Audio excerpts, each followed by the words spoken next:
junk shop. Somebody's texting me, so we will go live again here briefly.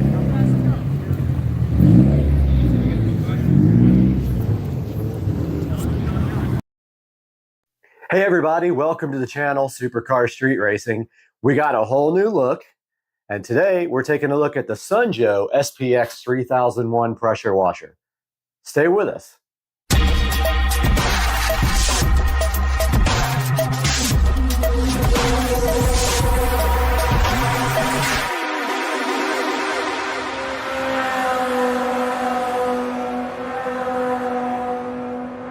Welcome back to the channel, and today we have the Sunjoe SPX 3001 electric pressure washer. Now this is a follow-up to the Sunjoe SPX 3000 and did replace that unit.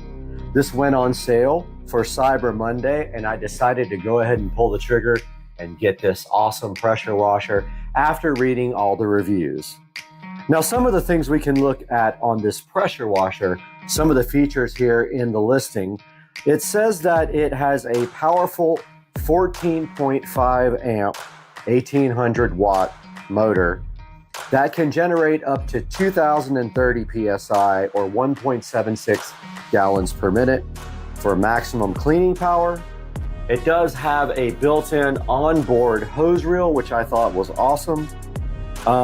It has a total stop system, which means it automatically shuts off the pump when the trigger is not engaged. It saves energy and prolongs the pump life, and the hose diameter is 1/4 inch. It does have a detergent tank, which you can't readily see on this picture, but it is built in there. And it has a max rating per the CSA test standards and a maximum internal pressure of 2030 PSI. Under typical load though, the working pressure is going to be about 1450 PSI. And it has a Sunjoe warranty that is clearly marked on the box as 2 years. And I've heard good things about the warranty from Sunjoe from people doing reviews on Amazon. So the Sunjoe SPX 3001 is right here, and we're going to take a look at it now as we unbox it. Hey guys, welcome back to Supercar Street Racing, and right here today we have the Sunjoe SPX 3001 pressure washer, still fresh in the box, has not been opened up at all. We're going to take a look at this, and we've got our tablet here so we can get some close-up video for you guys. But if we see here on the front, right at the top here, you can see it's a 4.5 amp electric pressure washer. It has an onboard reel, and you can see the actual reel right there. And then there's a good look at the box where it actually shows the pressure washer. And it says at the bottom here, 1.76 gallons per minute. And then we can see here on the side, it says that it has a 2-year warranty. It says if your name is on it, grime is gone. And then it's got some little technology details down here, like an onboard hose reel, total stop system, aluminum hose adapter, and a 40-ounce detergent tank, and 5 quick connect nozzles are included with it. And then there's some other little details down there in other languages. So there you have it. That is the outside of the box of the SPX 3001 from Sunjoe. And now we are going to actually open up the box. Let's get our trusty scissors out here. Get this box all opened up. Very well packaged, very well sealed.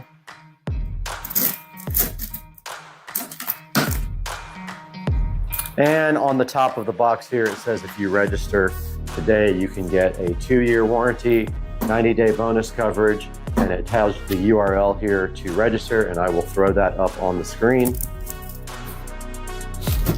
Now we got to look at the very top of the box, so I'm going to get our video out again here.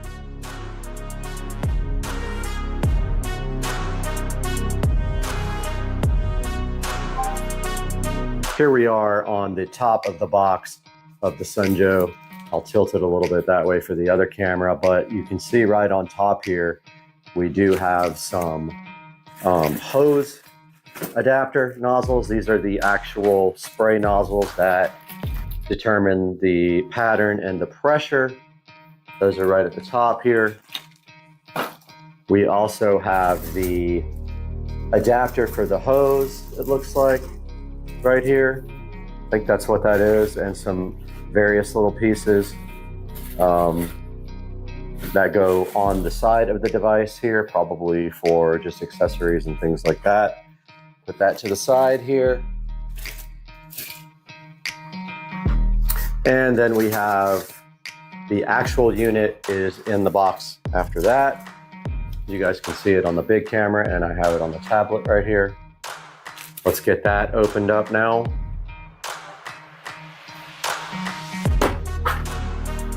So here we are opening the top, and there's a little cardboard separator in the top.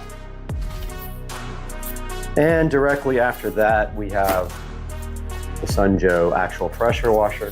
So I'm gonna put this down on the ground here to get out the device. Now this is pretty heavy.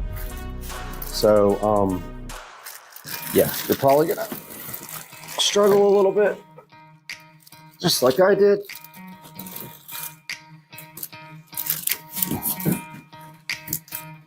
And it has a pretty beefy long hose here with a GFCI on the end. And also in the box, we have the wand. We have the metal part of the wand where the tips go on here. And just making sure that there's nothing else in the box. I don't think there might be one more thing in here. Let's see.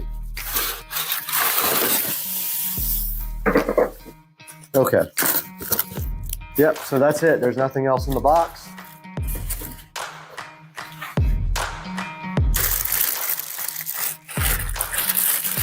Covered in plastic here.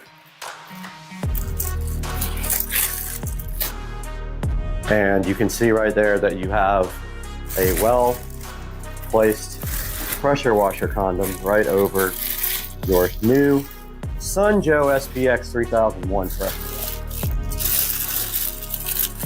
Inside the bag, also your instruction manual.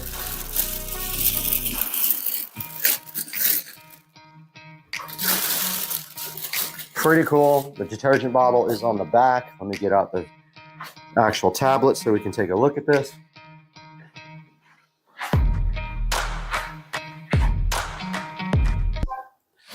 All right, here we have the Sunjoe pressure washer. Good look up at close up of it. And the hose reel here. And the other side, which has your switches. And I believe a flow rate. I'm not sure, we'll have to look at the instructions.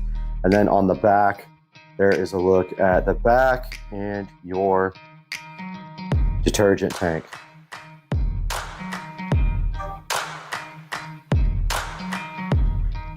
There is a little label on the front that says read before use. The hose must be connected and water turned on before you operate your unit. That is true, you can burn the pump up. So you need to put the hose on and turn the water on before you start this guy up. Now inside of the Sunjoe manual package, there is a thing to register your Sunjoe to get your warranty. And you can upgrade your warranty coverage here. And then here is the phone number on the front, as well as the manual.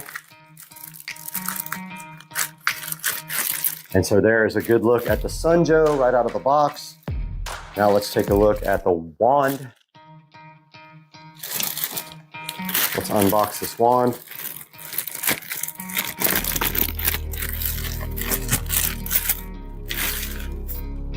And here's a good look at the wand that comes with the Sunjoe SPX 3001 pressure washer.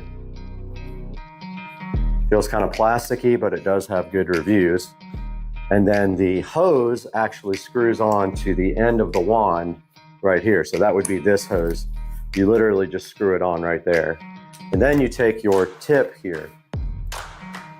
Your tip, actually, you pull this little condom off the end, and then that actually screws on to the end of this wand, like so. And then your different pressure nozzles actually go here. They're the quick connects there, but I actually have a surface cleaner for this as well. So what you do is get any of your different tips, and there will be a mark on the end of the tip to show you exactly what the degree is. Like one of these says soap, this says 40 degrees. There is a 0 degree, a 15 degree, a 25 degree, a 40 degree, and a soap. And this is what your nozzles look like that go on the end of this wand. And to get them on the wand, you simply push them on like that. You just literally push them on. And then to get them off, you pull back. And it looks like they fly off and go out of camera. So when you take them off, go ahead and put your hand on there so they don't fly off like they did with me. But yeah, to get this on the end of the wand itself, you remove this white thing, and it literally screws right onto the end there. So that is a look at the Sunjoe electric pressure washer right out of the box with this nifty hose reel. And also have these little accessories that came with it. Not sure what these are yet. I haven't gotten into the manual.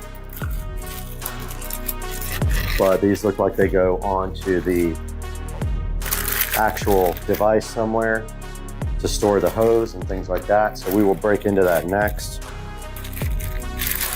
And it looks like this might be where you actually put the hose. So I don't see that yet, but here it is. So that goes right here at the bottom. Let's grab our tablet so we can get some video of that. Here at the bottom of the Sunjoe, they give you this little adapter here. And basically what you do is you screw that onto here, and then your hose will go onto the other end of the adapter, and there's a little filter inside there to keep goop out of the device. But yeah, you just screw this on here like so, and then you tighten it up and put your hose on the other end.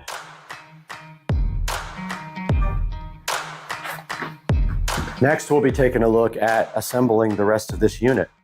Now that we've unboxed the Sunjoe SPX 3001, let's take a look at how you assemble this device. Okay, welcome back to the channel, and now we're looking at the assembly of this device. Now this comes with a hose reel holder right here. So this is the hose reel holder. Let's get some video on our tablet. Here is the included hose reel adapter, and it looks like you just put it just like this. So basically it slides. If you're facing the unit, it's the left side.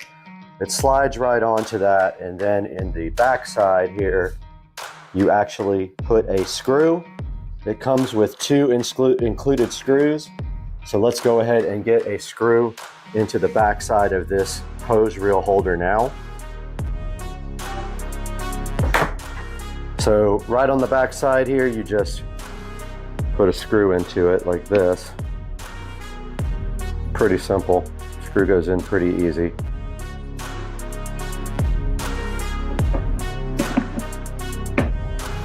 Might take a second to get it lined up.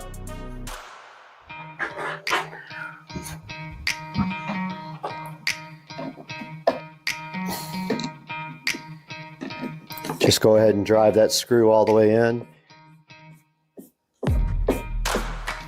That's the first step of the assembly.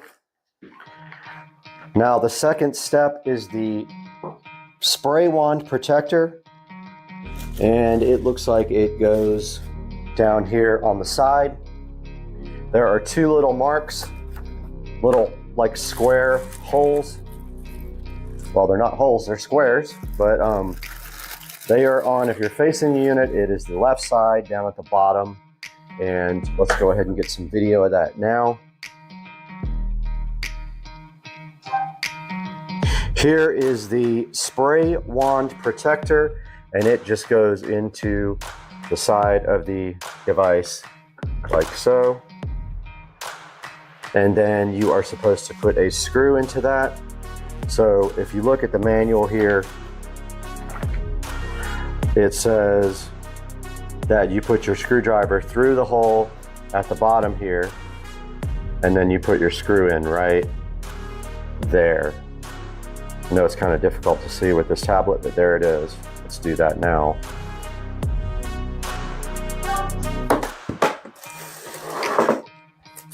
So right here, we put our screwdriver through.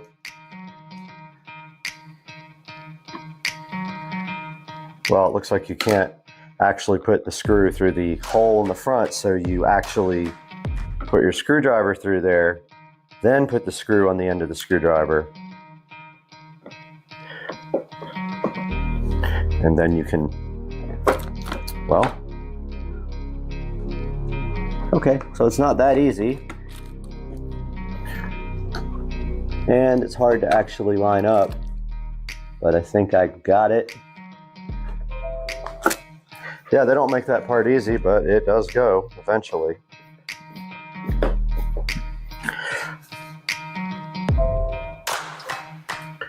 You can see here, you got to put your screwdriver kind of through the hole there, and then put the screw inside first, and then you can go ahead and tighten this up.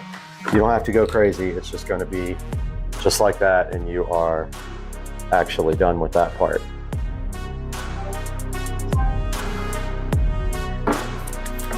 Now, it says for the next part of the assembly, you want to fit the stainless steel lance into the trigger gun and rotate the collar until the two parts are completely locked. So the stainless steel lance is actually right here. And you have to take off this end cap. You can just screw it off right here. Okay. Now it says rotate the collar until the two parts are completely locked. So here's your gun here, and you literally just screw this in like so. There is an O-ring inside there.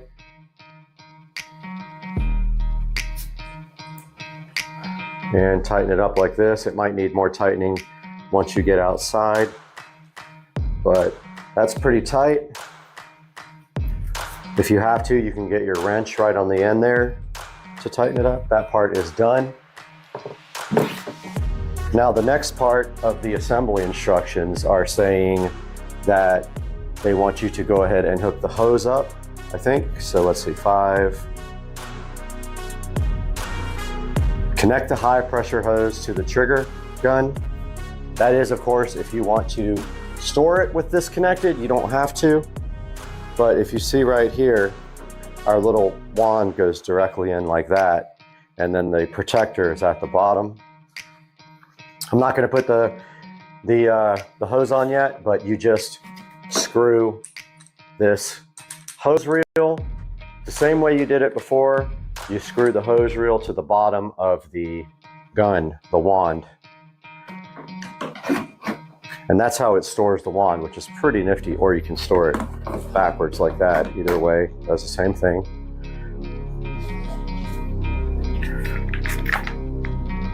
And then it's got some information about how to use the wand. We'll go over that when we go outside. Now it has also a place for you to store your nozzles. Let's take a look at that with the tablet.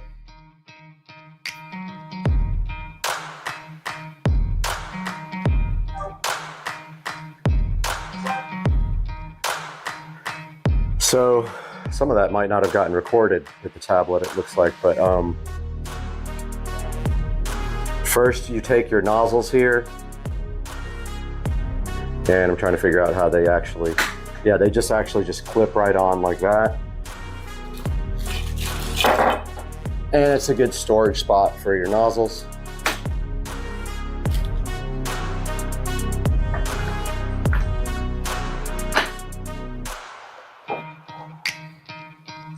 Notice how they all get on there pretty neatly. Yeah, and basically you are ready now to move outside and start pressure washing once you put the wand on. All right, guys, we are finally back out here after I had lip surgery. Sorry about that. If you see my lip is kind of jacked up, it's because I had lip surgery. But now what we're going to do is prep this driveway to get pressure washed here. And as you can also see, the rust stains there and there from my well. We're going to be dealing with that a little bit later as well.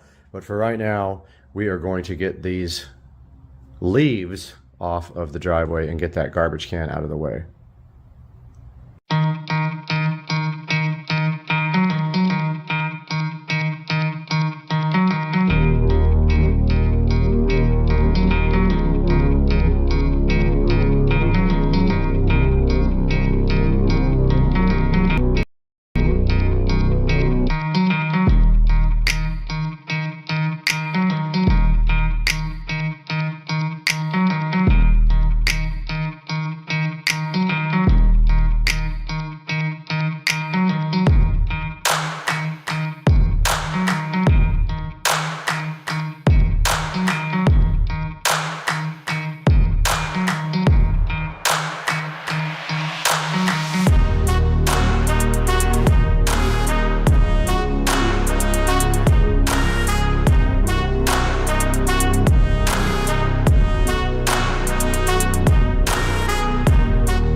All right, now that we got the driveway all blown off, we're just finishing the setup of the pressure washer.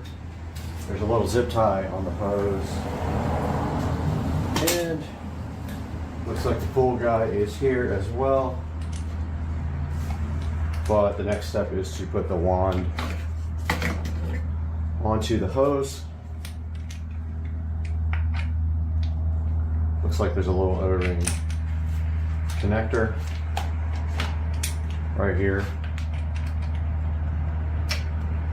and then it just really just screws on just like that.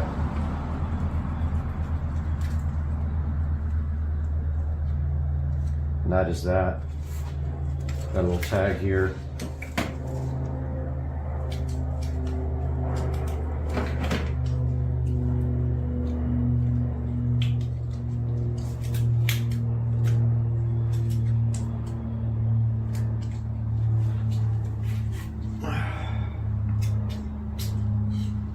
Still not sure what this knob is for on the side. I'm gonna have to look that up.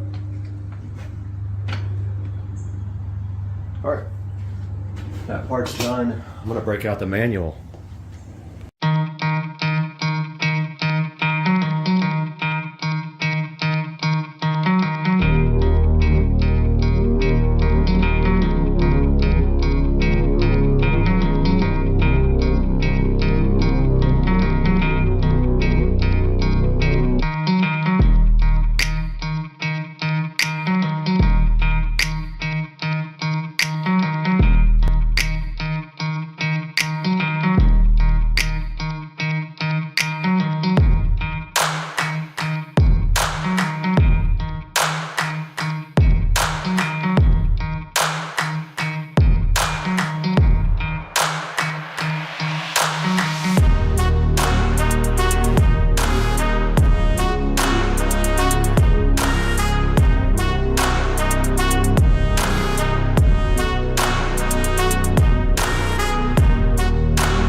first thing is this pressure washer will not work well with a surface cleaner, and that means everything will take 10 times as long.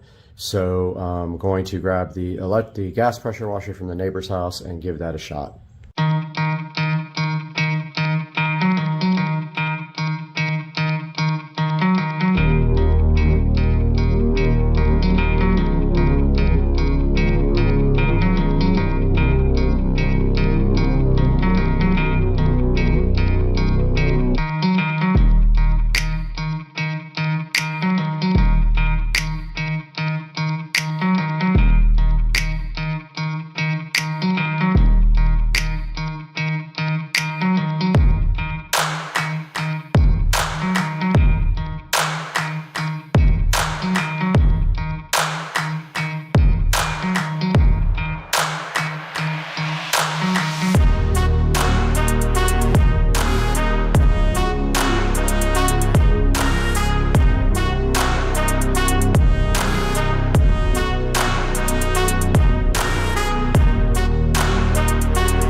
All right, over here at Rich's, gonna get his done.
Hey guys, so we just spent about 3 hours with both pressure washers. And as you can see in the video, we started off with the Sunjoe and it could not run the surface cleaner. So basically, the Sunjoe has enough power for the wand if you put on one of the smaller narrow tips to generate more pressure. But the Sunjoe does not have enough power to run the surface cleaner, which is important. Because if you're using a surface cleaner, the reason you're using that is because using the wand, you clean about this much per swipe of the wand. Now, as you can imagine, that could take some time to do the entire driveway. So with the surface cleaner, you can pretty much clean an area about 15 inches wide per swipe of the wand. Now, as you could see, I got about 10% of the driveway done, if that, maybe 5 to 10%. And then I completely gave up on the Sunjoe and trying to use the pressure washer in any way with both the surface cleaner and the wand. Now we switched to a Ryobi gas pressure washer that came from Lowe's.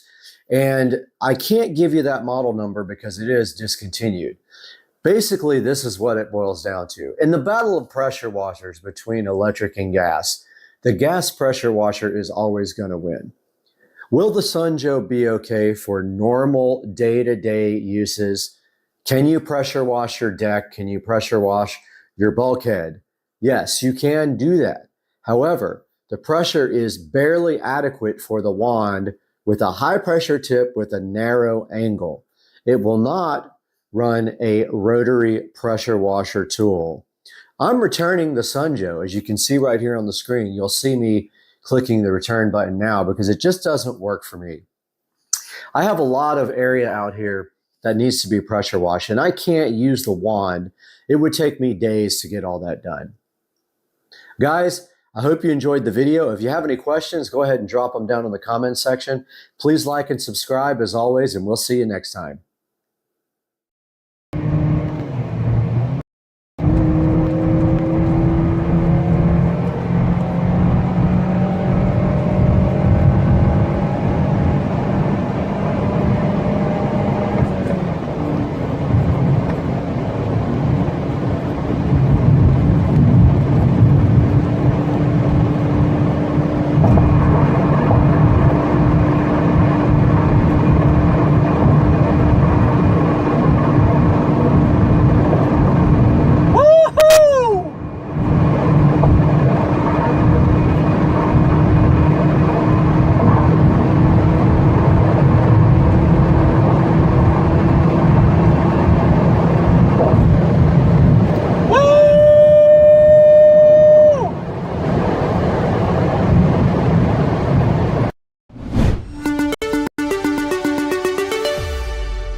Welcome back to the channel. We're so happy to have you back at Supercar Street Racing.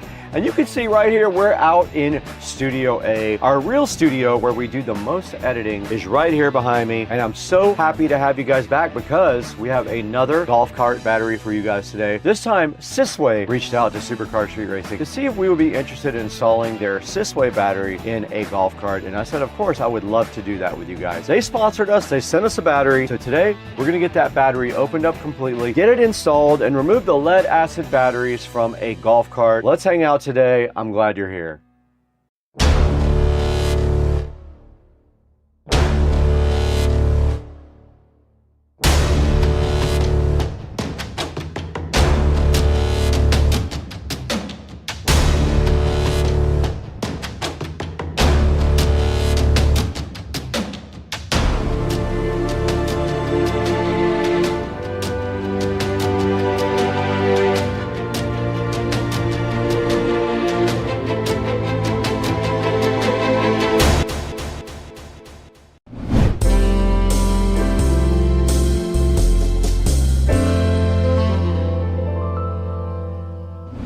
Ladies and gentlemen, boys and girls, we're out in the Supercar Street Racing Studio A. We don't get out here as much lately, but I wanted to come out here today for you guys because this is the best best editing facility on the planet. We have a nice editing rig here. We have all the appropriate monitors, and I don't know if you guys remember, but go back and check out the video where I built this about 1.5 years ago. I did almost everything in here except build the shell, and I'm super proud of the work I did. But anyway, back to the video. Today we have a new golf cart battery from Sysway. It is a 48 volt, 105 amp hour battery, and I'm super hyped to be presenting this to you guys today from Sysway.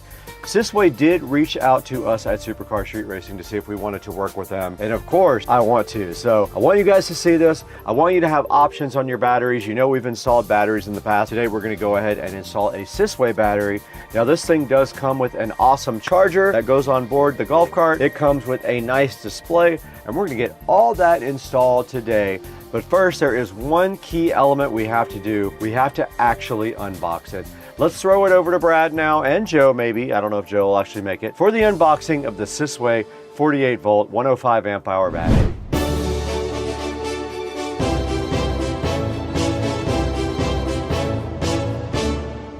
Hey, what's up everybody? We're back in the Supercar Street Racing living room again, and right behind me on the ground, and the reason we are actually in the living room right now is because this battery is heavy. I would have to guess this is over 100 pounds. It's sitting right on the floor below me. So today, what we're gonna do right now is get this thing opened up and take a look at it. But in order to do that, we need to grab our other camera too, because I want you guys to have a nice top view of this battery.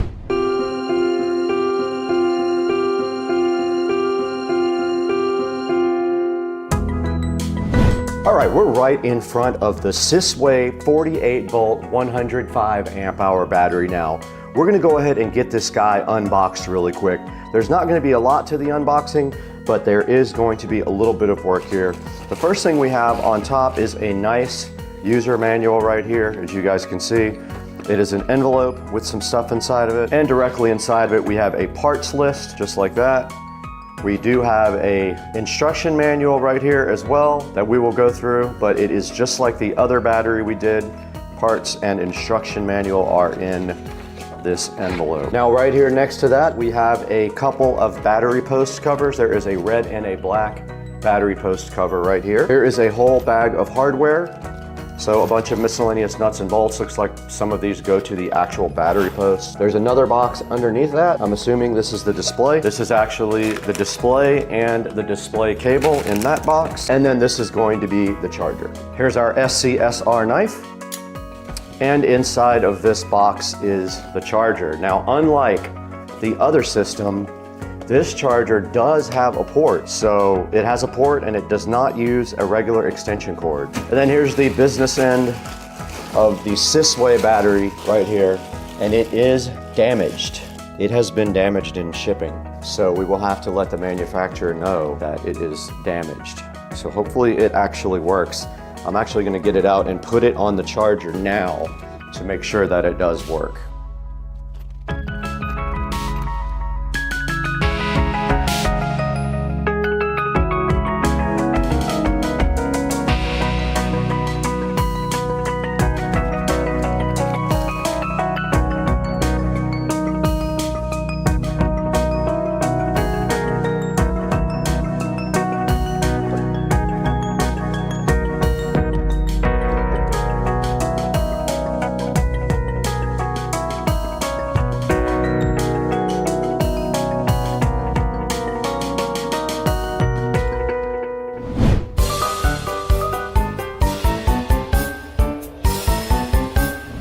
We are out here directly in Studio A. Now, if you guys don't know where Studio A is at my house, it's actually a detached room that I built on the side of the house for editing. It's really cool. It has like a futon and TVs everywhere, and it's just a cool place to chill and drink and hang out if you guys want to watch me edit. I go live from here all the time. Please try to tune in. Now, you just saw us unbox the Sysway battery. The thing looks awesome. I love the packaging. I love the colors. I love the way it looks. And I'm so appreciative to Sysway for sending this our way. You saw the unboxing, you saw the battery, you saw all the accessories, and you did see how we're gonna tie this battery down in the battery bay. Now there is only one thing left to do. We've got to get this thing outside and get it installed. And to do that, we need to move out to the garage. Let's throw it out there right now. All right, we're out here in the garage now, and basically I went ahead and plugged in the charger even though the battery's dented. I'm not sure if that is dangerous, but I did go ahead and plug in the charger. I'm gonna let it charge. I'm gonna leave this door open for some ventilation in here. So this will take a while to charge up. I'll let that sit on the charger.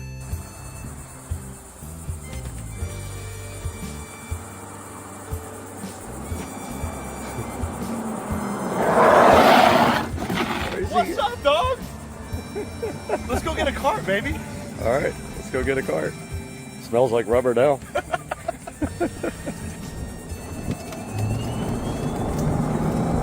So what's up? All right, man. So this battery was damaged in transit. Was it really? It's got a dent on the top of it. I was a little worried about it, but I decided to plug it in anyway to test it. So it's charging right now.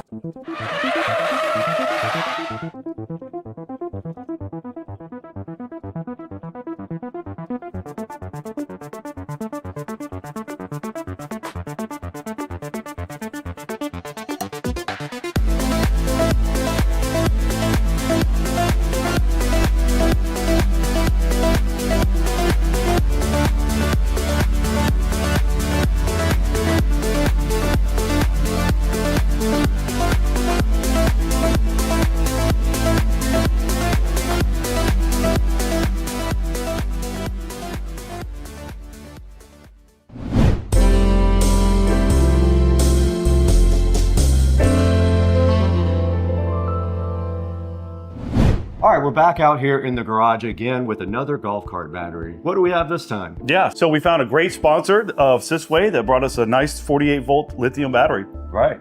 We went ahead and took a look at this in the living room, and we did find out that it was damaged in shipping. It wasn't the fault of the manufacturer. There's a hole in the top of the box where that dent is. So something fell on top of that and damaged the box, and then went through and put a little dent.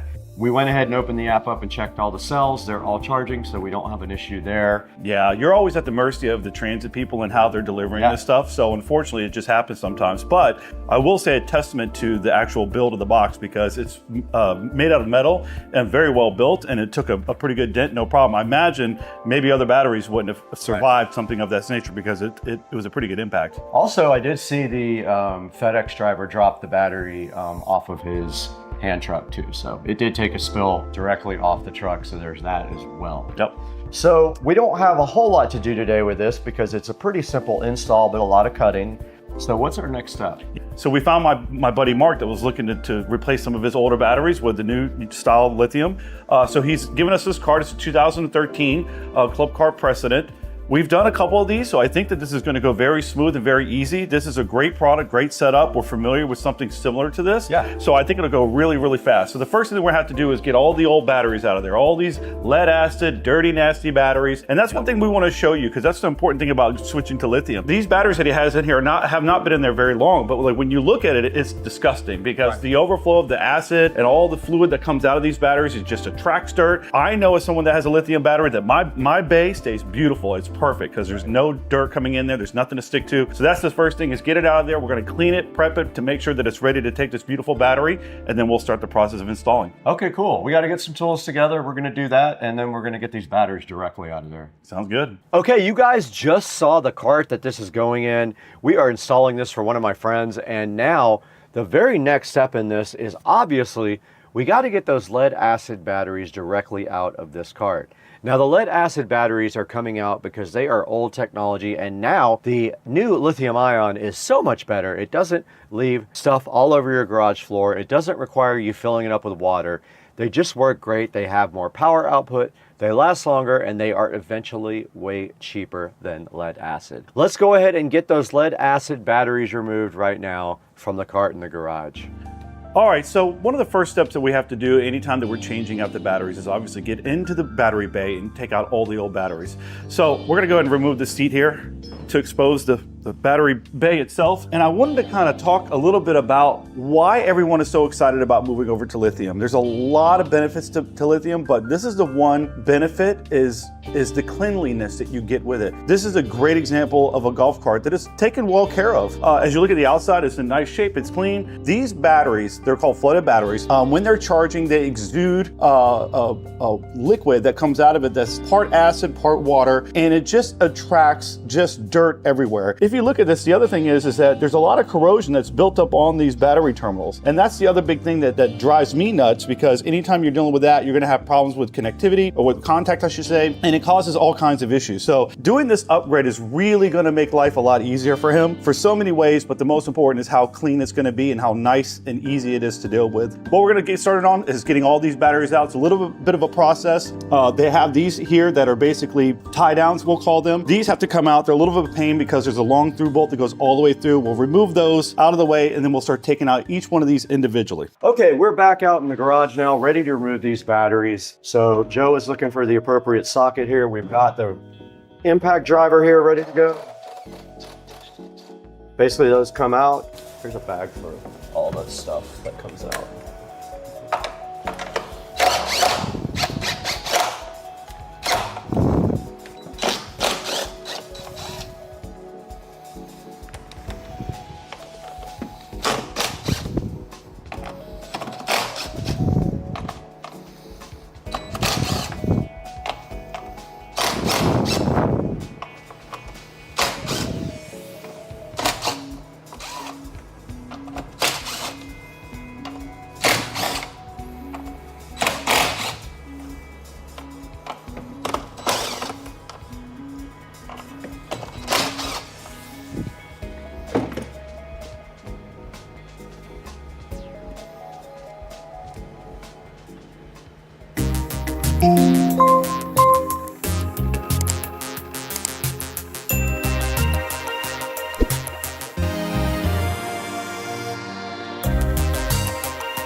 Now we just ripped those lead acid batteries directly out of that cart. You guys saw how easy that was. We used the battery puller, we just pulled them directly out. Very next step now, we have to prep this battery bay for the new battery, and that means cutting the plastic standoffs at the bottom of the bay directly off. Now we have an oscillating tool for that. It works the best. I'll put my oval shaped bit on there. We're gonna go ahead and cut all that stuff out and directly put the battery right in the bay. Let's do it.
we just cut this battery bay on this golf cart to get this new battery in, because there's a lot of standoffs in there that are plastic kind of raised pieces, and to get those out of there, we have to actually cut them. We used an oscillating tool to do that, and that made plenty of room for getting the battery in there. Now, the very next step is placing that lithium-ion battery directly in that battery bay. Let's throw it back out to the garage and let's get that done. I'm pretty sure that's the last block that has to come out.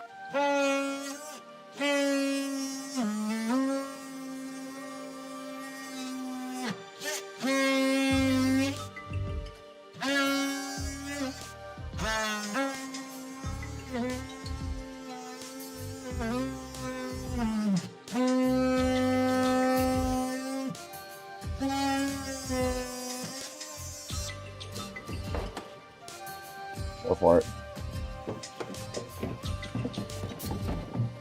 Low. Because you can't get in there, right? Like, there's no way. No. We sent something down with a white paint.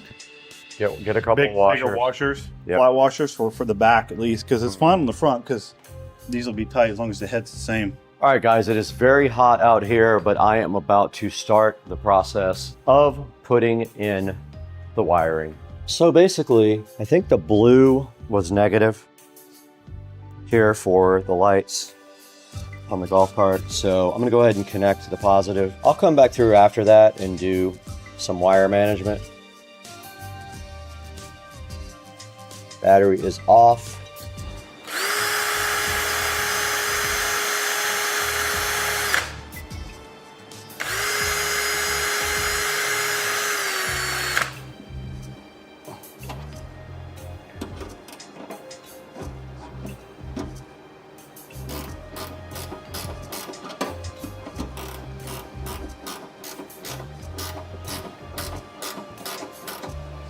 Okay, I'm gonna mount the charger now and then do some wiring cleanup.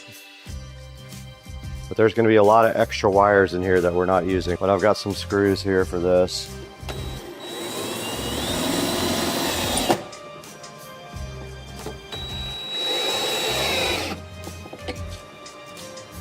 Charger's mounted. Basically, I've got to tie the wires up. Somehow, this has to go over to the battery. This has to go over to the battery. So I think it makes the most sense to tie this stuff up over here.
You guys just saw the battery install. Now the very next step in the process is we have to secure that battery somehow. Let's throw it out to the garage right now where we will talk to Joe and Brad about what our process is going to be for actually tying this battery down. Let's throw it back to the garage.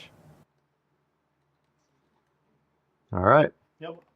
Here we go. You got the washer on there, right? I do. Yep. Dude, it might run out of socket.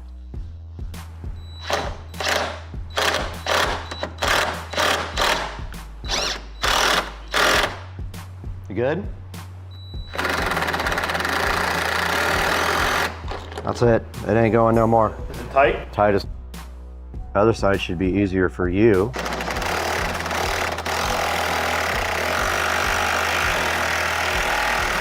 Hell yeah. Okay, we installed the battery into the cart. We went ahead and tied the battery down because it will bounce around when you go on the roads. But there's one more thing we have to do. We have a display that shows all the cool info about the battery. We got to get that installed right now. So what we're going to do is drill a hole into the battery bay. We're going to run that wire up to the front, up to the dash, and we're going to go ahead and install this cool display for this Sysway battery. Let's get that done right now. All right, so Joe is actually mounting the LCD screen now, and then we have to send a hole directly through there for it to go down through. Should we come up a little bit? Yeah, come over here. Right there. Send it.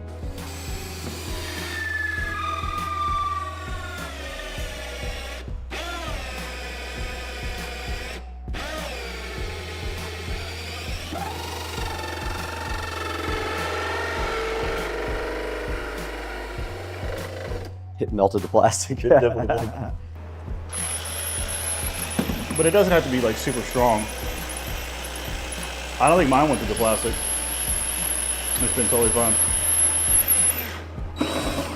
Good, good. Just like that. Perfect. Almost.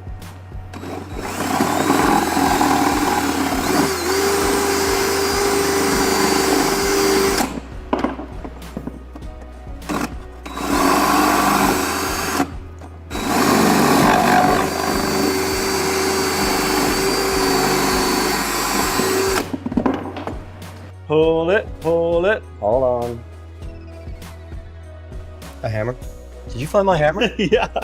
What? It's ready for the charger to be plugged in, but it's supposed to charge you 100% before you drive it for the first time.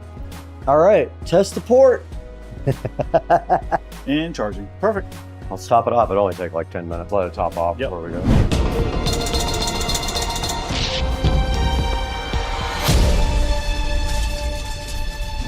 You guys just saw us install the display on the Sysway battery on the golf cart. We did it right in the garage right there. We drilled a hole right next to the battery, ran the cable right underneath the cart, and then mounted the display so fresh and fly right on the front of the cart in the dashboard. And now there's only one thing left to do. We have to test this. That means putting the cart in gear, seeing if we hear the click from the solenoid, and then driving it directly down the street. Let's get that done right now.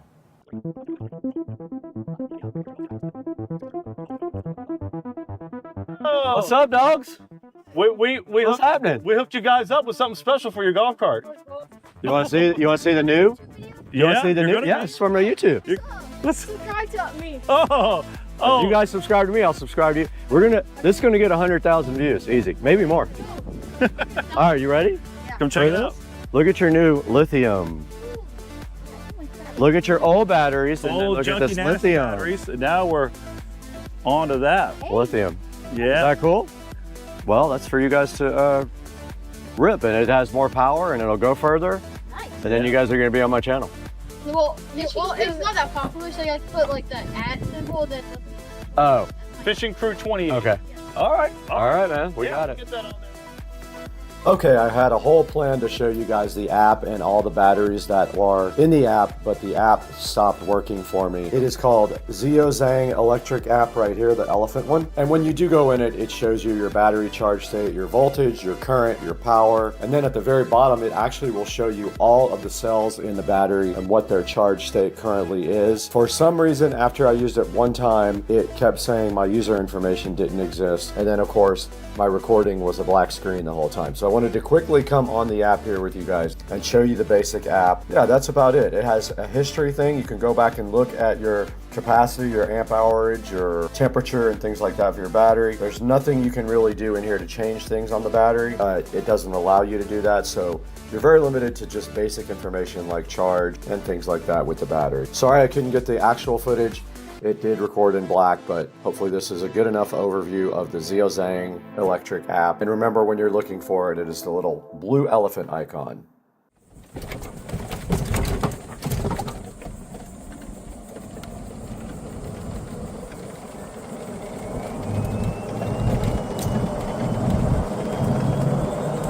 Let's do a drag race. I'll give you an entire cart. Oh!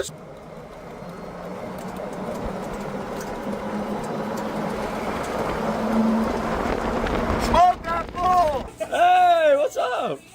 Check out the lithium, man. Yeah, so there's your charger. Here's your paperwork. New charging port. Excellent, thank you.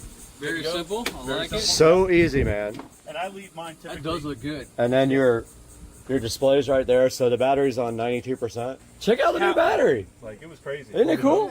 And then you have all space. And then it has like, it's touchscreen, so it has pages to show you like the cells.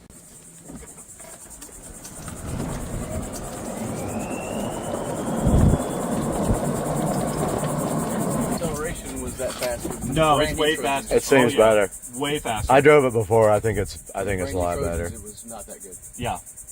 So, And it'll stay like that forever. It's not going to change. It's always going to be just top acceleration the entire time. I mean, you know this. You know lithium stuff pretty well. So, nice, man. cool, man.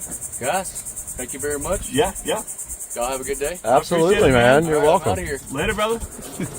There's only one thing left to do now, though. We need to show you guys how you can get your own battery. So what that is going to entail is I'm going to throw it to Brad in Studio B, which is inside the house. And then Brad, me, will show you how to get your own battery from Sysway. Let's throw it to Studio B. What's up, guys? We're back in the Supercar Street Racing studio, and we just finished this whole video about Sysway. Sysway sent us one of their 48 volt 105 lithium ion batteries. This is a 105 amp hour battery. It has a charger that you mount on the actual golf cart. You cut a port into the side of the golf cart, and then you plug your charger directly in, and you have a nice lithium ion battery for your cart. I didn't have any issues at all with this battery. I had more issues with the app, but it may have been me, not the app itself, but I eventually got it working. And then after that, I could not get it to come on again. You guys saw that. But you guys should get this battery now. It has a $400 coupon right now. It is $1,079 right now. It might not be at the publishing of this video because I don't know how long we are out on our schedule from getting this into the marketplace. But yeah, the Sysway battery is $1,000 right now. You get all that stuff included. The thing works great. It ripped in our friend's golf cart. He is super happy. And I'm so glad that we were able to team up with Sysway and bring you guys this awesome video. Guys, thank you so much for joining us again on Supercar Street Racing. We're always grateful to have you guys with us. You are why Supercar Street Racing exists, and we have over 200,000 subscribers thanks to you. Always buy your products from the description. There's a link down at the bottom, and it doesn't matter if you buy this battery. It would be so awesome if you guys could click that link whenever you need to buy something at Amazon. It will give me $1 or $2, help out the channel, and prove to our vendors that you guys are supporting Supercar Street Racing. We have to definitely get out of here though. It is about 2 o'clock and it's time to party. Let's go. I'll give you an entire cart. Link. All right. 3 hugs. Oh,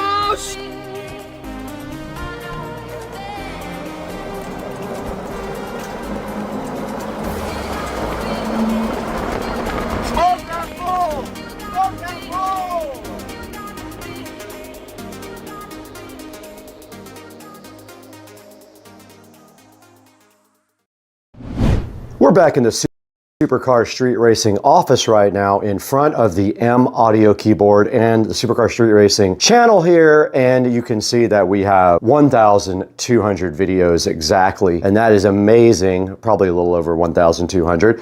But right here also in front of us, we've got the Z's security camera that was sent to us by Z's to go ahead and check out. It is the model CA49, and it does pan and tilt, and then you can see on the back it says anywhere, anytime. It's all about your smarter security, and there's some specs on the back here as well. But our first mission today, besides playing this keyboard, is getting this camera unboxed and seeing what is inside. So let's do it right now.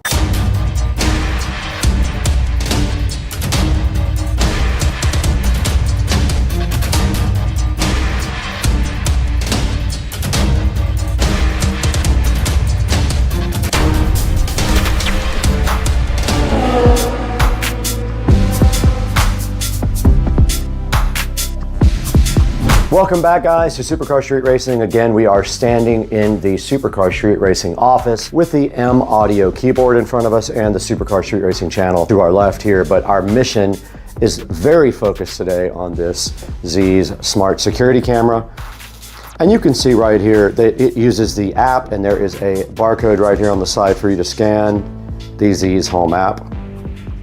And then there's a picture of the camera. It does pan and tilt apparently. And then it uses a 5-volt USB power supply to work. It is only a 2.4 gigahertz Wi-Fi camera, just like most of them.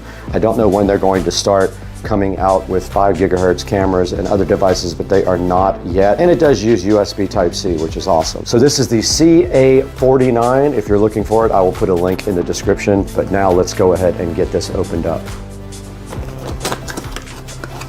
Pretty simple packaging here, nothing amazing.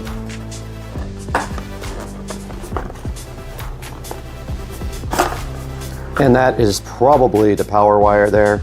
The box is a little beat up. Okay, yes, so that was power. So inside there is also some, so they gave you drywall inserts and then a mounting bracket and a standard USB power brick here. As you can see, just a regular 5-volt USB power supply here. And then inside of the box right here, we have the actual Z's smart security camera. Okay, it does not say on the box, but clearly it does say in the manual that it is an indoor camera only. So it is only an indoor security camera. So the ideal position for this would be probably looking at a door or something like that. But I do have power in the garage, so we might just set it up as a Tesla cam on the garage and see what that looks like, but I'm not sure yet. In order to get this working, we do have to go ahead and get the Z's app downloaded. So it's called Z's Home. So we're gonna switch to the phone right now and go ahead and get that app downloaded. Okay, before we get the app downloaded, actually, let's go ahead and power up this camera real quick. So it does have a pretty long cord here, and you do have the peel satisfaction right there that we could do a short with, but I don't have time. So we got that peel, and there is a USB Type-C connector on the back for power, which is great. Can use any USB adapter for this. And then you simply just plug in the USB Type-A to the little power brick.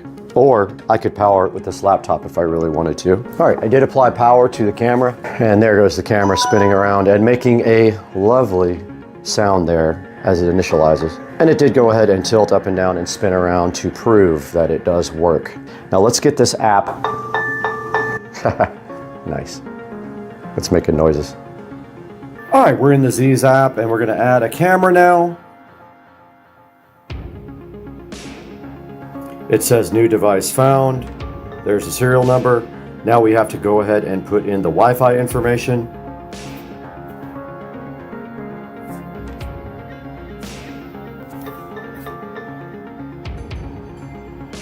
All right, it is connecting the phone to the device, and hopefully this time it works when it tries to upgrade the firmware. All right, it is connected. It just made a noise. Let's see if it will actually update the firmware.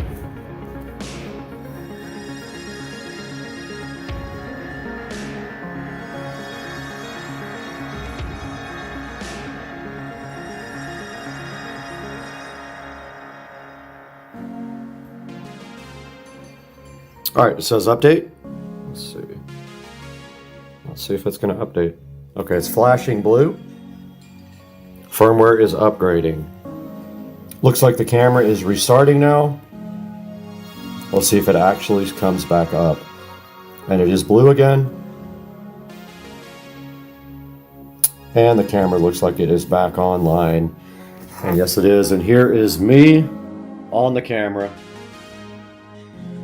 A little slight delay, but not bad. Picture quality. Let's go ahead and move this somewhere else. Oh, and you can pan it like this.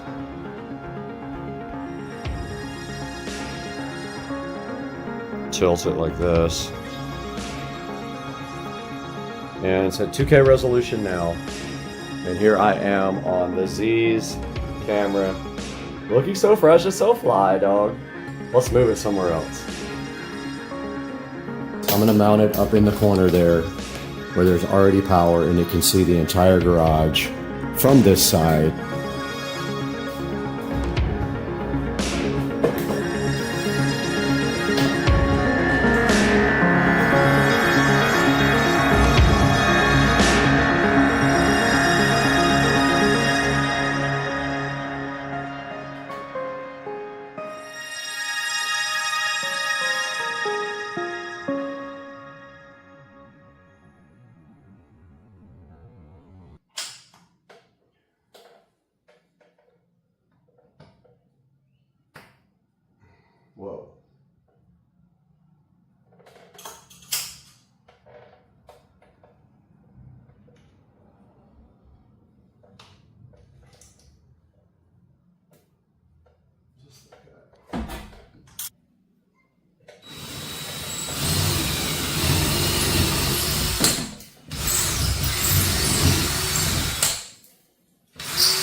All right, we did get the Z's home camera, pan and tilt camera installed right here up above the garage door, hoping that the garage door doesn't hit it, but it looks like it's got plenty of room here. You can pan and tilt throughout the entire garage here and see the garage door, and also do live views when I do detail the car, which is awesome because I can use that camera as well. So we are done with this project for now, and I am going to now show you video from the actual app of the camera working so you guys can judge for yourself while I clean up.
Hey guys, welcome back to Supercar Street Racing, and you've got Brad live in the 4K production studio with Grape Juice, and today we have the Z's indoor security camera, and this security camera has 2K resolution, it has a 360-degree pan and tilt field of view, and it is a two-way audio camera with motion tracking, and it works on a 2.4 gigahertz network.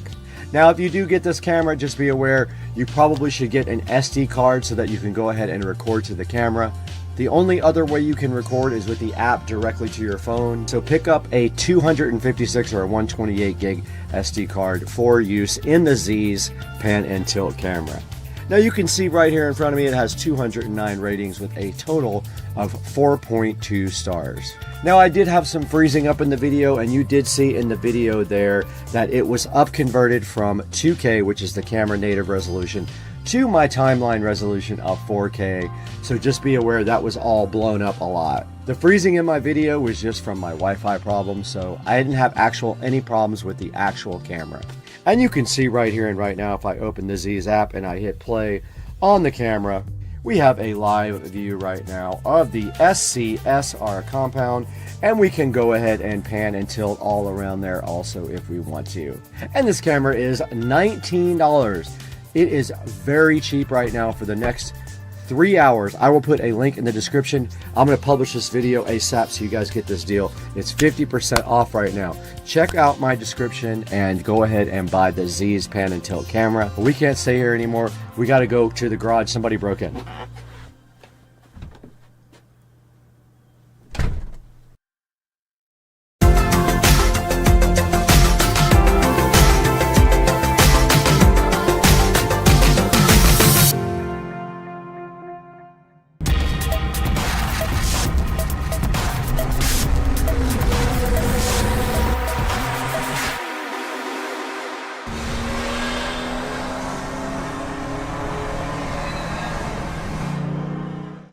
Hey, good morning guys, Supercar Street Racing here, and today is a big day. It actually was the other day, but I've been sorting out a few issues. I got the E93 back finally after 2 weeks. So of those of you who do not know, for those of you who do not know, blah, blah, blah, can't talk this morning. So a crate fell out of a truck or something in the road. I hit it right there, smashed my front end in, and it caused some damage to the car. Basically, the bumper had to be replaced along with some of the supports down there. And also, when I guess whatever it did to the car, it also broke some of the tabs on the headlights. We ended up getting the exact same bumper, except for one thing. They added reflectors, and if you can't see right there, the body shop did me a huge favor and painted the reflectors for me because I don't want any orange on the car. So this is what the car looks like now. It's a little dirty because I drove it the other night, and of course I got it back from the body shop and the headlights were not aimed, so it was pretty dangerous to drive at night. The low beams were aimed right in front of the car. High beams were the only thing that you could use. It also destroyed this fog light down here, so that is a brand new fog light. So yeah, I think pretty soon I want to redo this grill. It is plastadipped and it's starting to chip in a few little areas. It's pretty easy to take out. I did a video about how to do it. But yeah, so also big news, when the car was in the shop, I actually got the hood painted. The hood has been rock chipped literally since the day that I got the car. So it also had a bunch of tar on it. Sap marks that would not come off. So I did pay the painter $350 to repaint my hood, and it looks absolutely fantastic. I'll probably wipe the car down here today, get all the bugs off the front because it's bad for the brand new paint. So yeah, the E93 is back and looking just lovely, doesn't it? It's just such a good looking car. To me, this is like one of the best looking BMWs ever made. I love, and I actually like the way the convertible looks over the coupe or the sedan. I just like the body lines, and it looks good pretty much from every side, if you ask me. So yeah, got the car back. It looks good. I'm still having issues with my ID4 instrument cluster giving a battery drain, high battery drain warning. I've been emailing those guys. I get responses here and there, but not anything urgent. They keep asking me if my battery's dead. I'm like, dude, it's a brand new battery. So I don't know what I'm going to do about that. It's not actually killing the battery. It's causing a high battery drain warning. So I'll probably wipe this car down real quick and then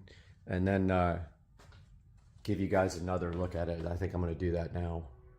Hey guys, just got back from the body shop because when I was outside showing you guys the car, I did notice some irregular swirls and scratches on the hood.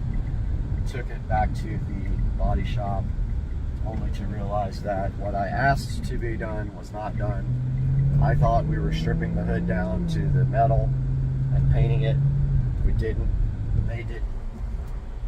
They just sanded the hood down and repainted it.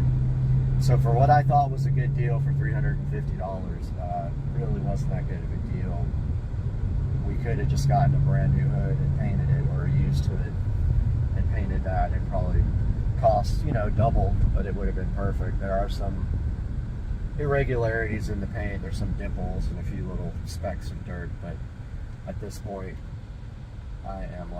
I'm over it. I'm not trying to spend thousands and thousands on this car. The next big thing for this car will be a pure stage 2 turbo and a fuel system, so I can go 100% E85. E85 used to be $1.80 a gallon, and now it's $1 less than premium, so it's not even a good deal. So yeah, so I'm headed back home from the body shop, and I got the car buffed out, and I'm going to take it to a little spot that I like to take pictures at on the way back and sort of do some video, I think, of it. And I didn't bring my tripod, unfortunately, but I'm going to do that now. Alright, we're heading to this spot where I like to take pictures of the car. I'm going to shoot some glamour shots here of the car. It's not perfectly clean, but it did get the front buffed out. There's probably some dirt on the back, but there's just one spot with a lake in the background that I really like, so I'm going to shoot some pictures and videos there.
Guys, welcome back to the channel, and today we're going to take a look and unbox this Nylon wireless lavalier microphone for the iPhone. So stay with us.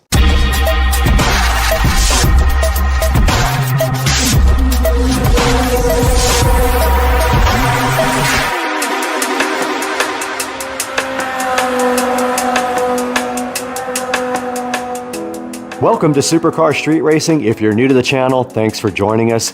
Go ahead and hit that like and subscribe button. It helps us out tremendously. And welcome back if you've been here before. Today on the channel, we're taking a look at the Nylon wireless lavalier microphone for the Apple. This does have a lightning connector on the back, so it is only for Apple products. And I don't actually own an Apple product that I can plug this into. So today we're just going to be taking a look at the unboxing and giving you guys a low-cost alternative to an expensive mic like this DJI right here on my hat. All right, taking a look inside the box for the Nylon wireless lavalier microphone, and we'll cut away to some pictures of this. It does come with an instruction manual. There's the instruction manual there. Also, it comes with a little charging cable, probably about 3 inches long. So it's just a USB-A to USB-C charging cable. You can use anything to charge it. You can use a computer or a little USB adapter to charge a phone. It comes with the microphone itself, which clips on your lavalier or your collar. And then it comes with the receiver that goes directly into the phone. And that is everything that's included with the microphone. So now that you've taken a look at the actual product inside of the box, let's take a look at how you use this. So basically, this is the microphone portion of the device. And you can see on the side right here, it does have a USB Type-C port. And what you do to charge that thing is just take your USB-C cable and plug it into any device that has a USB outlet that normally powers a USB device. You can use your computer, you can use your little USB adapter for your phone, or pretty much anything to charge this. And when you do plug it in, you will see a red light come on to indicate that it is charging. Then you take this lightning adapter here and you place it in the back of your iPhone or your tablet, and then you're ready to start recording immediately. So this microphone that I have right here on the hat is the DJI mic, and if you're wondering why it's up on the bill of the hat, it's because sometimes when I put it here on my collar, it is a little bit muffled and I don't have a pocket or a lapel here to put it on, so I just put it right here on the top of my hat. I know it looks weird sometimes, but I saw somebody else online do it and I thought it was kind of a cool idea just because of the muffled sometimes.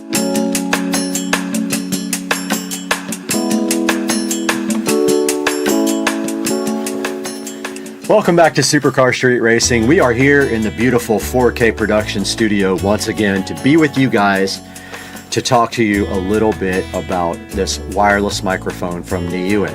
But first, I just want to encourage you guys to please like and subscribe to the channel. It helps me out so much. And please click through any of our affiliate links down below to buy anything you want on Amazon, as we get a small commission from it, and it helps me buy equipment for the channel. We do need a camera. Think about me when you click through the links and do us a big old favor. Now, today we have the I don't know if I'm even saying it right, but it's the Nylon microphone. Now, this is only for the iPhone, which is why we don't have an audio sample from it, because it is only for the iPhone, and I do not have an iPhone to test this with. Now, you can see right here on the screen, it does have the lightning connector there. And taking a look through some of the pictures here, we can see that it is a 65 milliamp hour battery inside of it. It says that it'll work for 6 to 8 hours, and it says that it will fully charge the battery in 1 hour. Now, I can also vouch for that, because I did charge the battery with a USB Type-C from my phone, and it did take around an hour to fully charge. Now, when it does charge, there will be a little red light on the front of it letting you know that it is charging. Now, in our next picture here, you can see that all you have to do is just plug and play. And down here it says that the microphone and receiver cannot be used while calling. So you can't make a call and use this microphone to do that. It does record on to the actual recording. And you can see right here, right now, the 3 steps. Plug it in, power on, connection succeeded. And now, this is hilarious, exquisite fixed clip.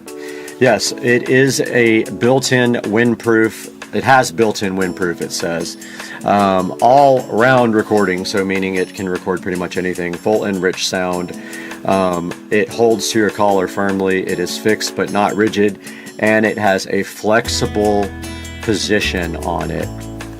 Now, here is some more details about it. It says that it has high sound quality, a highly sensitive microphone, and a newer smart chip with noise reduction. Now, let's be honest here, 100% honest. You have to base this on the price of the microphone.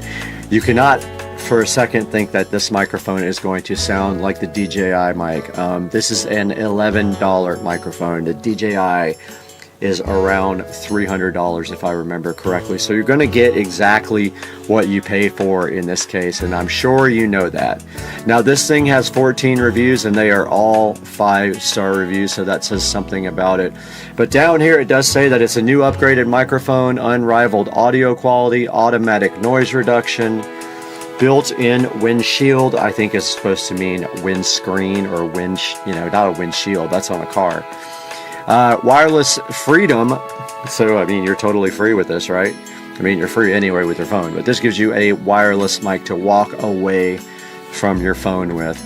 Versatile for a wide range of applications, but hey, I mean, I'm using it for recording audio. I'm going to be using it.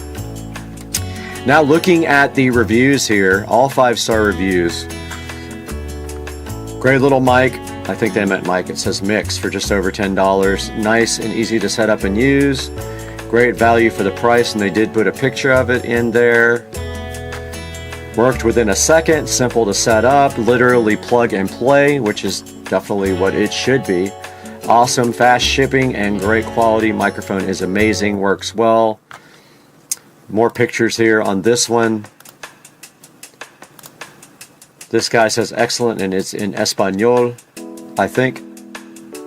And so if we go back here, there are some other ones we can compare this to. There are several down here, and they range anywhere from $9 all the way up to $90 for deals on related products. Now, if you would like to see a high quality version, there are some medium quality here that may be worth looking into. But if you would like to see a higher quality version, let's take a look at the DJI mic. DJI mic. And this is the DJI wireless mic kit. So this is one of the highest quality kits you can buy, and you can see it does have 2,187 reviews. It has a 4.7 star review, and this is what you are going to see most of your vloggers and most of your YouTube people using, most of your professionals who use wireless mics are going to be using the DJI mic. It does come with 2 transmitters and 1 receiver. You can use it with the small 3.5 millimeter jack, and you can also use it with the USB directly on the phone. You can see right here it has a storage case with it that plugs directly into USB Type-C to charge it. It has a 820 foot range. It has a 15-hour battery, and here's what comes with it. You get the windscreen, the charging cable, a nice little bag to carry it with, a little TRS mic cable, your transmitter receivers, your USB and lightning adapters, and your clips. And it does have a nice LCD display on the front of it, which is very cool and which I use a lot. So yeah, this is a high quality version of what we were just showing you for $11. So obviously it is going to be a much higher quality product when you go from $10 to $329 is what that one is going for. Now back to the one we were just checking out.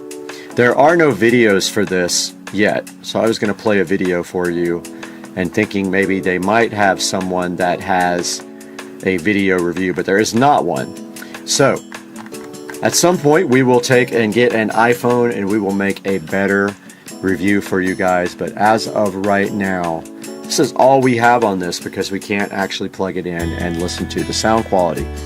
Buyer beware, it is an $11.48 microphone. So you know what you're getting for $11.48. Now let's talk a little bit about the channel again.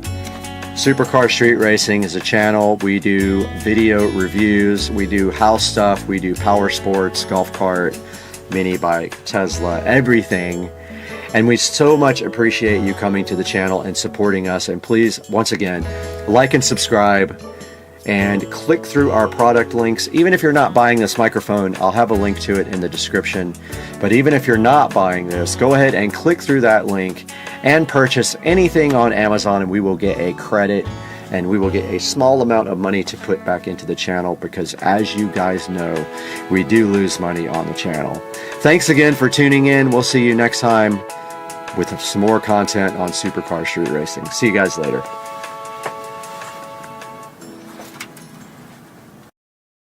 Spooky Halloween with some spooky Halloween alligators in the fog, looking spooky and so spookaged that they're just spooky.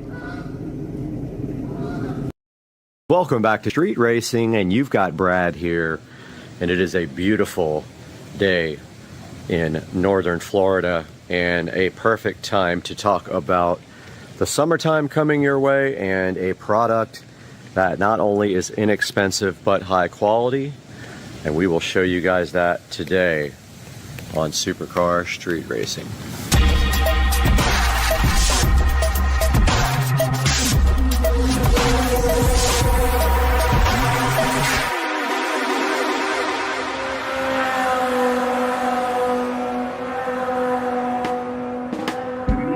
Guys, welcome back to Supercar Street Racing. I hope you're having a wonderful week.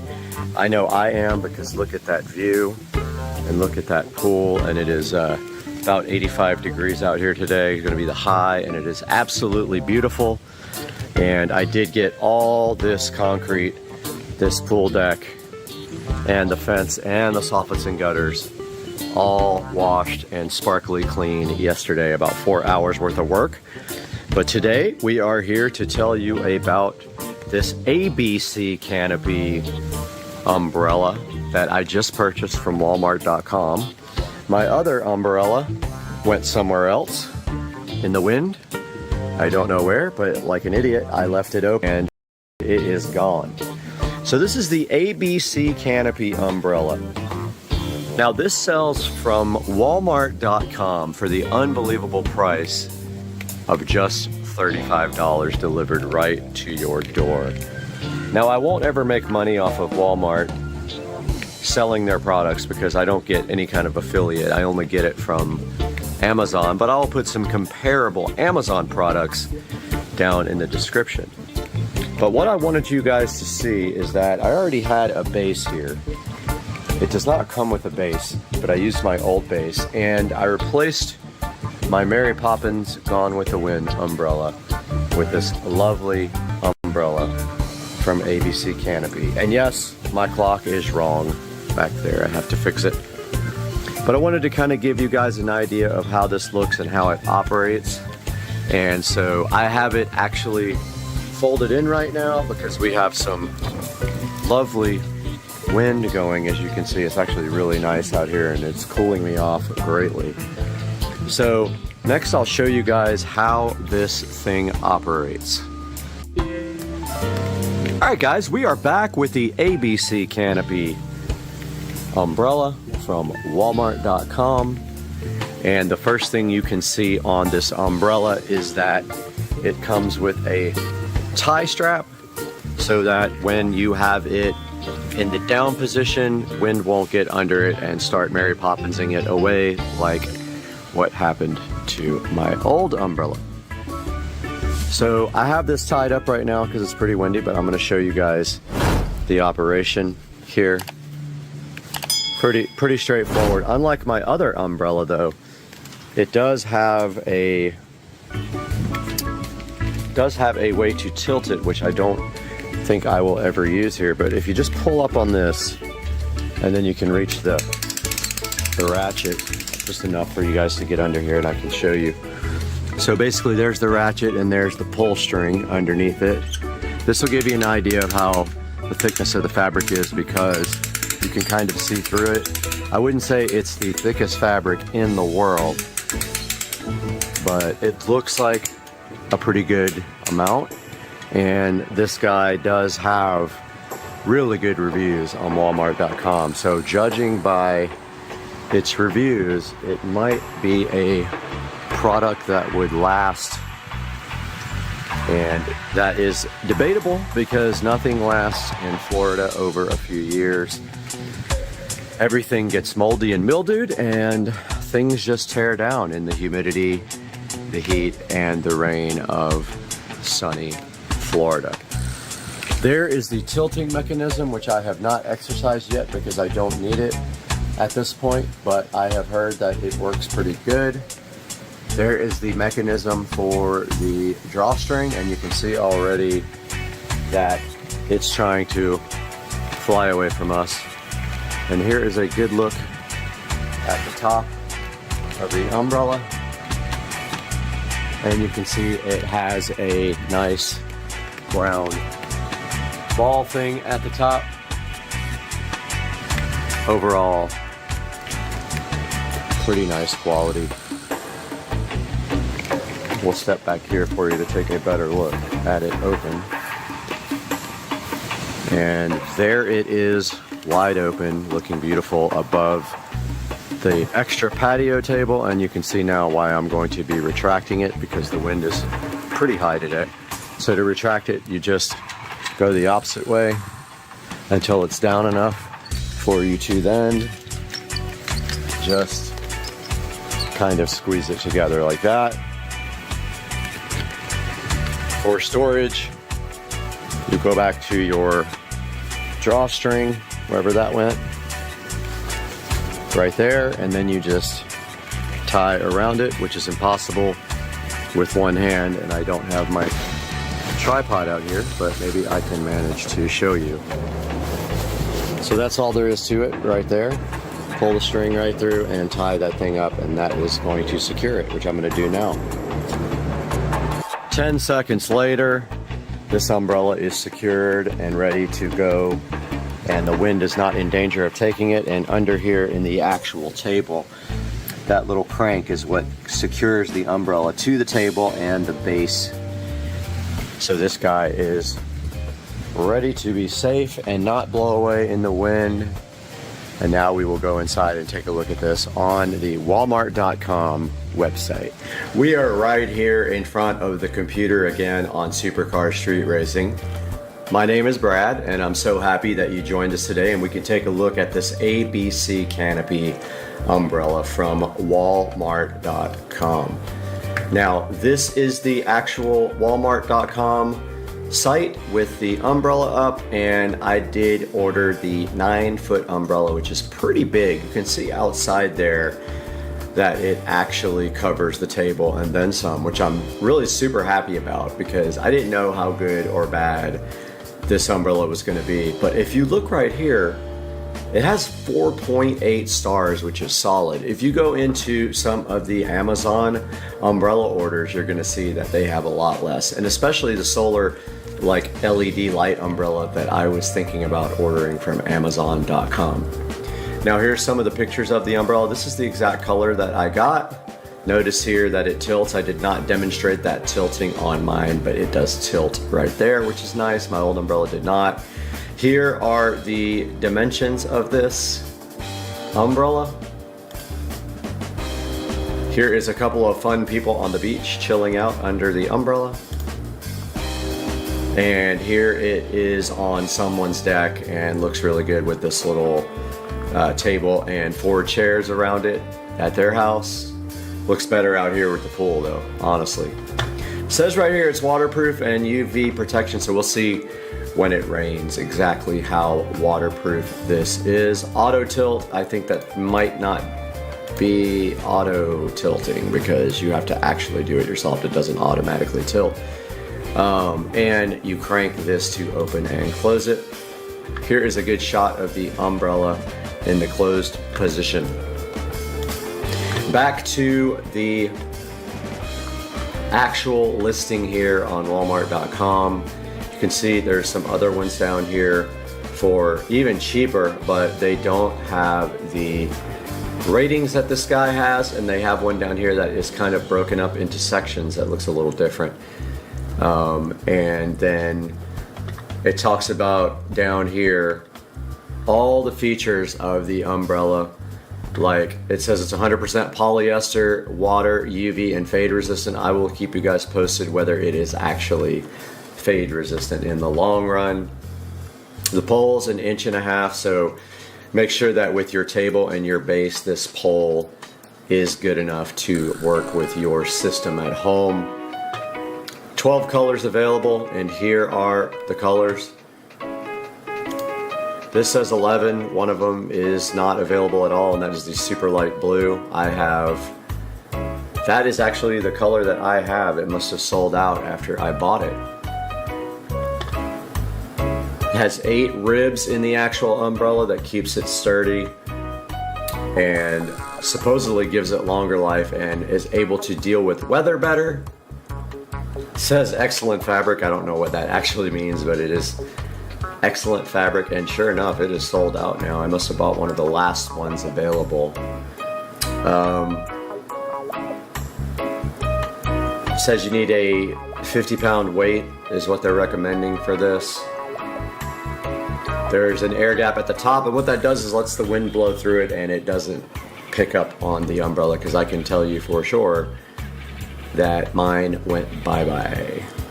Now let's take a look at the reviews. There's not many 1-star reviews, but let's look at the 1 stars first. Somebody didn't like the orange color. They said, received a blaze neon orange umbrella. Says the tilt's difficult to use and it gets stuck. Somebody got a faded, filthy one. Looks like maybe they got a used umbrella. Rain pours through it. We'll see about that. I don't really sit out in the rain under it, so I'm not super concerned, but for you guys, you might be. This guy said the dark navy color did not arrive. Some other color, like cadet blue, arrived. Broken out of the box. I can understand the bad review there. And then here's some without any feedback. Now going to the 5-star reviews, which we have quite a few of them. We have 223 5-star reviews, so 4.8 rating here for the umbrella. Says great quality, love the looks more expensive, color is great. Nice addition to our deck.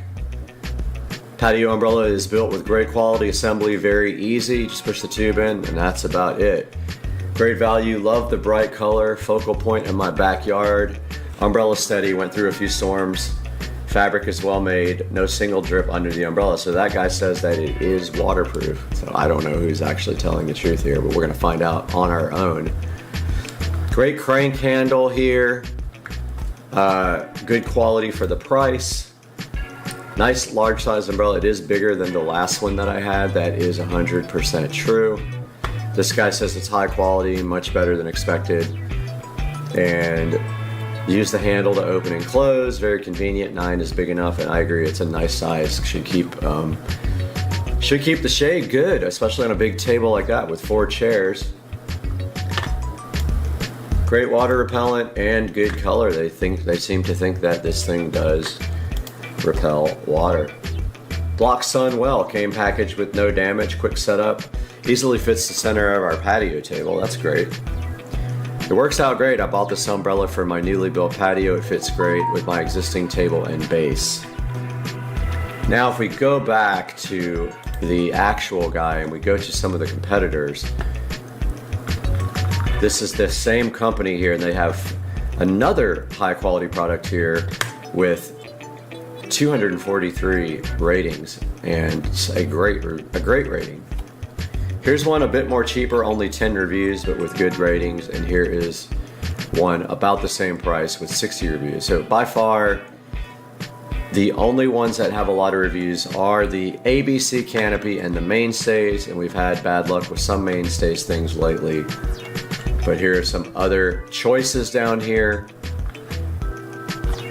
So I believe that this is actually a good, safe choice if you're looking for an umbrella for your patio. And guys, I really appreciate you tuning in. Like and subscribe, and please click through our affiliate links. They help pay for the things that I can't afford to pay for. I lose money on the channel, and every little click just makes so much of a difference to me. And thank you for being on Supercar Street Racing. We'll see you guys soon.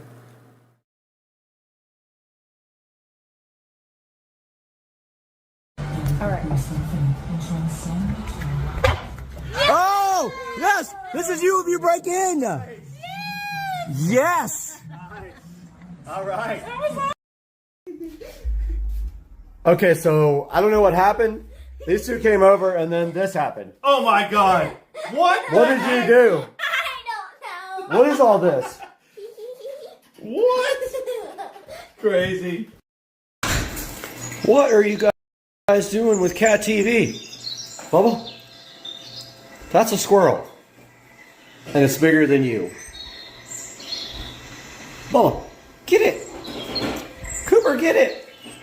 I'm going to step on the scale now. Now remember, I started at 169. Now let's see what my weight is today on about, I don't know, the 34th or 35th day. Let's see. So I see it now. All right, I'm going to let you guys look.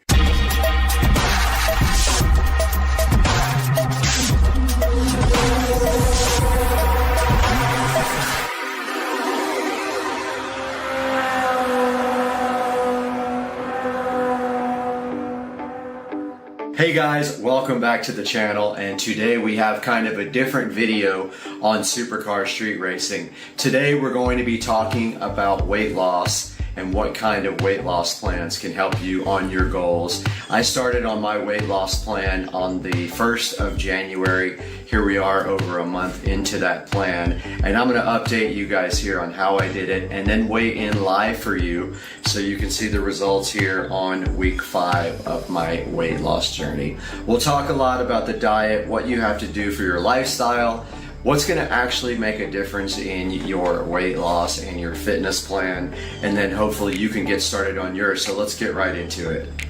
Alright, so you saw at the beginning of the video, you didn't see the weight yet because I'm making you guys wait till the end for that.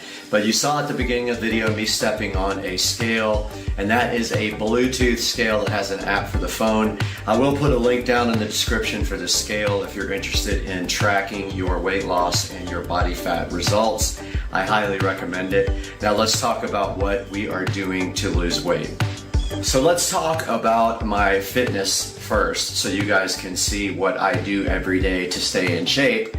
Now, every day I work very early in the morning, so you'll see me up between 4 and 6 a.m. every day, depending on what happened the night before, if I was able to get to sleep or not. Also, alcohol has been a big factor in gaining weight, and I don't drink beer, but I did stop drinking alcohol completely during the week because it affects my ability to get a good night's sleep. So I stopped drinking alcohol on the weekdays, with just minor exceptions if there are events that I need to go to and hang out with vendors or friends, but I generally do not drink during the weekdays anymore. And I get to bed between 9 and 10 every night and get up between 4 and 6 a.m. every day. So yeah, alcohol is the first big thing before we get into the fitness part.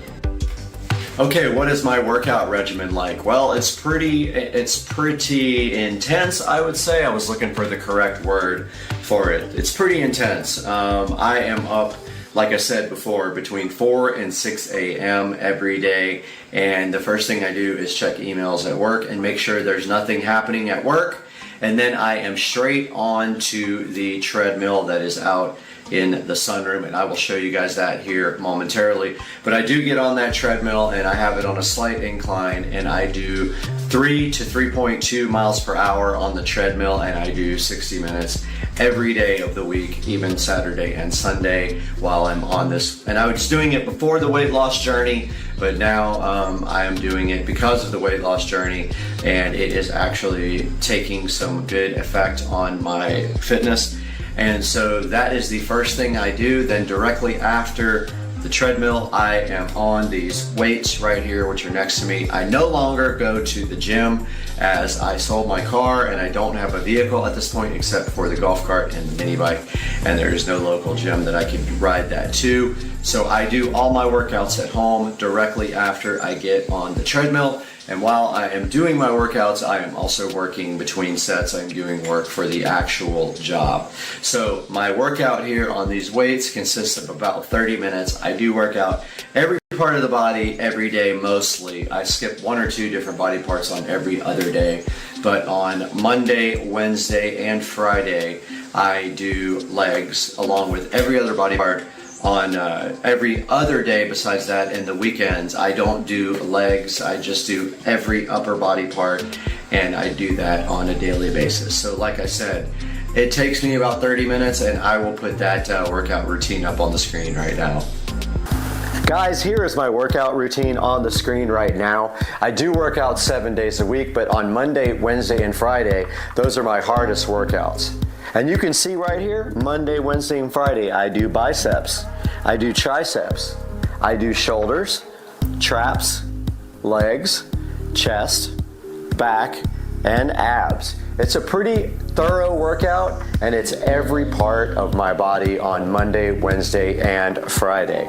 Tuesday, Thursday, Saturday, and Sunday, I do biceps, triceps, shoulders, chest, back, and abs.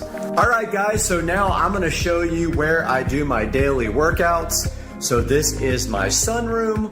Welcome to the Supercar Street Racing sunroom. I'm having trouble saying it today. And you can see outside this beautiful view here that we have. And it's actually cold today. And look, the door is open in the sunroom because I was working out this morning. But this is where I actually do all my workouts. This is my Proform crosswalk treadmill that I bought at a yard sale for actually got it for free because the guy was trying to get rid of it, and he actually brought it to my house.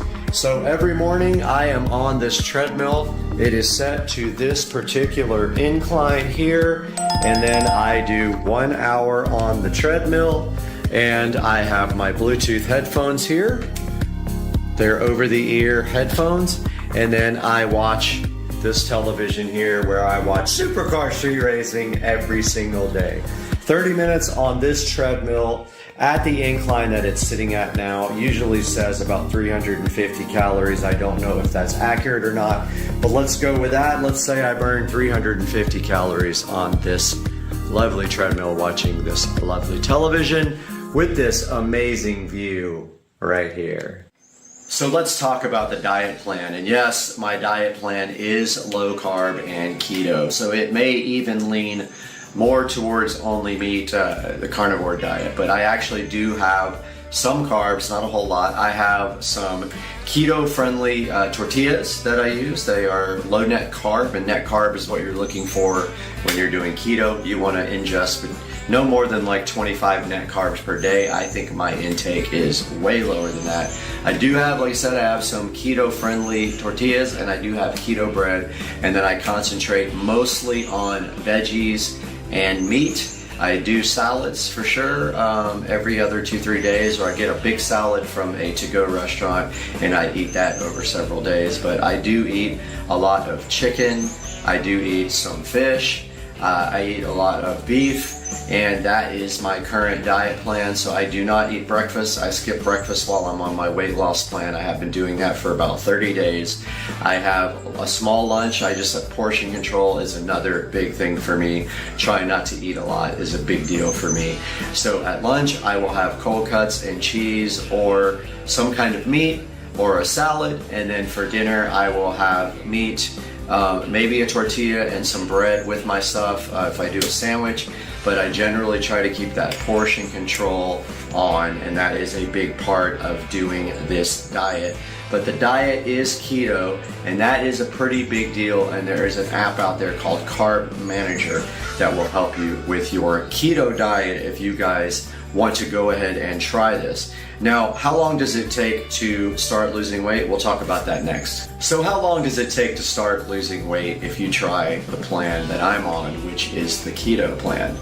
Well, that's going to vary on how dedicated you are to this diet plan.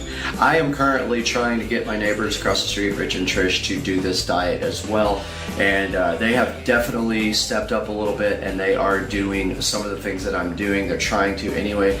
But in order for this diet to work 100%, if you want really effective results, you have to stick with the plan, and you cannot deviate for a day or two, as it will take your body out of ketosis. So what is ketosis? Well, we're going to explain that next. All right, so guys, what is ketosis? That is a metabolic state where your body burns fat for energy instead of glucose. And that's the state you want to be in for weight loss. Right here, we have some One Earth Health ketone test strips. Now what these do, and I believe these are expired because they are not working anymore, but they did expire on 8/6/2022, and they're not reacting anymore. So you have to use these before they get expired. But what these guys do is they have a color chart on the side that tells you how far into ketosis your body actually is. You can see here it goes from brown, which is the stock color, all the way up to a dark purple when your body is in ketosis. And your body will get into ketosis if you can get that keto diet lined up and do not cheat on that diet and stay away from the absolutely nots. There's a lot of things on the keto diet that, while they might not be high in net carbs, they're absolute no's, and that is things like bread and potatoes, which are, just absolutely no's for the keto diet. Now, one good thing about the keto diet is you can actually have fried foods. You need high fats in the keto diet, and all that can be done in the Carb Manager app, which will help you on your day-to-day diet plan. It has every food in there and will tell you the net carbs and your fat levels and all that, and help you get into ketosis. And you can also track your weight and your exercise on there, but getting these ketone test strips first will actually help you, and I will have a link down in the description for the ketone test strips. Now let's take a look in my fridge and see what's in there. It's not much right now. Hey guys, we are in the kitchen now. Welcome to the Supercar Street Racing amazing kitchen here. And today we are talking about the keto diet plan, and we're going to take a look at what is or is not in my refrigerator and in my pantry. So let's get some lights on in here first of all.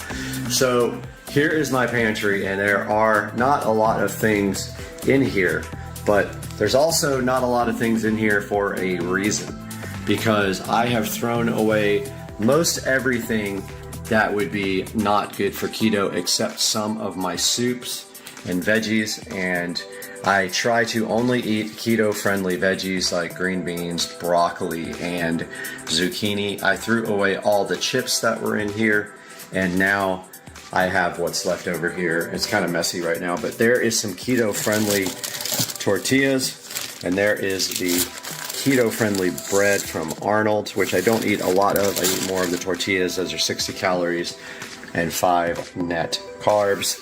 You have to stay away from any pastas, so I don't eat that chicken soup.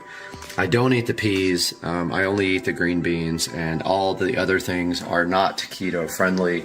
So stay away from that. I don't even eat this Lipton onion soup, but the Carb Manager app will help you and tell you what is in all these things as far as carbs. And now in the fridge, we have a rotisserie chicken, which needs to be thrown away, but yes, I was eating that. We have some chicken thighs here. This is a salad left over from the local bar that I was eating, and I have been eating it over several days with some added protein here in some chicken thighs. There is some broccoli that I made fresh. There is a zucchini. There is some shrimp that needs to be thrown out, shrimp cocktail, which is great for keto.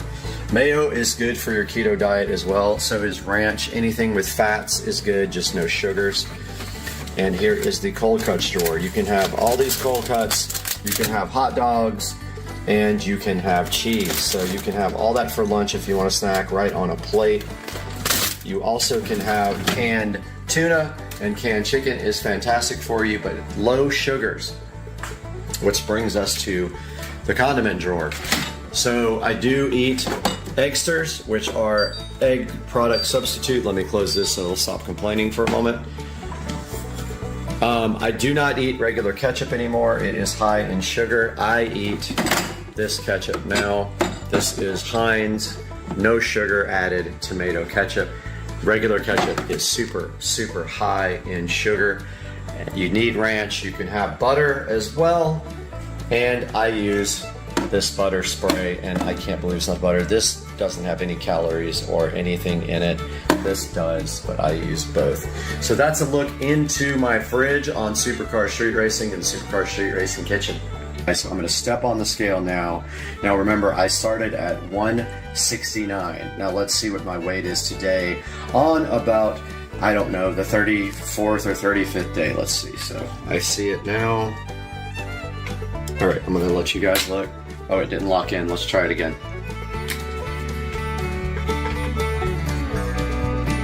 Okay, it's locked now. So 152.4 is the weight that I am right now, guys. So that is my weight loss so far, starting at 169, now at 152.4. Now I'm gonna show you guys the app for this. Okay guys, we are back on the phone here, and we have the Fit Index app here installed somewhere. Let's find it.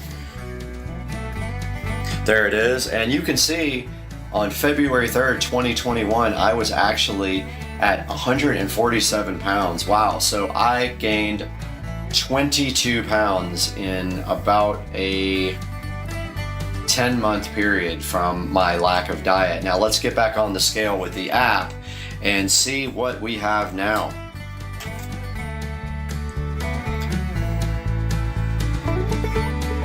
So 152.6, and it is calculating everything now.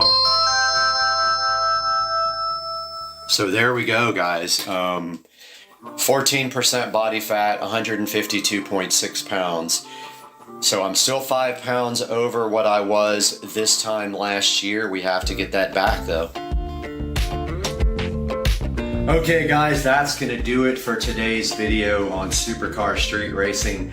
I hope you guys enjoyed this, and I hope it gives you motivation to get out there, get on your diet plan, stick to it, and do some exercises, and you will see results. 30 to 33 days for me, I have lost 17 pounds, and I am not gonna stop until I lose another 5 to 7 more pounds and be on my target weight for summertime.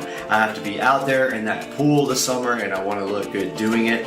You guys, I'm with you. Please put it in the comments section what your experiences are with the keto diet. Tell me about your fitness goals. Tell me how you're doing. I love you guys. We'll see you soon on Supercar Street Racing. What's up, everybody? Supercar Street Racing here. About to try to get these grills off, paint them matte black. So I hear the first thing we do is take off these 4 Torx screws. I'm gonna get my screwdriver ready and do that now. Got my trusty Black & Decker cheap screwdriver out right here. Take those out. Notice right here, this thing's peeling pretty bad. The paint on it, I don't know what that's from. Number 2.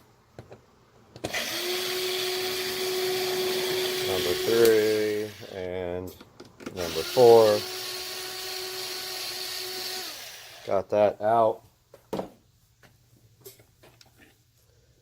Pretty easy first step. Now I heard, from what I saw on these tutorials, that now we should be able to pull this back and get to this grill. You just kind of pull it back enough where you can get in there. Once you get one out, you get the other one out. I'm going to work on that right now. Okay, so to get these clips out, you just push down on them. It's hard to explain, but they're like, you can push your screwdriver down. It's really easy, and then they go through the slot. It just took me a minute to figure out how to get it off of there. There's the grill. And then once you have the first one off, you have access to the second one to reach in and undo the other ones. So go ahead and take off both grills like that, and we'll be right back.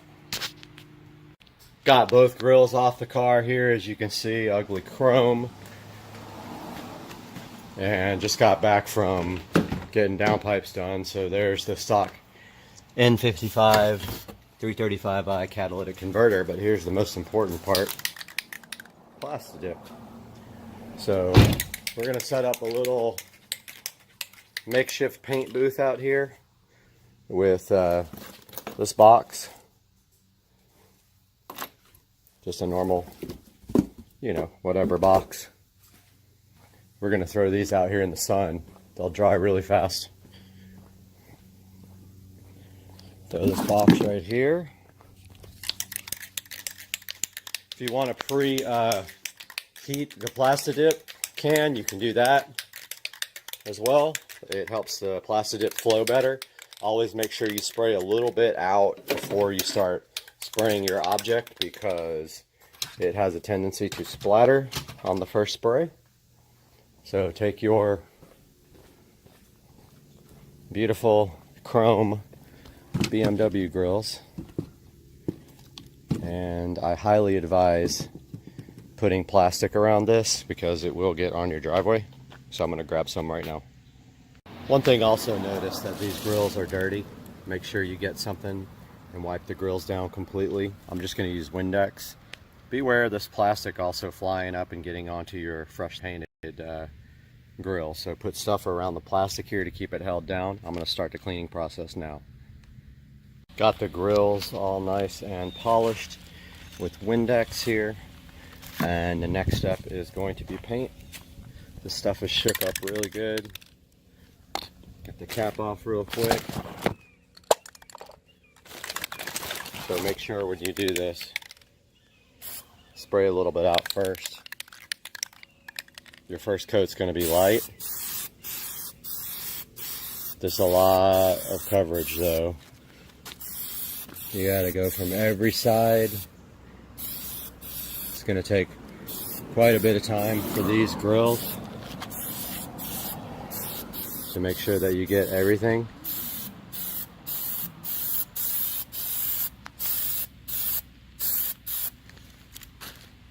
Just keep the first coat nice and light, but get everything all the way around. I'm thinking this is going to take 4 or 5 coats. You got to go from every direction. Make sure you don't get any runs also. Drying time about 10 minutes between coats, maybe 15.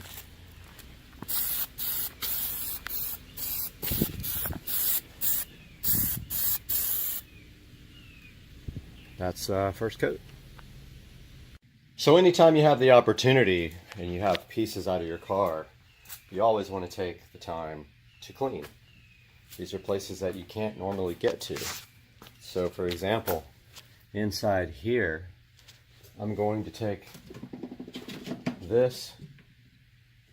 Well, there's my Armor All. So this is medium shine. And I am going to clean this up really nice.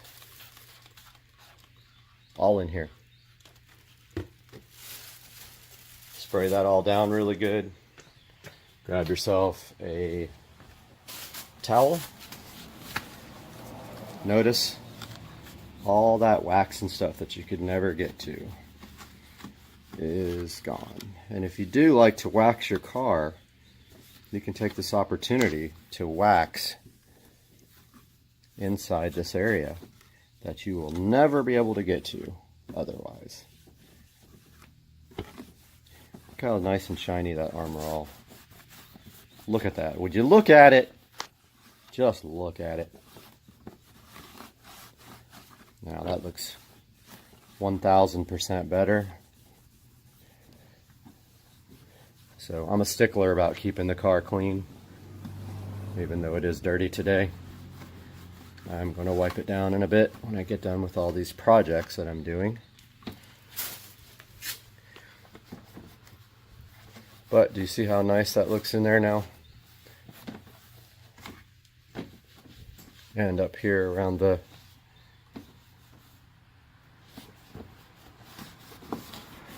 Alright, that's much better.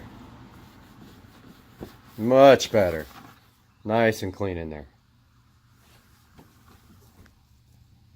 Yep, take your wax if you have some, or detail spray at least, and go in these little areas that you can't ever get to. Get out all the old wax and stuff. Okay, we are ready for the second coat. Remember to spray out a little bit to the side before you start. Maybe concentrate on those areas that the first coat didn't get. Second coat can be slightly heavier.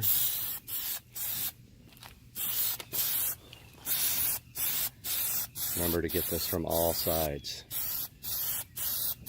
You've got a lot of ground to cover here. Go all the way around it. And when you do, make sure you get all inside those fins.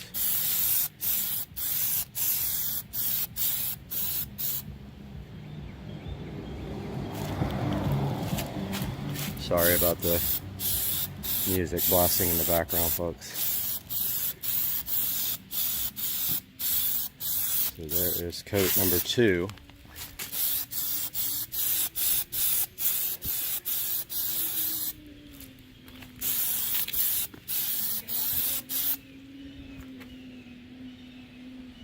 Alright, these have probably 4 coats on them. They look pretty good. Give you a good close-up look.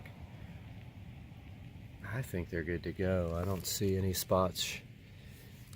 Oh, maybe, yeah, I do actually. These need more. I'm gonna put another coat on. Timer just went off. These have been baking in the sun for about 20 minutes, and no, that's nice. There's a leaf on top.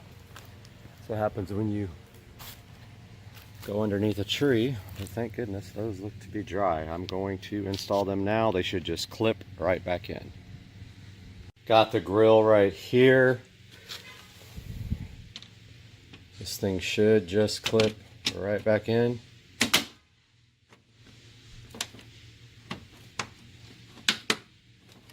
Just like that. That's the first grill. Wow, that looks so good. And here's the second grill.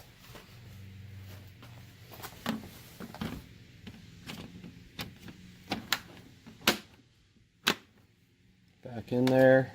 Good to go. Look at that, guys. That is such a big difference.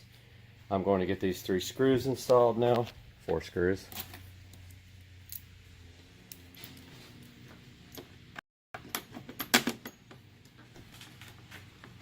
Screw 1, 2. All this stuff is difficult with one hand. 3, 4. Got my trusty Black & Decker. Always have torques on hand for BMW.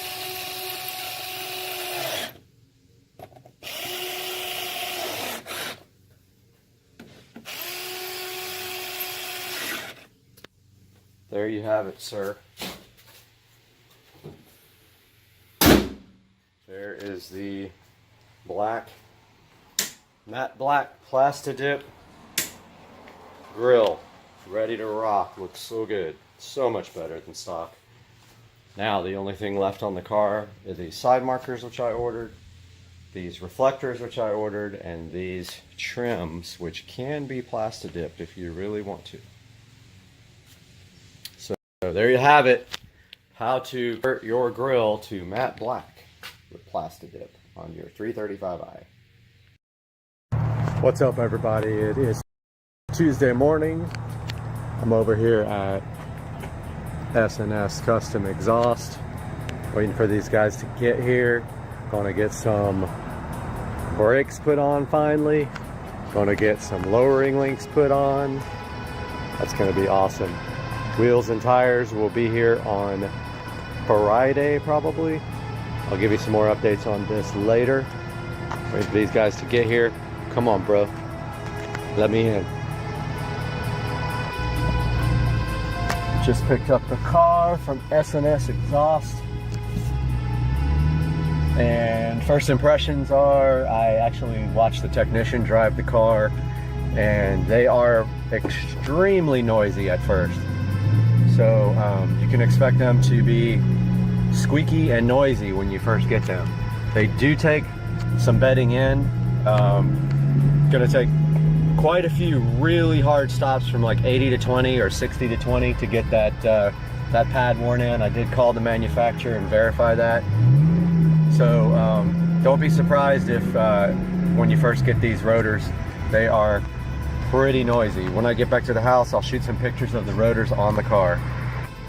On the way home, in the process of bedding these new rotors and pads in, it's going to take probably good 10 or 15 stops from 80 to 20 to get the pads and rotors nicely bedded in. So after that point, later down the road, maybe 1,000 miles or so, I'm going to make another video and do a review of how these things are holding up. But already the car feels so much better than before. The factory rotors were warped, and when you tried to stop from high speed, it would vibrate your face off. And even at low speed, you could feel like a slight shuddering in the brakes. Back at home, take a look at the factory. These are the factory links that were replaced by the lowering links. That's all they are.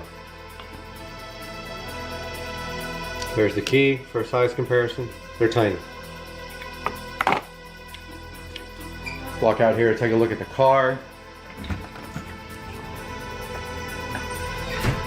So the car is now 1 inch lower with the lowering links. Keep in mind that the wheels that are going on this car are going to be 20-inch wheels. So that wheel well is going to be 1 inch more filled. So, yeah. So, I'm gonna switch I'll grab a light real quick.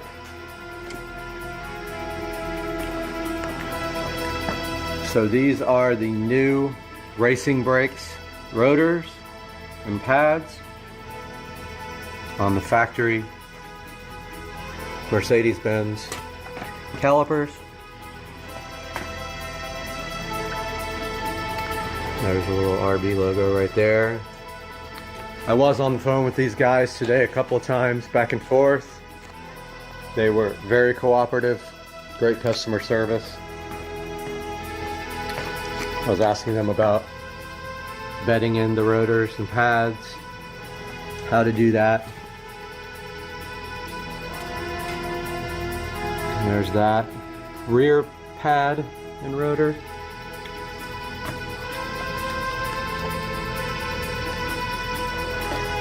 So once I put a few thousand miles on these, I'll be able to report back and let you know exactly what I think about these things.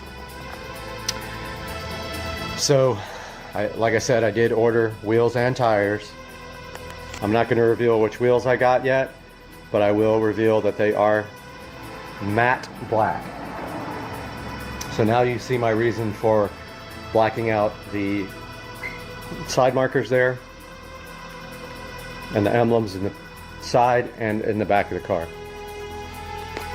Stay tuned, the wheels and tires will be here on Friday. We're also rolling these fenders because the new tires are 305s, these are 285s. Putting some more meat back here. Deal with that 850 plus foot-pounds of torque this car generates. So we will see you on Friday unless something develops between now and then. Have a good one, guys.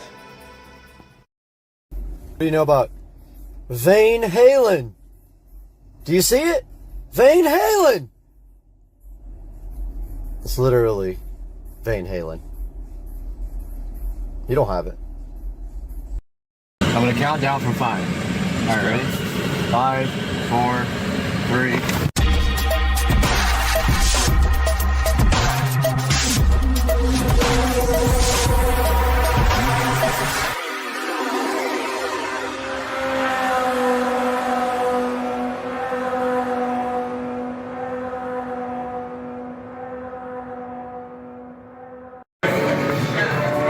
This dude, YouTube star. We gotta wait for Rich. These guys are going straight on my YouTube channel. We got Sam here, flexing, Carbon Black. Shout out Carbon Black sponsor. Shout out C Black. We gotta get rich.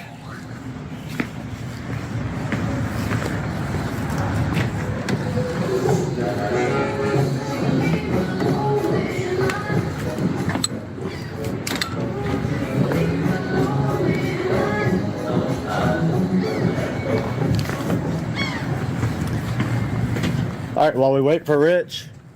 Rich has already been in the car. Huh? Rich has already been in the car. Well, he's got a video while you guys ride. They won't do it till I walk up.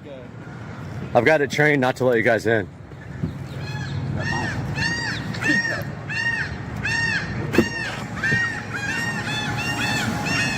Wait, what? There's a screen back here?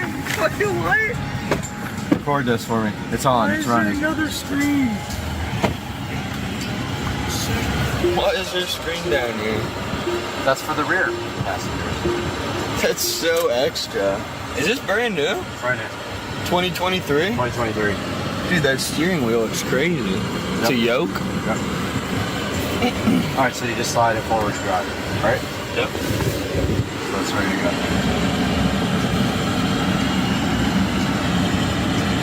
I like the steering wheel. That would be... Dude, that's crazy looking.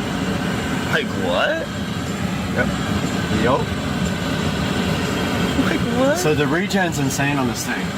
I never have to use the brakes because the regen's so strong. So you just let off the gas and it slows down by itself as it's generating power. What are we looking at? Is it the back of the car? That's the back Back, of the camera? front, yeah. Alright, so I'm gonna get on it. I'm gonna count to 5 and then I'm gonna hit it, okay? Jen's gone. No, forget it. Ignore? Yeah. You still recording? Yeah. Alright, I'm gonna count to 5 and then I'm gonna go. Alright, let's go. Are you ready? I'm gonna count down from 5. Alright, ready? 5, 4, 3. Is it counting at the top? Now it is. I tried to record on my phone, but I was thrown back. Holy! What do you think about that, Sam? Dude, that's a nice. Was that you or is that the car? What? Like, was that a preset? You click a button, or was that your foot? That putting wasn't down? even launch mode. That was just normal from a... Because I think launch mode's not that serious. No, launch mode is faster than that. What? Yeah. It's drag strip mode is the ultimate, but it takes a while to get it prepped. What? Launch. Are you rolling? Are you rolling? I'm grabbing my glasses. Hold on. Are you rolling? Yeah, I'm rolling. All right, ready? I'm ready. I'm ready. Are you sure? We're ready. All right, here we go. Oh shit! Jesus! Oh my god! Holy shit! There's 100. 120. What? We just did 120? So this car will reach, so it does a quarter mile in 9.5 at 157. It'll reach its top speed in about 11 seconds Jesus. of 175. Dude, and that's where thing's wild. I have never been launched. You'll never feel that again in your life. I have never. That's not even drag strip mode. Drag strip mode is absolutely ridiculous, and it's faster than that. I would get so many fucking tickets for this car. Yeah, me too. I could not even count how I would. That's regen. I'm not touching the bird. It's like all the regen. Dude, I'd be locked. Sam, this What? is a go-kart, literally. I know, dude. I want to drive it. This is what $100,000 gets you. Should have gotten a Lambo. That's about 250. Yeah, I looked at it. And slower than this by far. Way slower. This car will smoke literally every Lamborghini, every Bugatti, every car name, every Dude, bike. that's crazy. Most This electric motorcycles. can did that. I'm just like, I'm still appalled at my whiplash from the first one. I know, because I was sitting like here. I was sitting up here. You saw that I hit it before I got to 1, right? I wanted to surprise you guys. I'm like, holy fuck. Let me get a shot of you with both hands on the wheel. All right, man.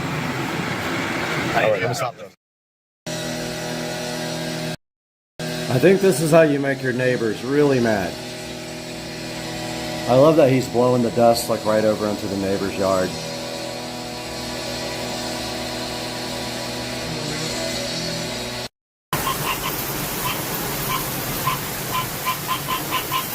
Frog attack? What in the... Frog, where are you, dude? You shut up. This is huge. Literally. That's gonna leave a mark. That's blood. Let's go. Let's go. Let's go.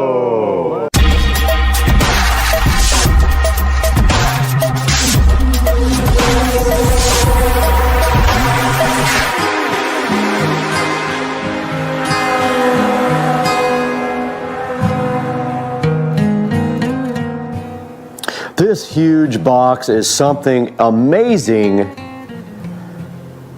for the Supercar Street Racing channel, and we have been trying to order this for a while. And now, boom, how do you like that? We have this amazing upgrade for the channel. That way, all 10 people who watch the videos can be upgraded. No, for real though, this is a huge upgrade for the channel, guys. I have been wanting to get this for a while. We got the official SCSR scissors out so that we can open up this incredible, huge box on the channel today. No joke, this is big.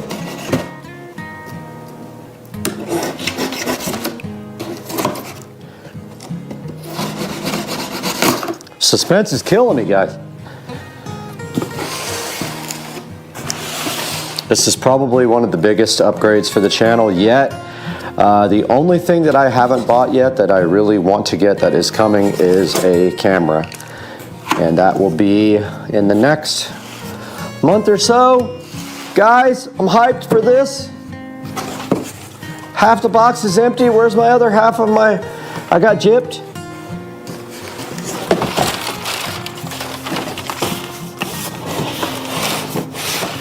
And inside of this box is another box. And probably inside of that box yet another box. Hopefully this is actually recording. I got this SD card off of Ali, and it immediately said, oh, you can't do everything you want to do with this SD card. But I did play back the video and it seemed fine, but if this doesn't work, I am going to be one upset individual. Ooh. All right, well, those scissors are sharp. I just cut my finger hard. Not good.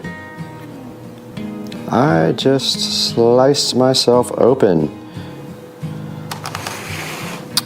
So, lesson learned, don't grab a scissor. That was quite a little slice.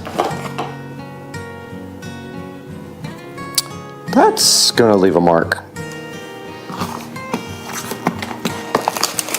Just thinking how the scissors weren't sharp and they sliced my finger wide open. Not good. All right, so inside of this box, trying to keep my finger from bleeding all over the place, but inside this box here, I know, it's a lot of drama. I look like I opened the bottom of the box. I don't know. Let's see. Look at that bag, guys. I am hyped. I probably need to get my finger taken care of real quick. I'll be right back. All right, those scissors took care of my finger pretty good. I went ahead and washed that off, but yeah, I didn't think those things were that sharp, but I just literally pushed on the blade and it took a chunk out of my finger there, but that's okay, guys. I am not discouraged because no one can ruin this. And inside of this box, I don't want to bleed all over this stuff either, so I may need to get a Band-Aid. Yeah, I'm gonna go get a Band-Aid real quick and we'll be right back. All right, so you can still see some blood there, but hey, I'm not gonna bleed blood all over my brand new light kit. But yeah, this is my new lighting kit for the channel, and you guys can see right here and right now inside of this nice canvas bag what should be a set of lights for the channel. And right there we have a couple of power supplies, guys. Get hyped for power supply and power cords that go with the power supplies right there. So these guys actually have good reviews. They are RGB LED photography / videography lights, and inside of this you can see one right there coming out of the packaging, so fly, looking amazing. And looks like they have two pockets here for them. So there's one pocket on each side where the actual light slides into right here. And then we got a completely empty two bags because those were where the power supply were.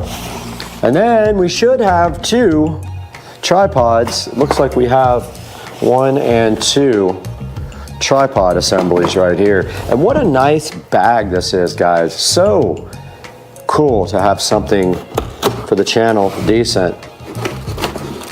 And this tripod slides right out of this unit like this. And the battery on the GoPro has been used now for 5 minutes and it's at 81%. So welcome to my life. GoPro, dead battery and overheat constantly. That's your life if you use a GoPro. No joke. Use the phone? Nope. GoPro? Yep. And inside of this box, guys, look what, we had two boxes right there. Both of them housed a nice tripod for each light. And then inside of the light right here, inside of the bag right here, we have the actual light. Now I'm not seeing any kind of instructions, but I haven't really looked. Don't see any kind of instructions on that, so I'm just gonna keep on going and maybe they will pop up at some point. But is my finger bleeding? Yes, it is, all over the place. And there's one light outside of the kit.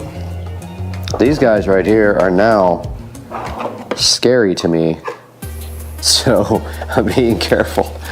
That was kind of a dumb move on my half, but my behalf, but I've done some dumb things in my life, so, you know, wouldn't be the first time, brother. And that's a good look at unboxing and unplasticking this light. That finger really is trying to bleed a little bit, and I know I'm being drama filled, but I just don't want to get blood all over these brand new lights. And inside here, we have the nice K80X lighting right here and right now, and you can see, looks like there's a spot for a battery right there, I guess. Not real sure, it didn't come with one, but I don't know what, I guess this is a slot for 2 batteries. Not sure, I'm gonna investigate this a little bit more. Those sharp cuts though. So this manual does say, use the Pixel LCS app, so I'm gonna go ahead and see if I can find it. Pixel, I haven't even powered these on. LCS. All right, there's the Pixel LCS app. We're gonna go ahead and download that now. You have to buy batteries for it, that's fine. I didn't expect it to come with batteries, I don't care. The point was for you guys to see if it actually had batteries or not, and is my finger still bleeding? All right, so that's the LCS app. So we have not even powered these guys on yet. So I think the next step is to go ahead and get these guys set up. This is going into the fire, guys. Let's go. Oh, there's blood on my floor. There is blood on that floor.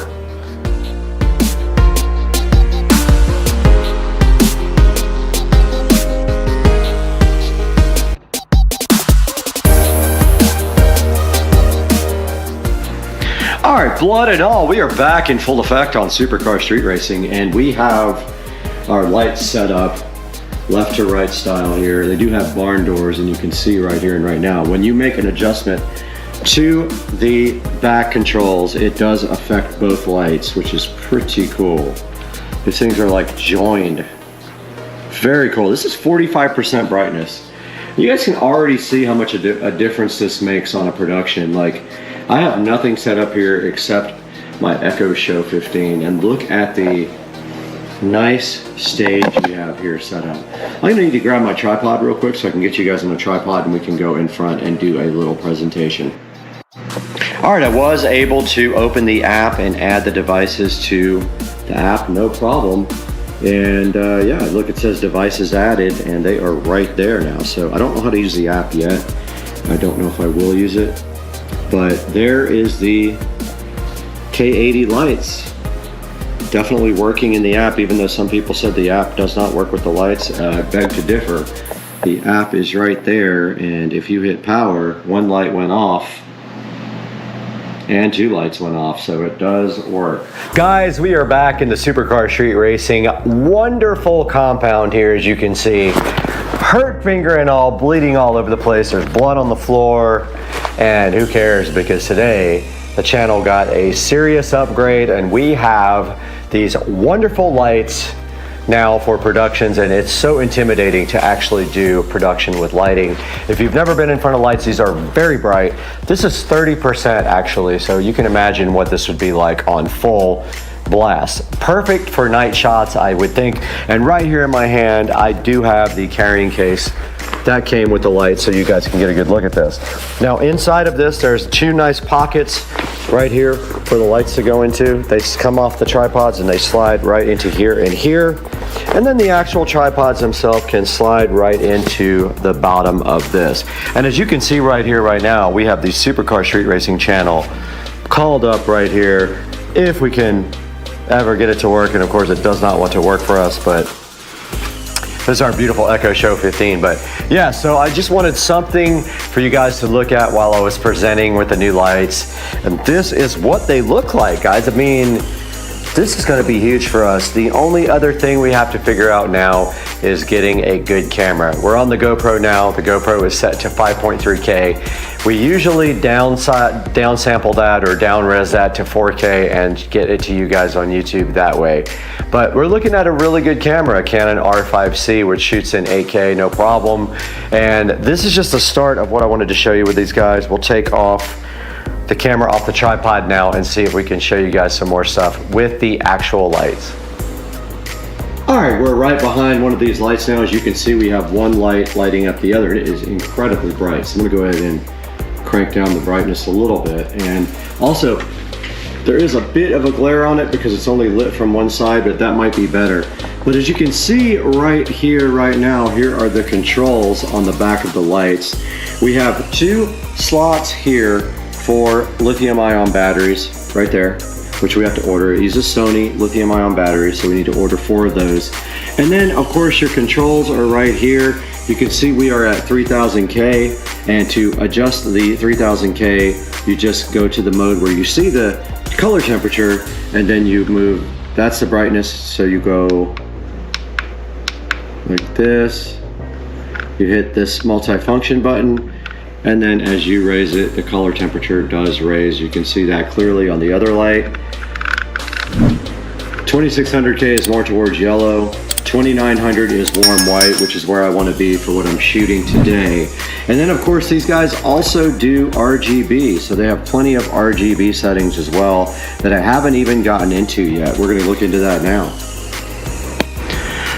So in this mode here, you can actually set the individual RGB channels, so you can go up with red, and you can see that the red is increasing. If you hit the multifunction button here, it goes into green. You can add green. If you hit it one more time, it goes into blue. And in that case, you can add more blue, and that's how that part works. We're in the flash mode now, and then now we're back into the regular photography mode of the light. Haven't gotten any deeper into that yet, but I do love how these guys are on the same channel so that when you do something to one light, the other light responds in the same manner as the first light, which is very cool. Okay, a little deeper dive into what is on the front of the display here. The channel is in the upper left. You can see it right there. It may not focus directly on it. And also, I think there's some peel satisfaction still on that. The group is A, B, C, D, E, F for a group of lighting. The brightness is there at 41% right now, 0 to 100%. And the DC mode is right there with the plug, and you can see right here and right now it says Bluetooth, and then the color gamut would be on the left, but right now it's color temperature. If you have it in a different mode, it would show you the color gamut and the saturation, but right now it is set on 2900K for the color temperature. And then we went to the other mode. You can individually adjust the R, G, and the B of the lighting. All right, guys, so this is a good look at how it looks with the RGB turned on. And right now we are a nice hue of blue, looking like a bunch of Smurfs right now for you guys. But this is how the RGB lighting effects work on this. It's pretty bright still, like it's literally hurting my eyes right now. I can imagine that these guys are so good at night when you don't have any light, or in the dark garage where we're always working. This is gonna be awesome. That's blood. All right, a closer look at the actual tripod for you guys as well, and the barn doors. As you can see right here and right now, this is the back of the unit, and the guy just kind of drops right on here and tightens up with this. You have the normal tripod here that you would get with any kind of other tripod. It looks exactly the same, performs exactly the same, has some height adjustments here, and then the top is the clamp for the actual unit. And we are lit up by the other light, guys. Get hype on the lighting. It's just lighting up the other tripod so you guys can get a good look at it. And then the barn doors are simply right here and right now. If we spin this guy around,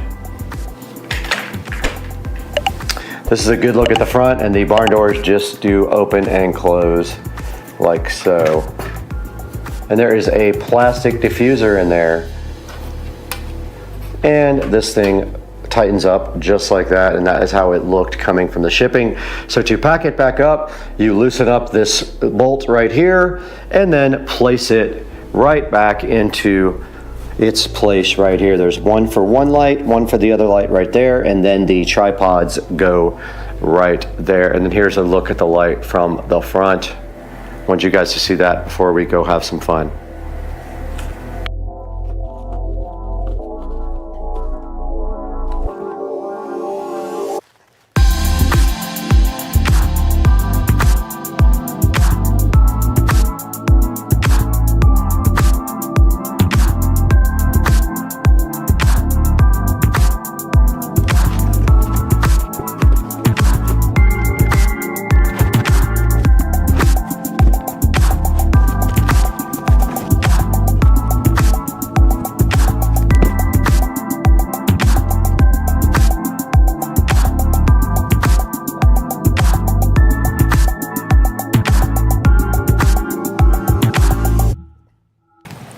Let's go.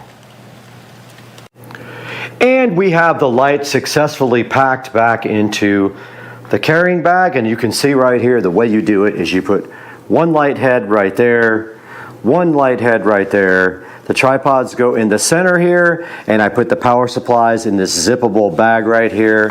Then the whole thing just shuts and closes like this. Might be hard with one hand, but it will, in fact, close. Yep, it's going to be really difficult doing this with one hand. I'm trying my best.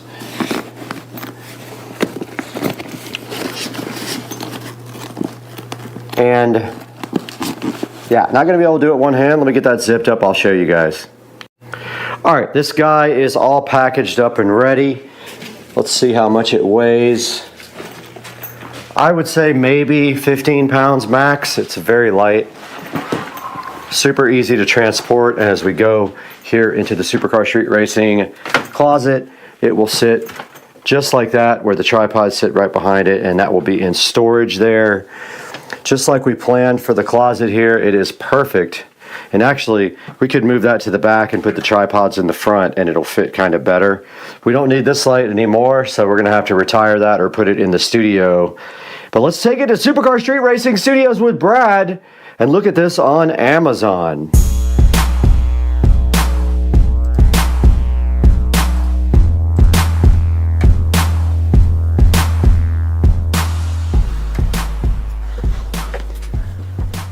Guys, we're back once again in the Supercar Street Racing Studio.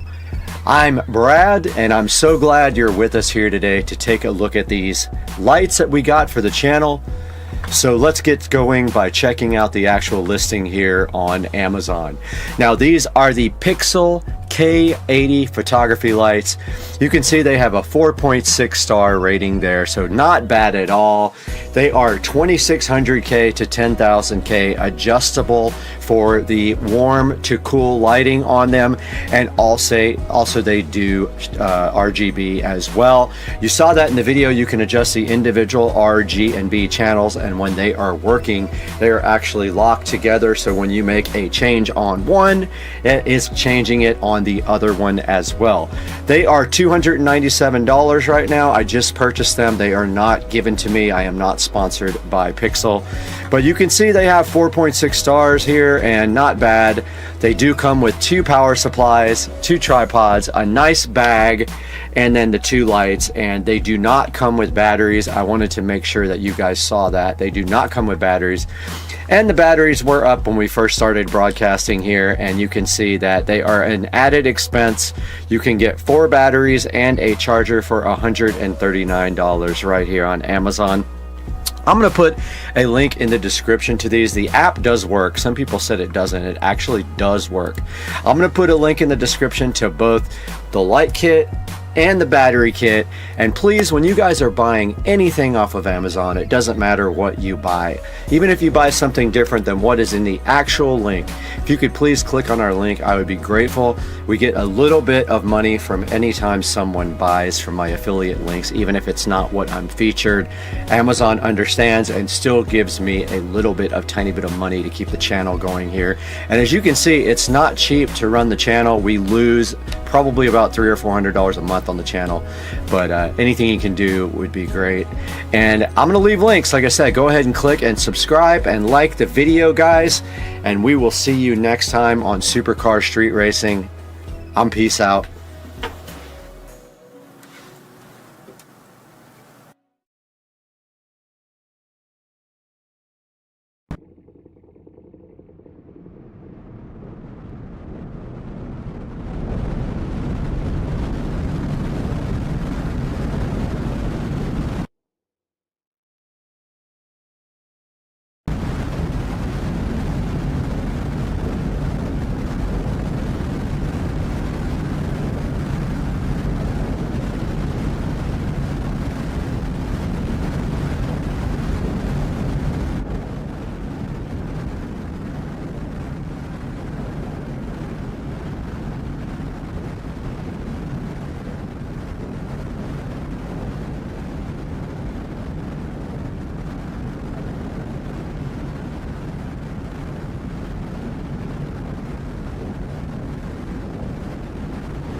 All right, we're out here with Rich and Trish, and we got the best golf cart in the neighborhood. If the light up there doesn't come on, we have a... Oh, man.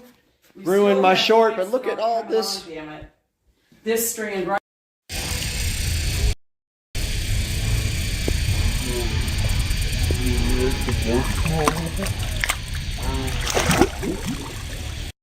Okay. Where is that, Brad? You know where it's at. Hold up. Yeet! We don't need that where we're going. Hell no. Hey guys, Brad here. And I've been wanting to do a video like this for a while. So, if you look online, there's a lot of reaction videos to music, and there's different types of people who actually do these reaction videos. A lot of them sometimes are professional musicians. Sometimes they're nobody, just a normal person. I'm kind of in between. I'm an amateur musician. I play acoustic guitar, electric guitar, drums, a little bit of keyboard, mandolin, ukulele. Quite a few instruments, but I'm not amazing at any of them. I'm just a guy who likes to have fun playing guitar. Today we have my Martin here. I will use various of guitars here in some of these reaction videos, but today we got my Martin, which is a solid little $1,000 guitar. You could find them on sale sometimes for in the 800s, but that was rare. But yeah, good little guitar. It's a great guitar for beginners. It has been restrung with Elixir strings, and it has been set up, so it actually plays very nicely. Makes a good sound.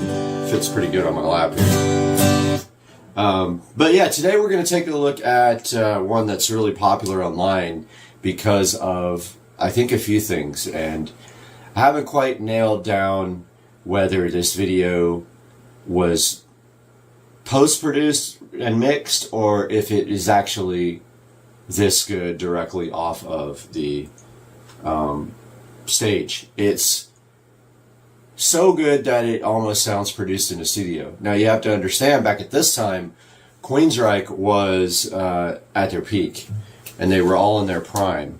And so you can kind of understand why the video sounds as good as it does if you can just remember that when these bands are touring, they are at their absolute peak, and they are practicing every day, and they are able to keep that timing good, and that's why.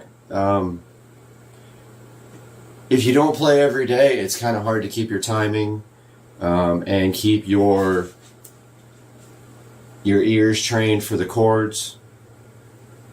And so, let's read a little bit about Queensryche together before we take a look at Take Hold of the Flame. So, Queensryche is an American heavy metal band formed in 1980 in Washington, which I did not know that. Used to be a fan of them back in the day when I was in high school and college. And they came from this band called Mob. And they have 15 studio albums. And if you know Queensryche, they are really theatrical, and their albums have themes that carry out through the whole album. They sold over 20 million albums, and that's absolutely amazing. And of course, you've got the incredible vocals of Jeff Tate, even to this day, although there are several versions of this song online, and you will see that his vocals have deteriorated. Now, I heard that was because he was a classically trained singer. He took lessons, and voice coaches helped him develop that range. And I did hear that that could be the type of singing that he does could be detrimental to his long-term voice, so to speak. But when you hear him sing, you know that he's classically trained. And he almost has an operatic type of voice, and his range is absolutely insane. Like, it's probably one of the best of any rock vocalist ever. I mean, you have Jeff Tate, you've got Rob Halford, who can also do that range. You've got the guy from Boston. I forgot his name. The guy who is no longer alive. He had a pretty crazy range, and then you've got you got a couple of other guys that are up there. But no, Jeff Tate, man, his vocals are on point. He's one of the most incredible rock singers ever.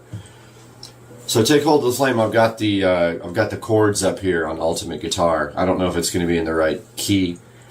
Sometimes these videos are shot, you know, obviously they change the key when they perform live sometimes, and not to mention due to video speeds, frame rates and things like that, sometimes the tuning isn't right on a guitar, but we will try to see. And it's got normal chords here. It's in A minor.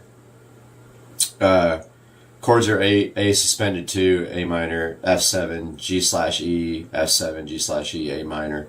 That's for the intro of the song. So it's calling for an A suspended 2, which is just basically 2nd fret, and it's your 3rd and 4th string up. So it really is just this.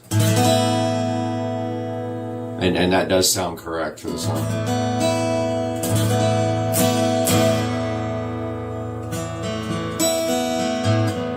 They probably fret it. I probably like finger style it, but with a pick, you know, an electric guitar. So intro is just, you know, A sus 2, A suspended 2, A minor, which is just very close, almost the same chord. A suspended 2, A minor. And then your following chord is an F7, which is a kind of a difficult chord to play. There's a bunch of ways to play it, but Ultimate Guitar says that you basically bar the 1st fret. So you got your that's a tough one to bar, and then your 2nd fret, it's calling for the 3rd string from the bottom. So that would be finger 2. And then your 3rd fret is 2nd string from the top. So they're saying an F7 looks like this. Beautiful chord, but very hard to play. Because barring that 1st fret is honestly very difficult because of the pressure of the strings at the very top, even though this guitar is set up perfectly. There's an F7. And then from that point we go to G/E, which again is not a normal chord, but it really is just 2 fingers. You can play it with your 1st finger and your 3rd finger. So it's 2nd fret, 2 strings from the top, 3rd fret, bottom string. Very interesting chord. It's used in some other songs that I remember. And then we go back to the F7, back to the GE, and then back to the A minor.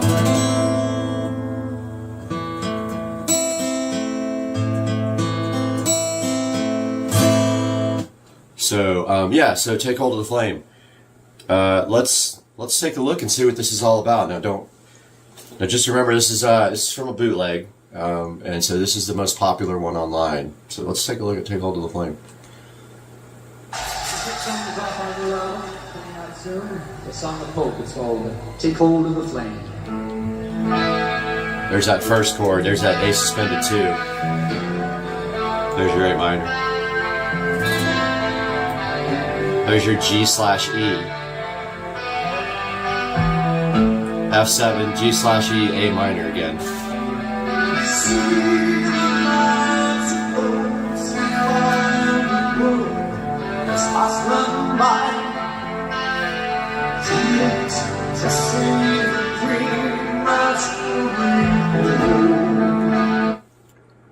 So right away, I'm noticing that his tone is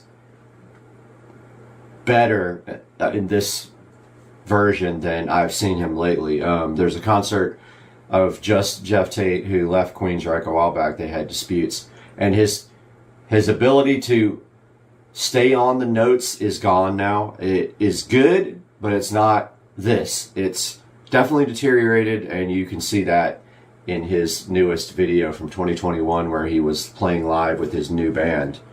So, lyrics, we see the light of those who find. A world has passed them by. Too late to save a dream that's growing cold. What does that even mean? So he's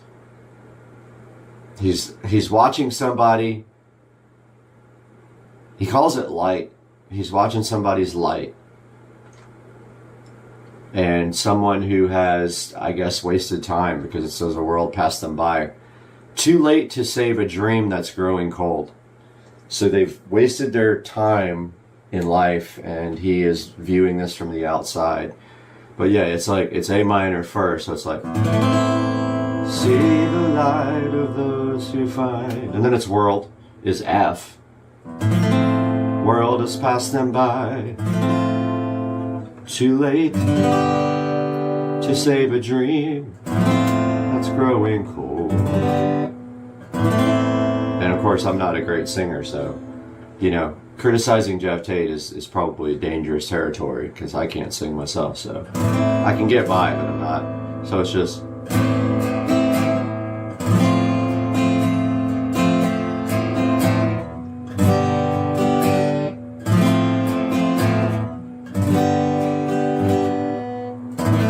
something like that. Listen to it again.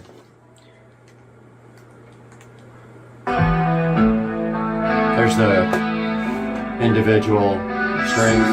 There's the A minor.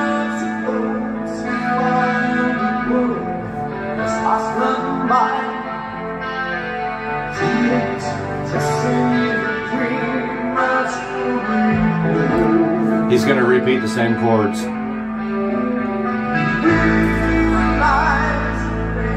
Bass came in.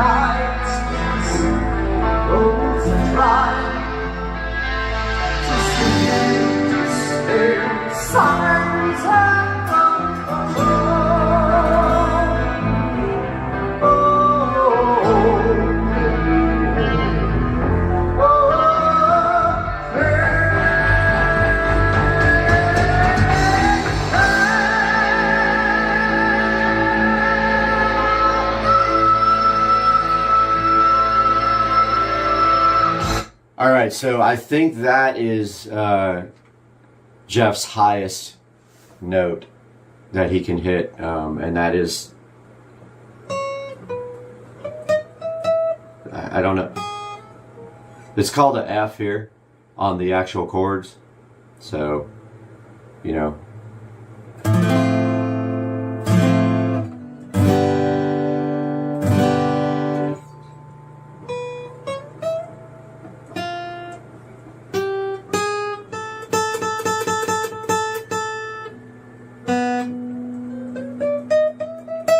So there it is.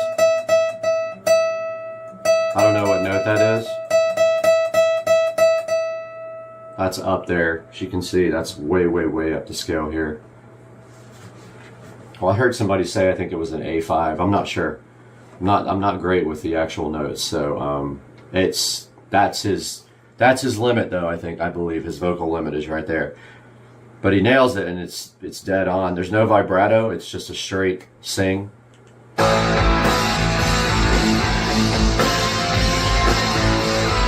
Then it goes back to G. After this little guitar part. Right here.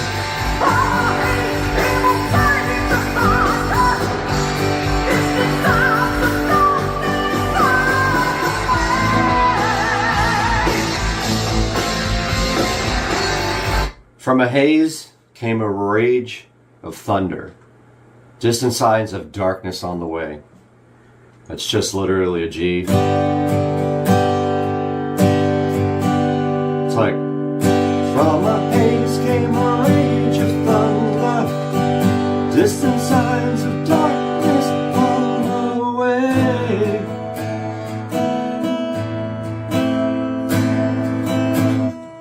Just a G to A minor. All right, let's see what's next. Fading cries, screams of pain and hunger. Another one, just G to A minor.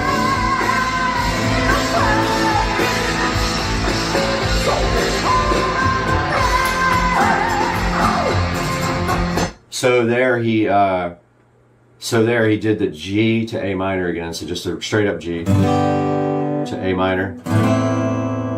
When he says, fading cries, screams of pain and hunger, but in the night the light will guide your way. And now he's about to sing the hook here. Take hold of the flame, and that's where he goes to an F. Now F you can play two ways. You can bar it, or you can just do the standard way of playing it. So he's gonna move to this hook now. Let's check it out.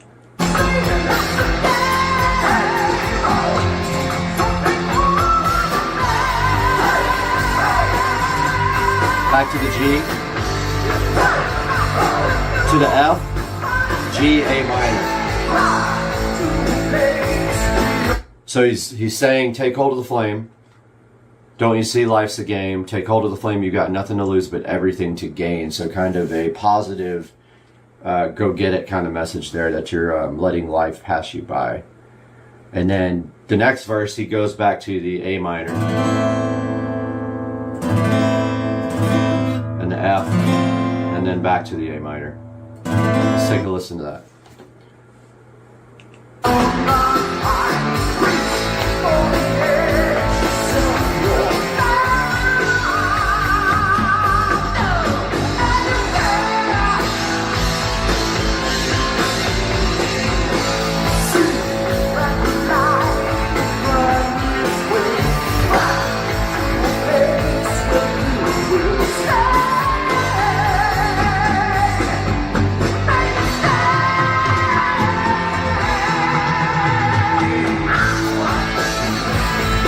There we see a little bit of Jeff's presence on stage, which he has an amazing ability to entertain the audience. He has the moves down. He's got the voice down. He's a good-looking dude, so he always had that going for him as well, which is important. And so that's that piece there. Ride to a place beyond our time. Reach for the edges of your mind, and you're there. So that whole piece is just A minor. Ride to a place beyond our time. Reach for the edges of your mind. So yeah, obviously I'm not a great singer, so Jeff nails it. And then, see that the light will find its way back to a place where it will stay. Make it stay. Another positive vibe there. And again, so he starts on A minor, so C. See that the light will find its way back to a place where it will stay. And then he's like, and then he says, make it stay. And then when he does that, they go to an F, they go to an E major, and then back to A minor. So it's like, make it stay. And then there's a big solo after that with the amazing guitarist here.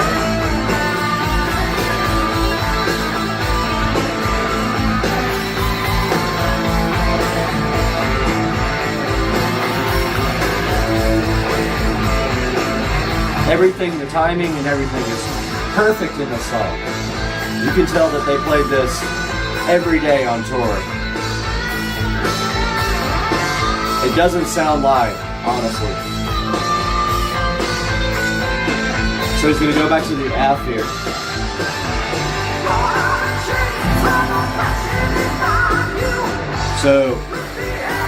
So the chord is wrong, I believe, on Ultimate Guitar. It says F, but I don't think it is. I think it's a G. Yeah, it's a G on the, in reality, he's got F on the actual app. Throw down the chains of oppression that bind you with the air of freedom, the flame. So it's just G, A minor with my terrible voice. Throw down the chains of oppression that bind you With the air of freedom, the flame burns bright. Let's take a listen to that again.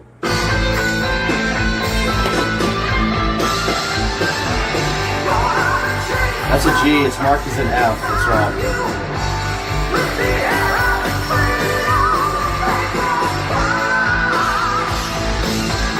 It's wrong again, it says F. It's a G.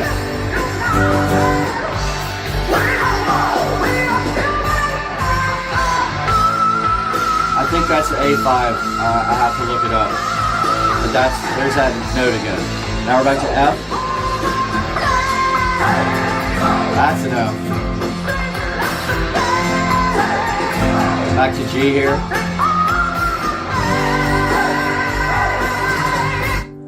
Again, just such an incredible use of his voice. He is going down to, you know, G chord here, and then he's hitting that super high, and so just we are strong, the youth united, we are one, we are children of the light. It's interesting. Their lyrics are always so well thought out, and so you know, it's a rock opera. Their albums have themes like Operation Mindcrime. This blows my mind, this performance. Let's take a listen to it again. So he's at F, and then he's back to G here.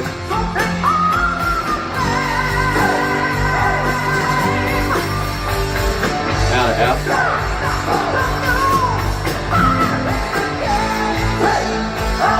Yeah, there's some obvious errors in this chord. In this tab, there's the F's are actually G's on these. So he says you got nothing to lose, but everything to gain. So there's really not an F there at all. It's G the whole time. He's like, take hold of the flame. I see he's marked it as an F, but it's a G. Take hold of the flame. That might be an F at the beginning. Let's listen to it again.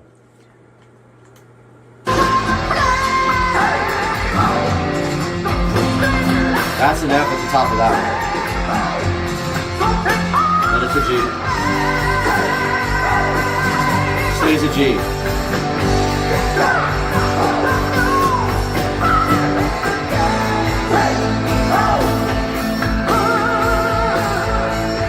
Yeah, so there's only one version of this tab on Ultimate Guitar, and it has some errors in it.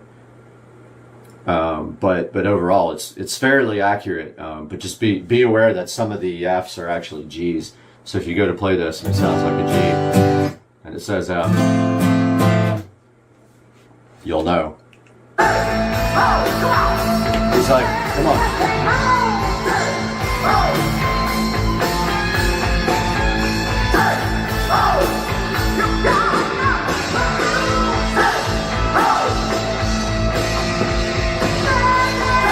Again, the stage presence. This is 1984, mind you. So this was Queensryche in their prime. Literally, they were becoming really famous at this point. So they're probably playing every day. Again, with a positive message, you've got nothing to lose.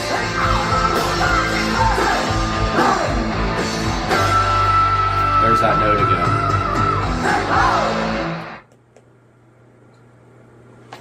There's that note again, so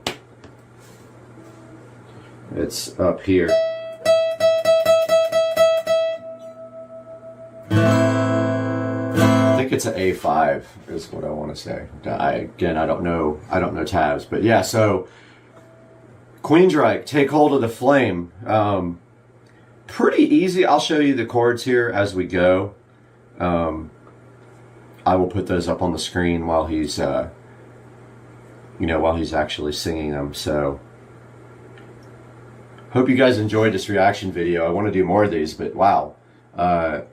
Take Hold of the Flame, probably one of the best live performances that I've ever seen from a band. Now, The question still remains, is this live, mixed live, or is it, or did they isolate the channels, take it to a studio, mix it, and then create the video afterwards? That I'm not sure of, and there's not a lot of information online about it.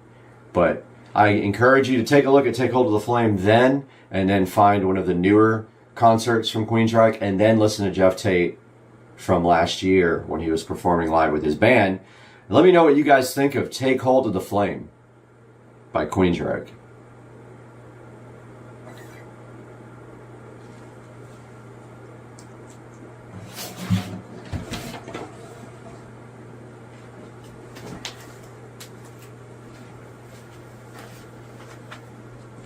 Hey guys, Street Racing here. Just posted a video about SpaceX Bitcoin scam videos going around. They are currently live. Wanted to post a new update here with the actual video that's happening now. So let's just switch the camera. So you can see right here this current scam that's going on right now for Bitcoin. Now what this is the actual, I'm going to go ahead and mute the video right now and play it. The actual person has named their channel SpaceX like that. I think my screen is all dirty, but let's try to wipe it off a little bit. And so see, it's called SpaceX right there. It has that you can actually donate Bitcoin and win like more than you actually donate, which is of course ridiculous, and it's a total scam. So what you want to do when you see these videos, now you'll notice if you go to their actual channel, there's one video on here. Obviously these guys are not SpaceX. If you go to About, and then you go to Flag, and you go to Report User, go to Spam and Scam, go Next. It says this channel doesn't have live videos, but it is live. And then put Bitcoin Scam and report this so that YouTube can delete the channel. You can also go to the video, go to Flag, Spam, go to Scam, and go Bitcoin Scam and report this. Now if you notice, once the video plays after this ad, they will also have a fake registered URL up here. So what you can do with this, all these URLs, this is the same person or people doing these scams. You can go to reg.ru, reg.ru, and it's actually, the email address is abuse@reg.ru, abuse@reg.ru. Tell them the name of the URL that's posted here and ask them to remove it, because it's a Bitcoin scam and they will delete the actual account from the internet. So do not fall for this scam. Notice SpaceX is 2 right here instead of just 1. SpaceX is actually 1 word, space, and the letter actually no space. So I wanted you guys to be aware of this scam. This will get taken down here pretty soon, but until then, people are actually going. I don't want you guys to be one of the ones that actually falls for this stuff. Please report this. Please let it be known. These people are trying to use SpaceX to generate money, and you're not getting anything. You will lose every penny you ever put into it. Thanks, guys, and have a great day. I hope you are going faster and faster.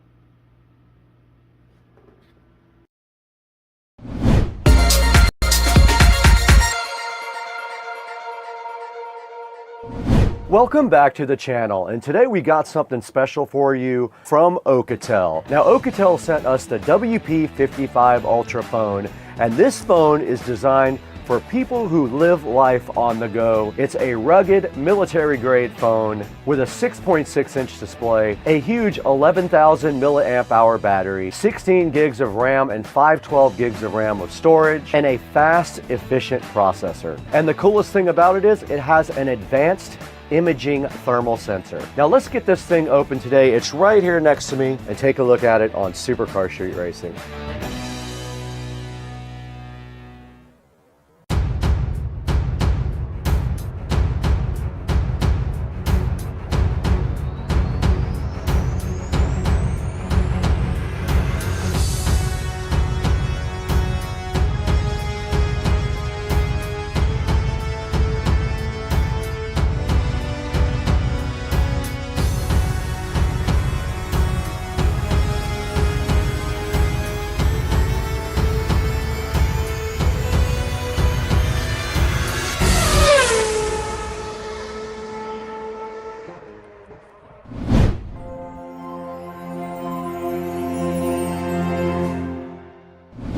Welcome back to beautiful Studio A. We're out here today with Alcatel, who sent us their WP55 Ultra, and this is it directly in my hand right now. Now, this isn't your typical smartphone. This thing uses military-grade hardware for absolute toughness, and it also uses modern 5G performance. That means you get power, protection, and productivity in one package right here. Now let's kick it off with the design. This phone features a metal reinforced frame, shock absorbing corners, and also Gorilla Glass for the ultimate in break-proof protection on your screen.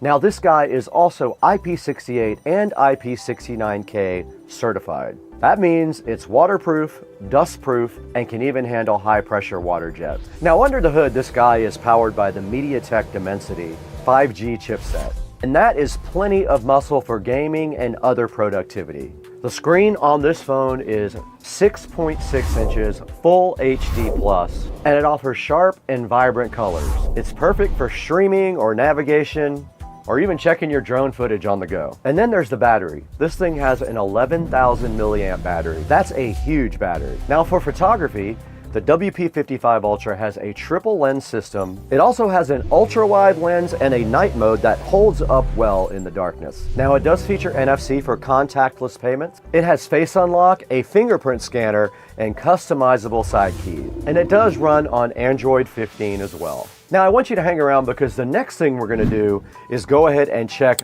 the stability, the durability, the waterproofness, and the camera on this phone. And we'll check the battery life also. Let's not waste any more time. Let's get the WP55 Ultra turned on and take a look at it right back there in Studio B.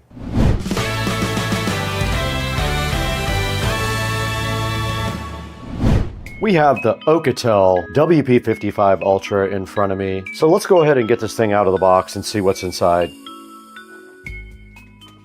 Okay, we got the box open now for the Alcatel, and it does have something on the front right here. It says Smart Key on the side of it. There's a volume control right there, a power button right there. It did come with a removable case as well. I just took the case off right here. And then your volume controls are right here on the side, and your power button right here.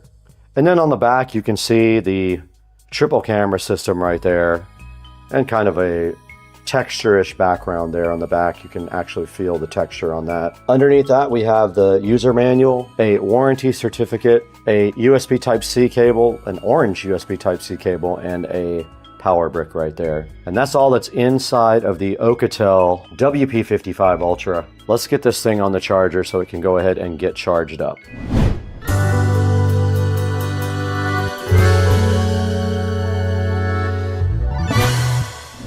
Okay, we're here with the Alcatel WP55 Ultra. We just powered it up just a minute ago. And there it's in the setup mode. It's asking us where we are located. I pushed English United States and I'm hitting start. Now it wants me to connect to our mobile network. I don't have any SIM cards. We're gonna have to be Wi-Fi. Now it's saying that it is getting our phone ready.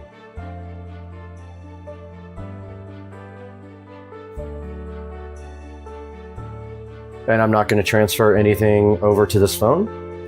Okay, I'm gonna go ahead and sign in, and I'm gonna be using the device. And I need to set a pin. I'll go ahead and do that off cam.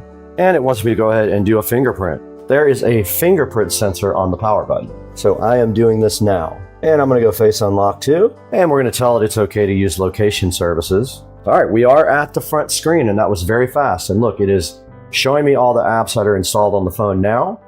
Let's see if they have any software updates, system updates. Your system is up to date. We have no more updates. And you simply swipe from the bottom to do anything to remove that screen. Now, one of the more interesting things is this thing has a thermal camera, which we will be testing. And it is called Therm here, and it is loading. Look at that. It shows you a temperature. That's interesting. It sees the lights are hot, the LED lights. Okay, that was a quick setup and look at the WP55 Ultra from Alcatel. But we're going to go ahead and see if this thing can handle a couple of other things, like being underwater and also being dropped. So let's go ahead and do some testing now.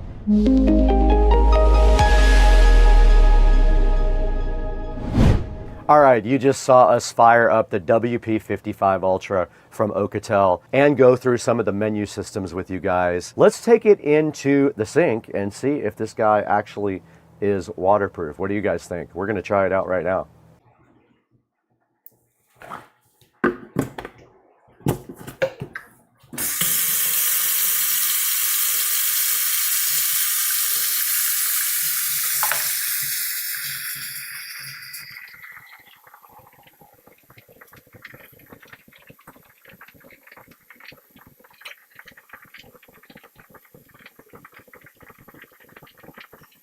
Okay, we have our sink full of water here, and now we're going to start rolling on the Alcatel. And we are rolling with video.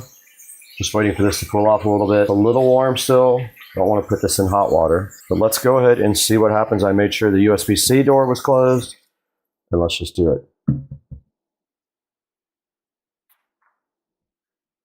All right, I saw a purple flash. I don't know what that was about, but I did see purple. It is completely submerged underwater now, all the way underwater. And you guys might be able to see me, might not, but it is under water completely. Has been under there for almost a minute, no problems whatsoever. And it is still recording video. I just pulled it out of the water. No issues at all. No problems with waterproofness whatsoever on this guy. I just removed the case, and you can clearly see there's water inside the case. The phone is absolutely fine. It has no problems whatsoever. It goes back to the main menu with no issues, and there is the front of the phone. You guys can see it is working perfectly. At the same time, this was completely full of water, the case. It is indeed waterproof or water resistant. You guys just saw us test out the waterproof capabilities of this phone. We're going to also show you some night shots from the thermal imaging camera and things like that as we go. So let's go ahead and do some more tests with this guy now.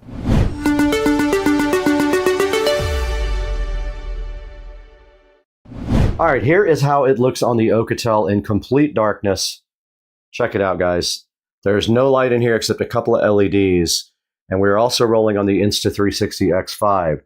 So you can see this thing does pretty good in low light conditions. This is almost no light at all in my room. So a good showing for night vision on the Alcatel. No problems at all. All right, we're in the kitchen. We're going to do the drop test now on the WP55 Ultra. I actually destroyed one of my phones like this before, so we'll see. Let's see what happens. This might be the end of the phone.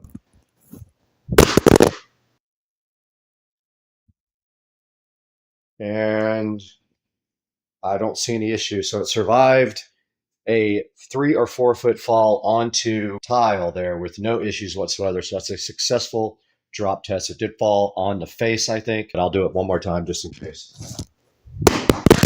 Again, 2 successful drop tests from at least 3 feet onto a tile floor. No problems whatsoever.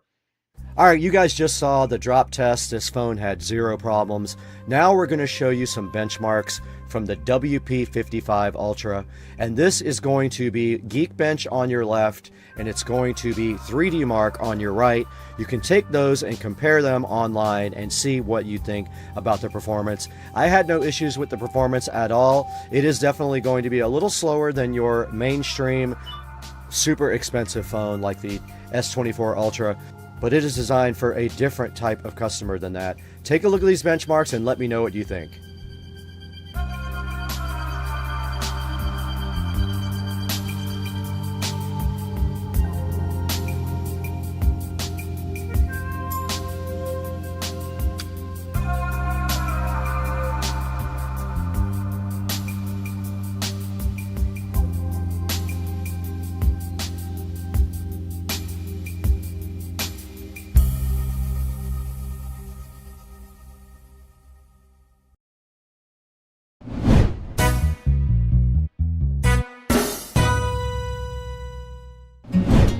All right, we just tested out some more of the features of the WP55 Ultra right here in front of us. Now that you know a lot about this phone, I think it's time for you guys to find out how you can get one of your own. Hey, what's up everybody? Welcome back to Supercar Street Racing today. We have a special edition for you today because we have the Alcatel WP55 Ultra here. It is a thermal vision, mega powered, badass phone for sure. Cutting edge thermal imaging technology that works. I showed you guys that on the video. It has a huge 11,000 milliamp hour battery. It's got a 5G MediaTek processor. That's the 7025 processor. Up to 48 gigs of RAM and 512 gigs of ROM. You can see also here that it uses 33 watt charging technology. It's got a 108 megapixel main camera. It is Android 15. It has a 6.6 inch FHD plus display with 120 hertz refresh rate, an 8 megapixel night camera, which I showed you guys also, and that processor is the 6 nanometer processor. You can also reverse charge on it. You can plug another device into it and charge it right off the USB port. There's a little bit about the thermal imaging, which we did test out, and it does work perfectly. And there's that huge battery it has also. I did some battery tests. You saw that in the video as well. It performed very well. There's a look at the triple camera setup, and it does use a Samsung imaging chip. It also has a 32 megapixel front camera, so you can do great selfies. And there's your ROM and RAM capabilities built into the WP55 Ultra. There's another closer look at the display. Also, it says you get vivid colors and sharp clarity. And it's 15.3 millimeters slim, so it has a great grip. And I have it right here in front of me, right there. And it does fit in my hand very well. And it is designed to handle water and dust and shocks. We did a drop test on it and had no problems whatsoever. We did a water test and had zero problems with it also. There's a look at the reverse charging right there. And it can have 2 SIM cards. And it has 1 slot for a TF card if you need that extra storage. And of course it does NFC, you can see right here. It has a fingerprint scanner, Gorilla Glass, and GPS, as you can see on the screen right here. There's a look at the controls. You've got your volume down, volume up, and power on one side, and then a smart key to launch apps with a single touch. Go ahead and check the link in the description for your Alcatel WP55 Ultra. Grab it today and tell them Supercar Street Racing sent you. This is perfect for contractors and men who work out in the field and camping and so many other cool things this thing is perfect for. Grab yourself one today. It performed perfect for the price point. It is exactly what we thought. It is great for doing everyday tasks. It's snappy in the menus, and there's no wait time whatsoever. Thank you guys for almost 240,000 subscribers. That is absolutely amazing. I couldn't have done it without you. You guys are everything to us. Thank you so much. And please, when you're going to buy anything from Amazon, even if it's not this phone or any of the links in the description, if you click through one of our links, it helps us out greatly. It gives us a few dollars to keep moving the channel forward. We got to get out of here right now. We've got another Alcatel phone to review, so we got to get moving on it.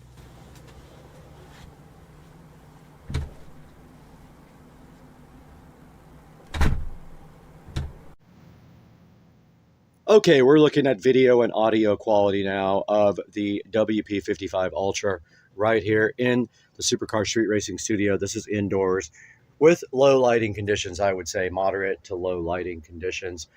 And this is how it looks at 4K video. Let's go ahead and walk outside now and see how it transitions out into the outdoors. Now we're outside taking some video of the beautiful backyard at the Supercar Street Racing compound. There are some nice reds for you right there, some blues here. And let's move back out into the sun so you can get a view of the beautiful backyard at Supercar Street Racing. And that is how it does look.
All right, now we got the patio lights on, so the string lights. We got the Govee sconces, and we got the Govee LED color changing RGB IC bulb.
Hey guys, welcome back to the channel. Today we got another exciting product to take a look at, and I really wanted to get this out to you guys because I'm super excited about working again with some Govee products. Today we have the Govee RGB IC multicolor dimmable, and they're just like wall sconces.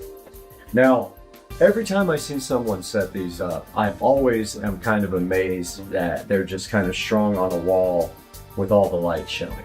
I mean, I guess it's not that bad when you take a look at the package. You can notice here the lights are all connected by wire. Technically, you could probably put those in the wall, but you would have to drill through, probably, you know, put a hole in your drywall and then drill through the studs that go across the wall. If you have a long, flexible drill bit, you can do that. Nevertheless, I do want to take a look at this because these are going out on my patio up on the beam that I installed, which you will get a look at in another video. So these are the Govee RGB IC dimmable multicolor wall sconces. Love Govee, they have so many cool products. We're going to take a look up close now. It's the same for all Govee products. You have to have Bluetooth turned on. You go to the Govee Home app. Guys, welcome back to Supercar Street Racing today, and we are outside in the beautiful SCSR compound backyard with a live studio audience of alligators all around us to take a look at the Zeek saw, and we're going to do that next, so hang tight.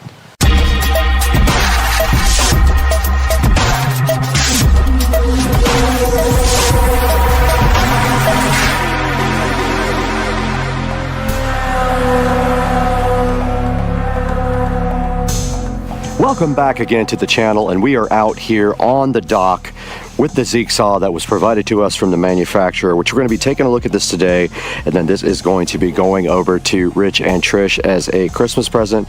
But this is a 4-inch mini chainsaw. They have their email address right here on the front, zeeksaw@gmail.com. They did contact me and ask me if I wanted to take a look at this, so we are going to be looking at this today, testing it out in the yard, and getting this thing unboxed on Supercar Street Racing. All right, we are out here with the Zeek saw 4-inch mini chainsaw, and once again, this is a good look at the box. You can see it right here. It is yellow and black, kind of taking from DeWalt. It's got some tips here for you about wearing eye gear, keeping away from children.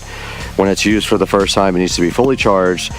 And extend the life of your chainsaw. Don't cut branches over 4 inches long, so we won't attempt to do that today. And now let's see what's inside here before we have to get this thing out and get it charged up for use. All right, on top there's some protective foam right here, just keeping our Zeek saw all healthy, and then a little instruction manual here. Keep away from small children. The thin film may cling to nose and prevent breathing, so they're talking about this, I believe this plastic bag here. And then there's a warranty here to activate that you have to scan on your phone. They gave you some nice pink and white Michael Jackson gloves here, or you can give them to your mom. And then inside the box here we have the Jigsaw. We have some chainsaw oil right here, but it is empty. We have a Jigsaw rechargeable battery right here. We've got your standard power adapter here that has a little charge indicator here on the corner. And then inside the box further, way inside the box, way deep inside the box is this Phillips screwdriver, which they provided you if you do have to do any kind of adjustments on the Jigsaw. Now, using the Jigsaw is just as simple as taking their battery here and pushing it straight in like that. But it does say to fully charge the Jigsaw battery before you use it at all. So we're going to do that now, but first we're going to take a deeper look at the instruction manual. So I just wanted to point out before I start charging the Jigsaw that you cannot charge the battery while it is in the device. So there's no putting power to this while it is running, because the charge port is underneath there, and you just place the charge in like that. And I'm going to go ahead and get this plugged into the wall while we talk more about the instruction manual. We do have the Jigsaw on the charger now, and while our studio audience looks on, let's take a look at the instruction manual. And of course the first page is just all the warnings. So, go ahead and check this out, and the scan for the activation of your warranty. And then the second page is talking about the work area safety, electrical safety, and personal safety. Some more safety stuff for the Jigsaw. And then how you care for your tool. So don't force it. Use the correct power tool for your application. Don't use it if the switch doesn't turn it off and on. Disconnect the plug from the power source and or battery before making any adjustments, of course. Recharge with the specified charger, of course. Use power tools only with the specified battery packs, of course. And a few other warnings here about using the Jigsaw. And then how to get service here, of course. And then a little thing about the technical specifications on the chainsaw. It's a 4-inch chainsaw. It weighs 2.5 pounds. And it has a 18,650 battery with 21 volts and a 2,000 milliamp hour battery, 2 hours of charging time, and you can work on this variable up to 45 minutes. And it does show you a picture here again of plugging in the charger to the charging jack. And it needs to be fully charged, so it is on the charger right now before we can use it. Now it shows you how to remove the chain if you need to, how to install the chain and lock the case, and it does show you how to put oil in it. It does not have oil that came with it. The oil was empty. You have to get your own oil. It shows you how to cut here, some things about the warranty, and that is it in the instruction manual for the Jigsaw chainsaw. Now let's get all safetied up and do some cutting with the Jigsaw. Okay, I did let the battery charge overnight, and it did not turn green on the charger right here. So that's an indicator of either the battery charger is not working or there is a defective power supply, something like that maybe, but I'm going to go ahead and hook the battery up anyway. I did contact the manufacturer. I emailed them, just waiting for a reply, but until then we'll go ahead and hook up the battery and see if it actually works.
All right, guys, as you can see, we just got done using the Zeek saw.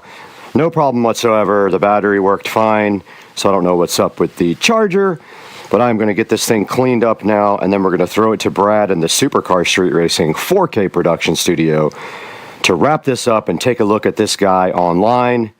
But let's clean this up first so we can give it to Rich.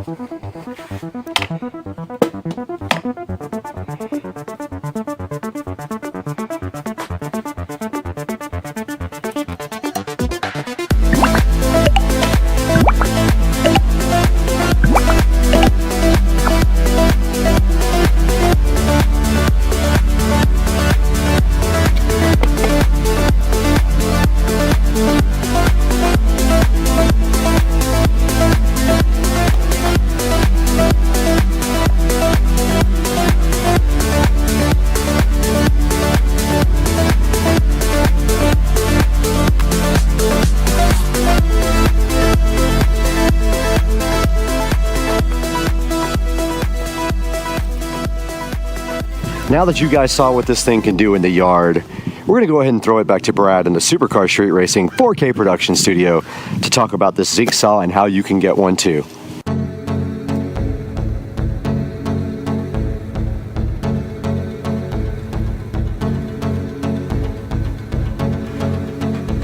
We're back once again in the 4K production studio. You're on Supercar Street Racing and I'm Brad, and it has been my pleasure today to show you this Zeek saw 4-inch mini chainsaw. We have the 6-inch right here up on the screen. They do have the 6 and the 4-inch, and right now the 4-inch is a crazy $26.99, and you get a set of gloves with it, and it is a pretty awesome little chainsaw. Now you can see right here it does have a 4.6 star review.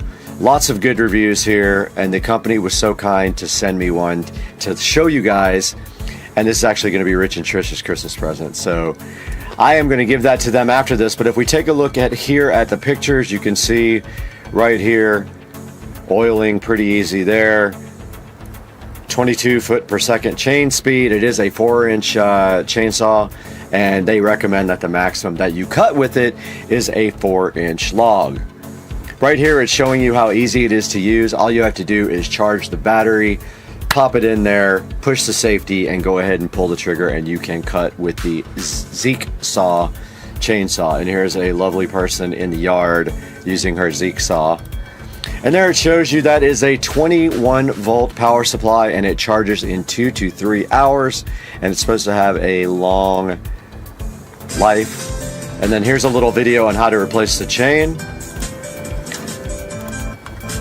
So we'll take a look at this now. So you just literally just take the chain out, move the tensioner, put the new chain on the plate, make sure it's going in the right direction, and throw it right back on the little mini chainsaw there. And that's all there is to changing the chain on the Zeek saw. And then if we get into the reviews here, we'll see some 5-star reviews that say it is praise but some whining. That's fine. If the motor whines, it actually is a chainsaw. And it says it's lightweight, does a great job for a small saw, and actually does. It's well made and super convenient, and dismissed my yard people. I don't know if I'm going to be so quick to dismiss my yard people, but I did enjoy working with the chainsaw. Some of the 1-star reviews, not as advertised. I don't understand that, and don't even think about it. And bad issues with chain tightening mechanism, battery melted and fell apart. So I have not had any of those issues with mine. Now the link to the Zeek saw chainsaw is going to be down in the description below. Make sure you click through our affiliate links. Make sure you like and subscribe. We appreciate you guys so much. And when you buy anything from Amazon, click through any of my links. It doesn't have to be what you're looking for. We get a small commission on the station, and it helps us grow. And as a channel, we love you guys. We got to get out of here, though. It's Sunday. We got to go get some breakfast.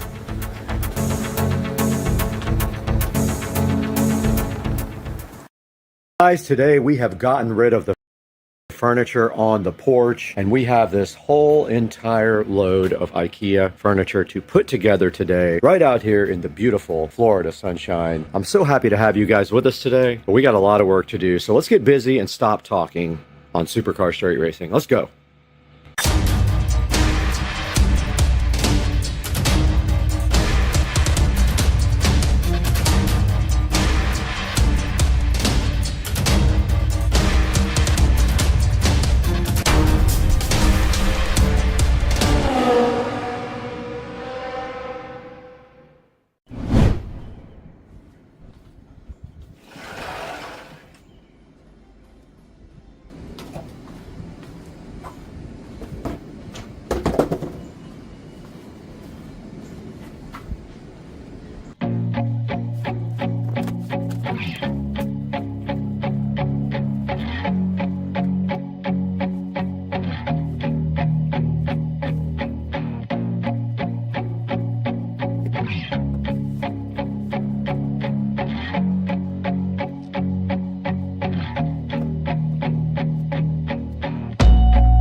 4 hours later and we have finished assembling the furniture. I tried to do this in a pair, so I did both of them at the same time. One step, yapper, and this is how it came out.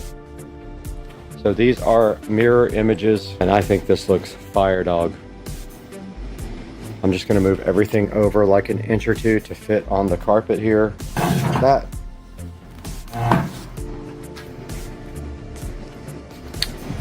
This one here. Let's go! I had a mouthful of food. Let's go! Second part of the equation of the outdoor furniture switch over and refresh is this lounge chair and table set here. We got to get this out and get it put together. One of them is a table and chair. The other one is just a chair, and it is from Hdmi Outdoor Living with very good reviews. Let's get these outside, get them unboxed, and have probably the most fun ever by building more furniture that only took 4 hours to do the other set, guys.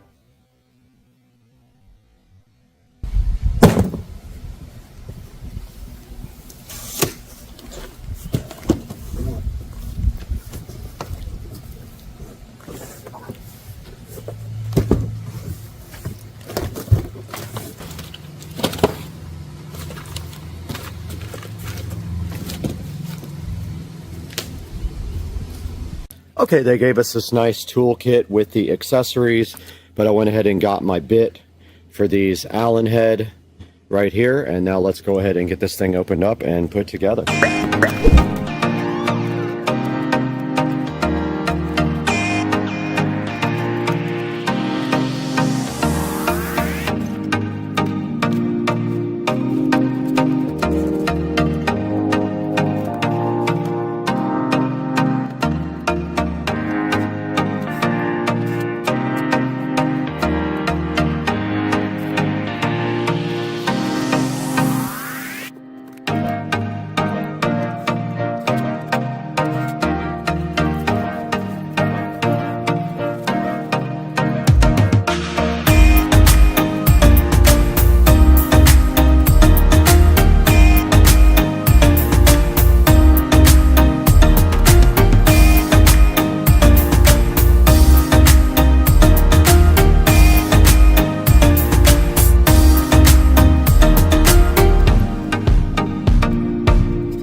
All right, we got both the chairs built now and the table. They definitely feel cheap, way cheaper than these guys over here did, and they're just not that much cheaper.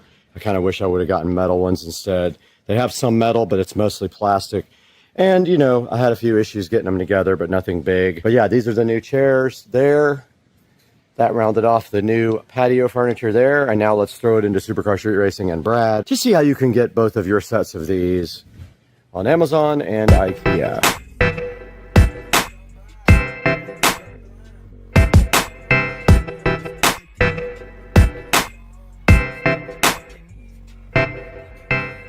We're back at the 4K production studio today. My name is Brad, and if you haven't been to our channel, welcome. And I'm so happy for your support and for your subscription and your like. And we're taking a look today at this IKEA furniture that I bought, and this is the Revscar, along with the Duvholmen seat pads, Duvholmen cushions, and the Frozen covers for the IKEA furniture. Now this entire order was $1,487, and it comes with everything you need to go ahead and build this set for your patio. Now it is made of metal, there is no wood except for the table part that looks like little slots. And then the other furniture was ordered from Amazon. Here's a look at the Hdmi Outdoor Living Patio Shea Lounge. It has good reviews, but I'll be honest, it does feel kind of cheap. I like my metal furniture way better. But this guy has a 4.7 star review, so not too bad. Guys, please support the channel by liking and subscribing. Now, I don't get any money from IKEA if you buy from them, but if you buy this set from Amazon, I will get a small amount of money for the purchase or anything else that you click through any of my links to buy. Now, I don't have time to hang out here all day and talk to you guys. I have to go assemble 1,000 furniture.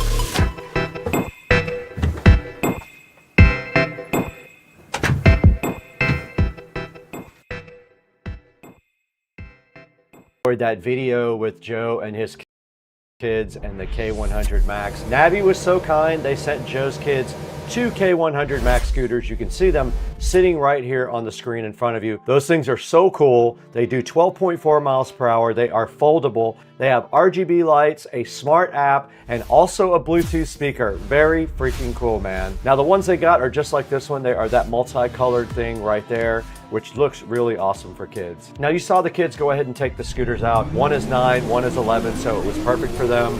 These guys will go 11.2 miles on one charge, and they charge pretty quickly as well. They have rear drum brakes, they are water resistant, they have 7-inch hollow tires, and all front wheel drive system. The motor is 260 watts on these and can fit people up to 132 pounds, it says. Now we were actually recording this whole video from the ST3 Pro, but also we had the K100 on camera as well there. Now we just got an announcement from Navi that we will be attending CES this year on their behalf. So you will catch us at the Navi booth at CES, so plan accordingly. We're gonna be out there, me and Joe, representing Navi and testing out their brand new scooters. But this K100 Max is awesome. Make sure you order it from the affiliate link down in the description and tell them Supercar Street Racing sent you. And thank you for over 240,000 subscribers. We could not do it without you.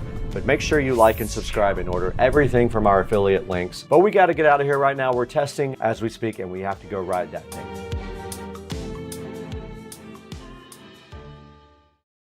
Footage, video, and you see right here on our channel analytics, we have 314,000 views in 28 days, 2.3 thousand hours of watch time, 13,000 subscribers. We only made that much money. That is the true amount of money that I made on the channel. There's no hiding the fact that that is what happened this month. So guys, please show your support for Supercar Street Racing. Go ahead and like and subscribe, like every video. Subscribe to the videos, click the bell icon so you know when I'm live, and go ahead and buy all of your favorite Amazon products through the affiliate links. But why don't you start with this nice Xbox Series X 1TB digital edition. There will be a link in the description for you to click through. Now we have to go. We have to get out of here. We're going to this place.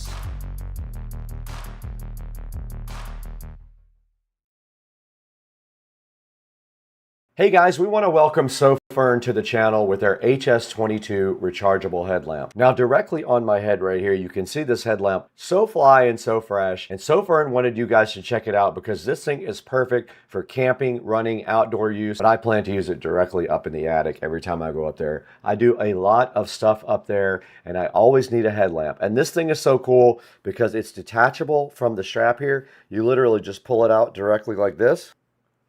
comes off like that, and then on top there are only 2 buttons for the whole entire flashlight. One of them is power, and it also controls it from spot, flood, and spot flood. So you just press that, hold it down, and then click it, and it changes the brightness, and look how bright that is, guys. And then the other side changes the color temperature. So 2 buttons to do everything on the SOFERN. It is rechargeable. There is a USB-C type port right there. The battery just does screw directly into here. It comes with a rechargeable lithium battery right there. This thing does 2,500 lumens. It's very powerful, and the battery is up to 400 hours in runtime. Now this strap right here is adjustable. You just have to adjust a couple of little buckles right there to change it for your particular head. It's IP66 waterproof rated as well, so it's perfect for taking out into the moisture. And the lights go all the way down from 2700K, which is a warm white, all the way up to 6500K, which is cool white. There's a look at the color temperatures. The brightness here, 2,500 lumens. And you can see here also the way the color temperature works outside. So go ahead and grab a SOFERN HS22 from the link in the description. Tell them Supercar Street Racing sent you. Now let's get back to the video.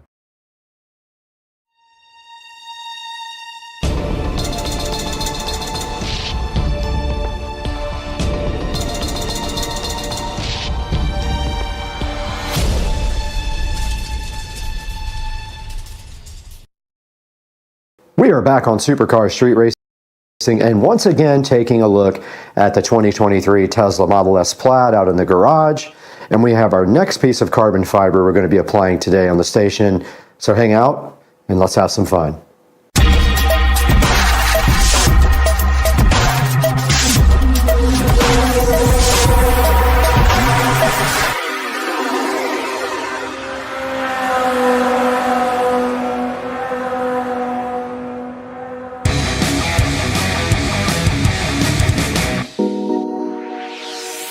We have this nice piece of matte carbon fiber from RPM Tesla that we are going to be applying today to the Tesla.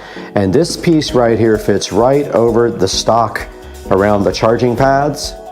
And the carbon fiber weave and everything also matches the interior of the car. So in other words, where the weave is down and makes its diagonal turn, it will be the same as matching up to the center console. Now, all you have to do to apply this carbon fiber piece is peel off the double-sided tape here. Once you have that peeled off, you stick it right over the factory piece, and this is real molded dry matte carbon fiber to match the Model S Plaid already awesome carbon fiber interior. So let's go outside right now into the car and take a look at what's already out there. Out here in the incredibly dark Tesla Model S Plaid, which has a lot of tint on the windows, and I have put a light in here so we can see where this goes. Now simply goes right here where they didn't put carbon fiber. They just have this fake leather fabric there, and it should carry the carbon fiber up around the charging port. So let's see how well this fits. And it does fit perfect. And that's what it looks like when you add the carbon fiber, and it follows the weave. If you look right there, it follows the weave on the existing carbon and matches it perfectly. Oh, I didn't have it on all the way. Yep, so I didn't push it on all the way. So that sticky tape's gonna have to be applied now. Now we just simply come to the back of this guy here and peel off all of the sticky tape on the back. I'm gonna go do that at the table inside, and it's a lot brighter in there. Okay, we have the carbon fiber piece right here, and all we have to do is come peel off all of the red tape. Once the tape is off, it is ready to be applied, and we go in there and we just push it on.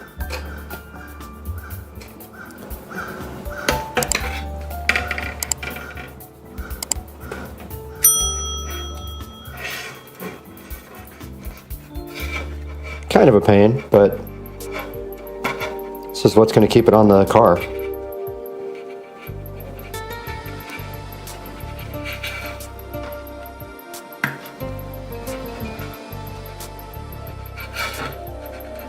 Hard to get to.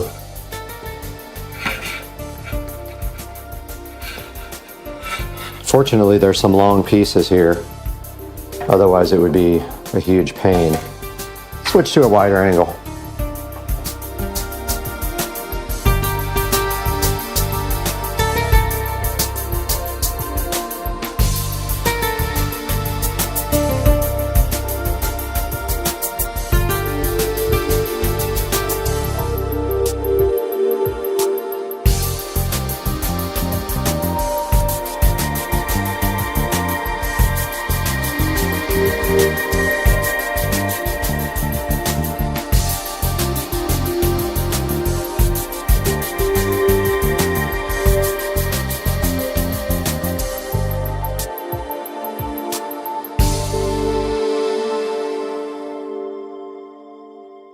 It's like pulling teeth, but pulling tape. We need to make sure we don't have any type of grease or any of that conditioner or anything in there, so I'm just going to wipe it down real quick, if I can ever get the Windex to work. Just going to wipe it down real quick with some Windex. Okay, we got our rag here. Just going to quickly get anything off of this that might cause it not to stick. Really fast wipe down procedure. And I'm going to come back with the other side, the dry side, and just do that. It's that simple. Now let's grab the piece and stick it on. All right, we're ready to apply this piece.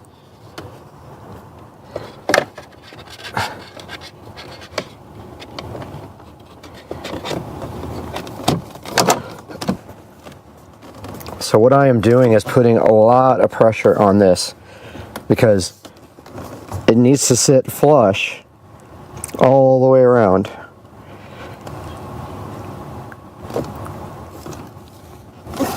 Needs like 30 seconds of pressure applied.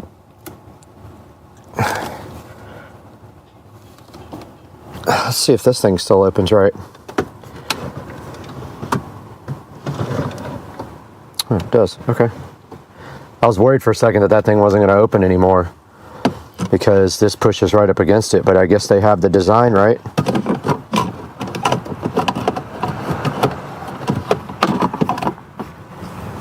Yeah, it just seems to work fine.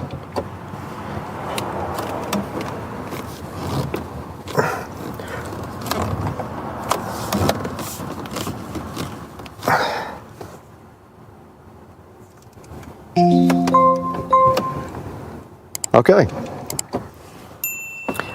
I think that is a finished product. And the center console still works like it's supposed to. So let me give you guys a better look at this. I know the lighting is poor in here and I'm fumbling around with this, but yeah. All right, be careful when you're doing this and working on your car. I put a little fine little tiny scratch in this carbon right here and I can't get it off. Maybe I can get it off later with something polished or something like that. But these lights fell over and did put a tiny little barely noticeable scratch right there in the carbon. But as you can see here, this is all finished and it fits perfectly. I don't have any fitment issues whatsoever here. It matches the carbon fiber weave, so the pattern continues down with the Tesla pattern and it looks exactly like the factory carbon fiber center console. So overall, I'm happy with this. Let's go inside to the studios and look at this online with Brad.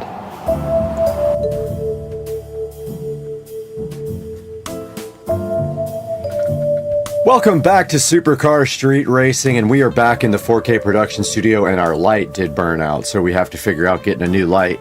I might be a little bit dark, sorry about that, but today we have this RPM Tesla molded carbon fiber charging pad frame overlay to show you guys, and they do have quite a few different carbon fiber products over at RPM Tesla. This one is really cool. It actually is a really good addition to the Model S Plaid center console area. There's also some more products like this, but I want to show you this real quick. Now this is the matte dry look carbon fiber, and that's kind of what matches the inside of the Model S Plaid. And as you saw in the video there, it does follow the weave and everything of the Model S plaid carbon fiber. And here is a good look at it here. And here's some other pictures of it. And right here, there is a picture of how it fits right on. But that one is matching the gloss carbon fiber, not the matte. There is the matte look right there, which is pretty cool. They did a really good job on this. It does press right on with 3M tape and had no issues getting it to stick or anything like that. And no issues with fitment whatsoever. It was perfect. Here's another look at it, and the red stuff on the back is the 3M tape. And there's another look and a final look at it. And if you do come here and you go to Model S, and you go to real carbon fiber parts right here, it will take you to all of their parts. And checking out some of their other parts right here, you can see here their turn signal overlays, which I do have those. They have the Viento front lip spoiler. It's made out of real carbon fiber. I don't have that one. I have a different one. Mine is an overlay, and it doesn't stick out as much as that one does. They have this diffuser, which is kind of cool. It does come in matte dry. And I've been thinking about getting this, but I haven't pulled the trigger on it yet because you have to do some pretty intricate installation tricks. And you see right here, they got some carbon fiber canards eyelids for the front. Not sure how that would look. That might be cool. They've got a plaid type upgrade kit for the regular Model S and Model X, which is cool if you don't have that. This is the center console sliding drawer. I already have that in carbon because I have a plaid. Here is the door handle overlays. I have those. Here is the front inlay, which I do have the little V inlay on mine as well. Here is a steering wheel bezel overlay, which is kind of cool. That might be interesting. It's $139 and it does come in dry. That might be a neat upgrade for my car. I'm going to look into getting that one. I really like that one. There's the charging pad, and this is another thing I really want to get from them. These are the carbon fiber seat backs, which look awesome. They look a lot more sporty than the factory seats do. They would look like this in dry in my car. Here's a center console upgrade kit. 7 pieces, kind of interesting. And here is a yoke made out of carbon fiber for your car as well, a whole yoke. And some armrest overlays. And then a round carbon fiber steering wheel. So you can see they have a lot of different carbon fiber, especially for the non-carbon fiber cars. Like the Plaid comes with a lot of carbon, so they don't have a lot to offer for that. They have a few cool things though, like the seat backs. But if you don't have a Plaid, they have a lot of other things that you can put on your car. I'll put a link in the description to this and to the RPM Tesla website, and I'm so happy you guys are joining me today with this. And please, please like and subscribe to the videos. And we got to get out of here. We got to go find some more carbon fiber. Let's go.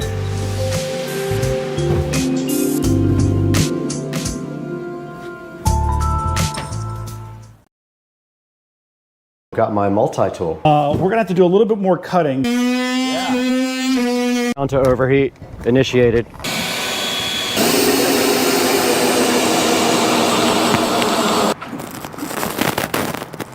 Those things are beasts. All right, good morning guys, Supercar Street Racing here. Today, we are taking the car into Sam's Automotive. Car right there. It's got to go in today for head gasket.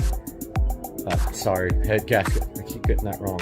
Valve cover gasket, valve cover, plugs, and coils. Well, it's 48 degrees out here, so I doubt we will be putting on this top down. But, it's probably very cold. Cold start. So, on the way first to, I got about a quarter of a tank, so I'm gonna go ahead and top off the tank. Little bit of E85 mix. But first, let's put the top up. So there goes the top. I don't know if you guys, if you don't have the hardtop convertible, that's freaks people out that are sitting in the car when you do that. Yeah, we're headed to Sam's Automotive. He is a local BMW expert, and he is going to take care of the valve cover gasket, the valve cover, and plugs and coils, and there goes the tent. And we are on the road again, and then we are Ubering back home. Let's get on the road, guys. Get to the E85 station. I don't want to give this guy an empty car just in case he has to drive it and test it and all that. I love this new phone with this wide angle camera. Okay, this is great. This dude is completely blocking the E85 pumps right there. So I'm gonna have to zip around like this and get to this E85 pump right here. So last time I filled up the car, it was a little E85 light, so I'm gonna go 50-50. Looks like we got about a quarter of a tank.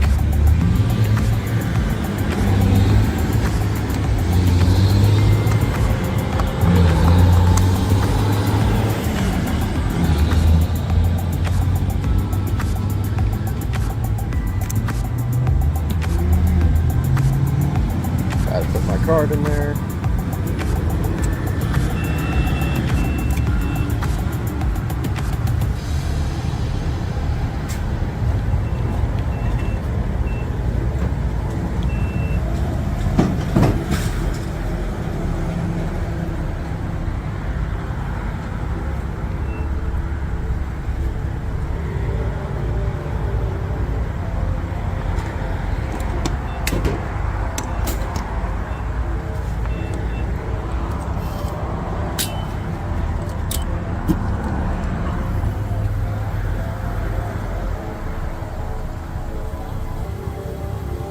Gonna do about 6 gallons of ethanol, the rest 93.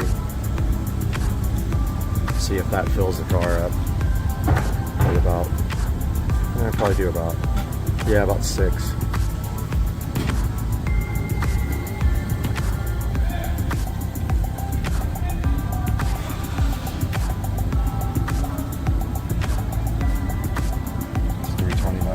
It used to be $1.80 a gallon back in the day. Went a little bit over.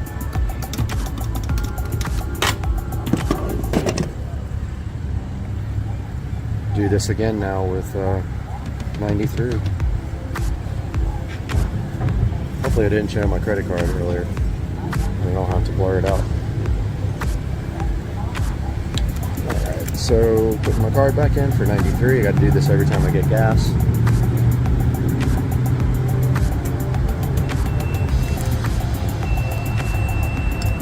Sometimes it freaks out because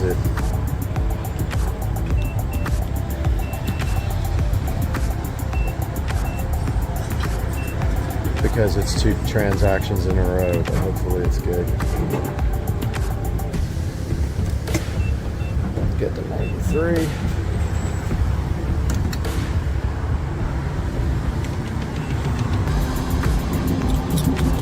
Let's see how many gallons we get with this. It's kind of a guessing game due to the fact that we weren't almost completely empty.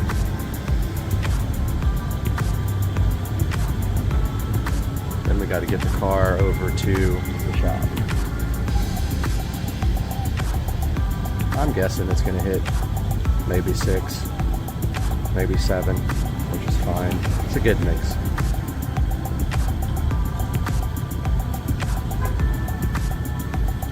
Like I said, last time we weren't E85 heavy, we were light on E85. So we were probably at like a 40% ratio, so this might bring it up. No, we're going to still be a little bit light on E85. That's fine. 7.2 gallons, guys, that's what we got.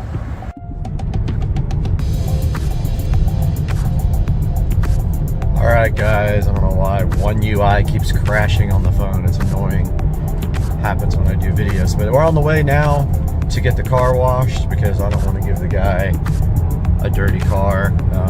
Gonna run it through. I have the unlimited wash plan up here at Camel Car Wash, so headed that way now with a nice full tank of gas in the car, and this is the first time I think I've tried the selfie mode on the new camera phone with the 4K selfie on this. It's probably going to look awesome. We're on the opposite camera now. We're on the wider angle rear camera, which really helps because with the other phone, everything looks so close up when you were in 4K that it just really distracted. It wasn't a good field of view. So yeah, we're about to hit the car wash real quick. All right, guys, we are at Camel Car Wash.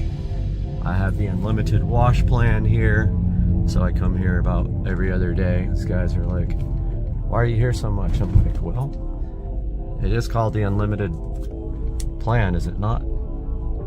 So we are here, brothers and sisters. Had a dream last night that I bent my wheels. There's my buddy. You're on my YouTube channel video. BMW. You coming tomorrow? What? Tomorrow night under Acosta Bridge. How do you get there? It's in San Marco. Where they? No, it's you know Baptist Hospital is? Yeah. Right around there. Okay. Yeah. If the car's done, it's going in right now for a valve cover gasket. Oh, Like literally right now. It'll probably be done. What time? 8 o'clock. 8 o'clock. All right. I think it'll be done by then. He said one day. So you're going right on the channel. Hey, I just had mine done. Yeah, you got to get a valve cover too, not just the gasket. I did it. Yep. All right. That's my buddy with the 328 or 325. And he's a cool dude. He wants me to come out with the BMWs to the club tomorrow night. I might go out there. You never know. These are good guys though. They manually wash this front and back, and then you go through the automatic, and man, it's so loud with the convertible top. So loud. Yeah, so maybe tomorrow night I'll go out to the meet and how you get Baptist Hospital is what he said. I think that's in Riverside. I'll have to look that up. Uh-oh. Stopped. What the heck is happening? Car wash stopped.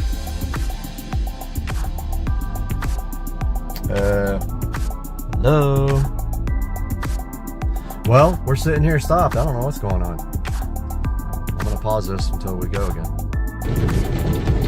All right, we started moving again. I don't know what the deal was with that. We stopped for a second. I don't know, that was strange. Right up here where the water sprays on. Oh man, it's so loud.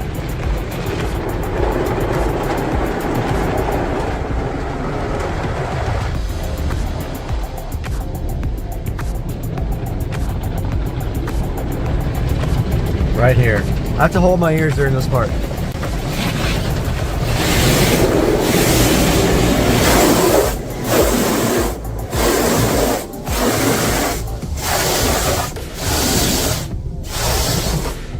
Music, but you know, you'll get copyright strikes if you put music on.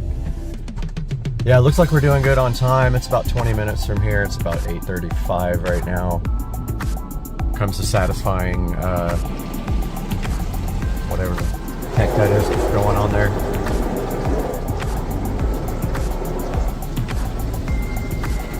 They got the scam ceramic shield that they want to charge you like $10 a month extra for, but I don't go for that stuff.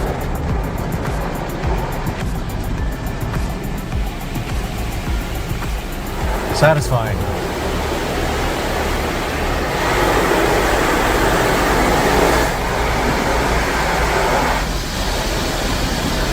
And then I love the part where it gets your car almost dry. Does a pretty good job. There's some water always on the back here, like around the sides on the back that you have to wipe down if you want it completely dry.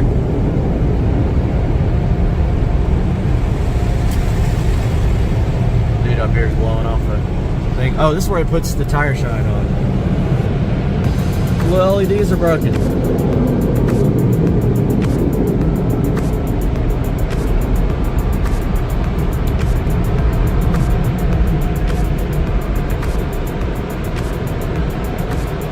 Alright guys, let's get going here to Sam's Automotive.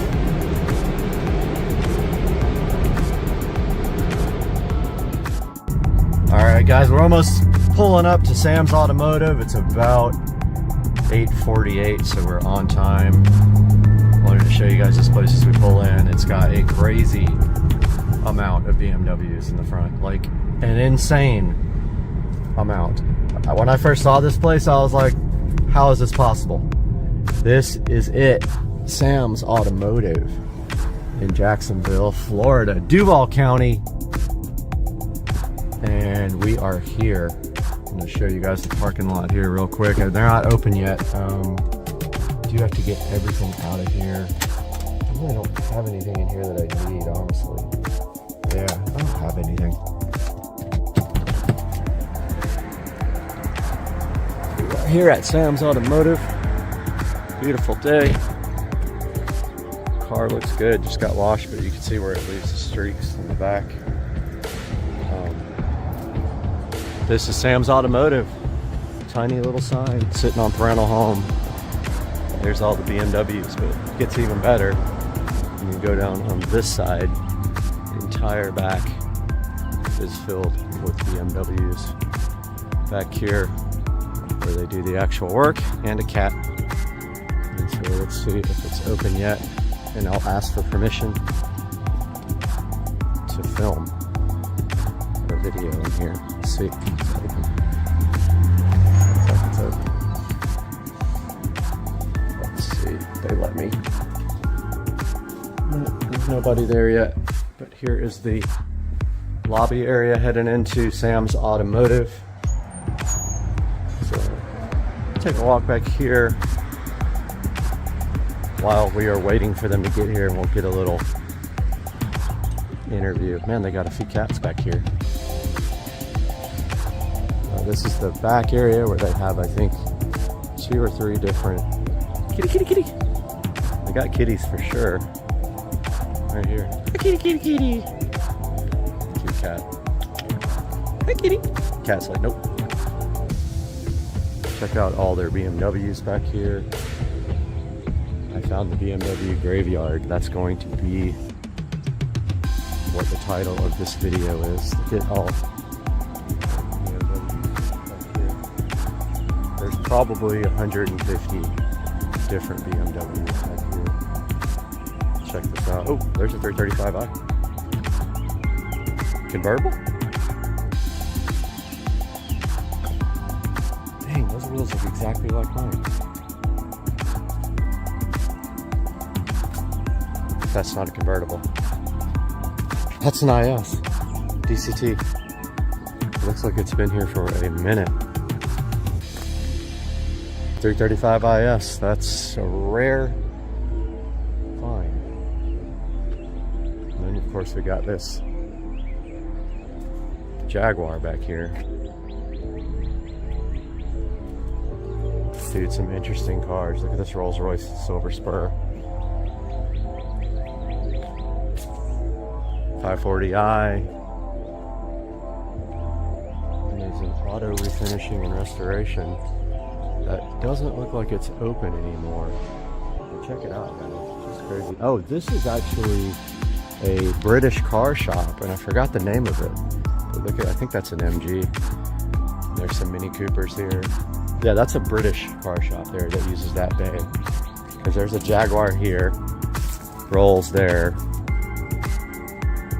I don't know what that is underneath that cover, but it's sick. Here's a 128, just like my friend who passed away. Here's an M5, really nice M5. I'm gonna ask you about this IS over here, what's going on with it. If you guys don't know, the IS, even up to the last one made, was an N54, and it has DCT, and it looks like the shifter is out of it. This might be a 6-speed manual. Not sure. Look, there's a bunch of wrecked cars back here too. Full Z4, I think it is.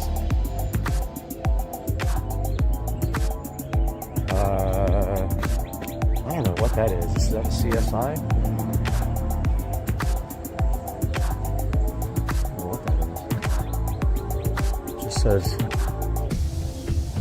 6 on the back. Weird. Old E30.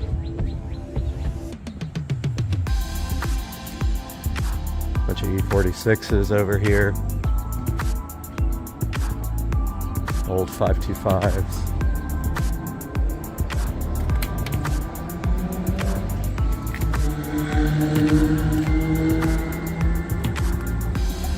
Another cat. Seem to be everywhere.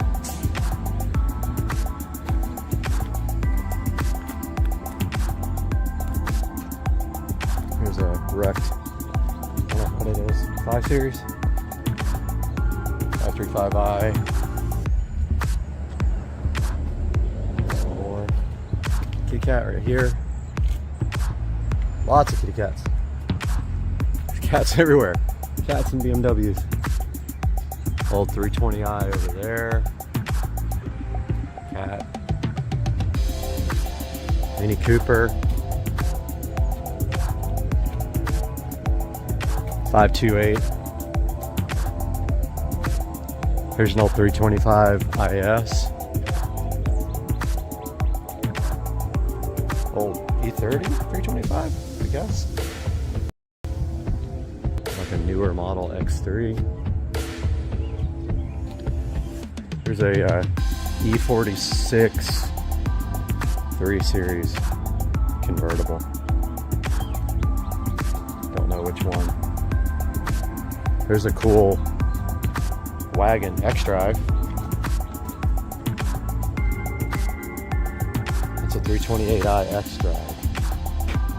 By far the most interesting thing in the parking lot is this IS, but it's a manual, and I would not buy one with a manual. I would get the DCT all day long. It's like such a perfect transmission. M5's kind of sick. I like the color. Pretty cool. Got some kind of weird something.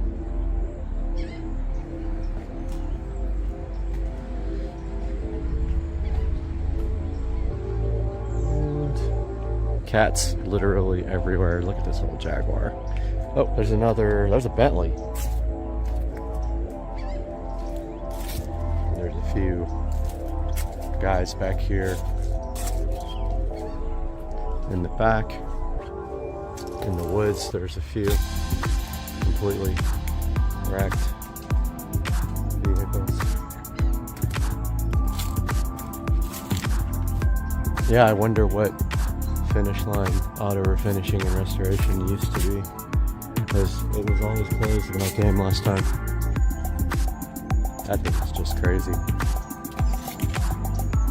And of course, up there, there's more in the woods. Well, it's 9 o'clock. These guys should be here by now.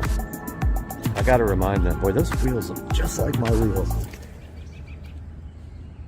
Those might be my wheels. Those look the same, and he's got the same carbon fiber center caps.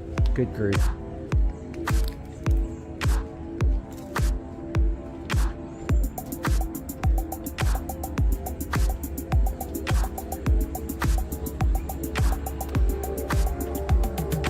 Guys, it's a lot of BMWs. What do you think?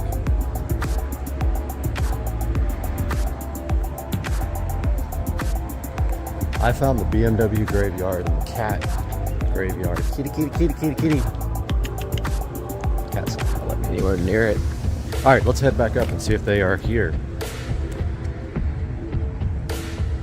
All right, they are not here yet, so show you guys what's in the front. Here, We got quite a few up here too. Here's a 740, or like I call it, a 74 oil. Probably burns a ton. So 325 CI, which I think there was one in the back as well. And here we got a old 540i that looks like it has not moved. Another, I think that's a CI as well. And then an X5 maybe. But yeah, that car looks like it hasn't moved in a while. Some of these are permanent homes. It's a nice 328i with good, looks like the paint's in good shape. It's just dirty.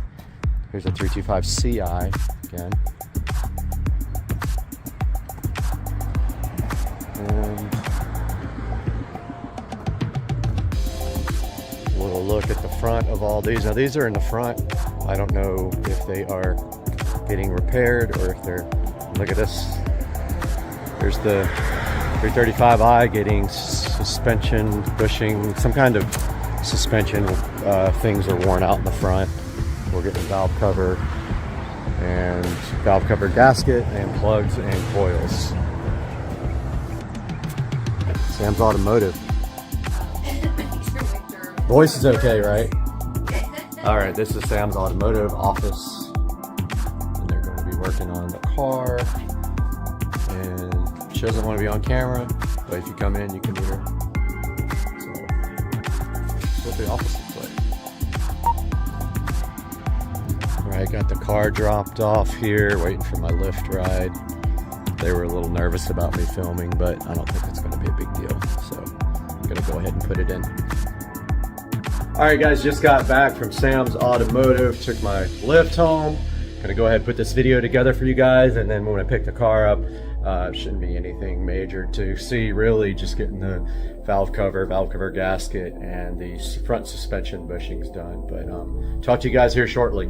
Hope you have a good day. Supercar Street Racing.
Everyone needs a tequila gun.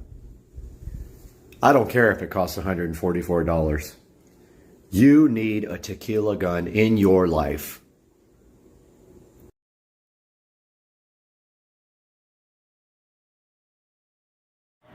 Okay, so I have never seen anything like this in my life. So this is my home theater system. I'm watching a Neil Young video. It stops. I hear someone through the center channel speaker. I hear a television. I hear somebody fiddling with a phone. It goes on for a little while and then it stops. I can crank up the volume. Clearly hear somebody watching TV somewhere. Okay? You can hear somebody fiddling with a phone. And then it'll go away. And then if I hit play again, it comes back.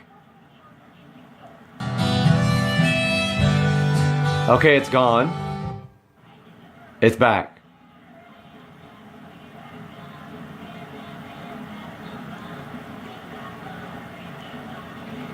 It's still there. Listen to this.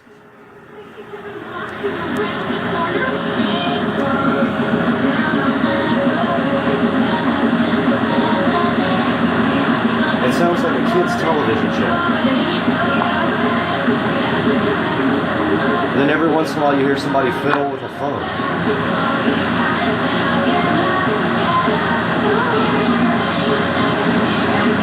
This is so weird.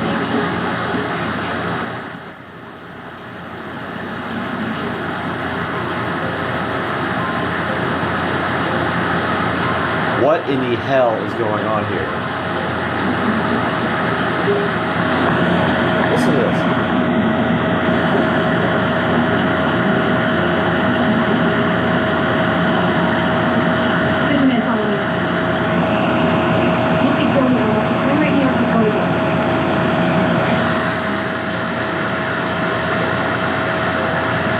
I have no idea what this is.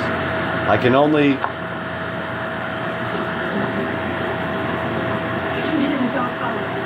I don't know. The receiver's not on direct input. It's not Bluetooth. This receiver doesn't even do Bluetooth. Wow. This is very strange. Okay. So this just went away. Listen. There's nothing there. Now. Watch this. I'm going to turn the volume down so it doesn't blast me. I'm going to play this video. Don't look down. Chuck Norris is right behind you. Pirates and heroes read Chuck Norris comics. I heard it. So I'm playing the video. I'm going to pause it. Listen. It's back again.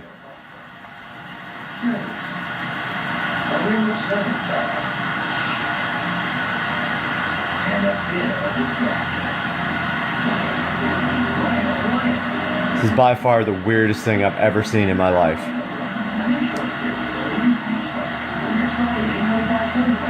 I wish I knew what show that was playing in the background.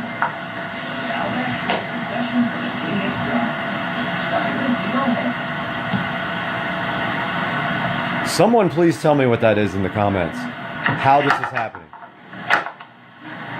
Somebody's playing with a phone. This is coming from somebody's phone.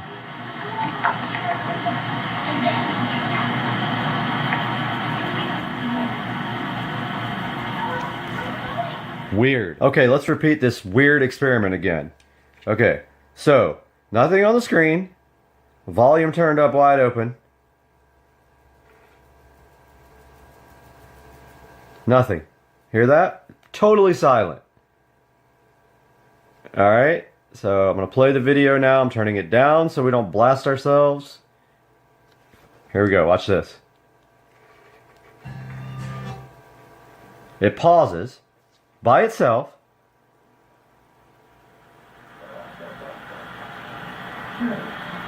And I hear the fucking neighbors. What in the fuck is going on here? Dude!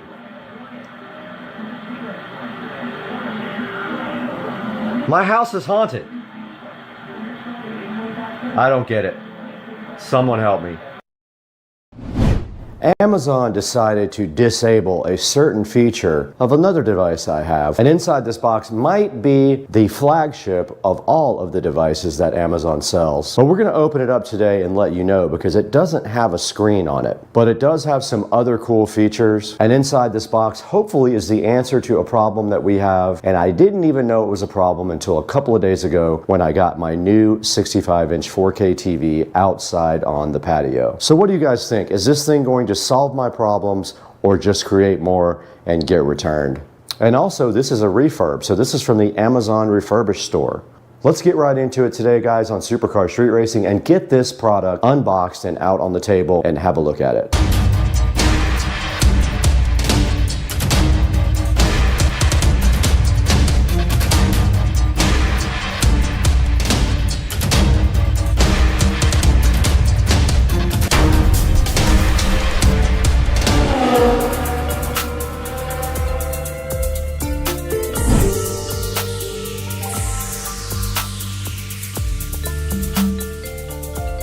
Supercar Street Racing back once again. Brad here, and if you're new to the channel, thank you so much for liking and subscribing, and we welcome you to what I hope is a very informative look at a product from Amazon that is pretty popular. Now inside the box here is hopefully an answer to what I have a problem with here, and that is using my Fire Stick outside on the patio with the home theater mode connected to the Echo laying in the closet over here. So before we get into this box, let's take a look at what's over here in the hallway and what we are trying to accomplish with this device.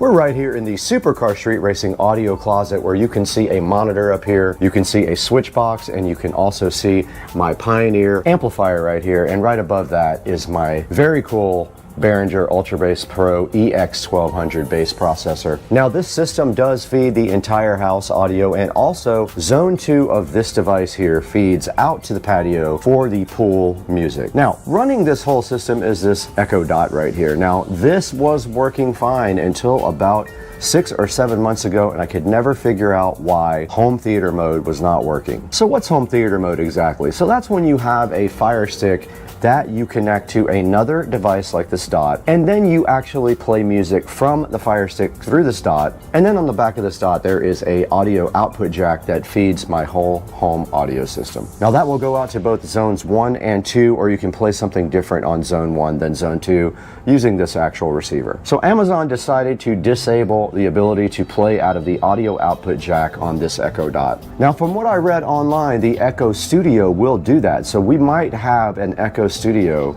available to test out. I'm not happy about Amazon disabling this feature. It makes zero sense, and the only way I figured out what was going on was I tried to enable it again and got no sound, and I walked in here and audio was playing out of the speaker itself and not out of the output jack, which makes zero sense. I tried unplugging and plugging back in the audio output cable to no avail, and then online I found an article where people were complaining about this, and Amazon decided to disable this feature, most likely to upsell the Studio. Now let's go back into the Supercar Street Racing dining room and see if we can get this thing unboxed.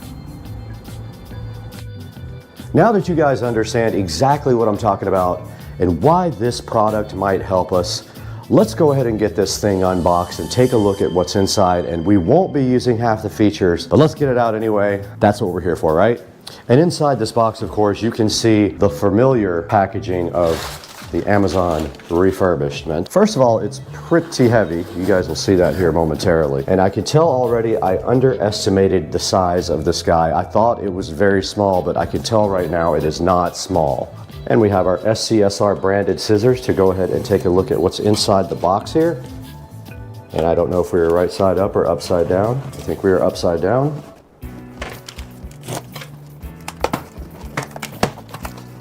And they do provide you with a little handle here to get this out, which is very cool. That is bigger than I thought, and that might be a huge problem for me. Let's go ahead and get this thing unboxed. That's all you have to do to unbox it, is just pull that little sticker off. And then inside the box, it comes in a nice cloth. Unlike all the other devices, this has a dedicated power plug. Wow, this thing is massive.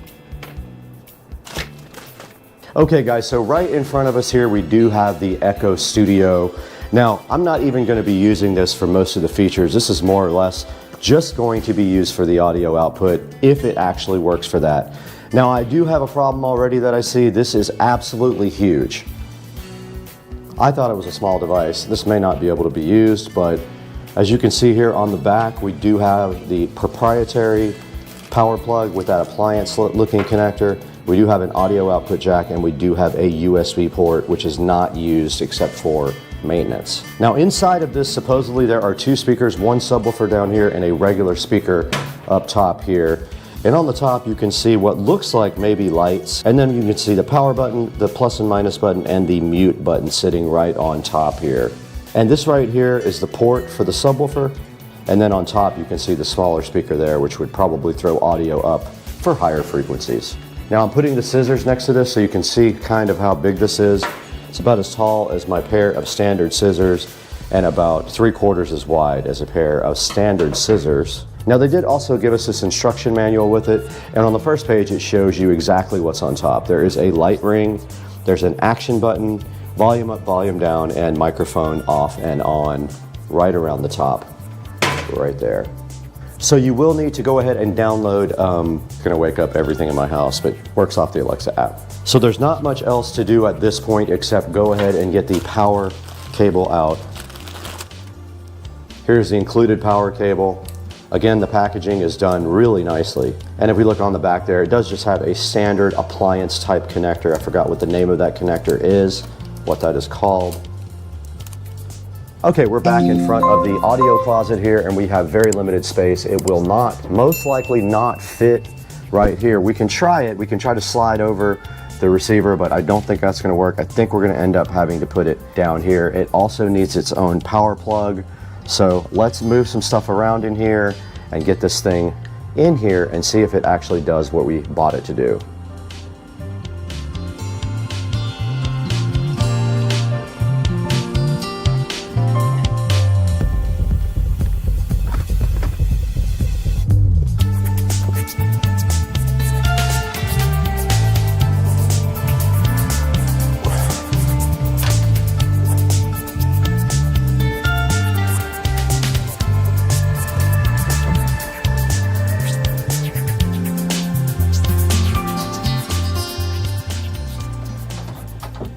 I'm going to go ahead and disconnect the old dot here, just the auxiliary cable.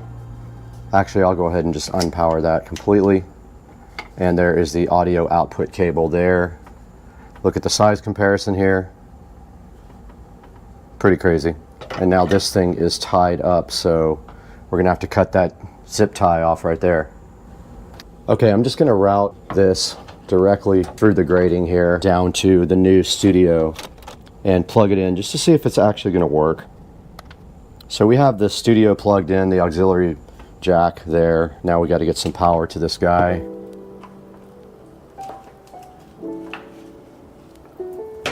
Let's go ahead and plug this in and see what happens. Okay, the light ring has lit up on the top, and it does look like it is starting to try to connect to the internet. Now I pre-set up this on the app. They sent me an email and I was able to get everything set up ahead of time. Let's see what happens when it boots up.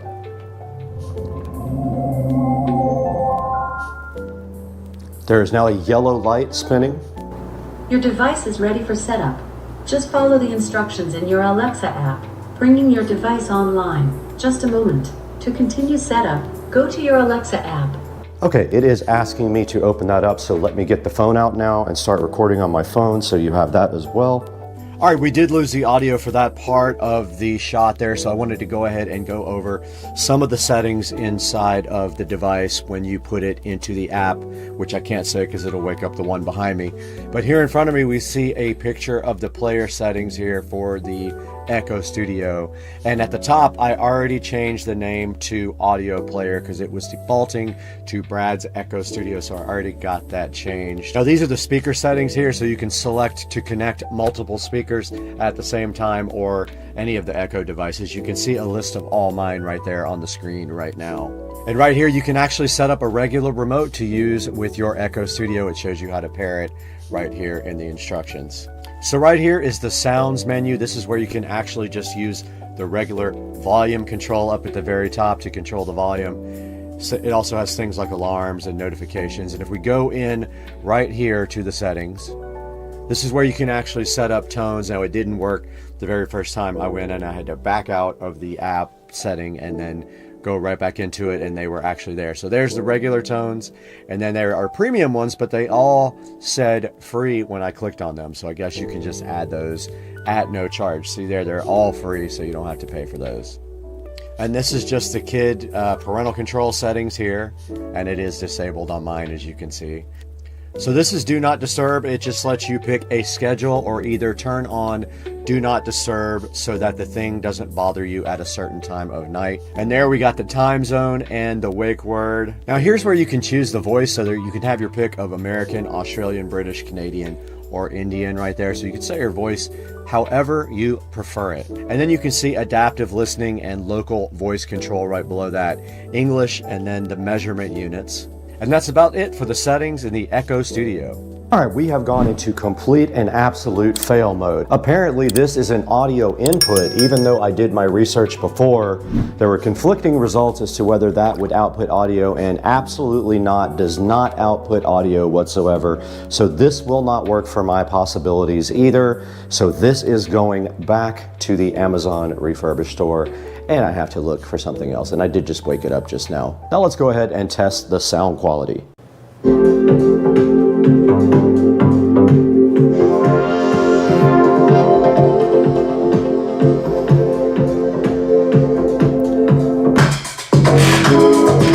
And it is rattling the table.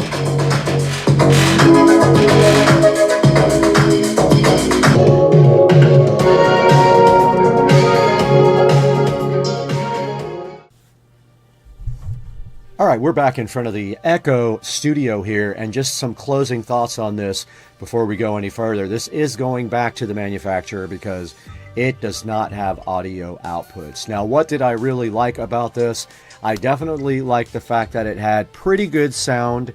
We tried different types of music, and they all sounded pretty good in my living room right there. What did I dislike about it? Well, the size is a little bit too much. You can see here, it's pretty big, and it looks like the old Mac Pro trash can kind of thing. Surprised that they copied that design there. But looking right there, you can see the subwoofer ports at the bottom there. But so the things I liked best were the sound quality and the fact that it meshes in with my existing ecosystem. The things that I did not like about it was its size and its weight, and also the fact that it does not have an audio output, which is just a dead deal breaker for me, guys. It has to have audio out in order to work for me so that I can use it for home theater mode.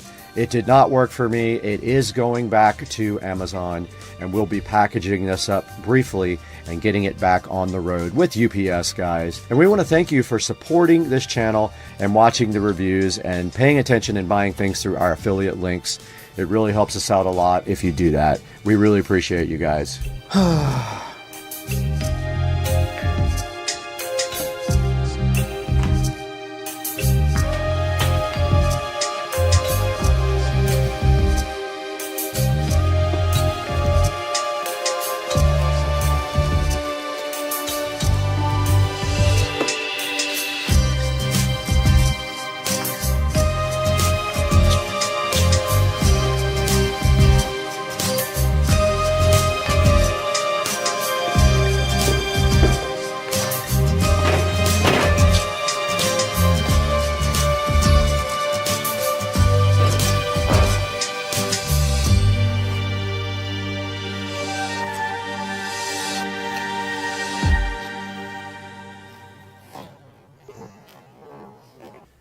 All right, guys, welcome back to the 4K production studio. You got Brad here. Now, we did buy this to go ahead and try to use the home theater mode, which means if you have a Fire Stick, you can play the audio from that to another device, and they used to let that happen with the Echo Dot, and they disabled the output of the speaker about 6 months ago, which is super irritating. So now I can't play the Fire Stick from the pool in the house audio system, which is the whole entire house. So I went ahead and bought this Echo Studio, and guess what? It did not work for me either. So I am returning it. I am not going to keep it. But if you want something like a speaker that sounds really good, this one actually does sound really good. It's got a nice subwoofer inside and then a full range speaker as well. And we had some sound tests for you there that you also heard, so you could see just what that sounded like in my living room. Guys, thank you so much for the support. Go ahead and click through the link in the description if you want to pick up an Echo Studio or any other thing from Amazon. It does help out the channel greatly, and we really do appreciate it. But we got to get out of here because we still don't have sound out by the pool.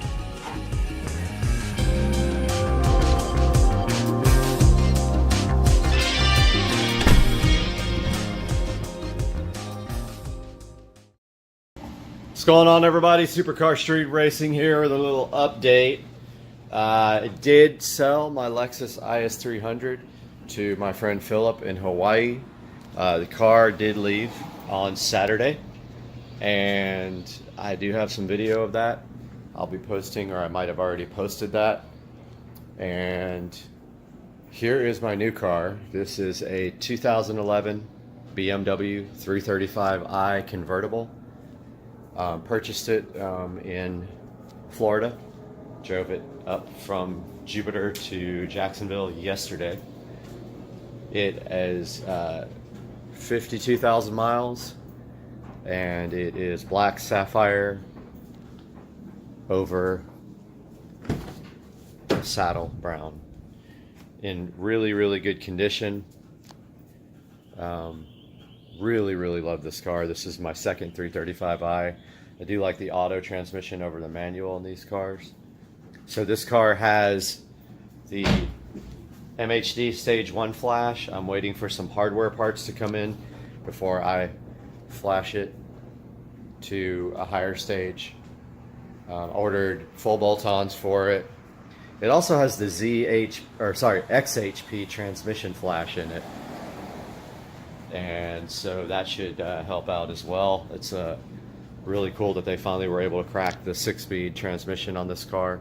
So that's my new BMW 335i convertible. You'll hear some more updates from me. Supercar Street Racing later.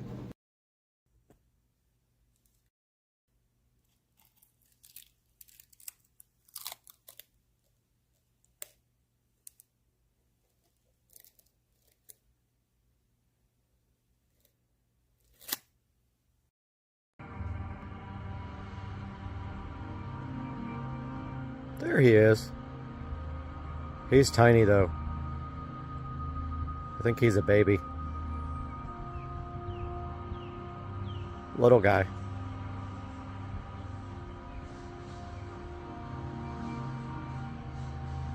Harmless.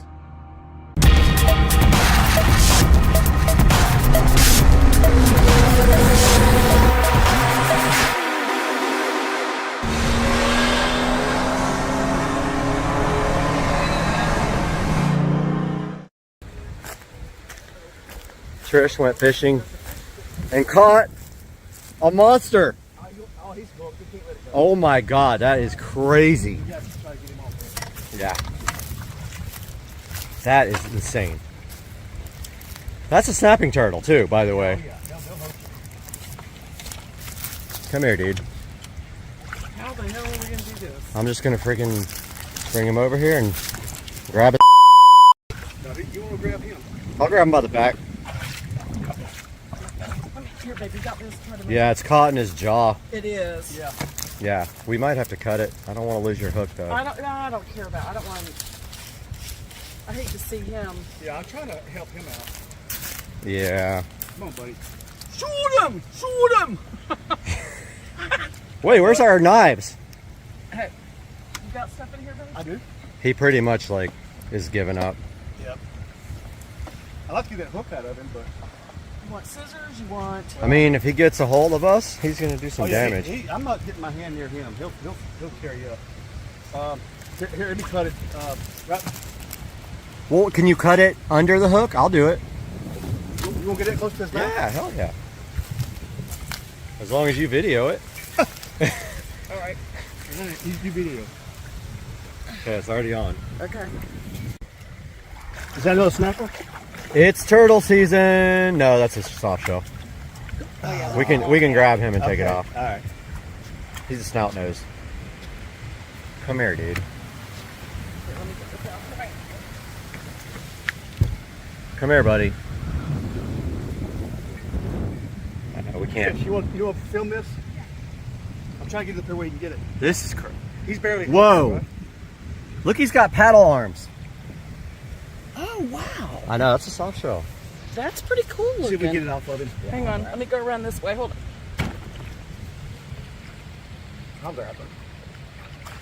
Come here, buddy. He's slippery. Me to grab him. He's not about that life. He's not about being grabbaged. Dude, stop it. I'm trying to help you, bro.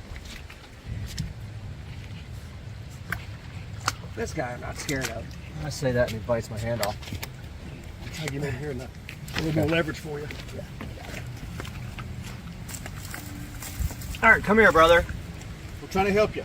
Come here, buddy. Come here, dude. We're going to help you, buddy. You want the pliers? Oh, he's fish hooked for sure. Come on, man. Don't go in. You want the pliers? I feel bad. He's trying to... I think we're going to have to cut it. He just keeps... Oh. He won't let me. Panic attack. Yep. Come here, dude. Keep the pliers out of here. It's alright. I don't want to cut it, though. I'd rather be able to get it off of him. Yeah. I think I can. Come on, buddy. Let him get it off of you. Come here, Slippery. Come here, buddy. I want to hurt him. All right, man. Wow, he's such a cool dude. You got him up here a little ways, that way he won't jump right in there. Yeah. All right, buddy. He's so cool, though. Look at him. He's not happy. Yeah, it's a two-person. Oh, he needs. Hang on, buddy. He needs leaf removal. Try those. Here, you do it. I'll hold him. Yeah, that's what. I mean, he ain't gonna bite you because he got no teeth. Come here, buddy. Let's get this out of you, bro. He ain't got no teeth. Let's get it out of you, bro. There you go, man. You got him. In my glasses. I can't see a bit. It's definitely underneath, so if you can go under. Hang on, buddy. It's under and to, yep. Oh, it's way back there. Yeah, it's like, see how it's like, check it out. Damn, dude. Yeah, you got him. It's coming out right here. Okay. There you go. Now you got it. Yep, that's it. Come on, man, we got you. Dude, I know it hurts. There you go. Oh, good. All right, you ready to go home? Come on, buddy. Go free. He's like, thank you. 7 billion views. That's it. Welcome back, guys. Some time has passed since I just recorded, and now it's time to mount the solenoid. And so we can see here that we have the solenoid ready. However, one of the holes doesn't line up, and it does not come with a mounting adapter, so we have to fix that.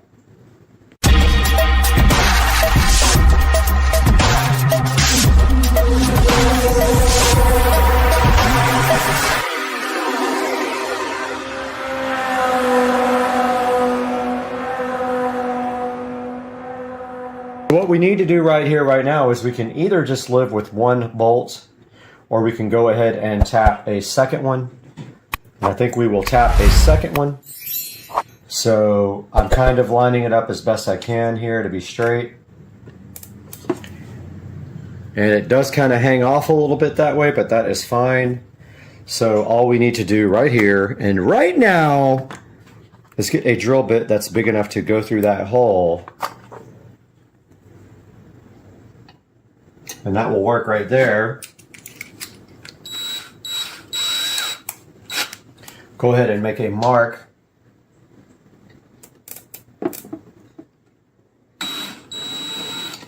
Well, it moved a little bit, actually, so I think I'm going to go ahead and bolt this down. I'm going to find a bolt that will work. All right, I dug around through the drawer, and I found some screws that will fit, so I'm going to go ahead and tighten down one side.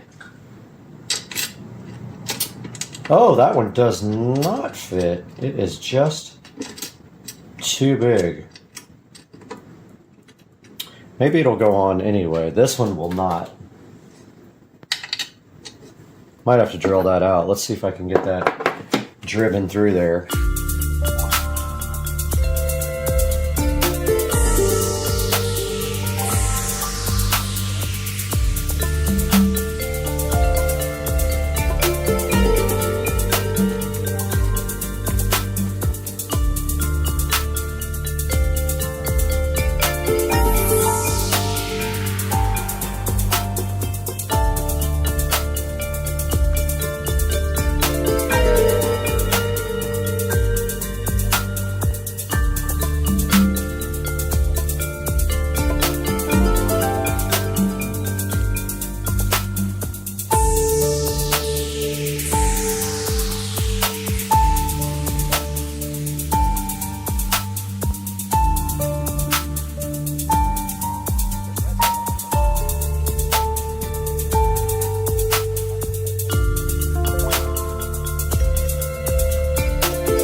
All right, just to recap, the solenoid holes don't match the actual cart, so we had to drill out this side to fit a bolt that I had, and then this other side the holes don't line up at all, so that's where we are now.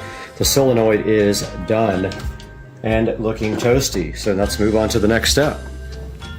Okay, so now let's put our run tow switch back in, and honestly I don't remember which. I think it was that way, pretty sure, for run tow.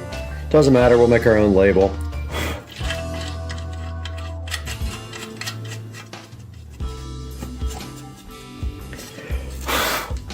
And I took off the rubber coating from it. And so there is our run tow switch reinstalled. And now we need to move on to the mounting the controller plate. Alright, we're getting all the existing bolts out.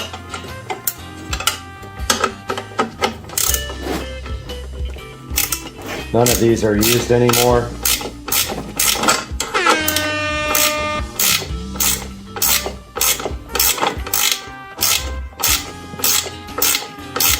These are ridiculously tight. Should have got the drill out for these guys.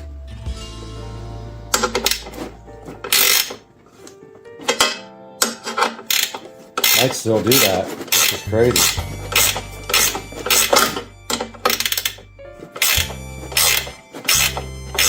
These guys are like in there.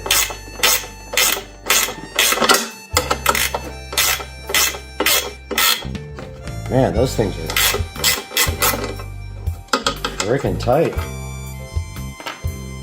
I should have taken them out first. Now we got places that aren't painted. Or I might just tighten them down. Got to see what it needs for the plate here.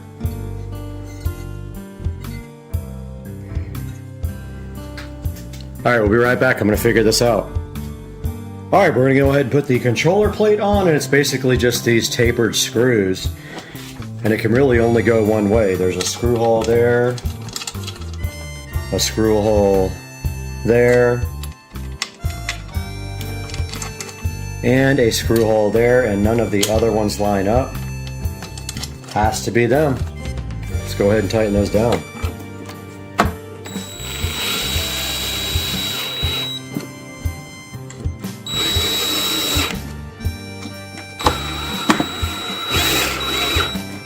And that is that. The controller plate is mounted. Alright guys, so now it's time to install the actual controller. And you do install it this way. I had it reversed. It actually goes like this. And on the side of this plate, there is a threaded hole on each side. And those fit right there with a lock washer and a nut. Lock washer and a regular washer, not a nut. So you just go straight through the plate like this. Washer first, lock washer second.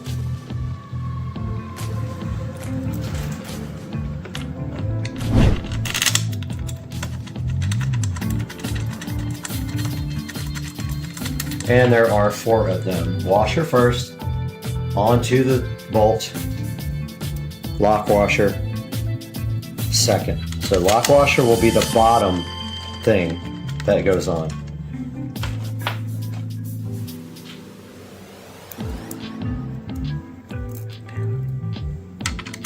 Just like that.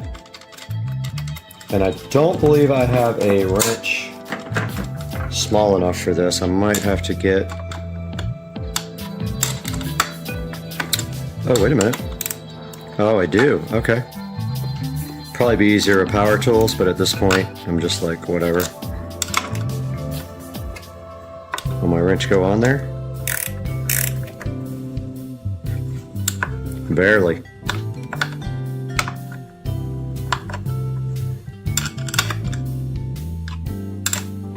Snug that up nice and tight. It's aluminum, don't strip it. Once it's tight, give it a quarter turn. Remember, there's a lot of vibrating going on. That's tight. This one has plenty of room for a wrench.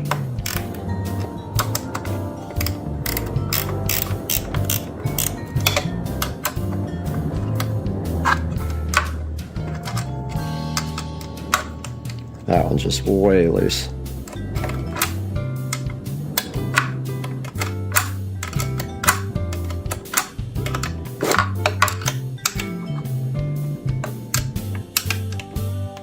Don't strip it out, guys. You might have a wasted aluminum plate if you do. 1/4 turn after it's tight.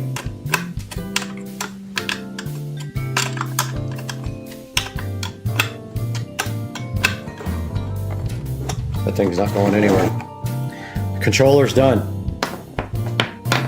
Alright, the next thing we need to do now is connect the battery plus to the solenoid.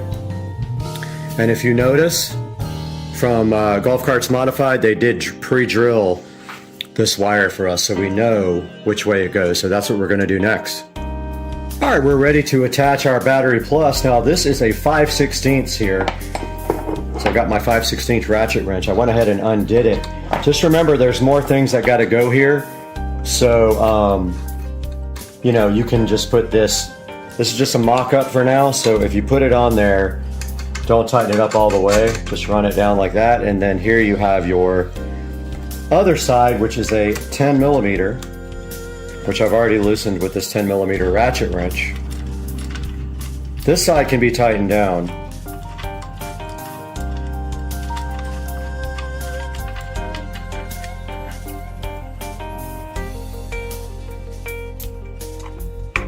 Just like this.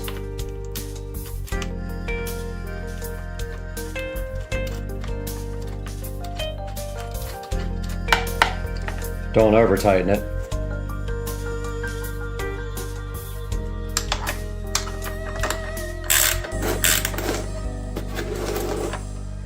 And that is the B plus connected.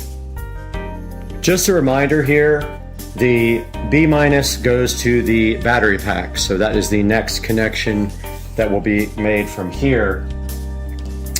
And then all these other wires are for that and from the WVU down to the motor, which you can actually do now. The long ones go to the WVU. They're actually all the same, I believe. Let's see. We should have some long ones and some short ones. We do, okay. They're all the same? Oh, they are all the same, so you can't mess these up. They are all the same length from now on, so it doesn't matter which ones you use, but you will have WV, U, R, and B minus. WV, U, R, B minus, so we have 5 cables left, sheathed nicely like the Navitas colors. Yeah, so you can do that now or later. Alright guys, here are the cables. One of them is drilled. It is not the ones for the motor to the controller. That one is from the controller to the battery. So that's actually, that is from battery to solenoid. So don't use the one that's drilled out. But for these, you need a 1/2" wrench, which I have here. And you want to basically get your boots out, these boots, and you want to feed the solid end through first, like this. And it might help to, like, if you really have issues here, put a little WD-40 on them to slide, but these are going right on. And basically, it's gonna go like that. So you take off your nut here, and take off the washer and the lock washer. Put your eyelet over, put everything back on, and the torque specs is 7.5 foot-pounds, which I am not going to do. I will figure it out. do have a torque wrench.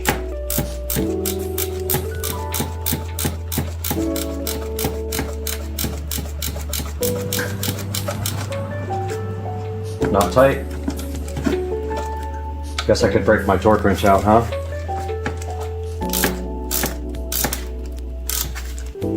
Make sure they're straight before you put your 7.5 on it. And then you run your boot down like this and around the wire. Now also, if you want to, now is a good time to do WVU.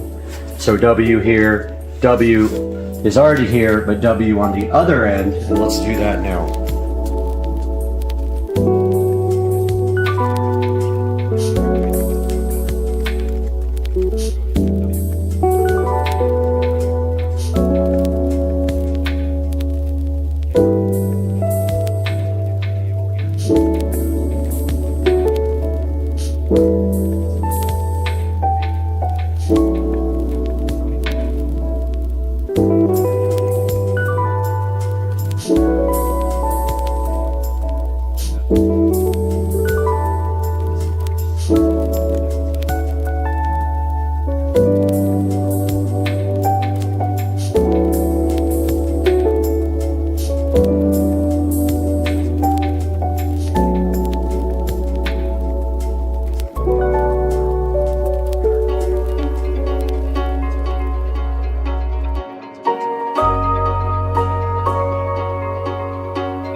Despite my label maker being a piece of crap, I have labeled all the wires and installed all of the cables, and the foot-pound rating is 7.5 foot-pounds, which I will do in a few minutes with my socket and my torque wrench.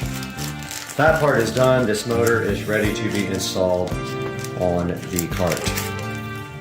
All right, I got my zip ties here. We've got some nice green zip ties to match. So I'm gonna go ahead and dress up these cables with the few green zip ties that I have.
Resistance is futile. The line must be drawn here. 173467321 Charlie 32789777 Tango 732 Victor 73117888 732476789764376 lock.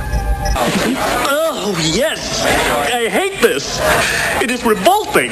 More? Please.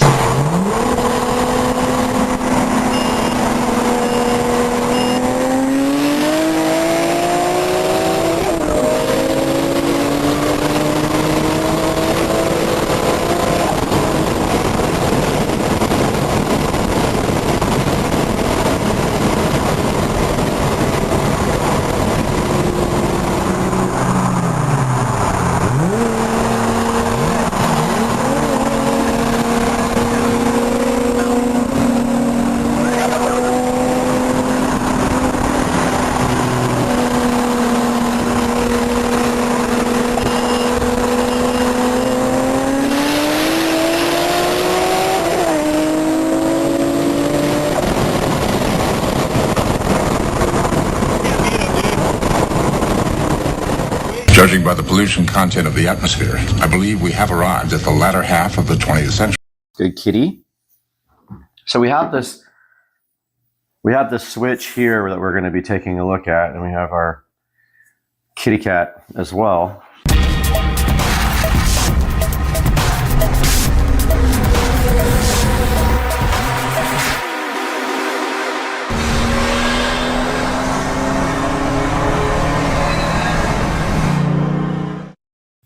Hey guys, and welcome back to the channel. And looks like we got a little visitor today here, Mr. Binks, who had an unfortunate accident and he hurt his face. Something attacked him, sliced his face open pretty good, but he is doing much better now. We were worried about him. Guys, welcome back to the channel. Today we have the L8 LCD smart switch from a company called Lanbon. So these companies have the funniest names, but there are 3 versions of this smart switch. One of them says Smart Living, the other one says Smart Life, and then there's one for Apple Home Kit or something like that. And so I picked up the one that said Smart Life. It does say Tuya, but I heard you can use this with Smart Life as well as Tuya Smart Kitty. So we have our guest, Mr. Binks, today hanging out with us. Good kitty. So we have this switch here that we're going to be taking a look at, and we have our kitty cat as well. And what we are going to do is unbox this and take a look at it. And kitty, you're right in the way. So opening the box here with the cat, right? In a way, we see that we have a nice little protection for the switch there. And then here is the actual switch.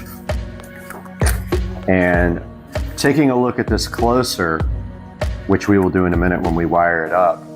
Basically, it is just a LCD screen on the front. I thought it would be much bigger. Like I thought it would cover the whole entire switch. It does not.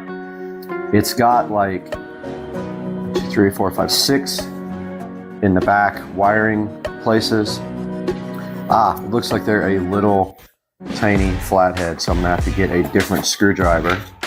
Comes with 2 screws and some probably very difficult to understand instructions here. So I think our next, look at these instructions. I can't even read them, they're so small. Wow. Okay, so this is all instructions here, both sides of the page. I will take, I guess, a couple of pictures of this before we do anything. But actually, just kind of wanted to show you guys the box. And it just says Amazon Alexa and Google Assistant on the back and has some pictures. You can either get it in white or black. It's showing the different models on the back here. But I think let's set up to get this thing powered up so we can take a look at it closer. Okay, Mr. Binks, what do you think? I think that's a good idea, don't you?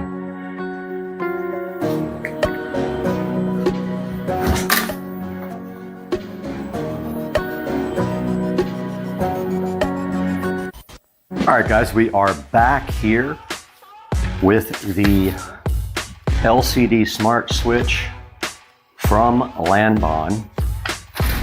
And here we can see on the back, and I'll put a picture up for you guys, that the instructions are telling us to put the black wire in the first hole here, marked N. Okay, and then your white wire goes in the next hole, marked L. Okay, for this, so your neutral wire is always on the left side of the plug. I have this little pigtail here. So the neutral wire is marked with white, like white writing on this guy. We're gonna see how the heck this works because it takes a very small screwdriver, which is amazing because, okay, I guess you just open this up a little bit and put your wire in. So this will be the white, the wire with the white writing. Sorry, this is why I bought a switch, because my smart dimmer switch failed.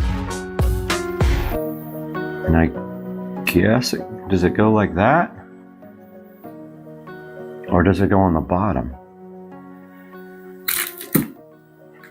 I guess it goes, it doesn't really show you in the pictures. I guess it goes here and then you tighten up the screw. We're gonna find out. Yep. Okay, that seems to be in there. So this is just for testing purposes because I've never used this device before. But yeah, so this, did I do that wrong? I did that wrong. I think I did that wrong. Doesn't really matter, and honestly doesn't matter for the polarity for this testing purposes, but yeah, I did it the wrong way.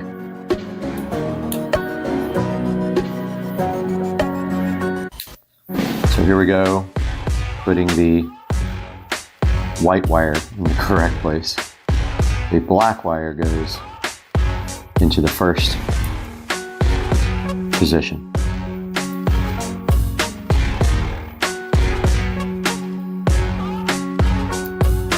Well, that didn't work at all.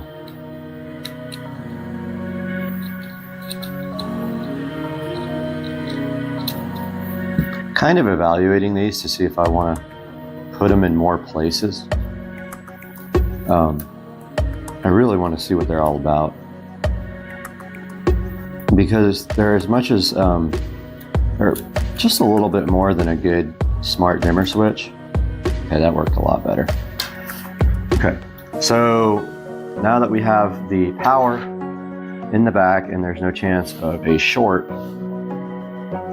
we can go ahead and power this guy up. And there's the power. And it comes on with a nice Nylon screen. So this is going to be a one gang, and look at that touch screen.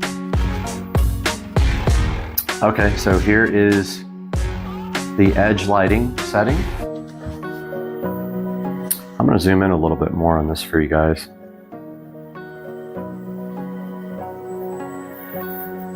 This is cool, man. I am so into this. Now I'm gonna have to buy these everywhere and spend so much money. Okay, so this is where you turn the edge lighting on. Okay.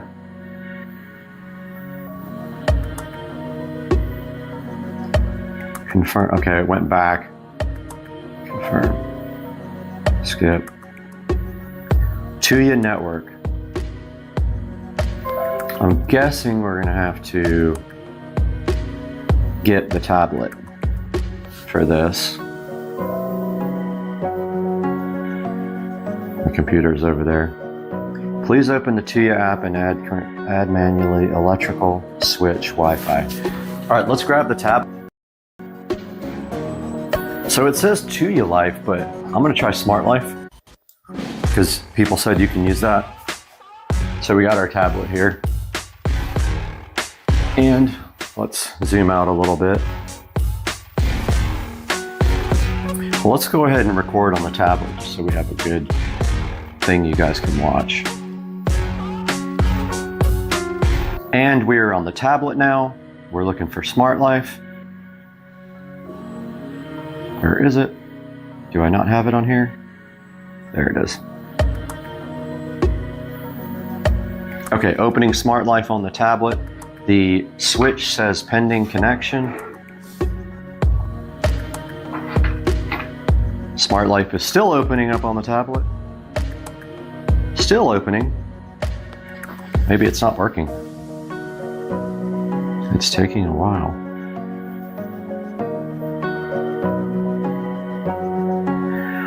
Yeah, this is not doing anything. Oh, there it is finally. Okay. It took a minute. Session expired. Please log in again. All right. I have to agree. I have to log in. I got to go through this login process. So we will be right back. All right, we are back and we got logged into Smart Life. So what we do is go to the plus, add device. It says on the screen what to do. Okay, so it failed because I took too long. Easy mode config. Add manually electrical, switch, Wi-Fi. So we go add manual, electrical, switch, Wi-Fi. There it is. So now we need to select our 2.5 gigahertz network, which we are not logged onto. We're going to go to our standard 2.4 because it's closest. We are connected. And let's go back to Smart Life. And we'll have to blur that part out. It says confirm. It is blinking. It is blinking quickly.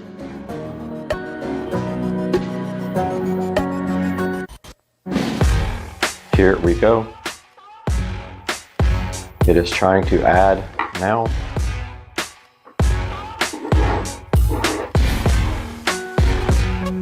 Boom. So it is done.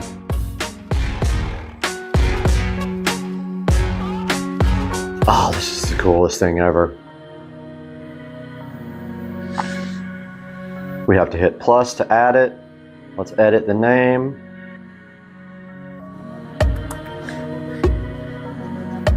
Let's call this bathroom. This is actually office.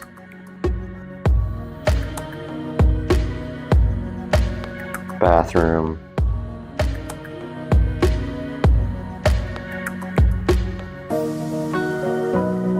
Lights. Okay, so we just renamed it in Smart Life. And basically it looks like you just press that to turn the light on. Oh, this is so cool.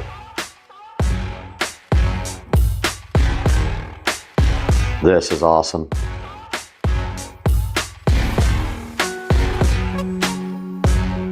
Office. I have never seen this before, but I'm already loving it.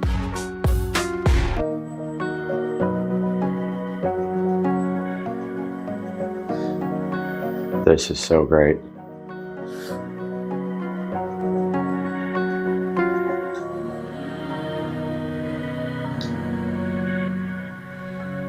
Okay, I don't know what some of these other things are. Okay, switch. scheduling. And I guess everything else is done from inside of the actual device once we have it here. But yeah, this guy is, this is cool, man. I am stoked. And then we've got our instructions here. And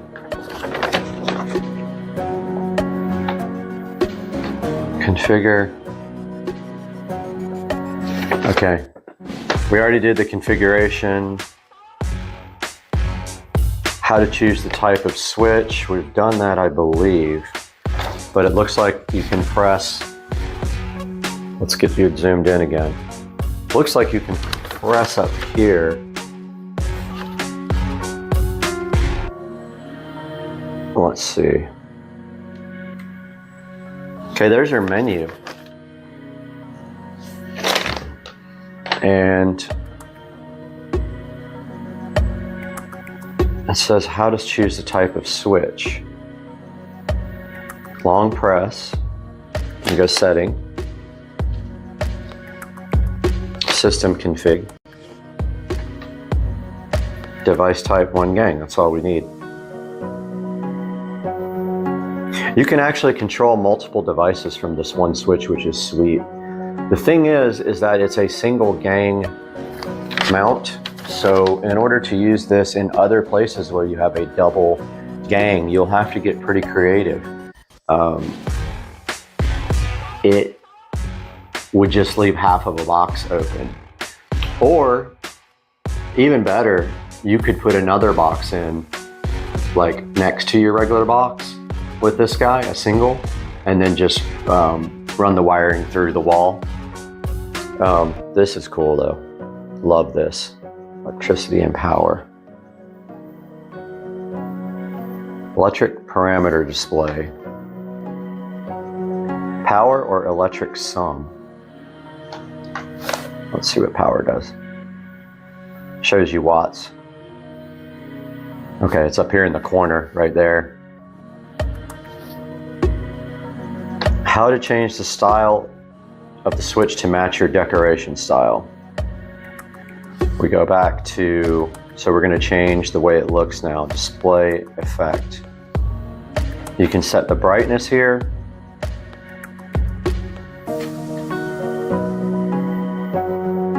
And then you can change, it looks like you can, oh, you can change how long the screen stays on.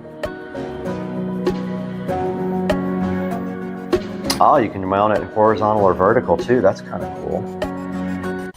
You can set the standby brightness, menu, style, themes is kind of what I was looking for. Name and icon. Ah, that's cool.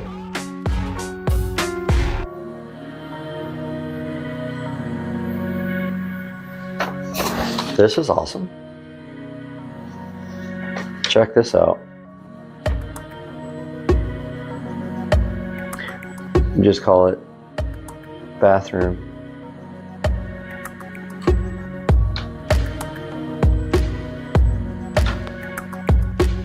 This is neat. I am digging these.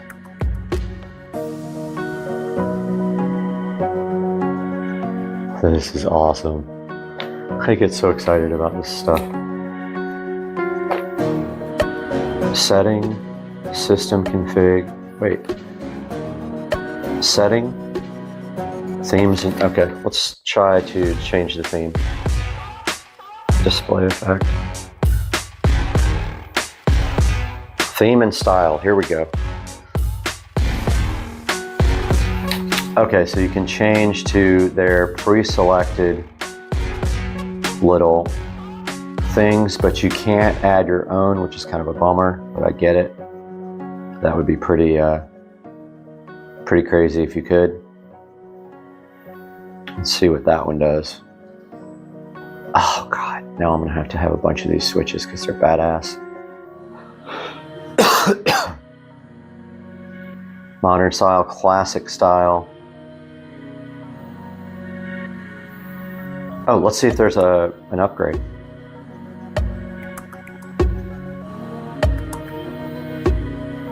Okay, I'm on the latest firmware, so we just did an upgrade check.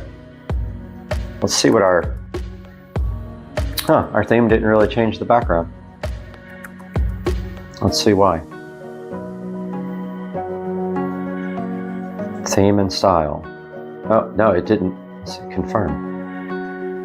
Only the switch. Confirm. Let's see if that did it. It did. So we did the decoration. Now we can do the edge lighting, which is really cool. So we go back to the menu. We hit setting.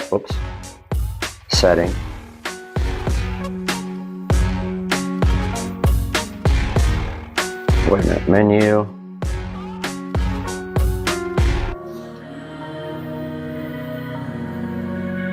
Oh, I don't see an edge lighting setting.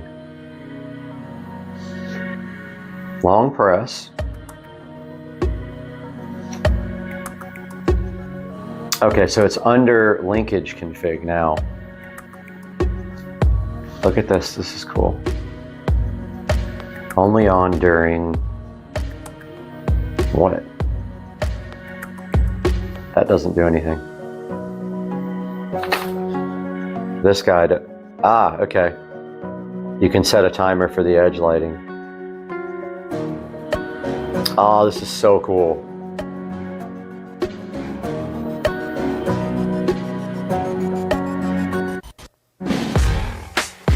Auto adjust, I wonder what that does. Does that go through all the colors?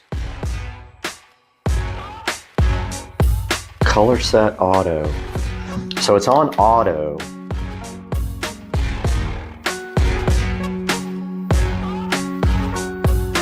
It says when you set the edge lighting to auto, the system will automatically change the color. The customer defined formula will be invalid. Okay.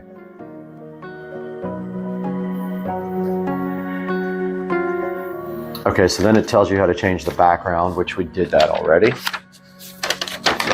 So we don't need this tablet recording anymore, but how to set horizontal and vertical screen. We did take a look at that already. We don't need that right now. How to set real-time display of load power or current power consumption. We took a look at that. Okay, so we do need to connect it to Alexa.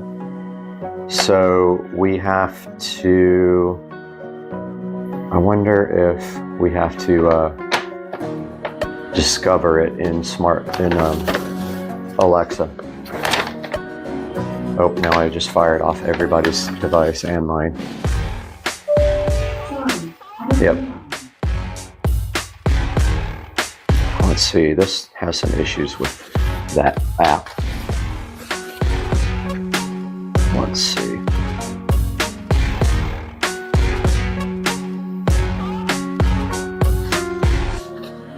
Okay, we are back on the tablet now.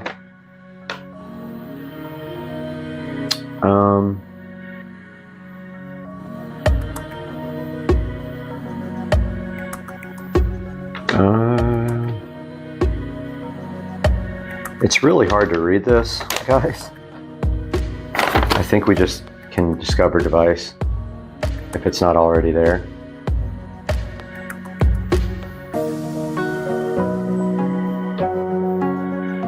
Let's see.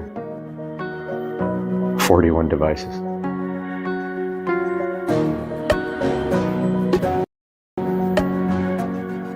So, I'm not sure if it's in here. Let's go ahead and add device.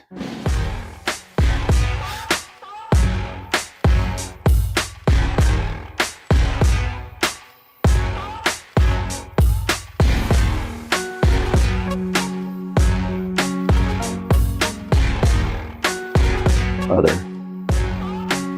Discover. So this is how you actually add new devices. If you have the Smart Link, the Smart Life app, you already have the skill. So this just needs to find find it after you added it to Smart Life. That's how you do that. You discover devices. And hopefully that shows up eventually. And then they're showing you here how to change the, zoom out a little bit. They're showing you here how to change the button name, how to lower the brightness on the screen, to do timers, and to turn on and off the edge lighting, which it is off now, which I don't like that. I want it on. I want it on all the time, so it is not working like that. So I'm going to engage.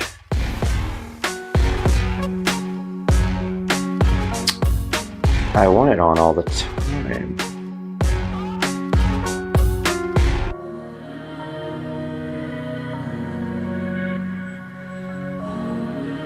Okay, I'm gonna try just like see if it goes off with without doing auto. I don't want it to stay on. But anyway, one scene discovered. I don't know what that is.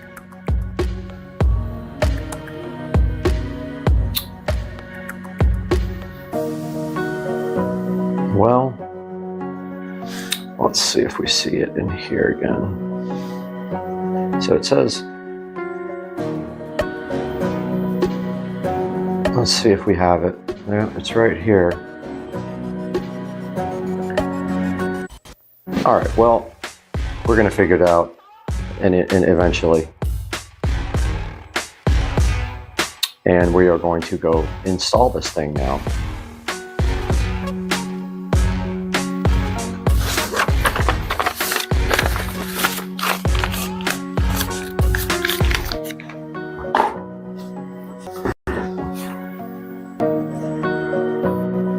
All right, we are back here with our old light switch.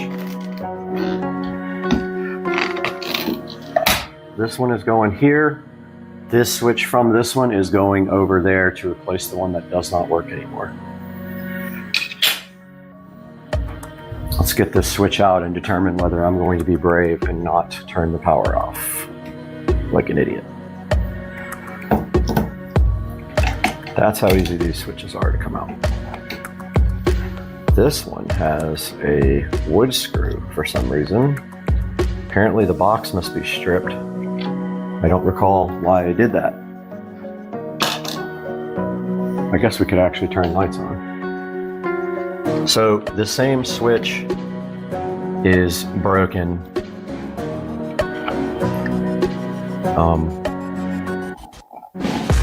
On the other wall that controls these overhead lights above us.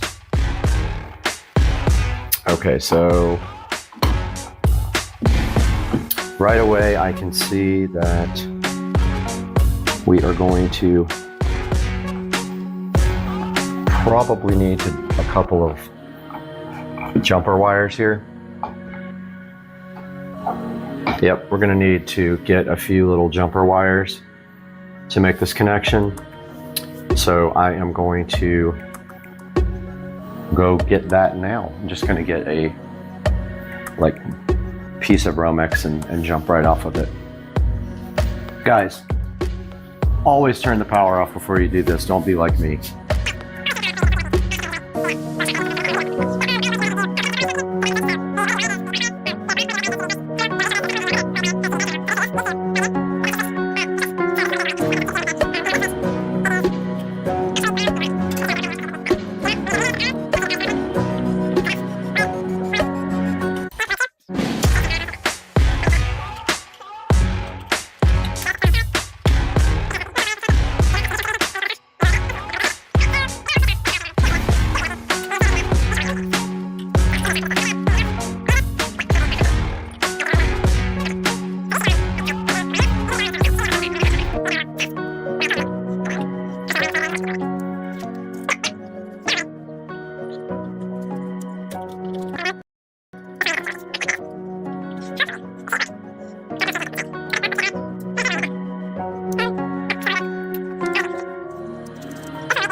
All right, I'm gonna try this one more time. It's not rocket science.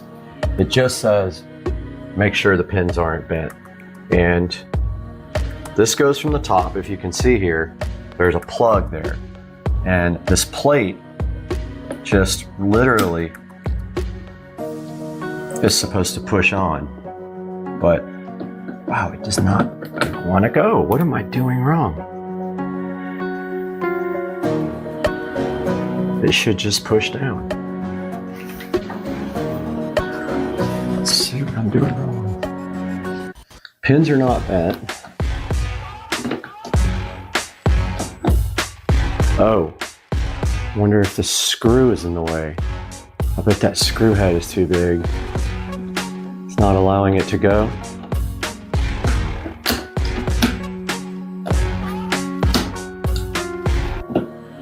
I wonder if that screw is in the way. The screw is big.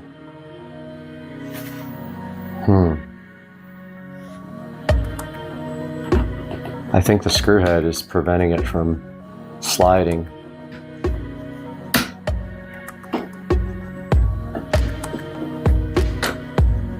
Has to be that. It's just like not working.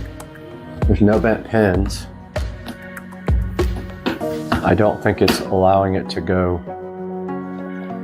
There it is. Is it going to power up? It's not powering up. What's happening?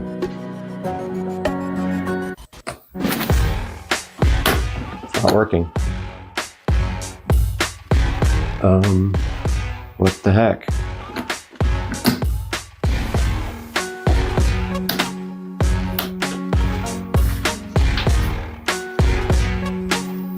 It is not working for some reason.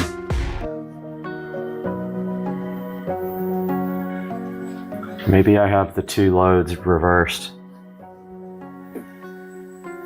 Yep, I gotta pull it back out. All right, we're putting the panel back on, and last time it just wasn't pushed enough. So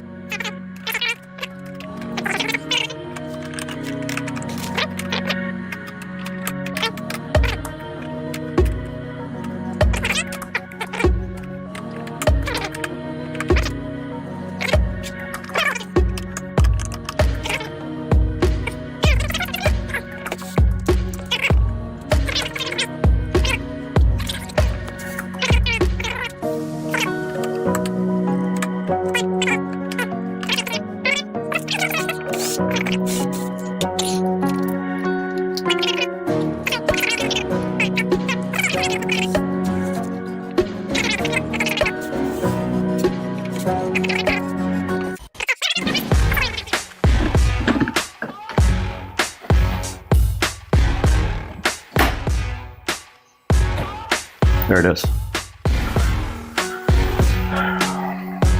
And it is booting up the LAN bar.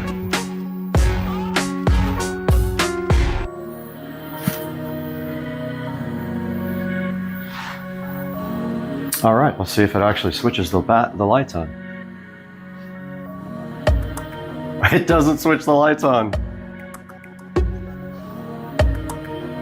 What is happening?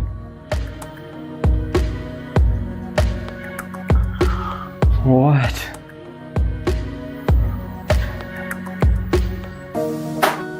Great.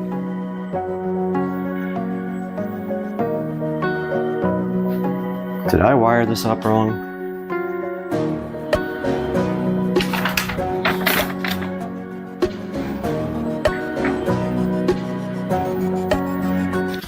All right, I gotta look into this. It's not working. All right, we are back, and I found the problem. The instructions are completely wrong as far as I should have seen the N. It said, let me just put it this way. It said black wire, but it's actually the neutral wire that goes on the first connector, and that is not black. So that's a problem. All right. So now it should go in without any issues and work.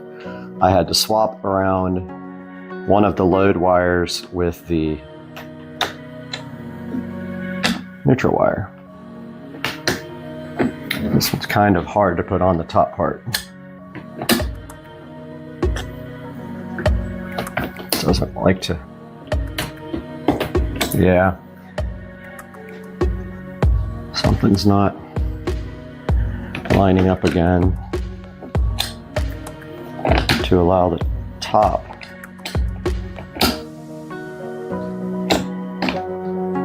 What is happening? Maybe that screw again. Man, this thing is becoming a pain. This is like a 15-minute project turned into a 2-hour project.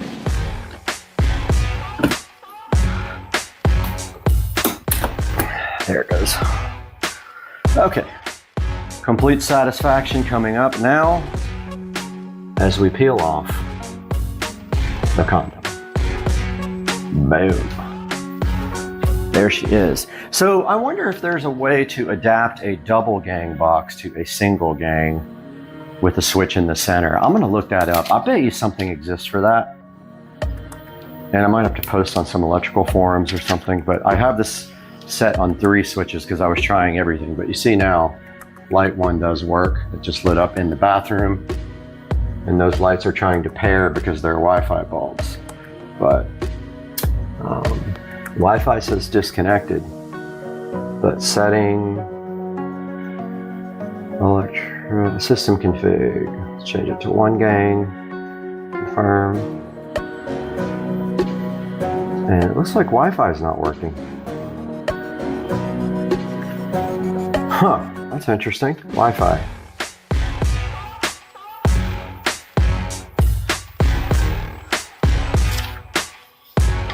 I don't think Wi-Fi is working. I'm gonna take a look at that, guys, but I hope you enjoyed the video.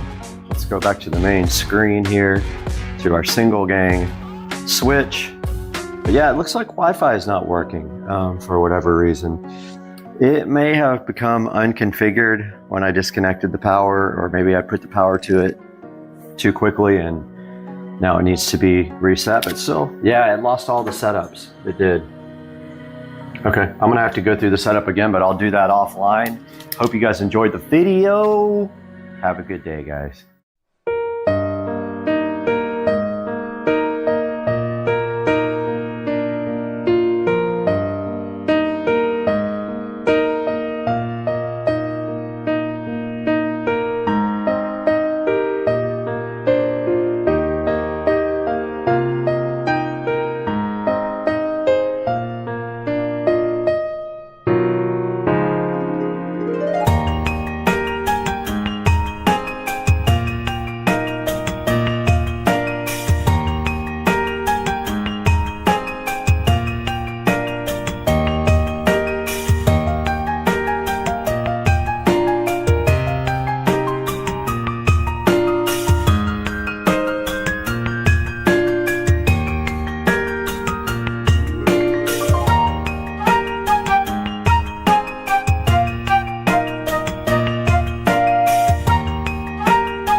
Welcome back to Supercar Street Racing. My name is Brad. We're out here in the 4K production studio today, and it's looking so fresh and fly because we just added some cool lights back here from Lumery. But today's video is not about those lights. It's actually about a different kind of set of lights. Barina was so kind to reach out to Supercar Street Racing and see if we wanted to work with them on their shop light. Now these shop lights are pretty cool. You mount them in your shop. They are linkable. You can put more than one in a line and they plug into each other. They sent us 4 of these and we're going to transform Rich's garage today. So hang out with us on Supercar Street Racing.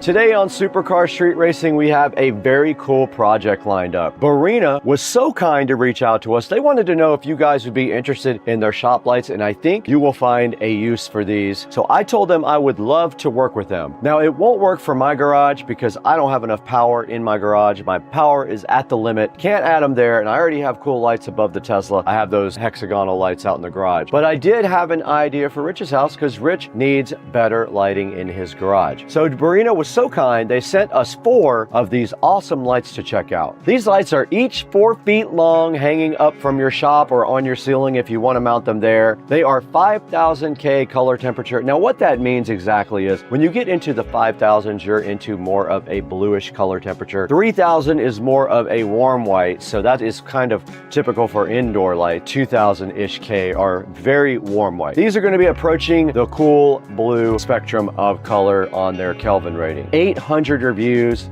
and they have a solid 4.8 star rating. Now I took a look at these lights already. They do have a pull string for them, but what I'm gonna do is I am gonna wire them up permanently in Rich's garage and also hide all the wiring. You're not gonna be able to see the link wiring going between the lights. I'm gonna do that up in the garage. They have a little keyhole mechanism for mounting the lights themselves as well. I'm going to use that on the ceiling of his garage and just use drywall inserts and the little screws that come with the insert. It also came with a bunch of mounting hardware. We're going to do a little unboxing of these next, but I wanted to go ahead and tell you about this whole project and what these lights are all about first. Now you can hang these lights from a chain just like that picture shows right there. We're going to mount them directly to the ceiling. They are very light. I don't think you really even need drywall inserts. They'll probably stay up with just a screw into the drywall like a drywall screw. No need probably for heavy duty mounting because they are LED, so there's not a lot of weight to them. They come in 1, 4, 6, and 10 packs. So depending on how many you need for your shop, you'll see that in a link in the description. These guys have a huge amount of output too. 10,000 lumens is pretty bright. 4 of these in Rich's garage is going to be absolutely awesome. Now the power cord is 59 inches long. If you were wondering, that's how long you have between each light. But you can always put your own wiring in. You can either cut the plugs off and do whatever you want to that, or you can just run an extra extension cord between lights. Now it says you can link up to 3. I'm gonna try 4 and see what happens. I don't think it'll be a big deal. We'll see. This ad up here also says that they are lasting anywhere up to 50,000 hours of illumination. They do give you a ton of hardware to go ahead and mount your Barina lights, and I'll show you guys that when we do the actual unboxing here momentarily. Now let's throw it inside to Brad. We'll get the unboxing done inside the house and show you guys what comes in the Barina lights.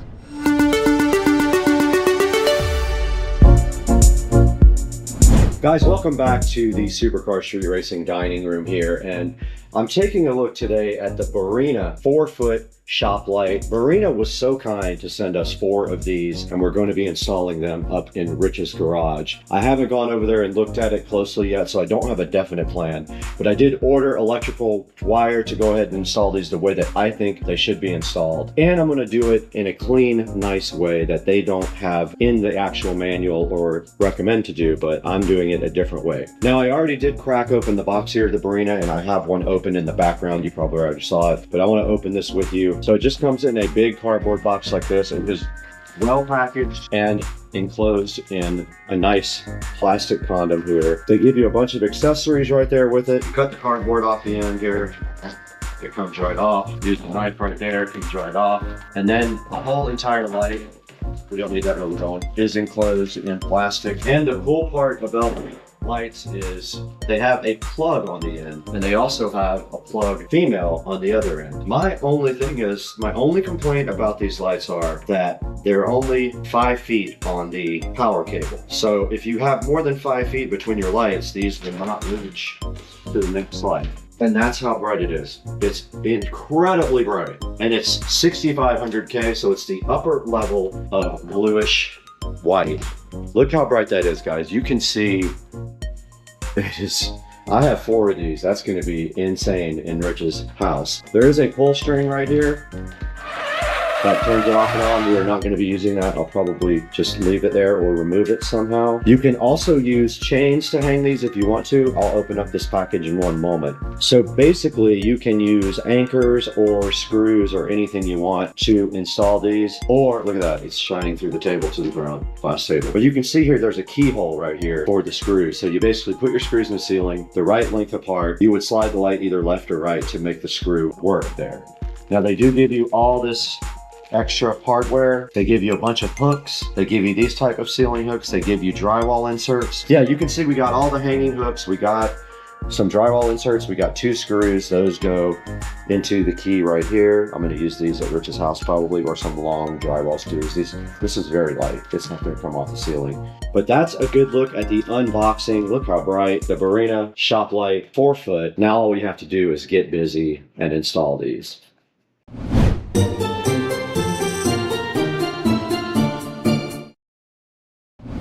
You guys just saw these awesome Barina lights being unboxed. We went through the whole box and checked out everything that came with them. They give you a lot of cool mounting options inside the box. The packaging is great. It's very solid. No complaints there at all. Now we have to figure out what to do next. Part of that involves ordering some other parts. Now we did order some Romex wire. We ordered some plugs because we're going to be cutting the wires on these and adding our own plugs on the end so we can extend and go up into the garage and not see these ugly wires on Rich's ceiling. So that stuff is on the way. Once that stuff gets here, we're going to throw it directly across the street to Rich's house to start this install.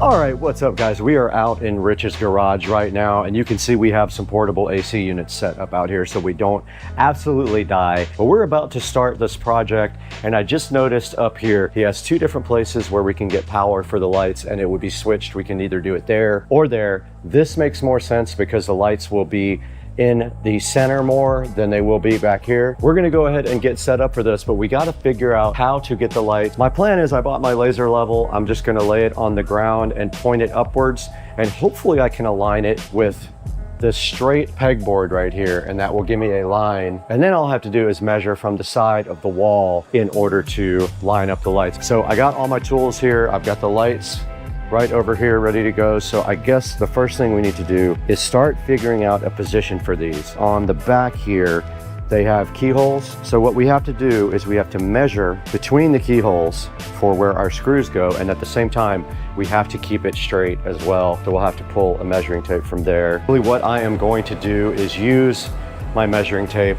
These are 4 feet long. Kind of want them right here. Right in there will be perfect. I just have to make sure that I get the same distance.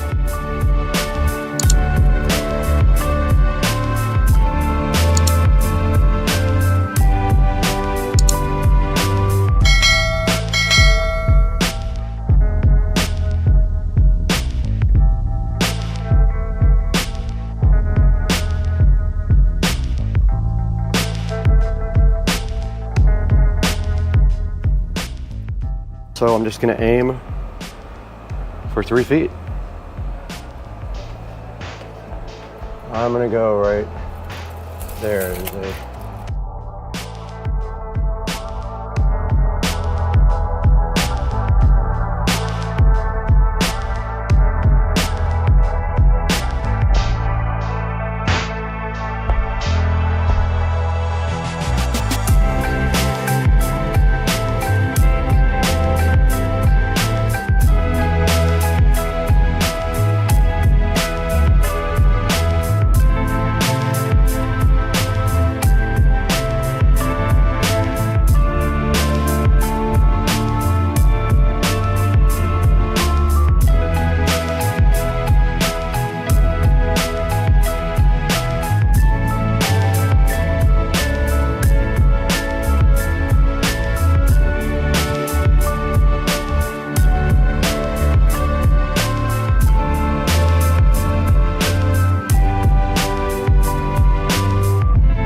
Okay, we got 2 of the 4 lights installed. You can see right here.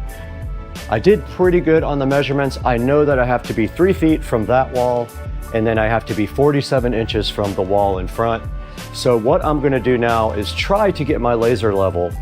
I use that a lot on this. I have it up on a shelf here. I don't know if I'll be able to do that up here. Hopefully I will. That was very helpful. All I did was measure the distance the line is from the wall on each side. And if it was the same, that means it's a straight line. And so let's go ahead and get this moved over. And then the second part of the equation is wiring, installing electrical boxes above them, each one, and then running Romex wire to this center light right here for power. So let's get everything moved over to the other side of the room.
Okay, we just finished installing all 4 lights, and yes, those 2 will be underneath the garage door when the garage door is open, but there's not much I can do about that. There's not a lot of space to put lights under here, and there's no way really to do it when you have a garage door. I have the same issue at my house. After this, I'll be up in the hot attic. So that's the next step. I've got my tools. I'm just going to drill a small hole. Got my paddle saw here. I think 1/2 inch is plenty. Might even be able to get away with smaller than that and forcing the wire through the hole. I don't want to go too big.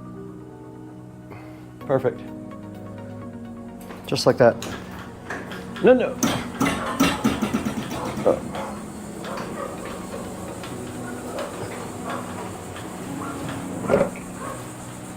These nuts.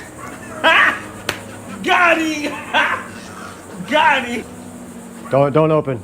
Dang, you almost ripped one of the lights off the wall.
All right, I just got out of the attic where it was very hot. I finished all the wiring in the attic, and now I only have one thing left to do down here, and that is tie into the existing circuit here. I left a pigtail right here. All I have to do is cut that wire and put a little pigtail on there, and I'll be totally done. Let's get to work on that right now. All right, I was able to finish the whole entire project. I wrapped this up just now, tested everything, but I wanted to show you guys. So let's go ahead and close this. Now just the light that's on now is just the LiftMaster light, so not much light in here. But you can see all 4 of the lights there. If they want to, they can pull the chains off or cut them off. And then here is the finished product.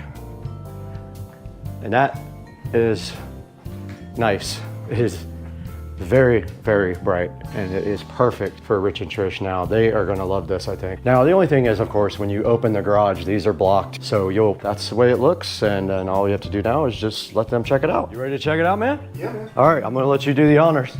All you have to do is your normal switch. Normal switch? Yep. Whoa.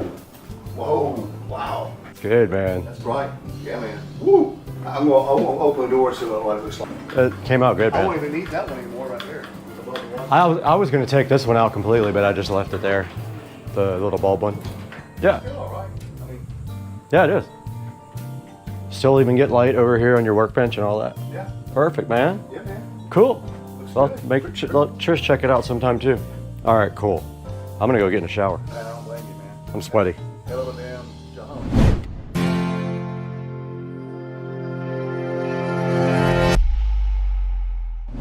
You guys just witnessed the whole thing. We were across the street over at Rich's house. Rich was not there, but I went ahead and wired up and mounted his brand new lights. I lined them all up perfectly by measuring from each wall to make sure that they were lined up properly. And I went ahead and cut the plugs off of each one of them, and I ran all the wires in the attic. That way, when Rich turns on his regular lights, all of these lights will come on, no problem whatsoever. They're really bright. I showed you that at night, how bright they get inside of Rich's garage. They're very convenient, very strong, and I highly recommend you pick some up from the link in the description. All right, now that we have taken a look at installing the Barina light, there's only one more thing left to do. Let's toss it over to me, Brad, and see where you guys can get these on Amazon from the link down in the description. Please like and subscribe. Buy everything from our product links.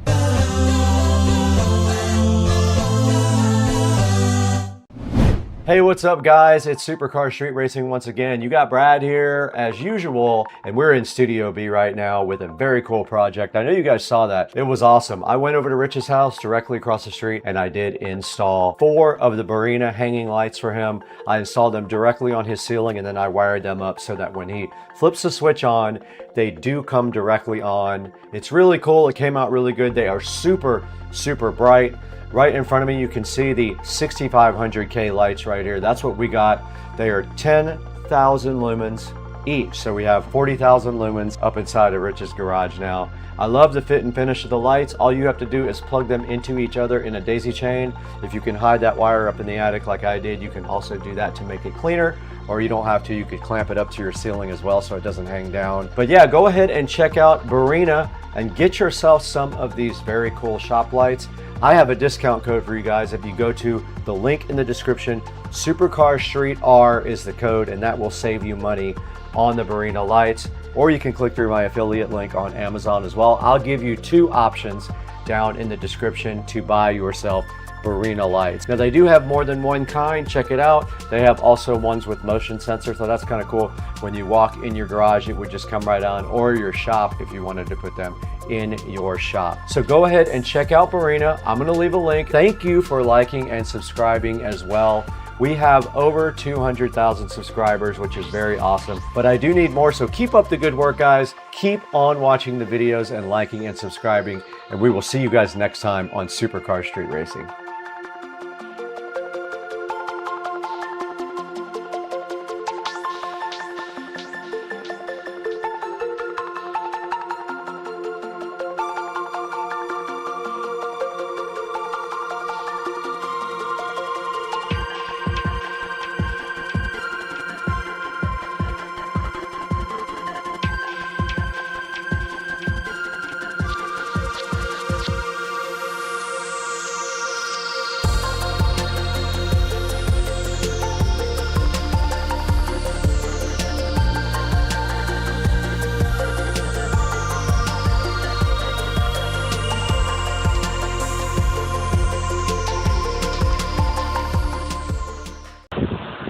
Man, we are getting it. I mean, it's got to be like 50-mile-an-hour winds just now. We had gusts that like, that just feels like a hurricane.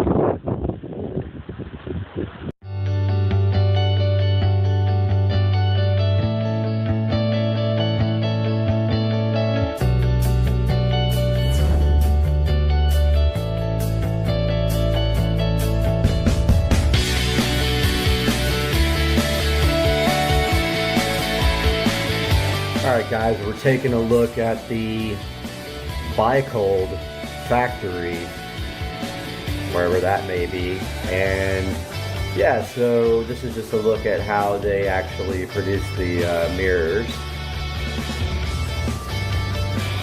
So you can see people working on the mirrors here, you can see them assembling, creating a little bar that the mirrors hang on, and then the thermal, the dehumidify thing that's on the inside there, you can see it part of this video.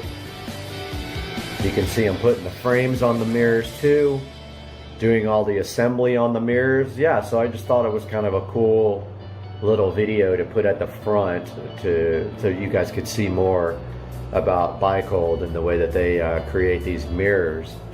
So have a look at this video and then we'll get right into the product.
Hey guys, welcome to another video.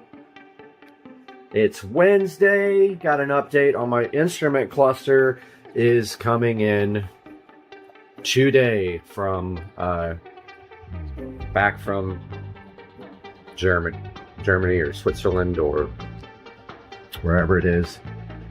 I guess if you guys are gonna have to see me, I'm gonna have to put a hat on here so I don't look ridiculous. Hair's all messed up. Alright, so we're taking a look today at the smart LED Wi-Fi mirror. Now, I wish that I would have saved the pictures of this being installed, but I deleted them a couple of days ago. I had some really good install pictures of what I did. Now, let's take a look at this and see how you install it, some of the features, and whether or not I feel like this was worth the money. So these guys were fairly expensive. I paid, I believe, over $500 for both. There will be a link down in the description for these. There are different brands. I'm going to link the brand that I used.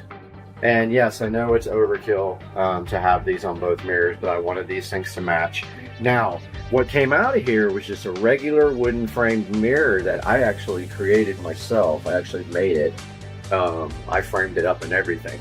Now, this whole entire vanity, I wish that I had done a video on the replacement. That was quite a project for me because the old vanity was floating. I really wanted a floating vanity so I could underlight it like that. However, I looked and looked and looked and I could not find anything suitable. The other issue doing this vanity was that this trim had to come out. The vanity is too wide to fit through the space with the trim on. So I removed the trim and slid the vanity in there, and this vanity came from California. Very, very heavy and very well packed, very well made, solid wood vanity with with also soft close drawers. And so really nice. I don't know why my computer's saying I have a meeting at 5 in the morning. I doubt that that's true. I'm going to show you this mirror next, and we'll be right back.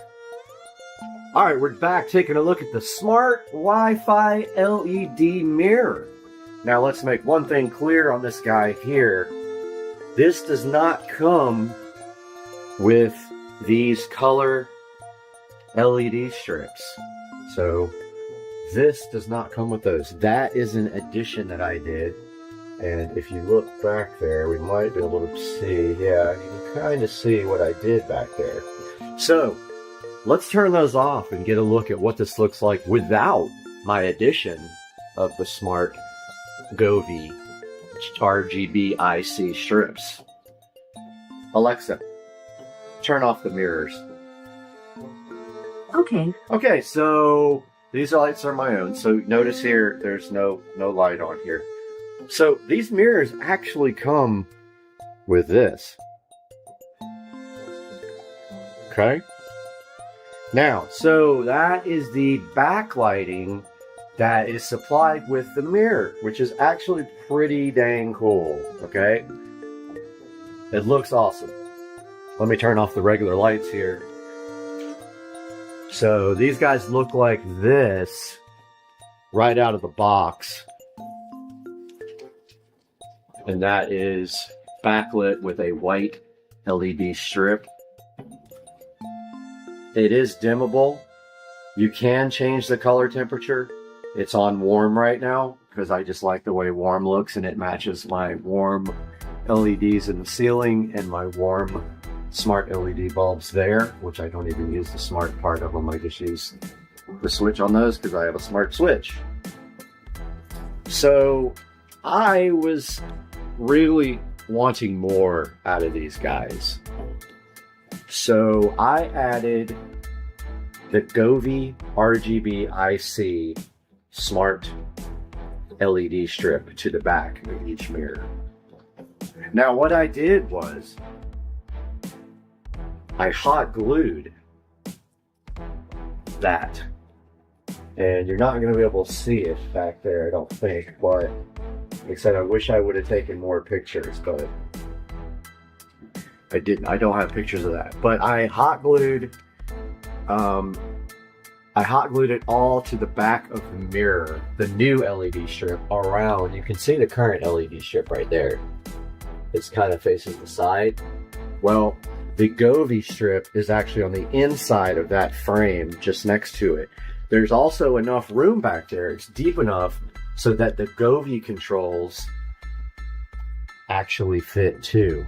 Now, if you look here, there is the mirror on-off switch, and that is also how you change the color temperature on the mirror. There's a switch right there. It's convenient because you can still get to it from behind the mirror right there, and that's how you change the color temperature.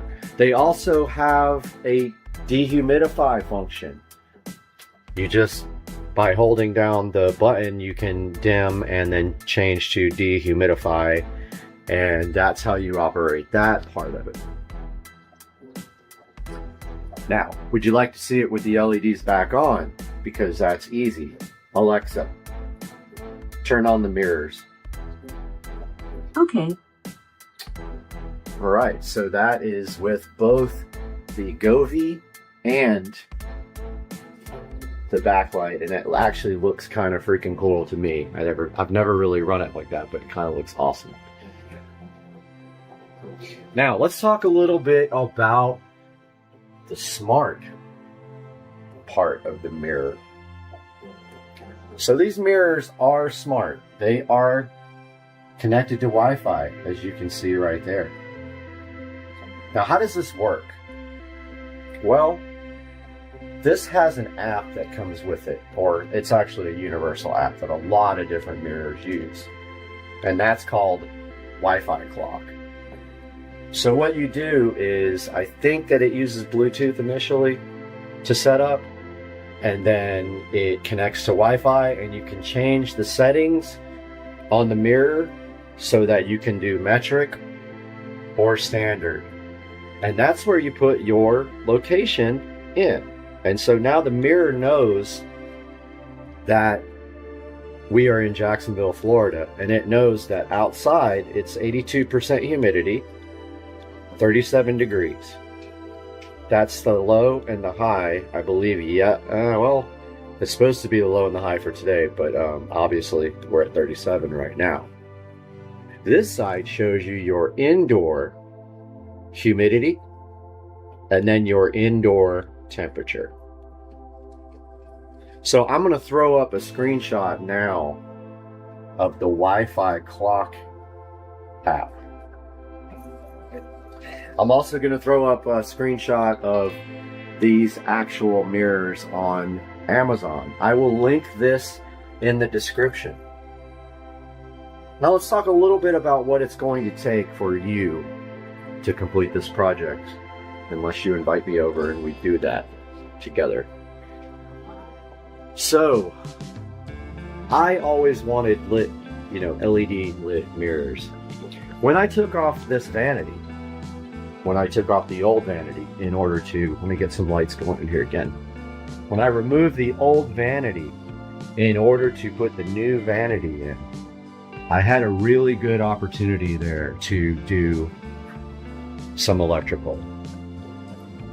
Now, the difficulty with that being that this is an exterior wall, the outside of this, that is the outside of the house. You need to be aware that when you start working on exterior walls, you might have fire breaks, which is going to make running wiring difficult because they go across this way. Interior walls like these in the closet right here, or this side wall here, super easy. They're completely hollow, so you can run wiring really easy. So I had this whole entire wall clear. I already had a plug. Let's take a look at that. Under. So see, I already have a plug that I put in years ago to do LED lighting underneath. I took that opportunity to run wire up the wall and over to the center behind this mirror. There is literally a hole. And if we can get back there, maybe almost see it. There's a hole back there below that bar. Or above it, I'm not sure. That is where the wiring came up from the receptacle down there. Now, I added another receptacle, and it's actually behind there. So there's two receptacles now, and that is where the power goes to the mirrors. So those run up the wall. Now, yes, there was tile there already. I actually used a tile bit to drill through the tile, and then I broke the tile with a hammer. It's that simple. It's going to be covered forever. There'll probably never be anything but mirrors over that, so I'm not too concerned about it. So I broke a hole in the tile, and then so these mirrors, you can see clearly right here, they mount with screws. So that was another challenge there. So how did I do that? Well, I used my tile bit, my masonry bit. It's designed to cut through tile or stone. I used really good drywall inserts. They're the ones that have a strap. You push them into the wall and then you pull the strap and the strap breaks off. They're really, really strong. I used those with some nice big screws to hang that bar right there. I don't know if you can see it, but that's how you mount the mirrors. The difficult part of that you're going to find very quickly is getting the mirrors level. completely even, completely level, completely the same exact space from edge to edge, the same exact distance apart. Very hard. One mistake and you have drilled through your tile, and then you have to either move up or down because you'll already have a hole and it'll be the wrong hole. And the most you can hope for is that if they're slightly off, you can actually manually take your hand and bend the mirror, and the screw might move a little bit and allow you to level. But I highly recommend a laser level for this. That's what I use. Laser levels are awesome. I'll put a link in the description to one for you. And the final piece of this whole bathroom was, and this is not part of the mirrors, but I just wanted to show you guys anyway. This is an Echo Show 5. Now I want you to notice no wire, no wire, no wire, no wire anywhere to be seen. Now this is my favorite part of what I did with these mirrors. This Echo Show 5 used to be plugged in here, okay? So I ran the wire literally behind the shelf and through the mirror over here, and we had a plug right here. So it literally came out and plugged in right here. Well, that's not good enough. That is not acceptable. That worked for a little bit, but I had the opportunity. And so I made this shelf by hand. So this is just 2 pieces of wood. Those wood are then screwed to each other in the back there with flat screws. So I drilled the bottom shelf out, screwed in the back part to it with a flat screw, and then I caulked this. Well, actually, let's back up a little bit. When I put that receptacle in down there, that new receptacle, I took the existing Echo Show power plug, plugged it into that receptacle, drilled a hole in the tile with my tile saw, and then I used a coat hanger to fish this wire up through the wall. That is plugged into the new receptacle along with these mirrors. Okay, that's how I did that. Then I drilled a hole in the back of this wood, which it already had actually. I pushed the power plug through the back of the wood just enough so it's protruding. Just this much. Like, it's just the power part of the plug sticking through the back of this wooden shelf. You take the Echo Show 5 and you push it onto the power plug. The power plug does not move because it's very tight. I made sure when I drilled the hole, I drilled it just enough where it would barely go through and force the plug through the hole, so it was very tight. So that's how you plug it in. You just push the Echo Show 5 onto it. It's very clean. It's a floating shelf. I then took the shelf, hot glued it to the wall, just hot glued it long enough so it would stay. And then, I did hot glue and caulk on the back of this to glue it to the wall. So I put a bunch of hot glue, a bunch of caulk, pushed it onto the wall, the hot glue held it up, and then once the caulk dried, this thing is not going anywhere. This is a very light device. Now if I ever want to upgrade, I could probably do an 8 in the same spot. An 8 might fit. I have one in my bedroom, so if I ever want to do that. But the 5 actually looks perfect right there. It came out really good. So yeah, so these are Wi-Fi smart mirrors. Time, temperature. They actually show you if it's sunny or raining or cloudy. And these are the brand Byecold. B-Y-E-C-O-L-D. It's kind of see it right there. Yes, I do think these come off. I haven't tried to take the sticker off, but I believe they said they come off. And yes, they have to put those on there. Amazon forces them to do that. I asked that question, why would you do that? Oh, another thing. You're probably wondering why they're both on the left side. Why not do one on the left and one on the right. Well, I tried to get them to custom make one, even though they said they could. They could not custom create one with opposing positions or both in the center, like one here and one here. So that's just the way that is. So if you guys have any questions about this, please don't hesitate to ask. And by all means, please click through my links on the description, because I do make a tiny bit of money for my time, and actually I'm just buying equipment to make videos. I'm not profiting. I don't have monetization because I don't have 1,000 subscribers yet. So I'm working on that hard. I want to do a bunch of content, reviews. I want to do car stuff.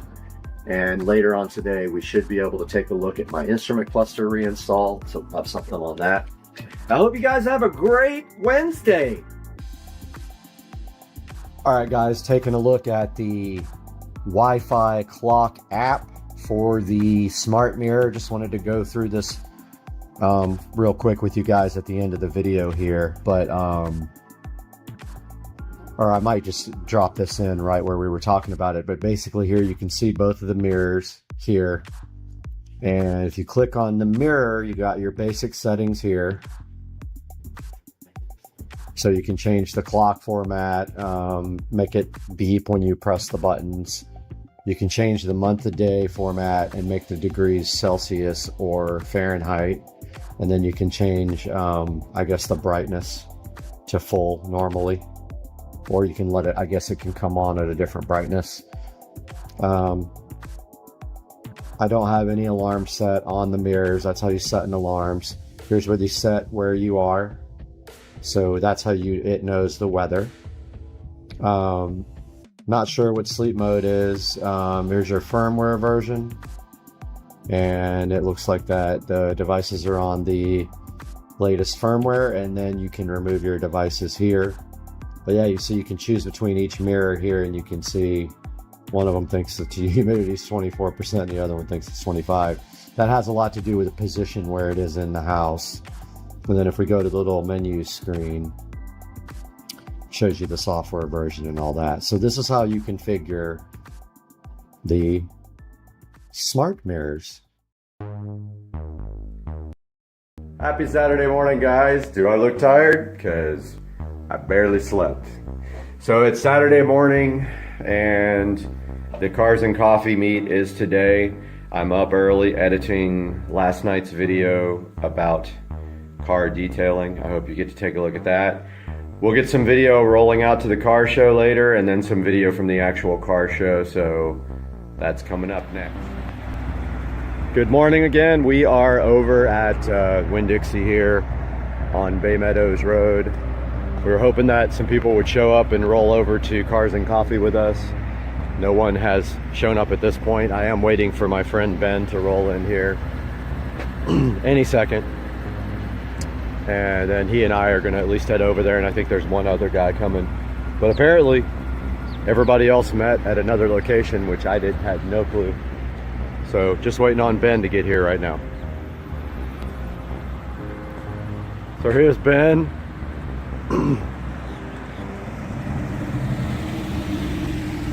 We're the only two idiots here.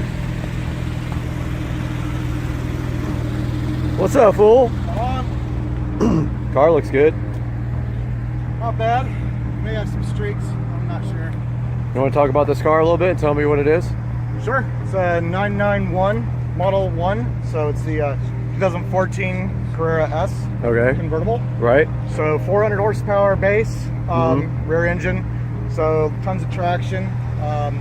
0 to 60 in 3.9, quarter mile in 11.9, about 118. Top speed's around 192. Very nice. So pretty quick. Yeah, absolutely. So we're waiting for one guy. I guess everybody else met at the town center. I had no idea. Fair enough. But some guy's supposed to be here in a minute in his Mustang, if he doesn't crash first. He's already crashed. He's somewhere on 295 in pieces. Yeah.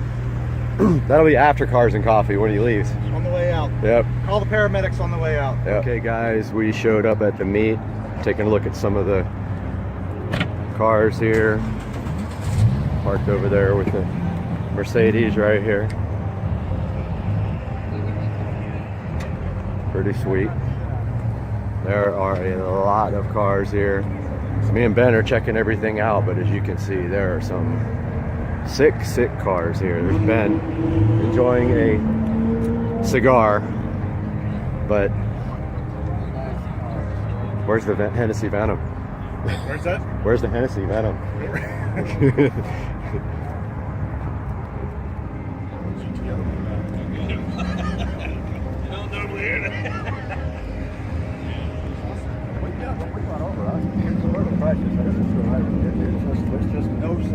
That's us later today, this red and white one. Oh, yeah. That's what we're gonna get. Oh, look at that. Hell yeah. 50 something? Is it 56, 57? No, 60. Pretty sick. Let's go look at this.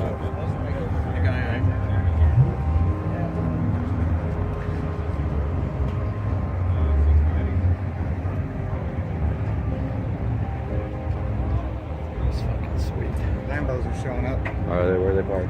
Oh yeah. Want to go check it? Yeah. Okay. Think anybody's gonna have the door S?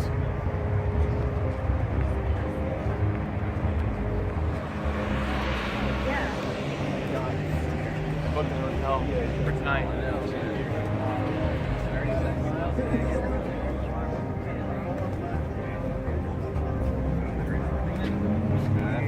Sickest thing ever. Traveling anywhere between basement and 90. They can help me finance the cheap. So sweet. They smell like fresh paint.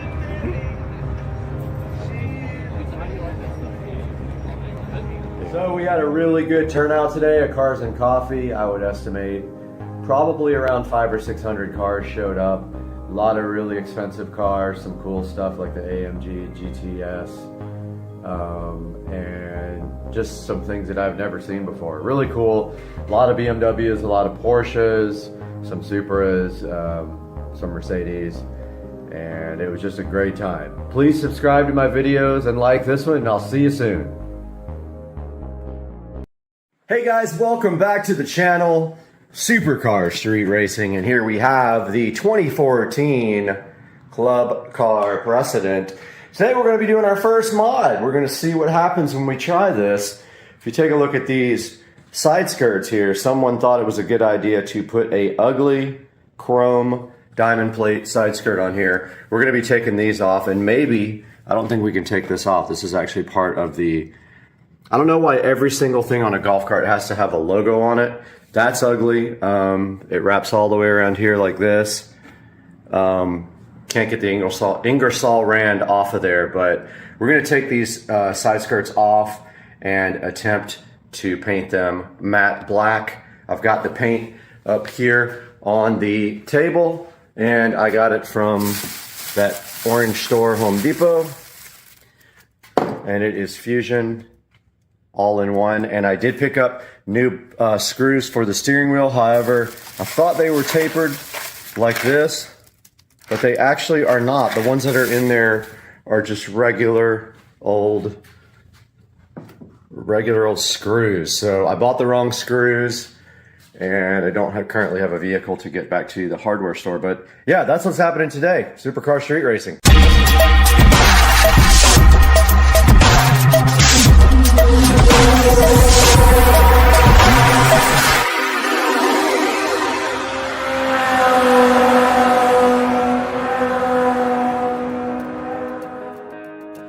Alright guys, welcome back, and it looks like today there's a screw missing here, but I think our objective is to remove these 4 screws and take this off. The actual chrome plating is chipping off of this, but let's get the screwdriver out and get this guy off of there ASAP.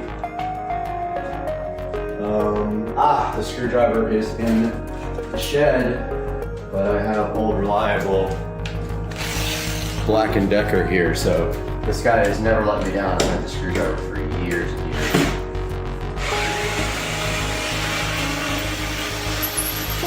This screwdriver is really good. for a cheap Walmart screwdriver. It's a lithium ion battery. It has come through many times. That screw won't come out.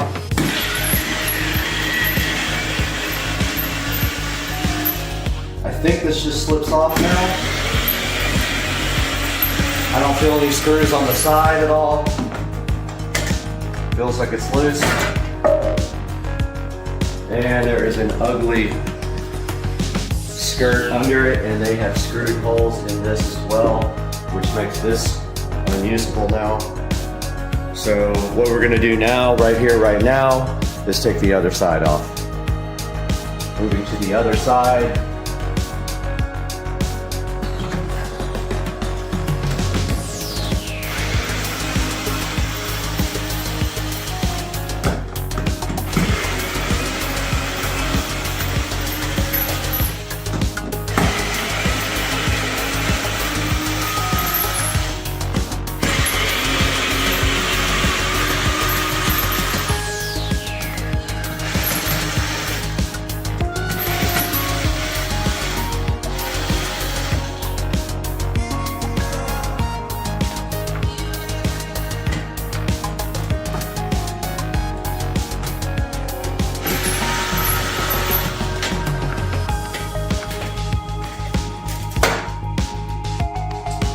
So the side skirts are the Ingersoll Rand side skirts. I can't even say it.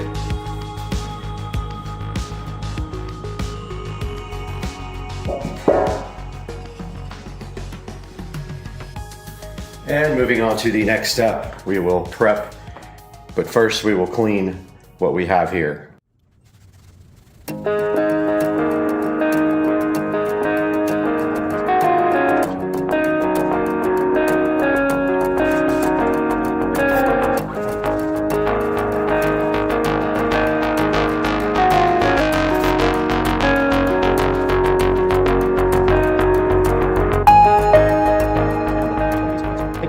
Okay, so I got the deglosser out here and I went over these one time. I'm gonna go ahead and go over them again with deglosser. This basically takes off shine and helps the paint to stick. And these things are absolutely trashed. So I am either going to, if this doesn't look good after painting, then they are going to be replaced, the original side skirts, with the same ABS plastic ones. But yeah, this thing is, these are ready to be painted. I think I'm just gonna paint it right here. And yeah, I mean, try not to get oversprayed on my card. Maybe I'll throw like a sheet over it or something. But yeah, I'm gonna do that next. All right, ready to paint these things. It's actually pretty cold out here. It might take a while to dry.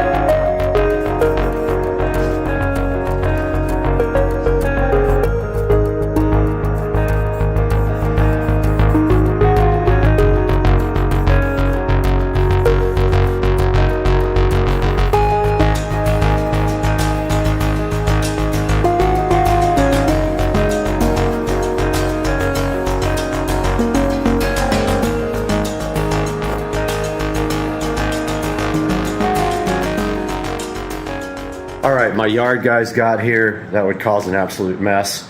I went ahead and brought the side skirts back inside the garage, and I got the heater out here because it's pretty cold.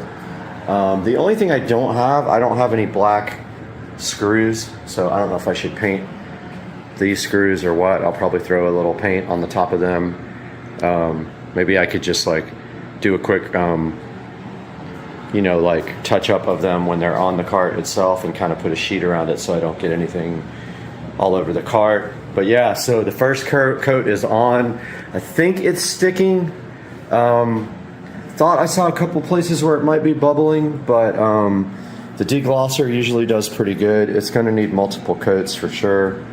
So I'll put 2 or 3 coats on this, probably 3, and we'll see what's happening. We'll let these dry for about 30 minutes. All right, out here ready for the second coat. First coat came out awesome.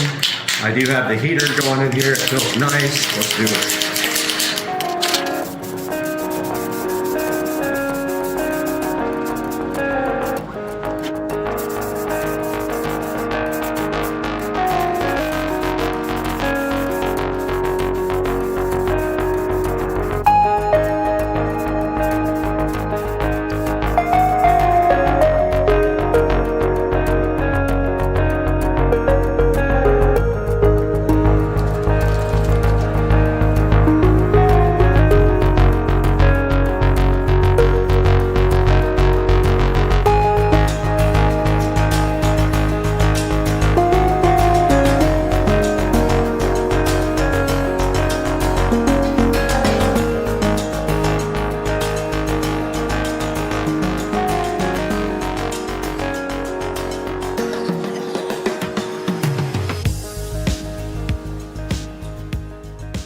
I'm going to go ahead and try to put them back on and see how they look.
All right, out here, and there is some abnormal wear on this passenger side tire in the front. I'm gonna go ahead and rotate the tires, hopefully, if I can get that done. I think I have all the tools I need, and then we'll figure out what's causing the wear on this. It may be bushings is what someone was telling me, but we gotta figure that out and replace whatever is shot.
All right, so I rotated the tires and found some weirdness on the PSI. So this tire is, they're all over the place basically. This tire is at 32, the other one is at 17. I read online a good PSI is 20 PSI. So I'm gonna go ahead and take some air out of this one and air the other ones up.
All right, everybody, we're out here, Rich and Trish, and we are decorating the cart for the annual golf cart parade. And we have probably one of the best carts, I would say. We have like passengers riding on the sides. We have the snowman and the Santa Claus. We have garland, we have balls, we have lights, a Christmas tree, which we haven't decided what we're going to do with yet, but let me turn the lights off so you guys can actually see. And let's shut the door. And we get a good look at night. And this is coming. Oh, yeah. Okay. Oh, it went off. Oh, it's got issues. And there it is at night. This thing looks crazy. Oh my God. This thing looks insane. I love it. Oh, the light came back on. It's so good though, man. Guys, welcome back to Supercar Street Racing, and we're getting buzz bombed.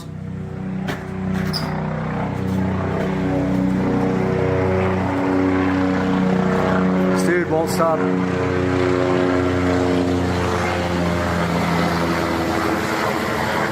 There he goes. I don't know what he's doing. He fly over the house like 50 times. But hey,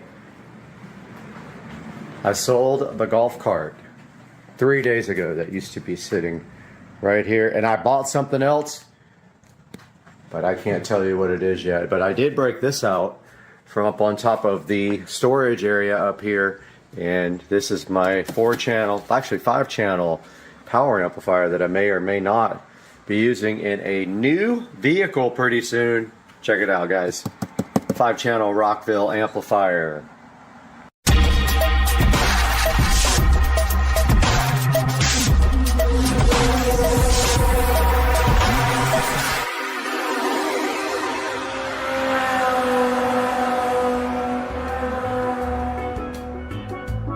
All right, guys, so we just got a visit from the golf cart Santa Claus, and he brought my club car. This is a 2014 club car Precedent with at least an aftermarket motor, and it might have a controller too, I'm not sure. But my buddy Joe, who knows all about these guys, is coming over after work, and we're gonna break into it. But it's got a plumb quick motor for sure, and it may or may not have a controller in it. So yeah, so 2014 has some wood grain stuff which will come out. It has some seats that are alligator skinned with brown, which that's some people's taste, it's not mine. But the first thing coming out is this weird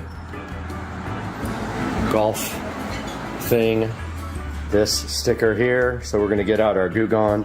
There's also some sticker leftovers on the body itself. It has the LED light kit, so it has everything. We're gonna get rid of that Club Car logo and put a Supercar Street Racing logo on there. And it has aftermarket wheel and tire. Nice street tires, 215, 40, 12. And this is my Club Car Precedent, ready to do some modifications to it and make it good. But the first thing we are going to do right here, right now, is get this ugly sticker off of the dash right here.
All right, here we are in the new club car with the annoying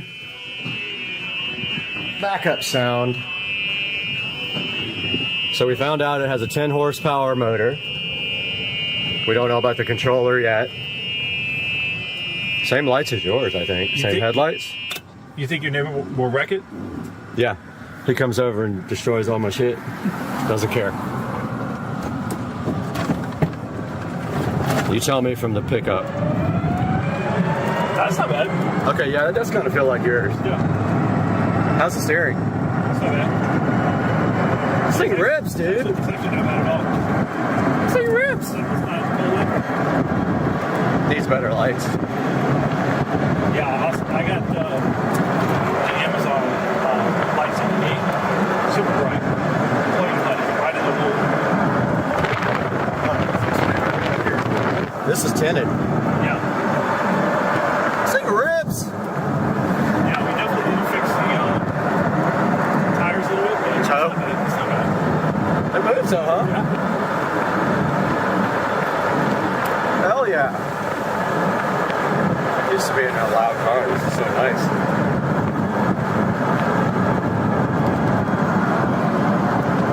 Yeah, I think the first thing's going to be, I don't know, maybe a matte.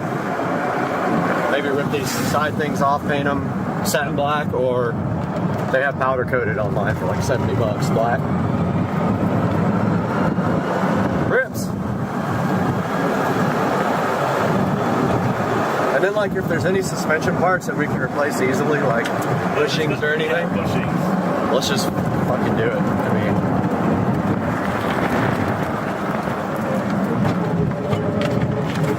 I don't hear any weird clunks or anything like that. That whining, that's the motor. Yours is louder though. Your motor, yours sounds like a jet engine. Man, I like this thing. Needs LEDs in here too, like light up the inside. What's up here?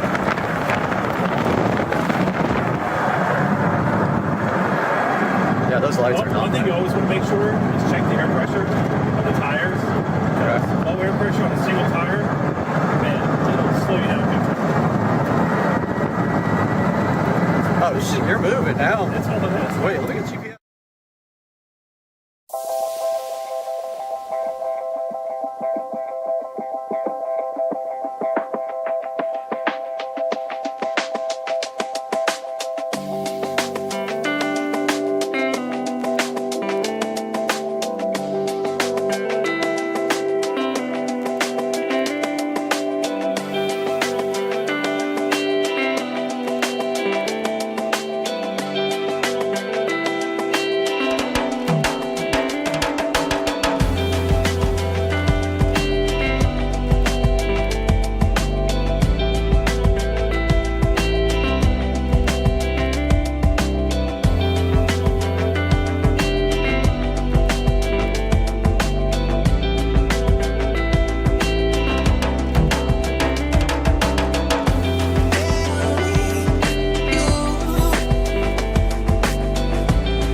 right, go for it.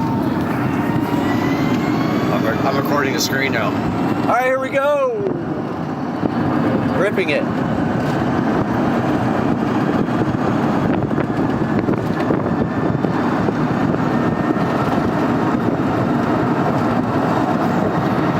Well, 28. 29.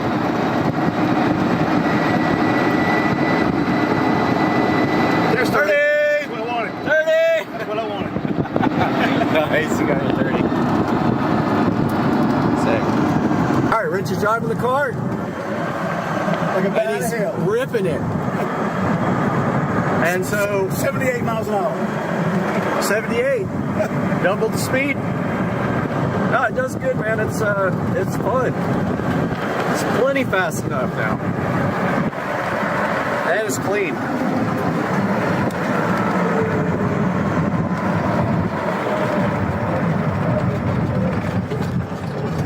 All right.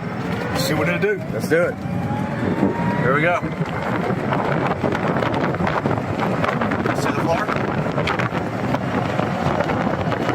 Alright. I don't got no GPS while I'm recording, so I'm going to go GPS. Alright guys, welcome back to the channel, and you saw me detail this entire cart, and wow, what can I say? It came out. I know it's hard to see in here. I'll get some better pictures during the day, but I detailed the entire cart from top to bottom. Took me about 3 hours, and it came out absolutely great. I did the wheels and tires as well. I want to get that diamond plate either painted black or get the powder coated ones for it. I don't like the chrome.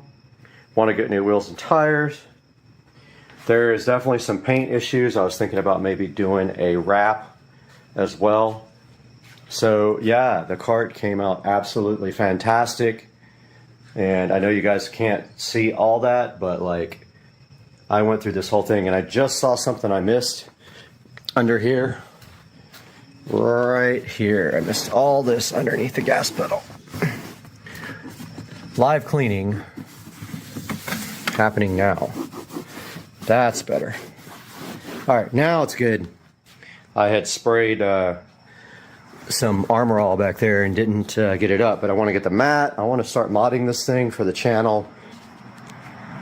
And they make a really nice mat that goes right there for like 150 bucks. We took off the ugly, we took off the steering wheel thing, but we didn't clean that. Let's get that polished up real quick.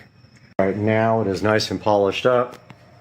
Looks much better, and this cart is ready to start being modified. But I hope you guys enjoyed the brand new addition to the channel, and we'll see you guys next time on Supercar Street Racing. Today we are starting on the garage door project, and the first step of this is we have to have power run over to the new garage door opener area before Monday. So we're going to go ahead and do that now on Supercar Street Racing. And here's the parts we're going to use. All we're basically going to do today is start off by prepping these parts.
We are back in the SCSR kitchen now with the receptacle for the new jack shaft garage door opener.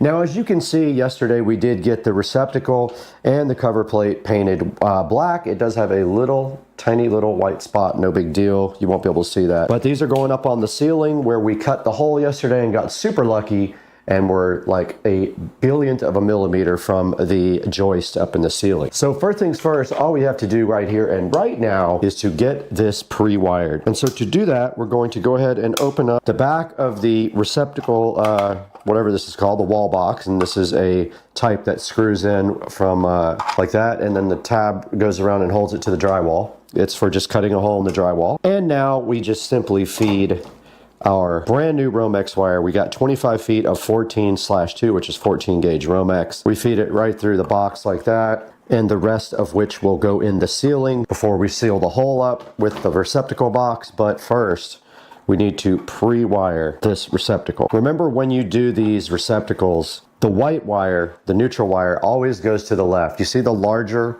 of the two slots on this receptacle, the neutral wire goes to the left when you're facing the receptacle. And now we need a razor knife, which I will go get.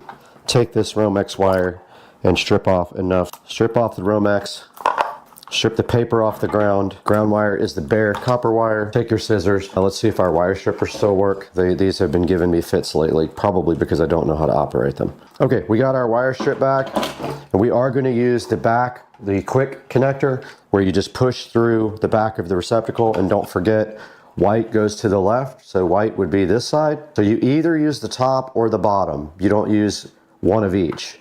So the top, left side here, you just push the wire in and it locks in place. Same with the black wire, push the wire in and it'll lock, supposedly. Oh, wrong hole. That's what she said. That's what she said. All right, that is in there.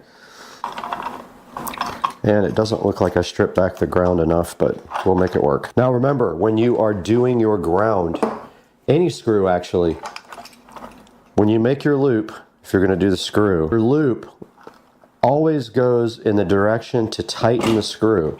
You put the loop in like this, the direction of the tighten. Does that make sense?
we have successfully finished the first part of getting our new garage door and garage door opener installed. This is the new Chamberlain RJ101, I believe is the model number, jack shaft opener. Hopefully it's better than this piece of junk up here, which every day or two disconnects from Wi-Fi, and it's almost impossible to get it reconnected. It is the biggest hunk. It will not go into Wi-Fi setup mode no matter what. I have to play with it for 10 or 15 minutes to get it to reconnect to Wi-Fi. And then over here, we did install this electrical outlet and tested it, and it does work. That will be for the opener that will go right here on the wall, and they will just run the plug directly up to the ceiling right there. The garage door will be here on Monday. It is an Amar Vista garage door to replace this. It has frosted glass, and then they will also install the opener for me. And all this up here will go away. All right, welcome back to the channel. We are currently out here in the garage waiting for the garage door to be delivered, and they said they are about 10 or 15 minutes away. So we are just gonna set up the camera and put video up of them installing the garage door and this jack shaft opener here. So let's do this.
All right, guys, we're back in the Supercar Street Racing garage, and you can see right here and right now, the garage door company just left and installed the Amar Vista garage door into the garage and the jack shaft opener. And you can see that up here, it eliminated all of this track.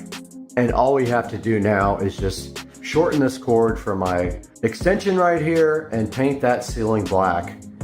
And then over here on the side, you can see they did install the jack shaft opener where I put the power, and you can see it right there, and it looks so good. And you can see it right there. It looks so different, and it is a Chamberlain jack shaft opener. I had no problems with it like I've had with this garage door opener up above. It joined straight to Wi-Fi and was fine. I just have to tie up the wiring right there. And if you see right here and right now, This garage door looks awesome. Let's take it outside now where we can see the outside. All right, we are outside Supercar Street Racing compound, and you can see the AMAR Vista garage door installed from the outside with the frosted glass.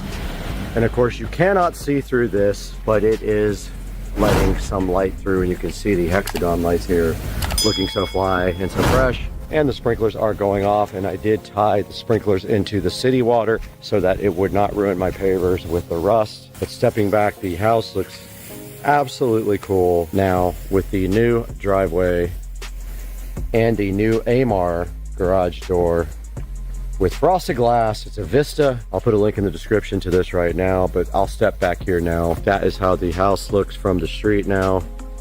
And you can see all of the fun things that we have done, wrapping up to be a pretty cool looking place. And walking back up right here and right now, we did the mailbox, the tree delete, new sod, tied the sprinklers in, redid all the sprinklers for the new setup. And now all we have to do is finish our gardens, edging, and same thing over here. Gonna re-edge this. And that should do it. And oh, also the new lounge area right here looking fly as heck. Guys, I just wanted to make one final video here of the outside of the house. And you can see right here that we have the house lights set on light blue. And we have the garage lights set on red, and this is what it looks like from the street. And we can change the internal colors of the garage as well, but this is what it looks like from the street the way it is right now. It looks insane, and just a crazy cool looking exterior now. A million times improvement over what it was before.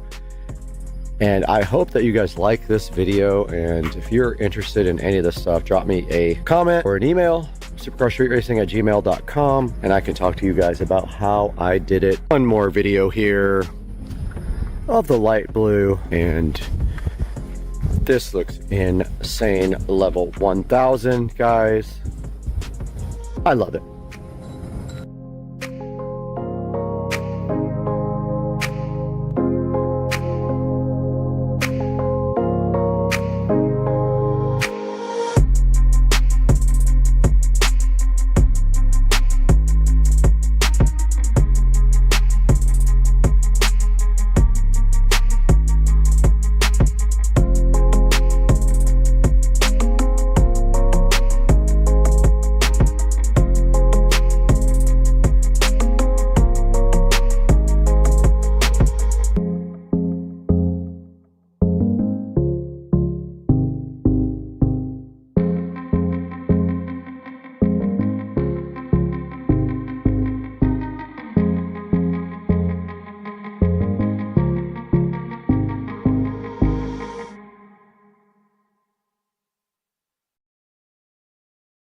This thing does 8K video.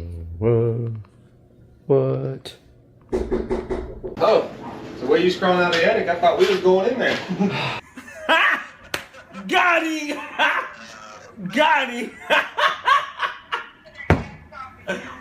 Oh! Whoa! Whoa!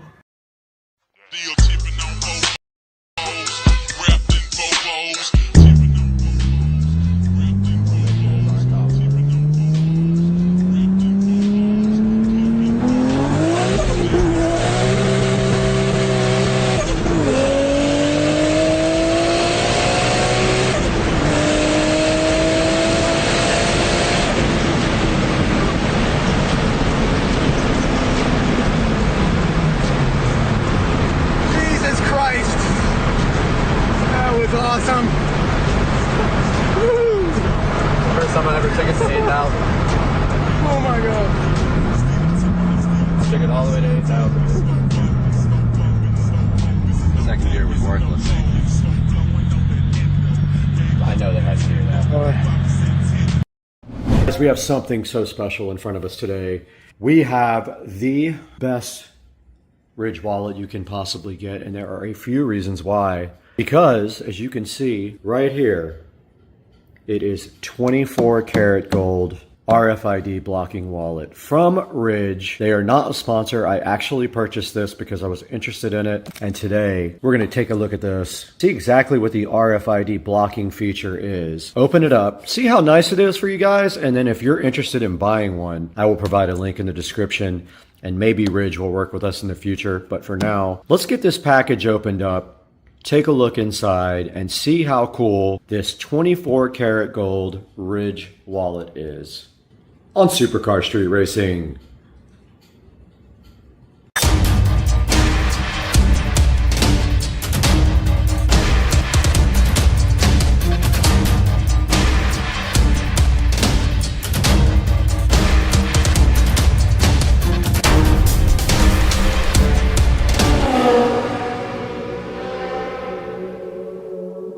Guys, right in front of me, sitting next to my Skyrider drone here, we see the Ridge wallet, slim RFID blocking wallet in 24 karat gold. And today we are taking a look at this packaging, very nice packaging.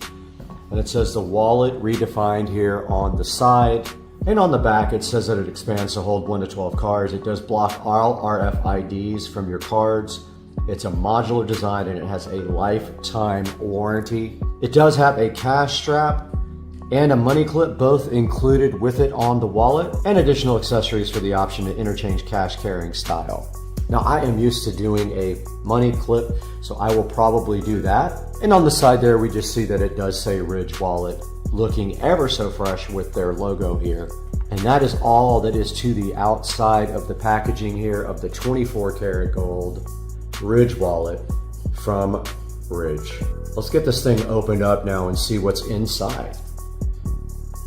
Guys, the Ridge wallet in 24 karat gold is right here in front of me next to my Skyrider, and let's go ahead and get this guy opened up and see what is actually in here and take a look at this packaging.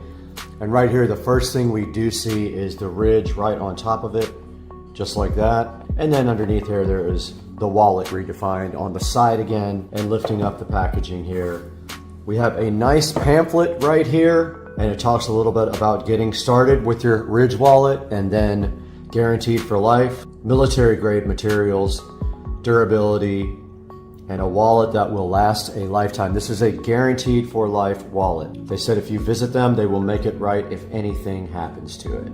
So basically, you push your cards in and out through the cutout, and then you use your opposite hand and fan them. Keep your two most used cards at the front and the back of the wallet to maximize accessibility. And then on the back, there's directions from changing the cash strap to the money clip, which is what I'm going to do. And then let's take a further look inside of the box here. Almost like a glasses cleaning to polish your Ridge wallet with. They also give you a Ridge sticker right here, which is very nice. They give you a nice screwdriver. And here is the 24 karat gold Ridge wallet right in front of you with the cash strap on it. And I like the money clip better, so I'm going to try to figure out how to change that. Here is the money clip, and they give you also an extra strap right here and additional screws. Okay, so to put this money clip, you have to take this thing apart and you have to take off the front plate, which I am nervous about doing, but I guess we have to. These are tiny screws, by the way.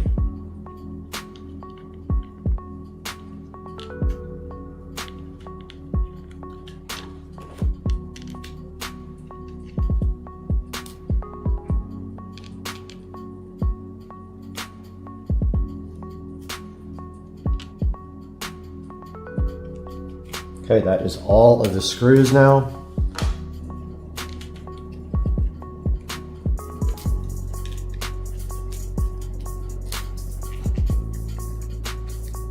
Okay, we have just removed 14 screws. All right, I was successfully able to take off the money elastic and put on the money clip, which is what I prefer. I'll just put my cash right here. Let's go ahead and get some cash to put in it.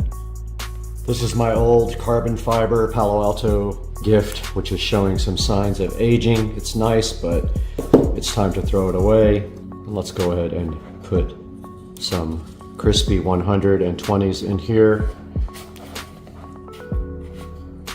like that. And then your cards just do slide in like that. Put your most used cards on the front and the back so you have access to them. Let's go ahead and add all my cards. All right, we have successfully added all my cards to the Ridge wallet.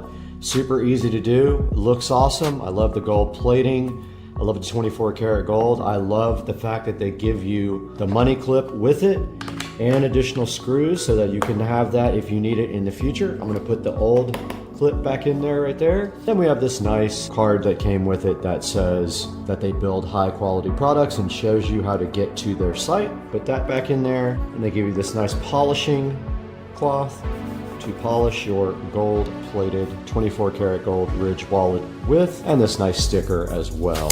And put our box back together. Okay, now I'm going to show you guys a video on how to add and remove the money clip to the Ridge wallet, and then we'll talk about it some more in the Supercar Street Racing 4K production studio with Brad.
We're back in the Supercar Street Racing 4K production studio, and I am Brad, and I want to take this opportunity to welcome you to the channel if you are new here, and if you're a returning subscriber, we appreciate your support so much here on Supercar Street Racing. And today we have the 24 karat gold Ridge wallet looking so fresh right here in front of me, and there is a good shot of it right from the studio with the money clip on it that we did just replace in the video. Now, this video was not sponsored by Ridge Wallet. I did actually buy this. I had a carbon fiber clone wallet that I got from a vendor that was wearing out.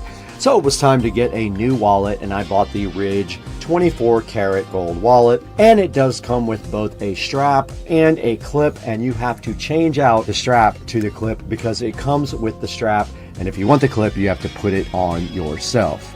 Now this wallet was a little over $200 and something, almost $300, and you can see right in front of you here that they have a range of them on Amazon. This one right here on Amazon is the titanium, but there are plenty of colors for you to choose from, and another good close-up look at the ridge right there is what it looks like. And these screws are also 24 karat gold plated for your enjoyment. And so go ahead, and when you order stuff through our links in the description, it helps us out tremendously, and go ahead, subscribe. We recently have some videos doing very well, and I am so appreciative of your support. Now, when you do click through the links in the bottom of the video description, it does give us just a few dollars to keep the channel going, because we lose money on the channel, as you know, but we want to continue to bring you reviews and products. So it does help us out if you buy anything from Amazon by clicking any of our links. It doesn't have to be the actual product in the description. It will still help us out tremendously. So far, so good. I love the Ridge wallet. It does get a lot of attention when you go out and people ask about it for sure. But pick whatever color you want, and if you can't afford the gold one, that's fine too. Get whatever you can afford and order it through the SCSR official promotional links. Now I have to go work 7 more jobs to be able to afford this. So I'll talk to you guys later, and we'll see you soon on the channel.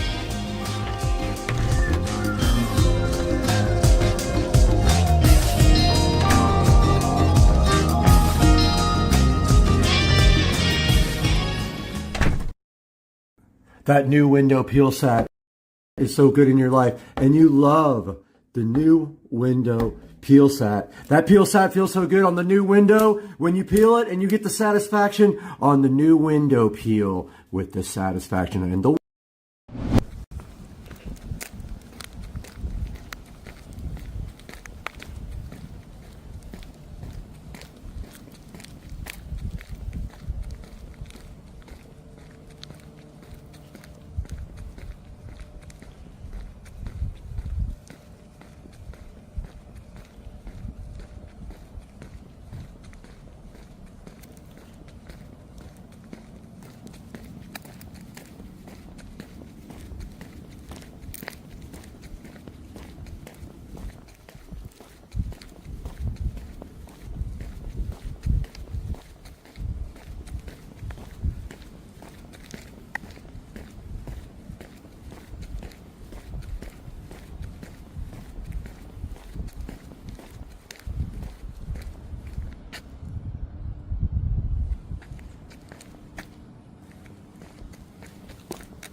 Just kidding.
Hey buddy, Brad from Supercar Street Racing checking in with you on Wednesday. Just got a couple of texts and some emails saying that my new car is going to be here on Saturday. So my car is being picked up from Chesapeake, Virginia, and apparently it's going to get here on Saturday. So it's costing about $500 to ship. I think that's worth it to not put miles on the car. I wouldn't say the car has low miles, but the build has low miles. Not going to give you guys any more clues, so So to reiterate, the dealership sent me a text about 30 minutes ago. Just wanted to make sure that I was available on Saturday. The car is going to get picked up tomorrow from Chesapeake, Virginia, and we'll be here on Saturday. I'm going to keep you guys posted. Super stoked for some projects coming up. A lot of good racing for sure. You guys know that we're going to do some racing, right? If the car's fast. We still haven't figured out what it is, so it may just be a Toyota Corolla. You never know. Might be a Smart. I have had one of those too. Stay tuned, guys. I'm going to update you guys with a video when this vehicle comes off the truck on Saturday. We're going to have a whole big thing. We might do a live stream at that time. Later, Gator.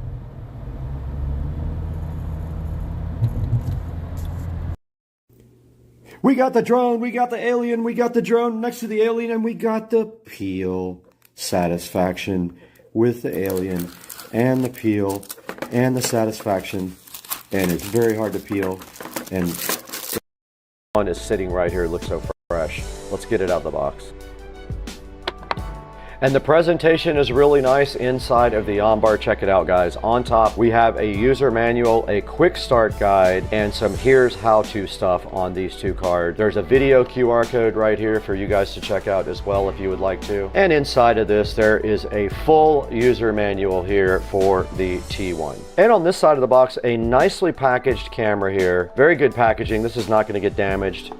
And here is the actual webcam itself. There's a peel off on the back for the LCD display there.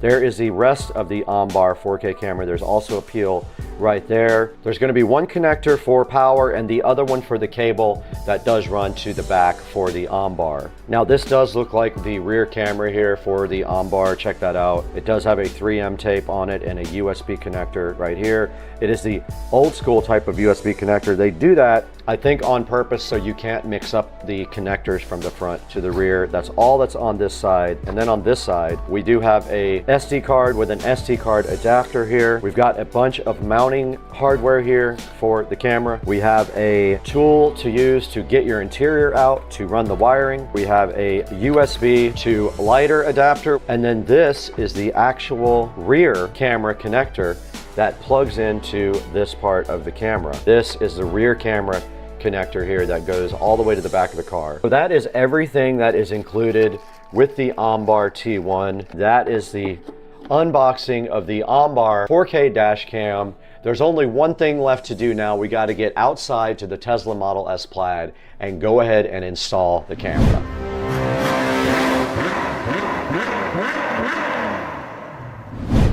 Guys, today we have a new sponsor on the channel. This is the Tunninge YC8005 flashlight that we were sent to take a look at with you guys.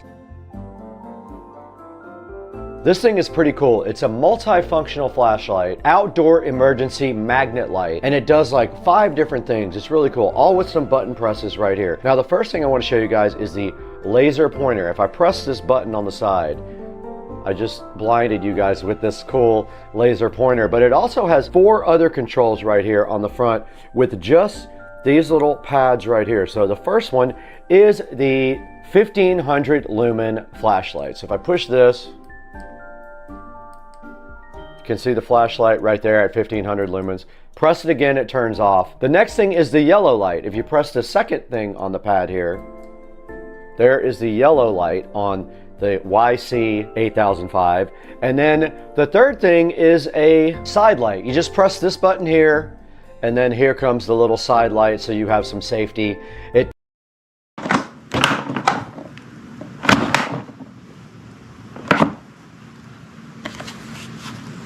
ridiculous. No wheels. Lid falls off. Look, I'm over it.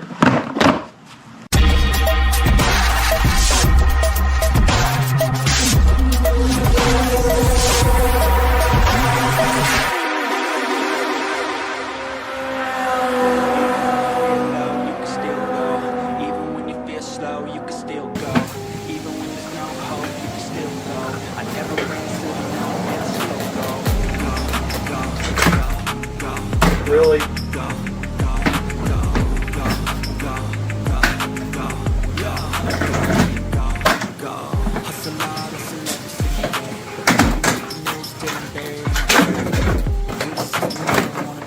Fine.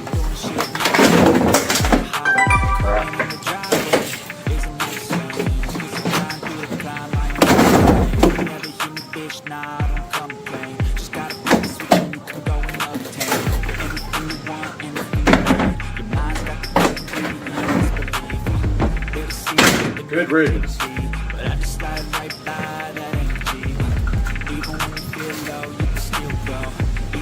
Welcome back to Supercar Street Racing, where we have everything fun going on, except for the cars going by and ruining my shot.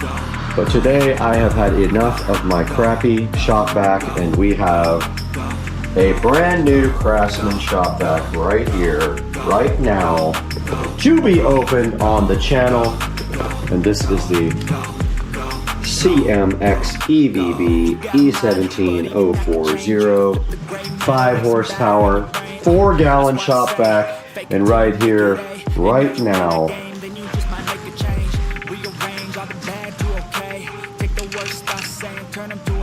we didn't have both of our cameras on it, now we do.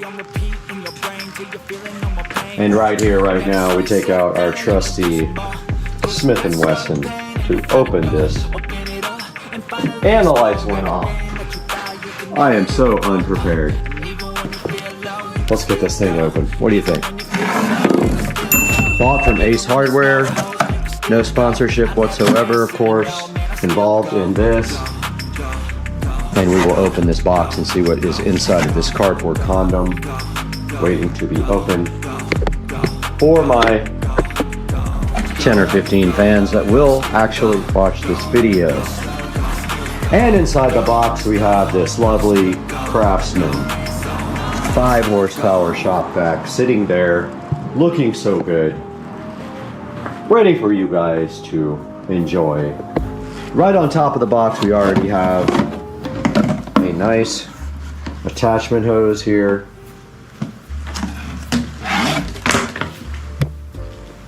And then inside we have an extension here and here. And they just kind of willy-nilly threw everything into the box. Like this brush attachment and this little side attachment thing for like getting into the carpet.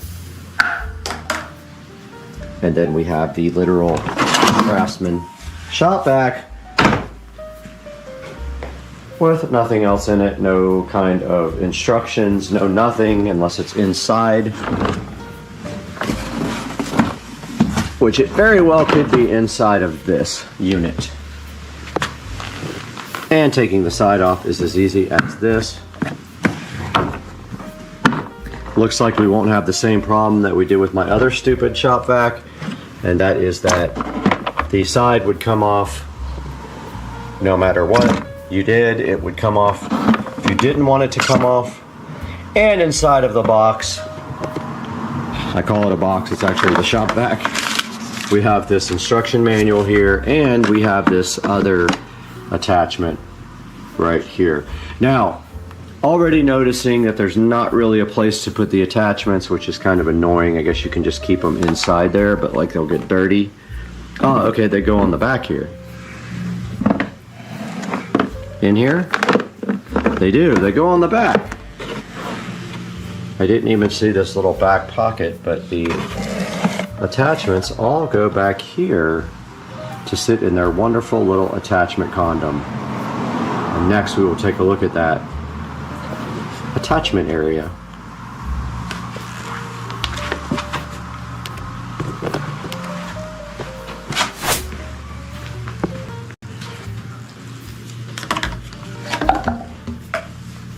So here's our hose. And it looks like we just put this back on.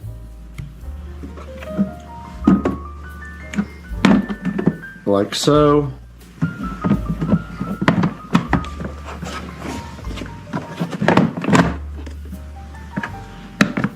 Attach it like that. Like that. And there's a place here for something on both sides. I'm assuming it's these nice long, like that. The hose then clips directly on, which will be difficult with one hand.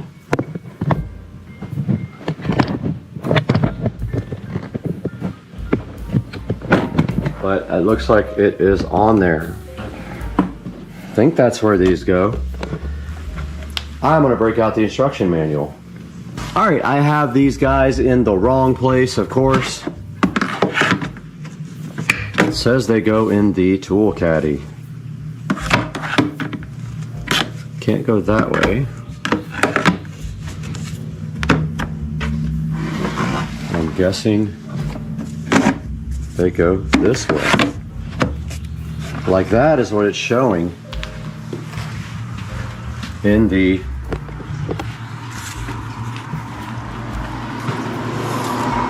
looks like the hose go up and the tools all go in the caddy thingy. So there's actually two more. What do we do with the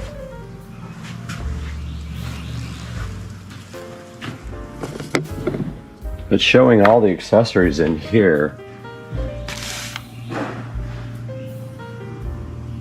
Extension ones can be stored in a tool caddy mounted on the back of the drum, and all the accessories. Okay, how are you supposed to?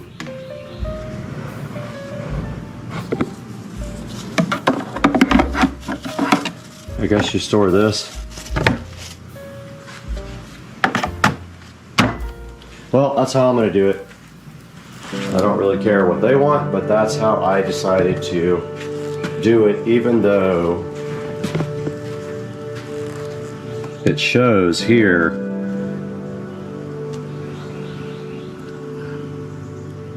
shows everything stored in the back, but I don't understand how they expect you to do that. It doesn't really make sense. There's not enough. Maybe this could go in there. This brush, but I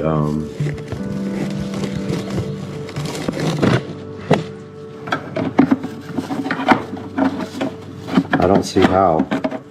I guess it can go like that. That's fine. And that is the Craftsman 5 horsepower shop vac. Now let's take a look at how it actually works. And the Craftsman shop vac has a 15-foot cord, which unfortunately has no place to store it. So you will have to figure that out on your own. But let's get this thing opened up and checked out. There is a 15-foot cord there, coming around to the lovely extension outlet. And I guess at that point you would want your hose maybe an extension, which doesn't come out.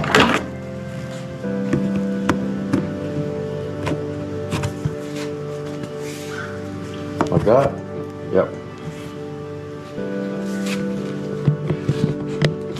Goes like that.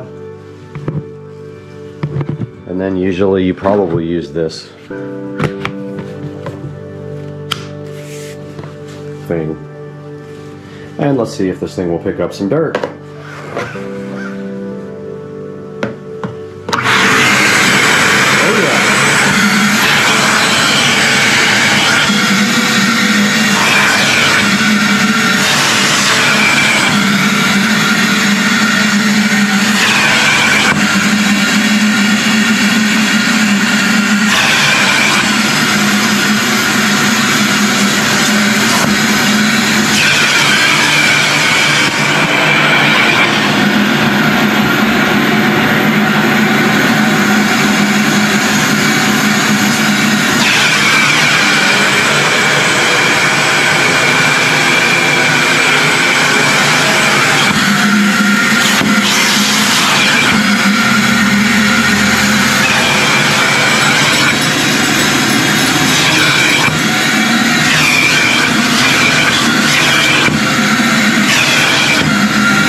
That is the Craftsman. Now let's take a look at how you store the accessories when you're ready to quit. Okay, we are ready to store this. Let's see how we actually do that. Let's take off this. First, this extension. And then this has a clip on the back. Very difficult with one hand. And that comes right off as well. And they can be stored in this tool caddy, which this thing still doesn't really go in there, but we will use it anyway. And then the cord, the lovely cord, is supposed to go right here, right now. That is the Craftsman, did I call it a Black & Decker Craftsman shop vac. Alright, we are ready to store the Craftsman. Let's go ahead and get this cord all nice and wrapped up. And there's not really a convenient way to store the cord on this device, so we're just going to store it in the caddy, like so.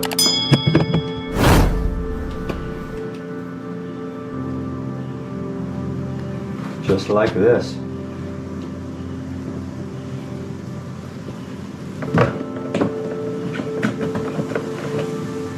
And we'll put our Craftsman shop vac back in the area where the old piece of crap was.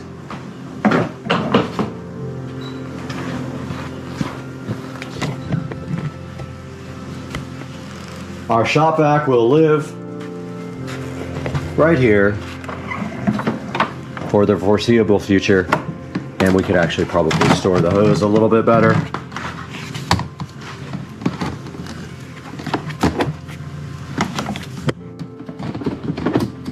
Like that. Guys, I do like the Craftsman shop vac. It is very powerful. It is so powerful, in fact, that it likes to suck up the actual carpet here. And this is what it did to the carpet because it was so strong. And yes, it is a good deal. It's $100 at Ace Hardware because I wanted to buy something local. Go pick one up. Craftsman 5 horsepower shop vac. See you guys next time. Supercar Street Racing. this dude stole my phone, and now he's got the Tesla Model S Plaid. Oh, let's go! That literally hurt my neck. I bet. Dude is making baked chicken, and he's got his garlic out. And what is the secret to making the best baked chicken on earth? 425 roasted, baby. That's it. I thought you were just gonna say I cook it. Welcome back to the channel, and I know we started on this delicious steak, but today we are actually going to be taking a look at the Mission Carb Balance flour. I guess they're just tortillas, more or less, but they're supposed to be carb friendly for a keto diet.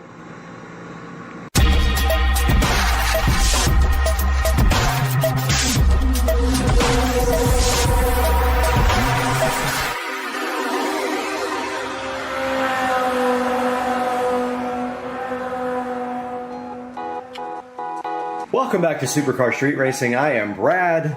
I'm so glad to have you today on the channel. And today we are looking at a keto-friendly Mission Carb Balance flour tortilla. And you can see right here that this says that these guys have 3 net carbs. They're high in fiber, and they are 45 calories, and they're supposed to taste really good. I have not had one yet, but looking at the back, it does confirm 45 calories. 2 grams of total fat. You want fat in a keto diet, and 12 of regular carbs, but that does not indicate total carbs because that would come from your sugars here. So your net carbs here are good. Usually you can have between 25 and 30 net carbs a day in a keto diet, depending on your exercise. I do exercise for an hour and a half every single day, so I can probably have more. But what we're gonna do next is go ahead and fix a nice steak lunch with cheese and mushrooms, and we are going to put that on a Mission tortilla and see if these things can live up to their hype of they're supposed to be great tasting, they're low carb, and we're going to see if that happens right now when we make some lunch.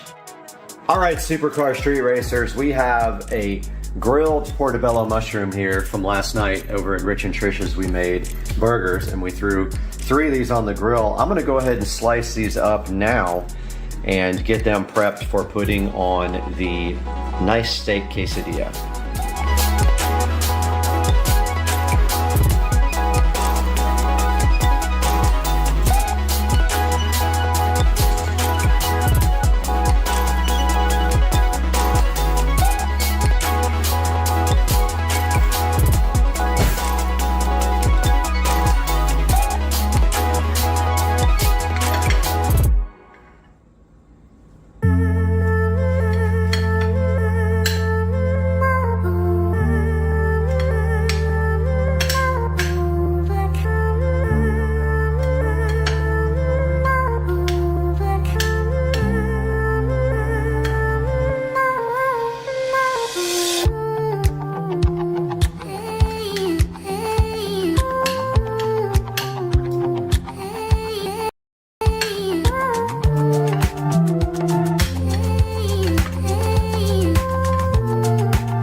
Okay, we are over here at our air fryer now, and what we are going to be doing is creating this delicious steak quesadilla. So the first thing we're gonna do is cook our steak.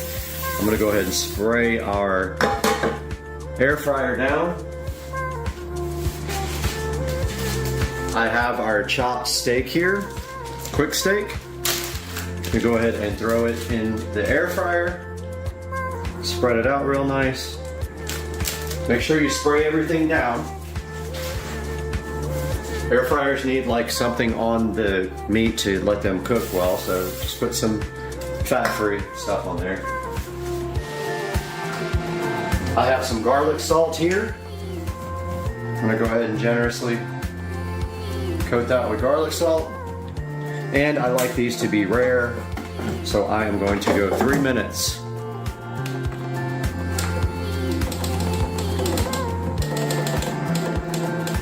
And at 1 minute, I am actually going to add our mushrooms and our cheese inside of the air fryer. Let's do this.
Okay, I'm gonna go ahead and pause this and flip over our our steak.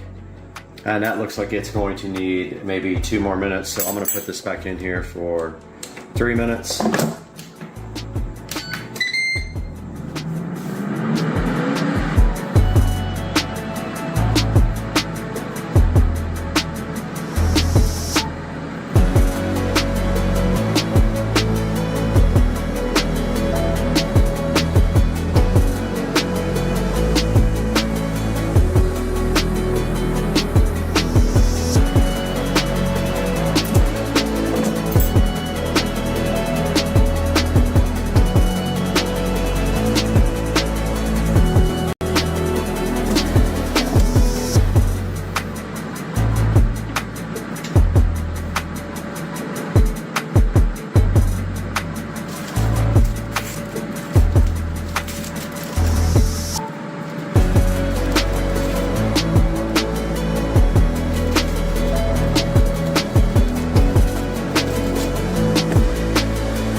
Okay, that's cooked enough for me. I'm gonna go ahead and add the shrooms.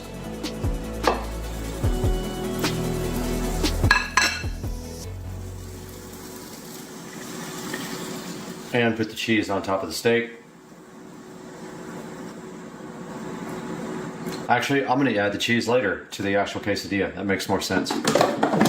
Let this finish.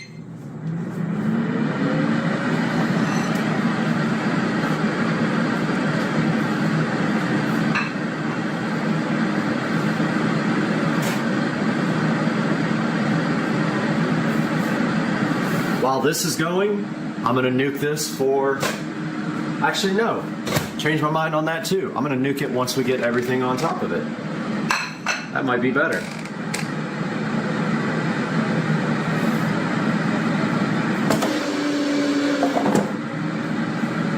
Looks like it's doing good.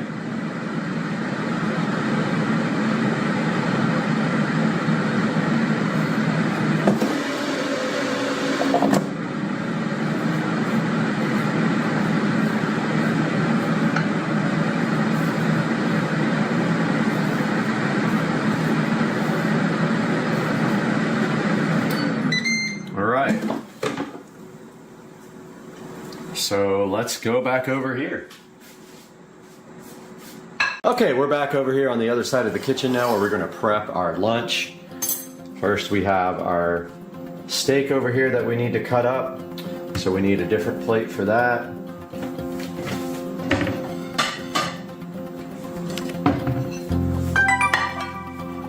Go ahead and get our steak out, delicious and juicy. And I do like it rare. Hopefully you guys don't mind that. It's actually a little bit overdone from the way I like it. This is not rare. But you guys will probably be happy about that. Most people don't like super rare food like I do. It cuts very easily. Kind of just pulls apart. It's a little odd for one quesadilla. It's a pretty small tortilla. Don't forget, these are small, so you gotta weigh that when you're looking at the card.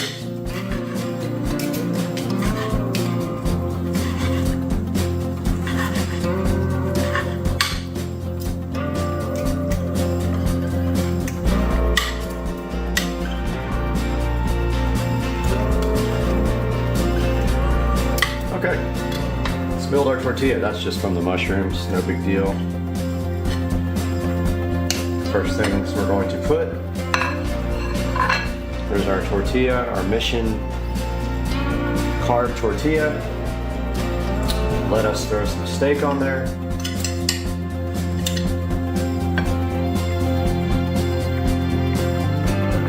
So we'll eat most of this not in the tortilla because there's a lot of steak here. We want to make sure we can wrap it.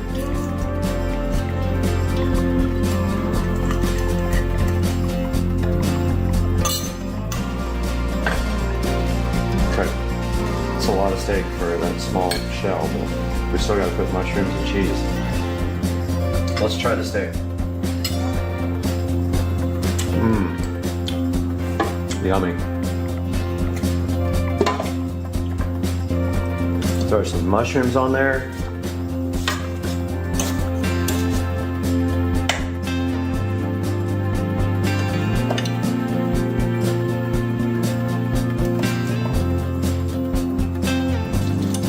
Yummy portobellos.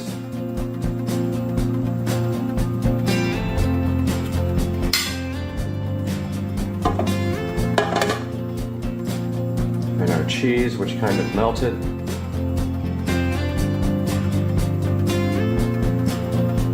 Remember, no fat-free and keto. You gotta eat whole cheese and whole everything, because fat-free has sugar in it. Steak is so good.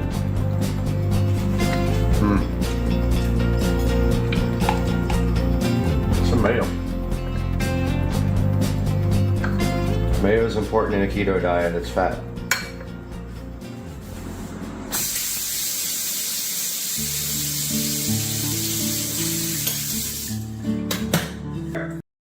Let's throw this in the microwave and melt the cheese.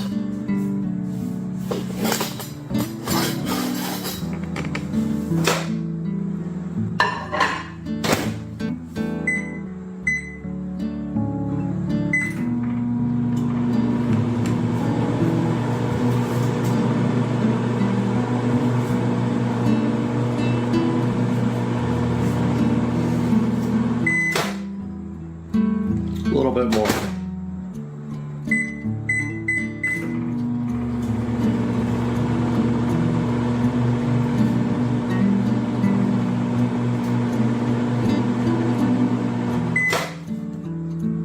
All right.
Here we are back with our Mission Carb Balance Flour Tortillas.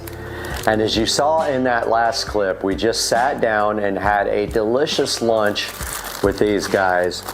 And now I'm going to tell you about my experience compared to some other products that I've tried.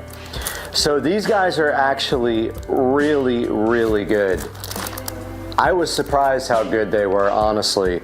I tried another brand. I actually already got done with that brand. They were more thin and almost would fall apart because they weren't soft. They were just hard.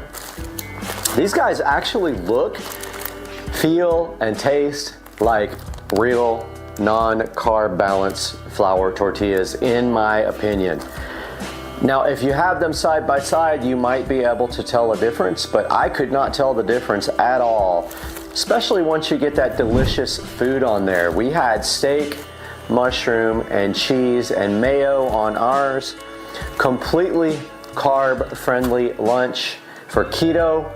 Our total lunch carbs was very, very low. These have 3 grams of net carbs. Now, how that is calculated is it has 12 grams of total carbs. You subtract the fiber, which leaves you with 3 grams of net carbs. It is right here on the back of the actual package. Now, going by the list of ingredients here, it has 2 grams of fat. It has no cholesterol. They have 210 milligrams of sodium, 12 grams of carbs, 0 sugar, so that's great, and 4 grams of protein, which is also important for your keto diet. So you can check these out on missionfoods.com. We will go take a look at that here next. But this actually comes with quite a few in the package. Don't know how many actually it comes with. It looks like about 10. And then on the back it tells you, you know, it's balanced, high fiber, lower carbs, and 0 sugar, and it matches up well with a keto-friendly diet. As long as you keep what's on top of these keto-friendly as well, you can't go wrong. Now let's go have a look at these on the computer and check out the website.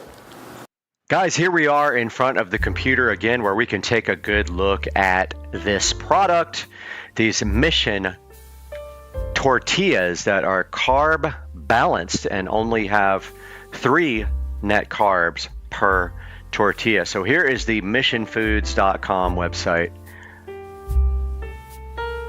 And if we go on the website, here is the Mission Carb Balanced Tortillas. They have 4.7 reviews.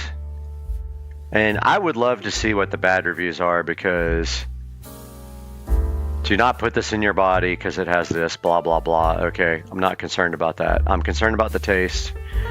And these guys have so many good reviews here. I'm going to go by the good reviews here. They have a 4.7 star rating here on their website. Go back to it. So this thing says they are low carb, great taste, taken to the extreme with these Mission Carb Balanced Flour Tortillas. Okay, so they are 4 grams of net carbs, not 3. I said 3 a minute ago, but they're 4, as I stated earlier. And the full nutrition facts are right here. As I stated earlier, when we were sitting over there doing our actual review of the product, these guys actually have 70 calories. Mine says 45, I thought, on the container. Huh. I'll have to go grab that and check and see if I made a mistake over there. I thought mine said 45. But yeah, here we go. Carb Balance Mission tortillas with great reviews online. Shows you here how to make some air fryer chicken fajita wraps, which looks absolutely fantastic. It's kind of like what I just made. I don't have any avocado, but that's actually a good idea for next time. Throwing some avocado on there would actually spice up this meal quite a bit. And down here they have all kinds of cool recipes for you to try with these Mission low carb tortillas. And you can actually put in search terms here, or just come down here and look at all their delicious recipes, like this breakfast quesadilla with fried eggs, which sounds fantastic. Tostadas, Chipotle nachos, just all kinds of great ideas. Oh, Eggs Benedict breakfast wrap sounds absolutely fantastic. Chicken and eggplant quesadilla. Just come on to the missionfoods.com website /recipes.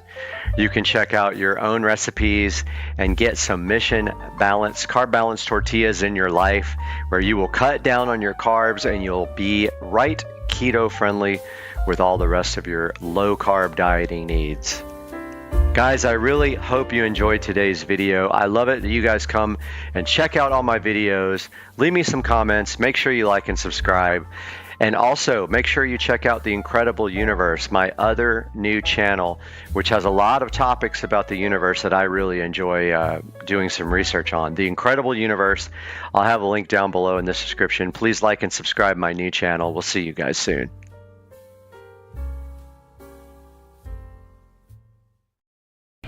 All right, we got the 85-inch peel satisfaction. You got 10 seconds. Let's go.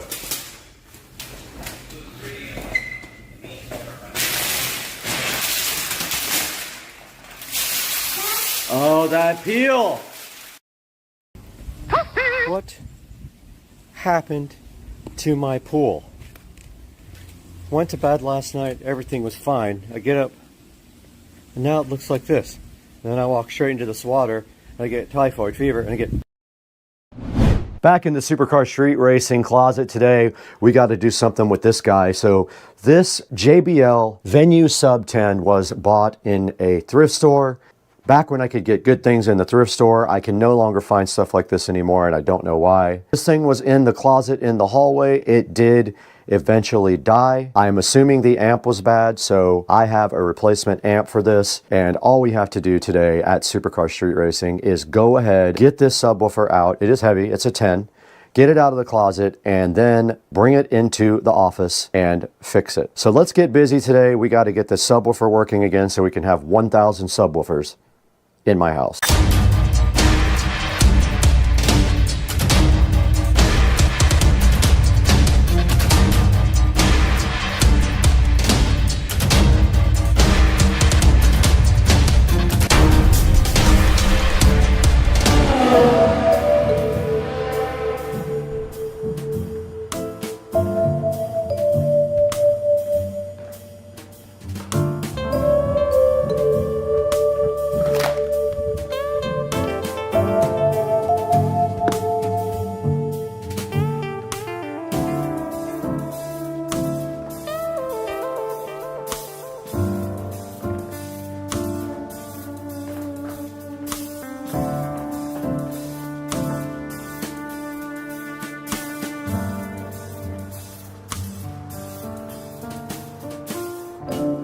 All right, we got the replacement amp for the JBL Venue Sub 10 right here. This fan is loud, so that's what you're hearing. We're gonna go ahead and get this sub taken apart now and replace this amplifier. You can see right here, don't know when this was actually manufactured. I would say this thing's probably 10 years old or more, but let's go ahead and get this done real quick. Got the JBL Venue Sub 10 right here in front of us, looking so fresh and fly, and it is ready to come apart. I think these are the screws to take it out.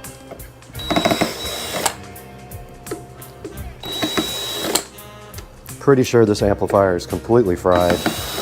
If not, we spent $30 for nothing. I think this is a 250 watt.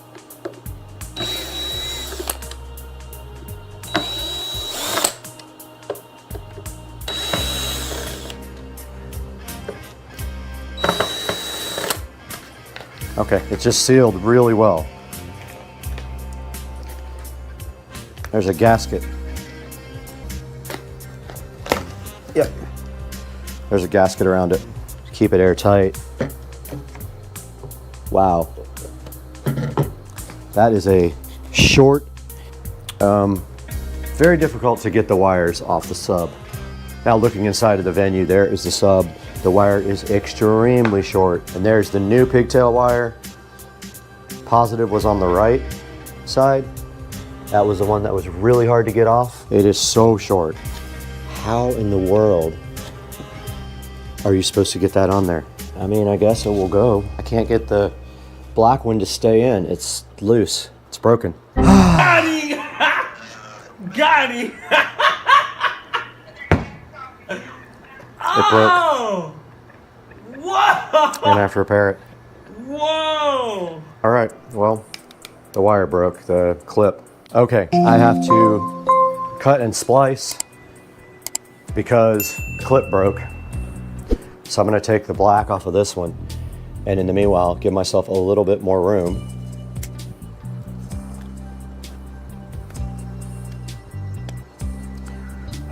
Need my strippers. Got him! Got him! Got this wire strip back here. Just gotta cut this one off. Do the same. This clip is broken.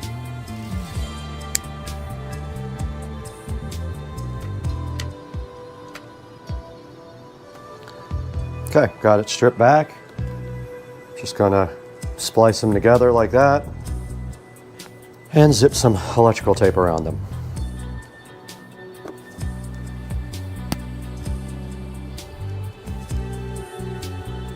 No biggie. And now I have more room to actually work. I'm gonna go ahead and plug this guy in.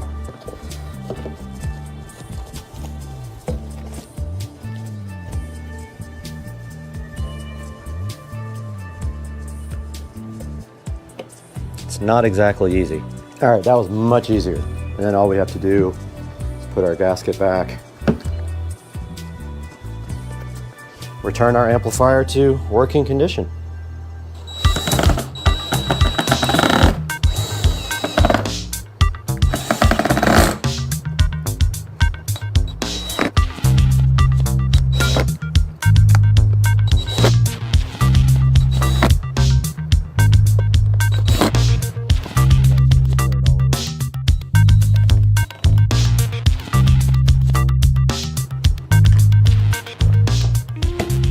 Back in the Supercar Street Racing closet now, and we are going to wire up this subwoofer. We don't need much wire, actually, because we're just gonna bridge off the other one so that we can get 1 million comments about the ohm load.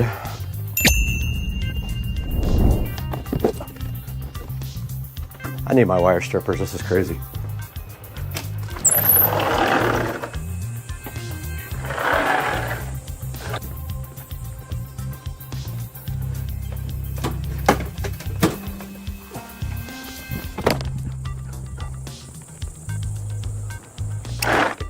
It is so hot outside.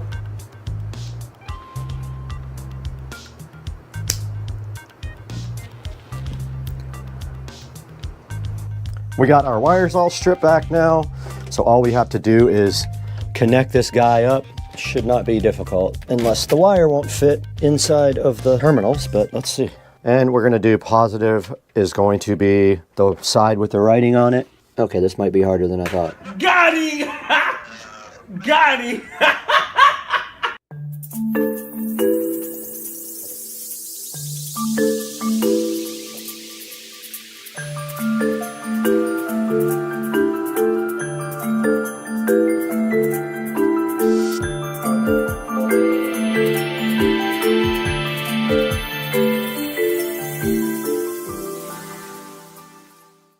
All right, we are all done with the project. You can tell that the JBL hits much lower than the Sony.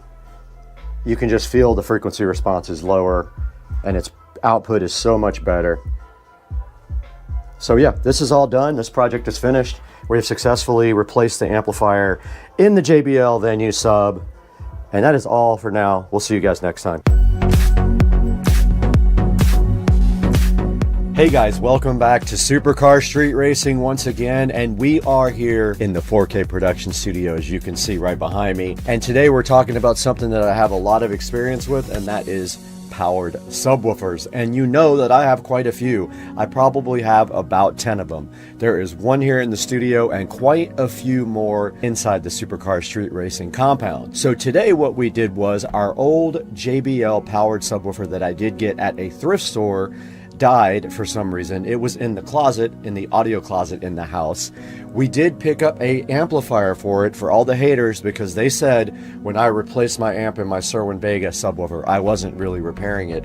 So this time we repaired it again with a new JBL original plate amplifier, and it did get repaired correctly and looks and sounds really good again. Now, taking a look at some of the powered subwoofers on Amazon, which I will link in the description, you can see that there are quite a few clips on the very top, and they all have very good reviews. Like the R125W, you can see right here.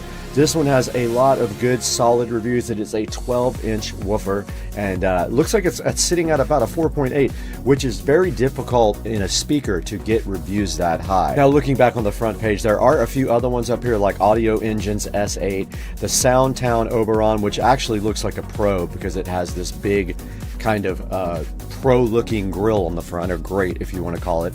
And then if we scroll down some more, there's a couple of other Klipsch's. There's a 10-inch Klipsch there as well for $179. And if we get even further down, you'll find one of my favorite subwoofers, and that is the PSW10 by Polk. It is a good value. It has gone up in price lately. Used to be able to get it for $159. I can't believe that, but now it's sitting up at about $249. Also has a lot of good reviews, over 15,000 reviews, and it is sitting at over 4.5 stars. So that would be another good option for you if you are looking for a powered subwoofer. Now, like I said, I'll put 3 options down in the description for you to pick out a good powered subwoofer for your home. But check it out right here. We've got things like the ELAC for $149, which also has 1,039 really good reviews. Now, some that you may or may not have heard of, because I sure haven't. We have the Rel and we have the Edifer as other choices for subs. And then if we keep going down, there's some like the Kanto, which I also have not even heard of. So there are a lot of choices out there for a powered subwoofer. I love all my powered subwoofers, so you know what I have. You've seen some in my videos. You can always go back and watch some of those older videos. But for now, we are going to be calling it a day at Supercar Street Racing. We have to go shoot another video for the golf cart of some products that we just got in. Please like and subscribe, and always order your Amazon products through any of my product links. If you click on a link in the description and then order anything, doesn't have to be that product, it helps out Supercar Street Racing so much, because you know we don't make any money on the channel, we actually lose money. Now we got to get out of here. We got to go shoot and edit another video today.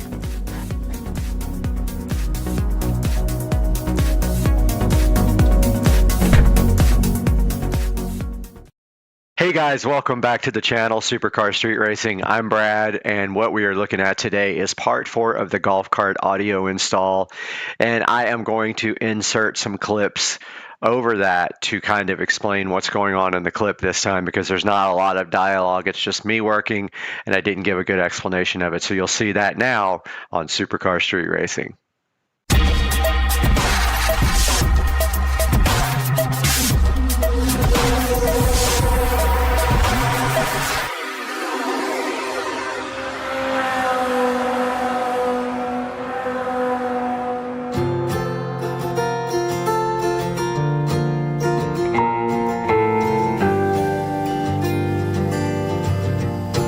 Hey guys, welcome back to the channel, and today, as you can see here, we're going to be working on the golf cart audio system again, and we are doing some electrical wiring. Now, this clip you're seeing here is me working in the battery tray, and there are lead acid batteries in that tray that provide 48 volts to the golf cart systems. In order to run the amplifier and everything for the car audio, we want to bring that down to 12 volts.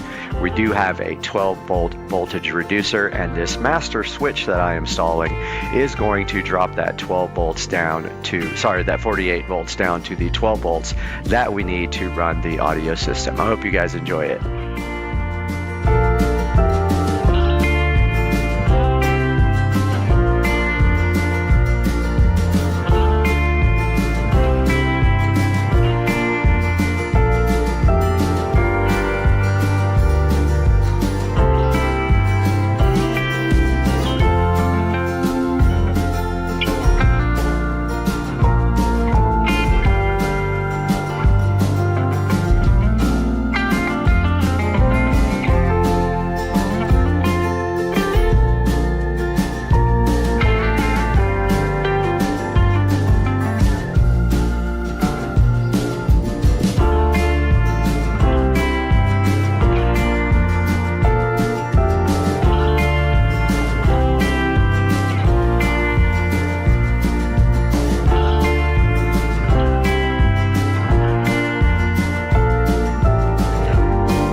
All right, we got the power switch in, and now we're going to do some more work on power and things like that.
right here, what you're looking at on the screen now is my Blaupunkt Epicenter.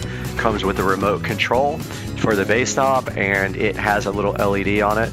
Well, I was gonna put this in the dash, but I decided to put it in the back because you really don't adjust it that much. I mean, it would look cool in the dash and all that, but I decided to put it right behind me. I could reach back and adjust it if I ever need to. So what I did was I removed the Epicenter volume control from the actual metal mounting plate, and I removed the LED from that as well. And now I am soldering the LED back to the wire. I made like a longer wire to connect the LED to the little circuit board, and I'm soldering that, drilling the hole for the LED, and mounting this stuff in the back of the golf cart.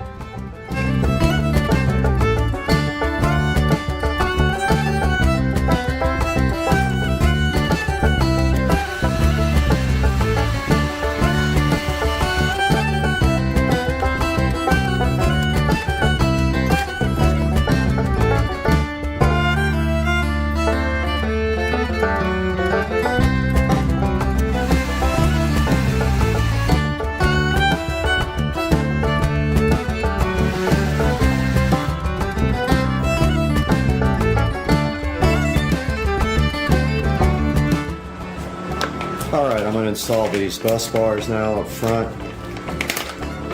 One for positive, one for negative, so we have a place to actually run wiring.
Back in the supercar street racing closet today, we got to do something with this guy. So this JBL Venue Sub 10 was bought in a thrift store.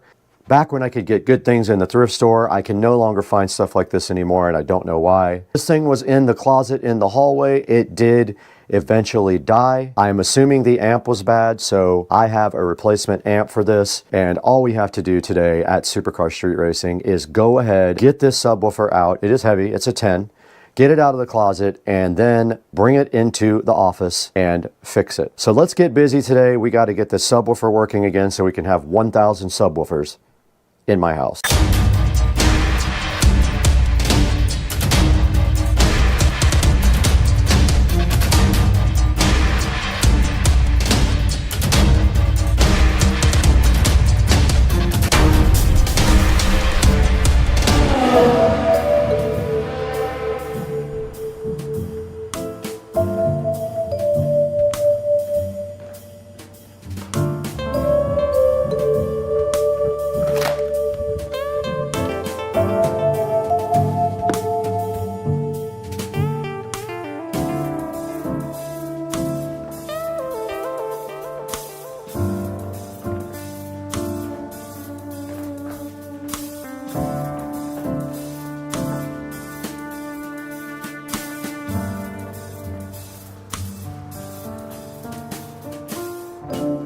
All right, we got the replacement amp for the sub, the JBL Venue Sub 10 right here. This fan is loud, so that's what you're hearing. We're gonna go ahead and get this sub taken apart now and replace this amplifier. You can see right here, don't know when this was actually manufactured. I would say this thing's probably 10 years old or more, but let's go ahead and get this done real quick. Got the JBL Venue Sub 10 right here in front of us, looking so fresh and fly. And it is ready to come apart. I think these are the screws to take it out.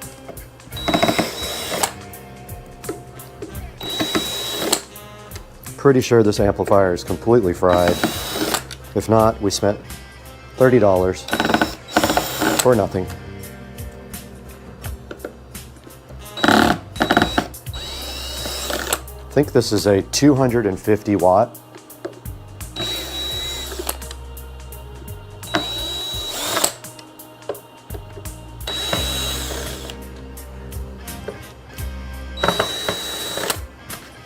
Okay, it just sealed really well. There's a gasket. Yep. There's a gasket around it to keep it airtight. Wow. That is a short, very difficult to get the wires off the sub. Now looking inside of the Venue, there is the sub. The wire is extremely short, and there's the new pigtail wire. Positive was on the right side. That was the one that was really hard to get off. It is so short. How in the world are you supposed to get that on there? I mean, I guess it will go. I can't get the black one to stay in. It's loose. It's broken. Got him! Got him! It broke. Oh! Whoa! Gonna have to repair it. Whoa! All right, well, the wire broke, the clip. Okay, I have to cut and splice because the clip broke. So I'm gonna take the black off of this one, and in the meanwhile, give myself a little bit more room.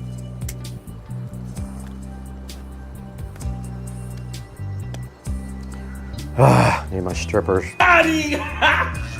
Got him! Got this wire strip back here. Just gotta cut this one off. Do the same. This clip is broken.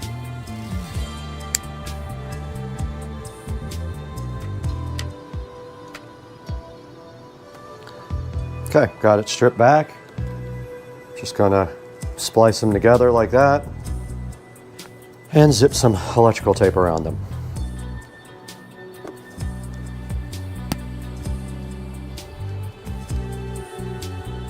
No biggie. And now I have more room to actually work. I'm gonna go ahead and plug this guy in.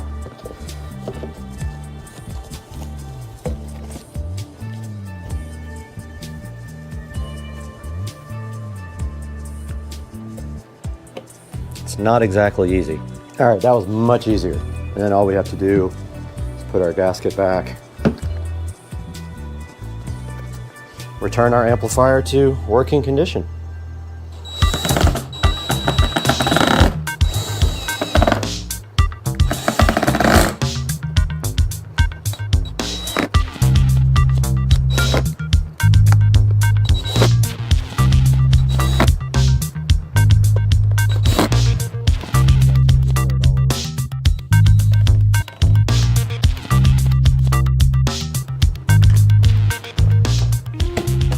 Back in the Supercar Street Racing closet now, and we are going to wire up this subwoofer. We don't need much wire, actually, because we're just gonna bridge off the other one so that we can get 1 million comments about the ohm load.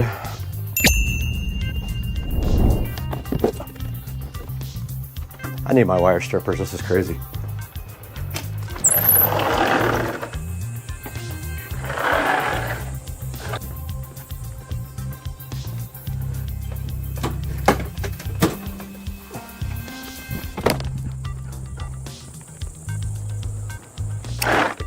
It is so hot outside.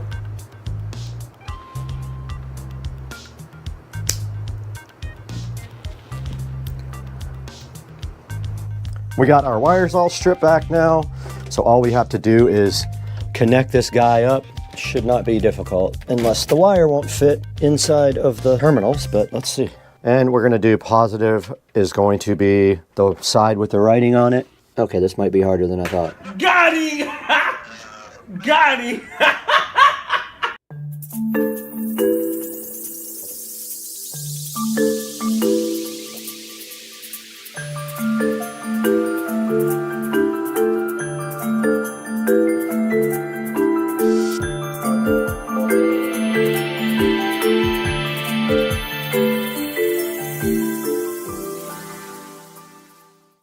All right, we are all done with the project. You can tell that the JBL hits much lower than the Sony. You can just feel the frequency response is lower and its output is so much better. So yeah, this is all done. This project is finished. We have successfully replaced the amplifier in the JBL Venue sub. And that is all for now. We'll see you guys next time. Hey guys, welcome back to Supercar Street Racing once again, and we are here in the 4K production studio, as you can see right behind me. And today we're talking about something that I have a lot of experience with, and that is powered subwoofers. And you know that I have quite a few. I probably have about 10 of them. There is one here in the studio and quite a few more inside the Supercar Street Racing compound. So today what we did was our old JBL powered subwoofer that I did get at a thrift store died for some reason. It was in the closet, in the audio closet in the house. We did pick up a amplifier for it for all the haters, because they said when I replaced my amp in my Cerwin Vega subwoofer, I wasn't really repairing it. So this time we repaired it again with a new JBL original plate amplifier, and it did get repaired correctly and looks and sounds really good again. Now, taking a look at some of the powered subwoofers on Amazon, which I will link in the description, you can see that there are quite a few clips on the very top, and they all have very good reviews. Like the R125W, you can see right here. This one has a lot of good solid reviews. It is a 12-inch woofer, and looks like it's sitting at about a 4.8, which is very difficult in a speaker to get reviews that high. Now, looking back on the front page, there are a few other ones up here, like Audio Engines S8, the Soundtown Oberon, which actually looks like a Pro because it has this big kind of pro-looking grill on the front, or grate if you want to call it. And then if we scroll down some more, there's a couple of other Klipsch's. There's a 10-inch Klipsch there as well for $179. And if we get even further down, you'll find one of my favorite subwoofers, and that is the PSW10 by Polk. It is a good value. It has gone up in price lately. Used to be able to get it for $159. I can't believe that, but now it's sitting up at about $249. Also has a lot of good reviews, over 15,000 reviews, and it is sitting at over 4.5 stars. So that would be another good option for you if you are looking for a powered subwoofer. Now, like I said, I'll put 3 options down in the description for you to pick out a good powered subwoofer for your home. But check it out right here. We've got things like the ELAC for $149, which also has 1,039 really good reviews. Now, some that you may or may not have heard of, because I sure haven't. We have the Rel and we have the Edifer as other choices for subs. And then if we keep going down, there's some like the Kanto, which I also have not even heard of. So there are a lot of choices out there for a powered subwoofer. I love all my powered subwoofers. So you know what I have. You've seen some in my videos. You can always go back and watch some of those older videos. But for now, we are going to be calling it a day at Supercar Street Racing. We have to go shoot another video for the golf cart of some products that we just got in.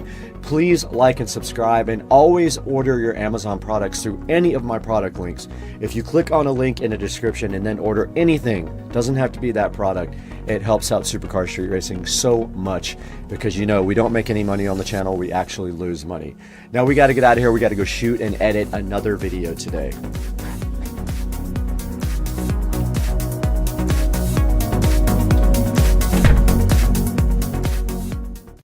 Down like crazy, and you can see out in the distance there we do have some alligator action way back in the back there in the pond there, and also over here if we take a little walk around the corner right here. Check this out, guys. There's an alligator chilling in my neighbor's yard right there. He just jumped in the water when he heard me coming, and he is headed our way. This is Florida life, guys. One there, one behind him, and one out there. And here comes this dude ready to hang out with us. Now let's get back to the video and take a look at this Xbox Series X 1 terabyte digital edition on Amazon. What's up, guy?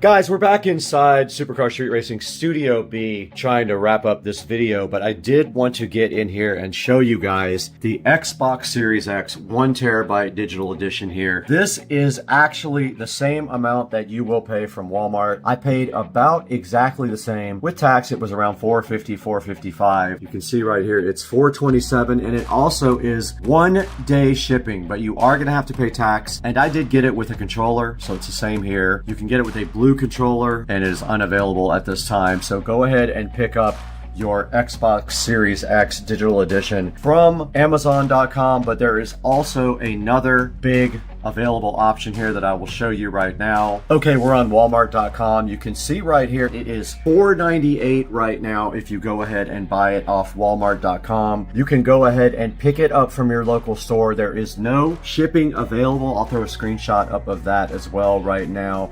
And you can see right here and right now, if we did pick up, we could get it from our local store, the Jacksonville Supercenter, and probably by like 2 or 3 o'clock today, it would be ready to roll up and go ahead and pick up. When Joe and I did go to the Walmart near my house, they went ahead and brought it out to the car and stuck it directly in the car, and we went away with our brand new Xbox Series X and went ahead and downloaded Golf. We did download the PGA 2K25 New Edition Golf. We got all of the available options with it, and it was $119. And we want you guys to go ahead and use our Amazon link if possible, because we do get a little bit of money out of that when you use our Amazon official affiliate links. Now we're on the Supercar Street Racing front page here. You can see we don't make that much money. You know how much we make now, $169 so far this month. Not pay for the channel or even some of the subscriptions that we use to create the content. And you can see right here we have 75,052. We've had 13,209 in the last 28 days. A huge pick me up for the channel. And the last videos that are doing the best are the Rove 4K front and rear raw. It is absolutely pouring out here, guys. This is why you live in Florida. Dinosaur down. This is torrential. Look at this rain. This is amazing. God. Ultimate Tesla peel satisfaction. New sill plate. Let's go. Let's go. Yeah. Amazing.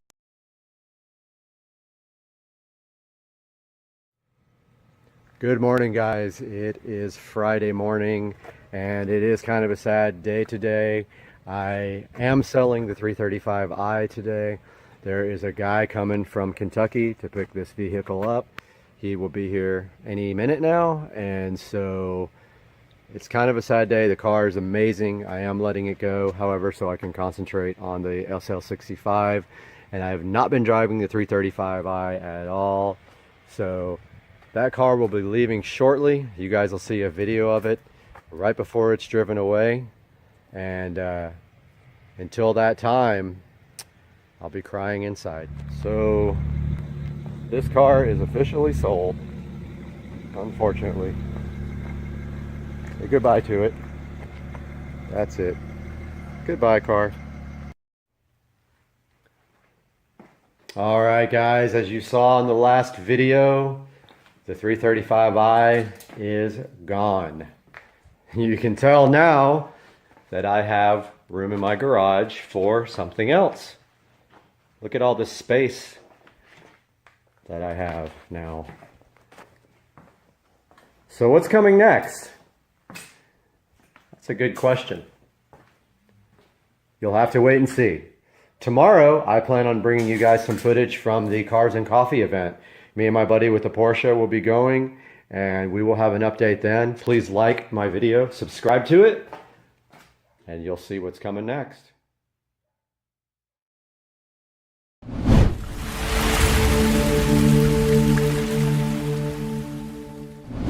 Welcome back to Supercar Street Racing. Today we got a special video for you. We have M-Mobile as a new sponsor on the channel, and today we're going to be plugging this directly into an electric car to see what happens, if anything. We're going to do this today on the channel. If you want to find out what happens, make sure you stick around to the end, and welcome to Supercar Street Racing.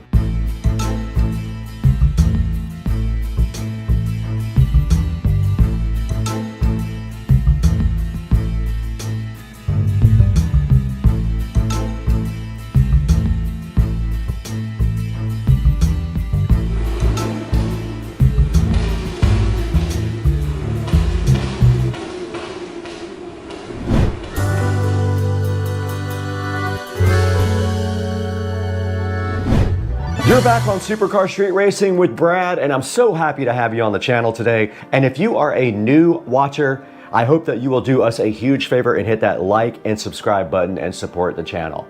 Today on Supercar Street Racing, something special. We have M-Mobile as a sponsor on the channel, and their OBD2 Bluetooth adapter is right here.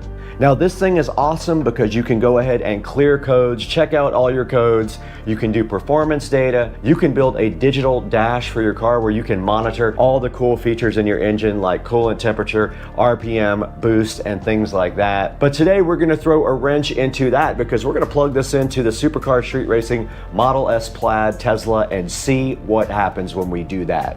What do you guys think is going to happen when you plug this into the car? I have no idea, and I don't know where the OBD2 port is, but we have to go find it.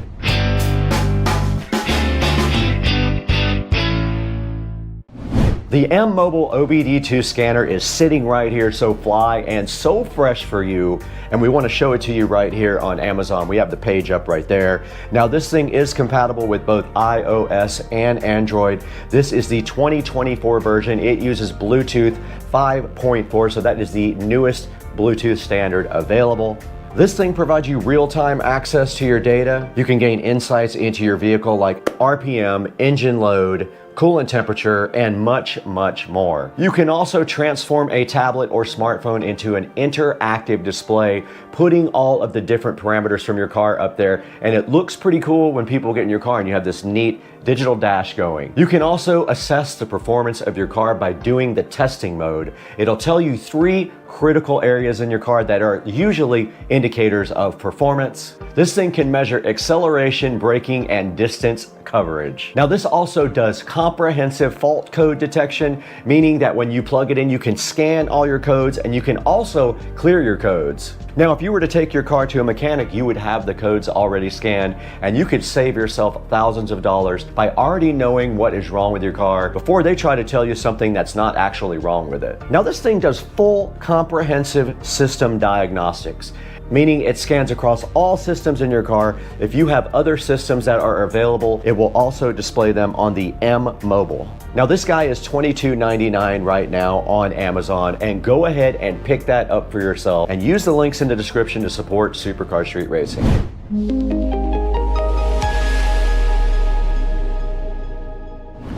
Out in the SCSR compound, awesome garage, and I know your question is there actually an OBD2 port on this car? Well, I didn't check, but I heard that there was one near the gas pedal. I put a light in there without checking because I wanted to do it live. We'll do it live! So let's get in this 2023 Tesla Model S Plaid and see if we can find an OBD2 port. All right, let's go check under the gas pedal. I don't see, there's some kind of flap there, but that doesn't look like it. I heard there was a panel under here. I don't see any panels, just a bunch of carpet. Oh, it's right here. It's right underneath here. I don't know if you guys can see it. So let's get our OBD2 reader. Don't know which direction it goes in either. Okay, there's a red light on our OBD2 reader now, so I guess it does work. Okay, we're here on the Android phone, and all we have to do is see this OBD Home app and go ahead and open it up and try to link with our device. Let's see. It's looking for my device. Oh, it found the car. Connection succeeded. Dashboard, display real-time data about the car. We are successfully connected to an electric car with an OBD2 scanner. Now the question is, what kind of data can we get off of this thing? That's so funny, it has everything about engine coolant temperatures and everything. And of course, none of that applies to our car. So there's not really a whole lot in here we can do. Now here's where you can do a dashboard, which is kind of cool. So this is the setup. We're gonna change it from metric to inches. Okay, so that is just the settings. Back at the home screen now. Now, I don't know if it's going to show miles per hour or not. We would have to take the car out to check that. It does have an acceleration for performance. Not even stepping on the pedal gave us any data. Let's see what we can scan here. Let's see. It's scanning for trouble codes, none. MIL status, no data. Freeze frame, done. No data, oxygen sensor. It can't find anything to look at. Car information, PID snapshot. Okay, let's take a look at our car information. It only has a VIN number. It does not show anything else. No trouble codes are detected. So yeah, there is not a lot of data you can get off of this thing with an electric car like the Tesla. We did get this switched over to miles per hour in the dashboard there, so that's good. I guess we got to take the car out and see if it does anything on performance or the dashboard. We'll do that next. Okay, we have our OBD2 app open up on the phone, and we do have our GoPro going at the same time. We are about to take a little trip. I'm gonna go ahead and test this out when we do that. So let's get going. We gotta get our briefcase and everything loaded up. I'll be curious to see if this thing does anything. All right, we're in the car. Let's see what happens. I'm gonna go ahead and put on the dashboard, and then we'll do the little performance test if we can get that working. Not sure if it is gonna work. Sorry if it's noisy. We have AC going. We're at 87% state of charge. I'm gonna put the dashboard up now. So far, there is nothing on the screen, so this might not work in my car.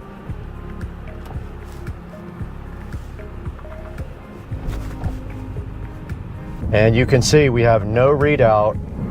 We have no readout on our app here for speed at all, so this does not work at all. So you cannot get any data from an electric car. That is what is going on here. It barely reads the codes, and the myth is busted. It does not work.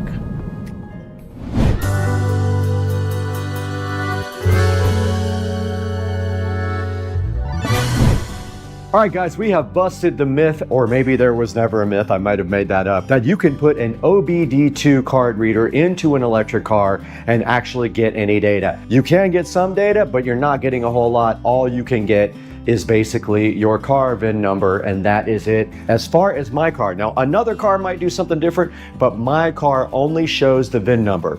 We also took the car out and tried to do the performance testing as well, and you could see that we could not even do that because the car does not even read miles per hour. Now, it might have something to do with the fact that RPMs don't display either, because there is really no such thing as RPM, although the motors do spin up at RPMs. It is not like a conventional car. It is not going to read out on your OBD2 app. And there are no codes displayed either. I thought there may be a special something for OBD2 for electric cars, that they would maybe adapt to the Tesla, but I'm sure there are some apps that do work with the Tesla. I have not investigated that. I know that Tesla has their own custom software for diagnosing the car. But like I said, we wanted to go ahead and try that for you guys to see if we could get anything out. Now, if you're wondering where the Tesla is, it is actually in the tire shop, because every time I drive the car, I have to run over something and get a flat. The same exact tire that was flat about 4 months ago is flat again, and they had to tow the car on a flat bed. That was when I went out on the trip earlier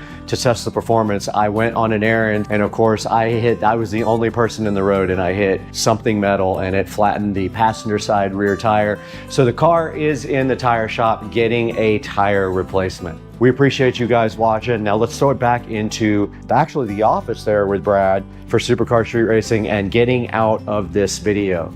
Thanks again for watching. We will see you next time on the channel. Guys, today we have gotten rid of the furniture on the porch, and we have this whole entire load of IKEA furniture to put together today, right out here in the beautiful Florida sunshine. I'm so happy to have you guys with us today, but we got a lot of work to do. So let's get busy and stop talking on Supercar Street Racing. Let's go.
4 hours later and we have finished assembling the furniture. I tried to do this in a pair, so I did both of them at the same time. One step, yapper, and this is how it came out.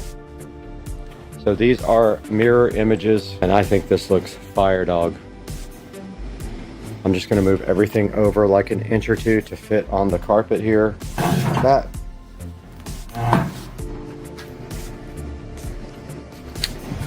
This one here. Let's go! I had a mouthful of food. Let's go! Second part of the equation of the outdoor furniture switch over and refresh is this lounge chair and table set here.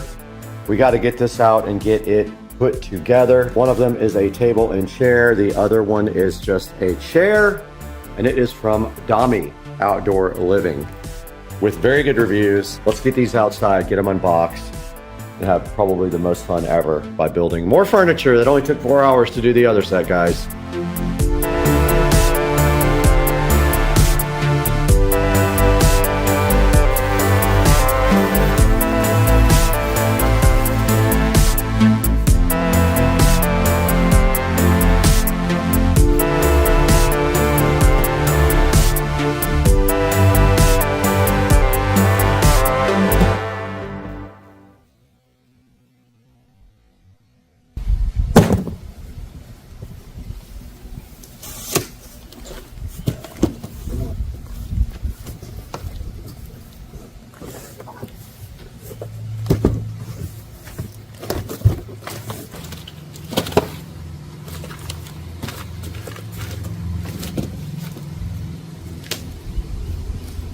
Okay, they gave us this nice toolkit with the accessories, but I went ahead and got my bit for these Allen head right here, and now let's go ahead and get this thing opened up and put together.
All right, we got both the chairs built now and the table. They definitely feel cheap, way cheaper than these guys over here did, and they're just not that much cheaper.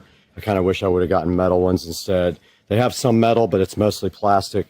And, you know, I had a few issues getting them together, but nothing big. But yeah, these are the new chairs there. That rounded off the new patio furniture there. And now let's throw it into Supercar Street Racing and Brad to see how you can get both of your sets of these on Amazon and IKEA.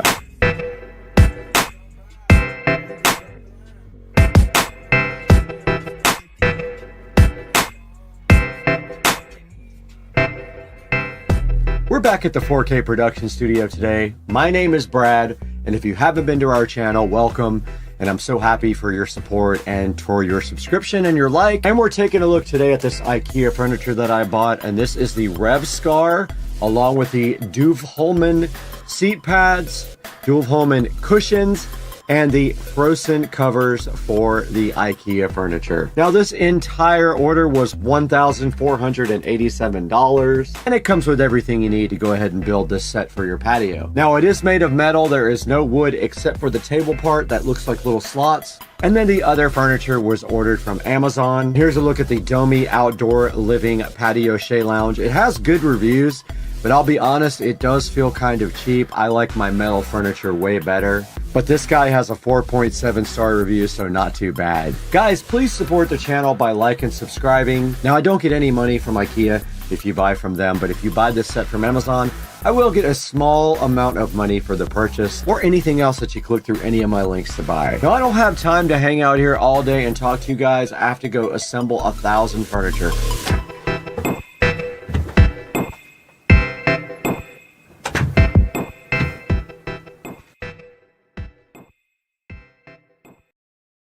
Hey guys, welcome back to the channel, Supercar Street Racing.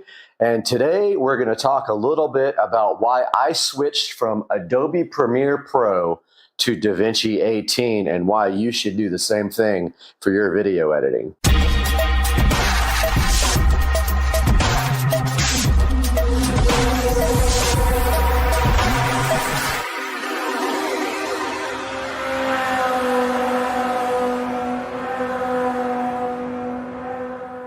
Welcome back to the channel, Supercar Street Racing, and I hope you guys are having a wonderful day today, and I'm glad to see you back on the channel. Go ahead and do me a favor and hit that like and subscribe button, and let's help grow the channel so that we can enjoy looking at some of our favorite things here. And today we are talking about why I switched from Adobe Premiere Pro to DaVinci Resolve 18, which you see running right here, and actually rendering our video for the Amazon Fire TV experience on the Amazon Echo Show. So backing up a little bit, I started using Premiere Pro several years ago, probably about, I don't know, it must have been at least 10 years ago. I've used it since the very beginning. However, most recently when I started growing the channel, I was able to get a much better editing system. As you see here, I have an RTX 3080 TUF, and I was finally able to do some good editing on this channel and try to bring the channel up to a standard that will get more views and actually generate some interest. To make a long story short, I have a brand new computer here with a 12-core AMD processor. I've got the RTX TUF 3080, and I've got two monitors here that aren't even 4K. That will be the next upgrade to the channel, some 4K monitors that I can edit on. For right now, these only do 1080p, but you can see back here in the background, DaVinci Resolve running amazing, doing our rendering for our new video for the Fire TV on the Echo Show. So what's the first reason I switched over? So honestly, I had a lot of issues, first related to my old computer system because I was running an older video card and I had not made the investment yet to a nice modern RTX series graphics card. So I was having a lot of issues with that, renders crashing and things like that. I did eventually figure out that I needed a new video card, of course, because I was also taking hours to render my videos and I needed to speed up that render time and try to figure out what all those bugs were for. Ended up buying this whole editing rig. I've got the RTX 3080 as I talked about before, and I attempted to use Premiere Pro. Now, one thing I noticed immediately about Premiere Pro was that even with the RTX 3080 and using the H265 codecs for NVIDIA, it would still be a really long time to edit a video. As you can see in the background right here, we just edited our Fire TV video in DaVinci Resolve 18. We did render that in 4K, and it took it about 13 minutes and 20 seconds to render a 4K video, 4K 60 frames per second in DaVinci Resolve, and the video is actually over 17 minutes long. So it's actually rendering it, you know, less than a minute per minute of video. This same video in Adobe Premiere probably would have taken a little over an hour to render, even with the RTX 3080. And one thing I would also notice with Adobe Premiere Pro is that when I had the Task Manager open, it would be using way more CPU than GPU power, which doesn't really make sense. Now, some things don't use GPU to render, but a lot of things do. And so now I notice with the DaVinci Resolve software, almost everything uses the GPU if you look at the Task Manager or you look at GPU-Z. So talking about the ability to learn in DaVinci Resolve, if you're used to Premiere Pro, you're thinking about making that jump over to DaVinci Resolve. I'll tell you from experience that I learned pretty quickly on DaVinci Resolve how to do the basic things to get a video up and going. It is a little bit different from Adobe Premiere Pro in that you have tabs for your different things in editing. You have a colors tab here at the front. Here, that's the colors. Then you have your effects, your edit, and they actually have different names here. You have your, what is this called? Fusion tab. You have your color. This actual first one is called media, not color. You have media, you have cut, where you add transitions and effects and everything. You have your edit, where you have your actual timeline. And then you have your color tab, your fusion tab, your Fairlight tab, and your deliver tab. So deliver, basically, if we go over to that tab, is where you do all your exporting, which would be like Adobe Media Encoder, except it is way more intuitive and way easier to use. Fairlight is where you do all your audio work in DaVinci Resolve, and you can add all your audio effects. Color is where you actually work with the color. Pretty self-explanatory there. Fusion I have not used, so I'm not sure about what this is for. I will have to do some research on that and get back to you, but so far I have not had to use Fusion for anything. Of course, you got your timeline here, which is, if you're familiar with Adobe Premiere Pro, the timeline here on DaVinci Resolve is similar to Adobe Premiere Pro, but a lot of your shortcuts and everything are going to be different. The one thing I haven't figured out in DaVinci Resolve is how to free transform an object. Let's say you're going to layer an object on top of another one. In Adobe Premiere, if you double click that object on the timeline, you can actually drag it with the mouse to move it around the screen and place it. I have not figured out if there's a way to do that yet on DaVinci Resolve. I'm still working on that. There's also a couple of other differences that I haven't figured out, like cutting and pasting transitions is not available as it is on Adobe Premiere Pro, but you do have the copy and paste attributes, which I use frequently to copy things like audio volume, audio effects, and placement of objects on the screen. That is all done here in the timeline. You just have to get used to a little bit of a difference in using selecting things to work with them.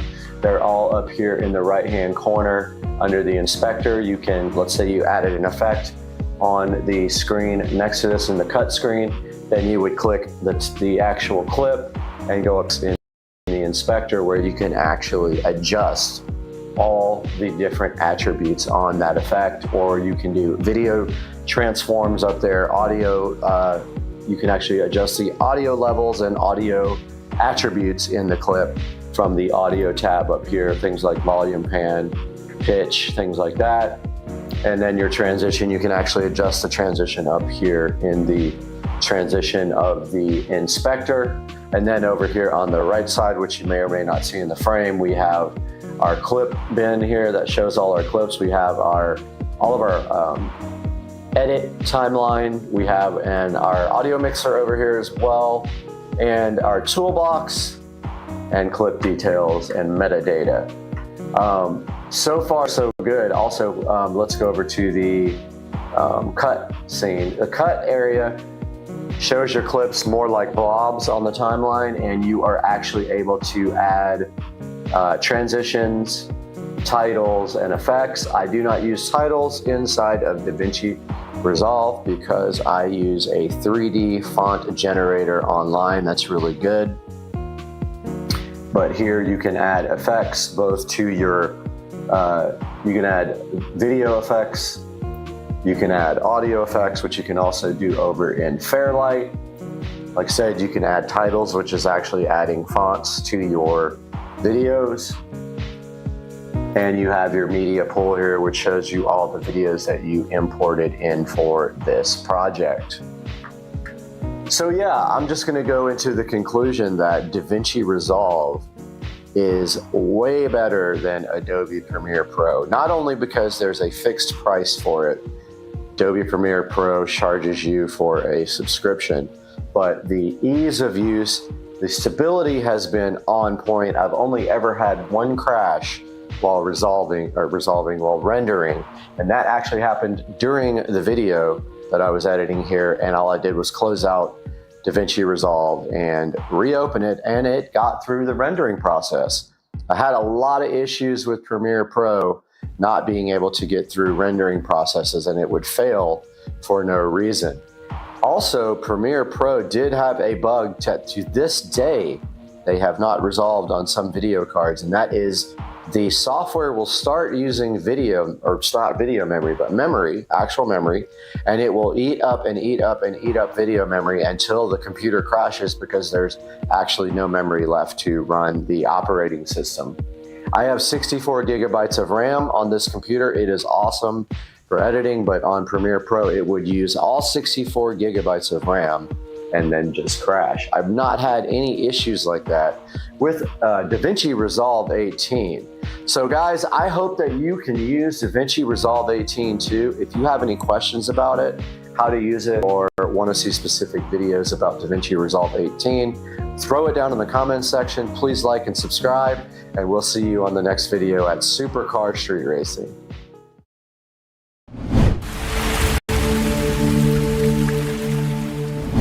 Guys, we're in the Supercar Street Racing Studio A today for something special. I've got a product right next to me here that's going to enhance the studio. I just have to figure out how I'm going to install it. It's sitting right here next to me, ready to be unboxed.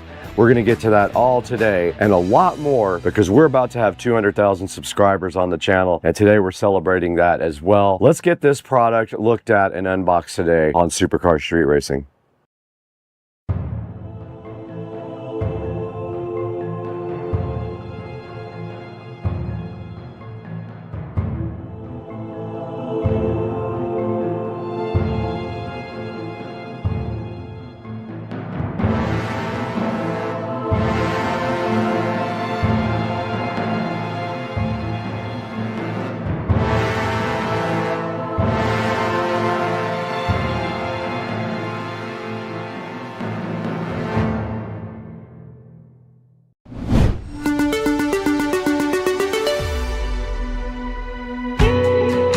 All right, guys, we are back in Studio A again today for something special. Lumery sent us a couple of these 16-foot rope lights to mess with.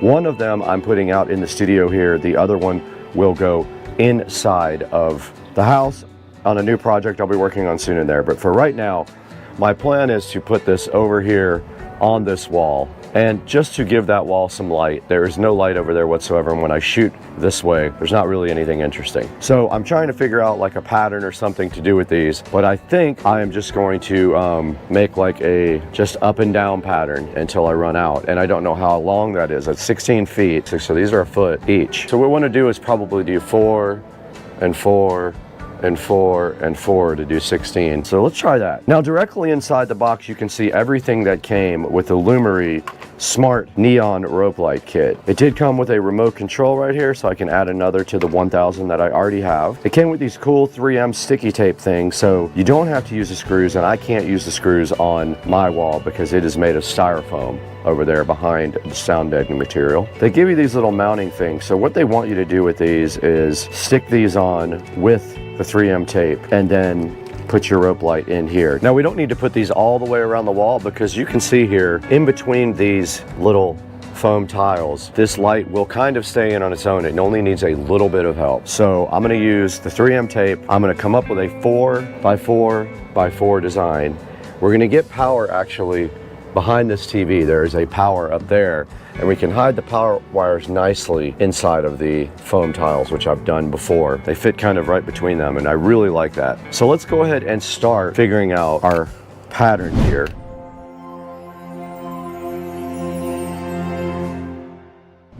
So I have the 3M sticky tape things, and I have our little holders here. Here's our actual neon rope light, and we do have a power adapter and a controller. If we did these four and started right here, I think that might be the ticket. So you just peel off these little sticky backs, and then you put them directly on the back of these little U-shaped holders. And I'm gonna put one right on the end of this. I'm just putting a little pressure on it to keep it in there. And now here's the end of the strip where I'm gonna put it in here. It went right in the clamp. I'm gonna do that again in the center, which I should have had these ready ahead of time. Yeah, I should have done this ahead of time. Not very smart planning. And it's gotta make a turn. 1, 2, 3. 1, 2, 3, 4. They fit right in those little clips, easy. All right, I'm gonna get a bunch of these ready ahead of time, so I don't have to do this on the fly while I'm holding their light.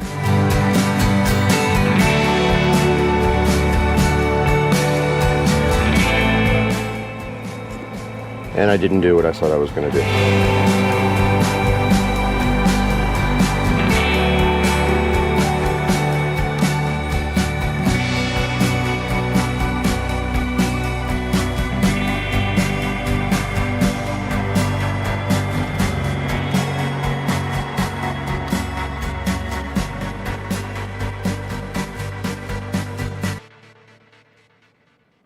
A little trick I found that works better. You can get the paper off of the sticky thing easier if you do it on the pack, not taking it off the package first.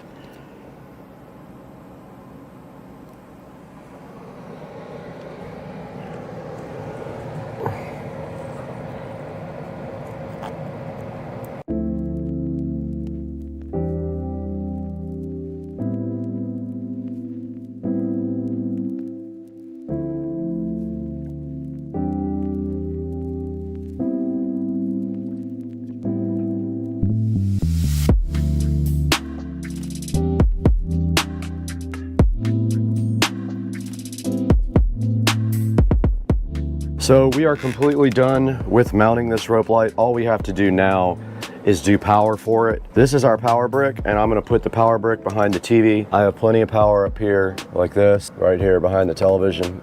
I'm just gonna power it right there, and then I can hide all the wiring up here behind the TV as well, and the controller. And then our other wire just needs to be hidden in the foam. So basically I'm gonna run this wire behind the foam, up and around to the controller.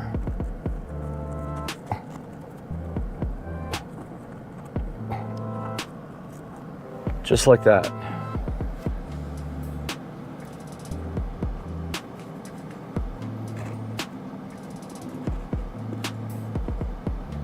And it is hidden. After all that, all we have to do is tie our wires up behind here really nice, up behind the TV there, but we can go ahead and connect it and see what it looks like.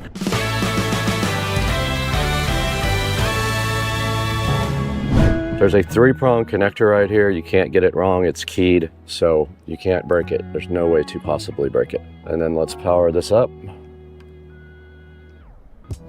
Man, that's cool looking. Okay, wow, that really adds a lot to the side of the room. That's pretty cool. So let me grab all the stuff to do the wire tying, and we'll start from there.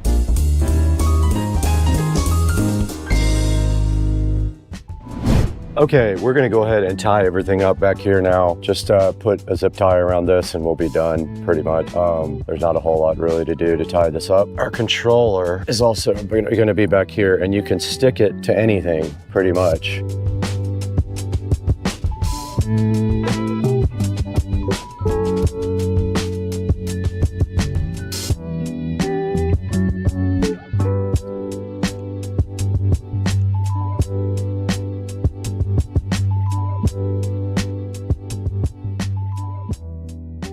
Looks like a big S. It's kind of cool. Everything is tied up now.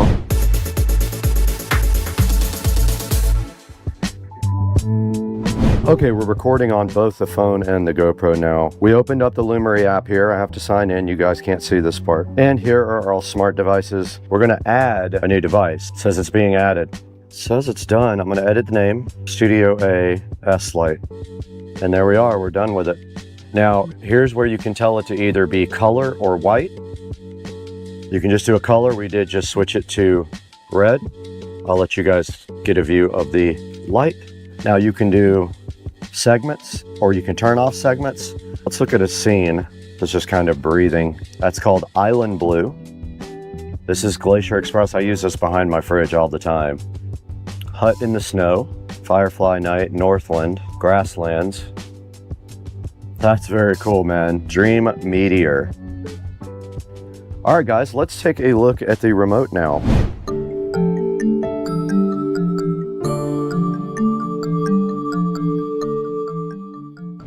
All right, here's the included remote with the Lumery. Let's see if it did come with a battery or not. It did not. It needs 2 AAA batteries. It did not come with them. I will have to go grab 2 batteries now to test this remote. 3 hours later. All right, guys, we were able to go ahead and get some batteries put in this remote. It uses AAA batteries. I wanted to show you guys the remote and the functions. The first function on the upper left is the power button here, right there. Next to that, we've got the scenes, play, pause button. Then after that, you've got this round dial right here, and the left button is brightness and K-scene speed. The right button is brightness and K-scene speed. The top is previous scene. The bottom is next scene. So mode is next scene, mode up is previous scene. Down at the bottom, you've got R, G, and B light, warm white, and cool light lights. And then you've got this auto button. Auto button means auto scene cycle. So that's what it is set to now.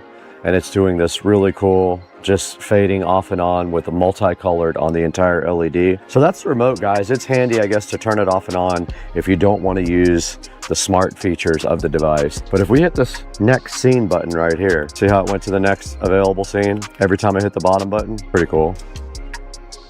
This is gonna look good in the background when we shoot videos. So I'm just cycling through the scenes now so you guys get a good idea. And I put it back in auto just now. So that's a look at this device and the remote control, how to mount it and all that. Let's take a look at this on Amazon real quick now, right here on this PC.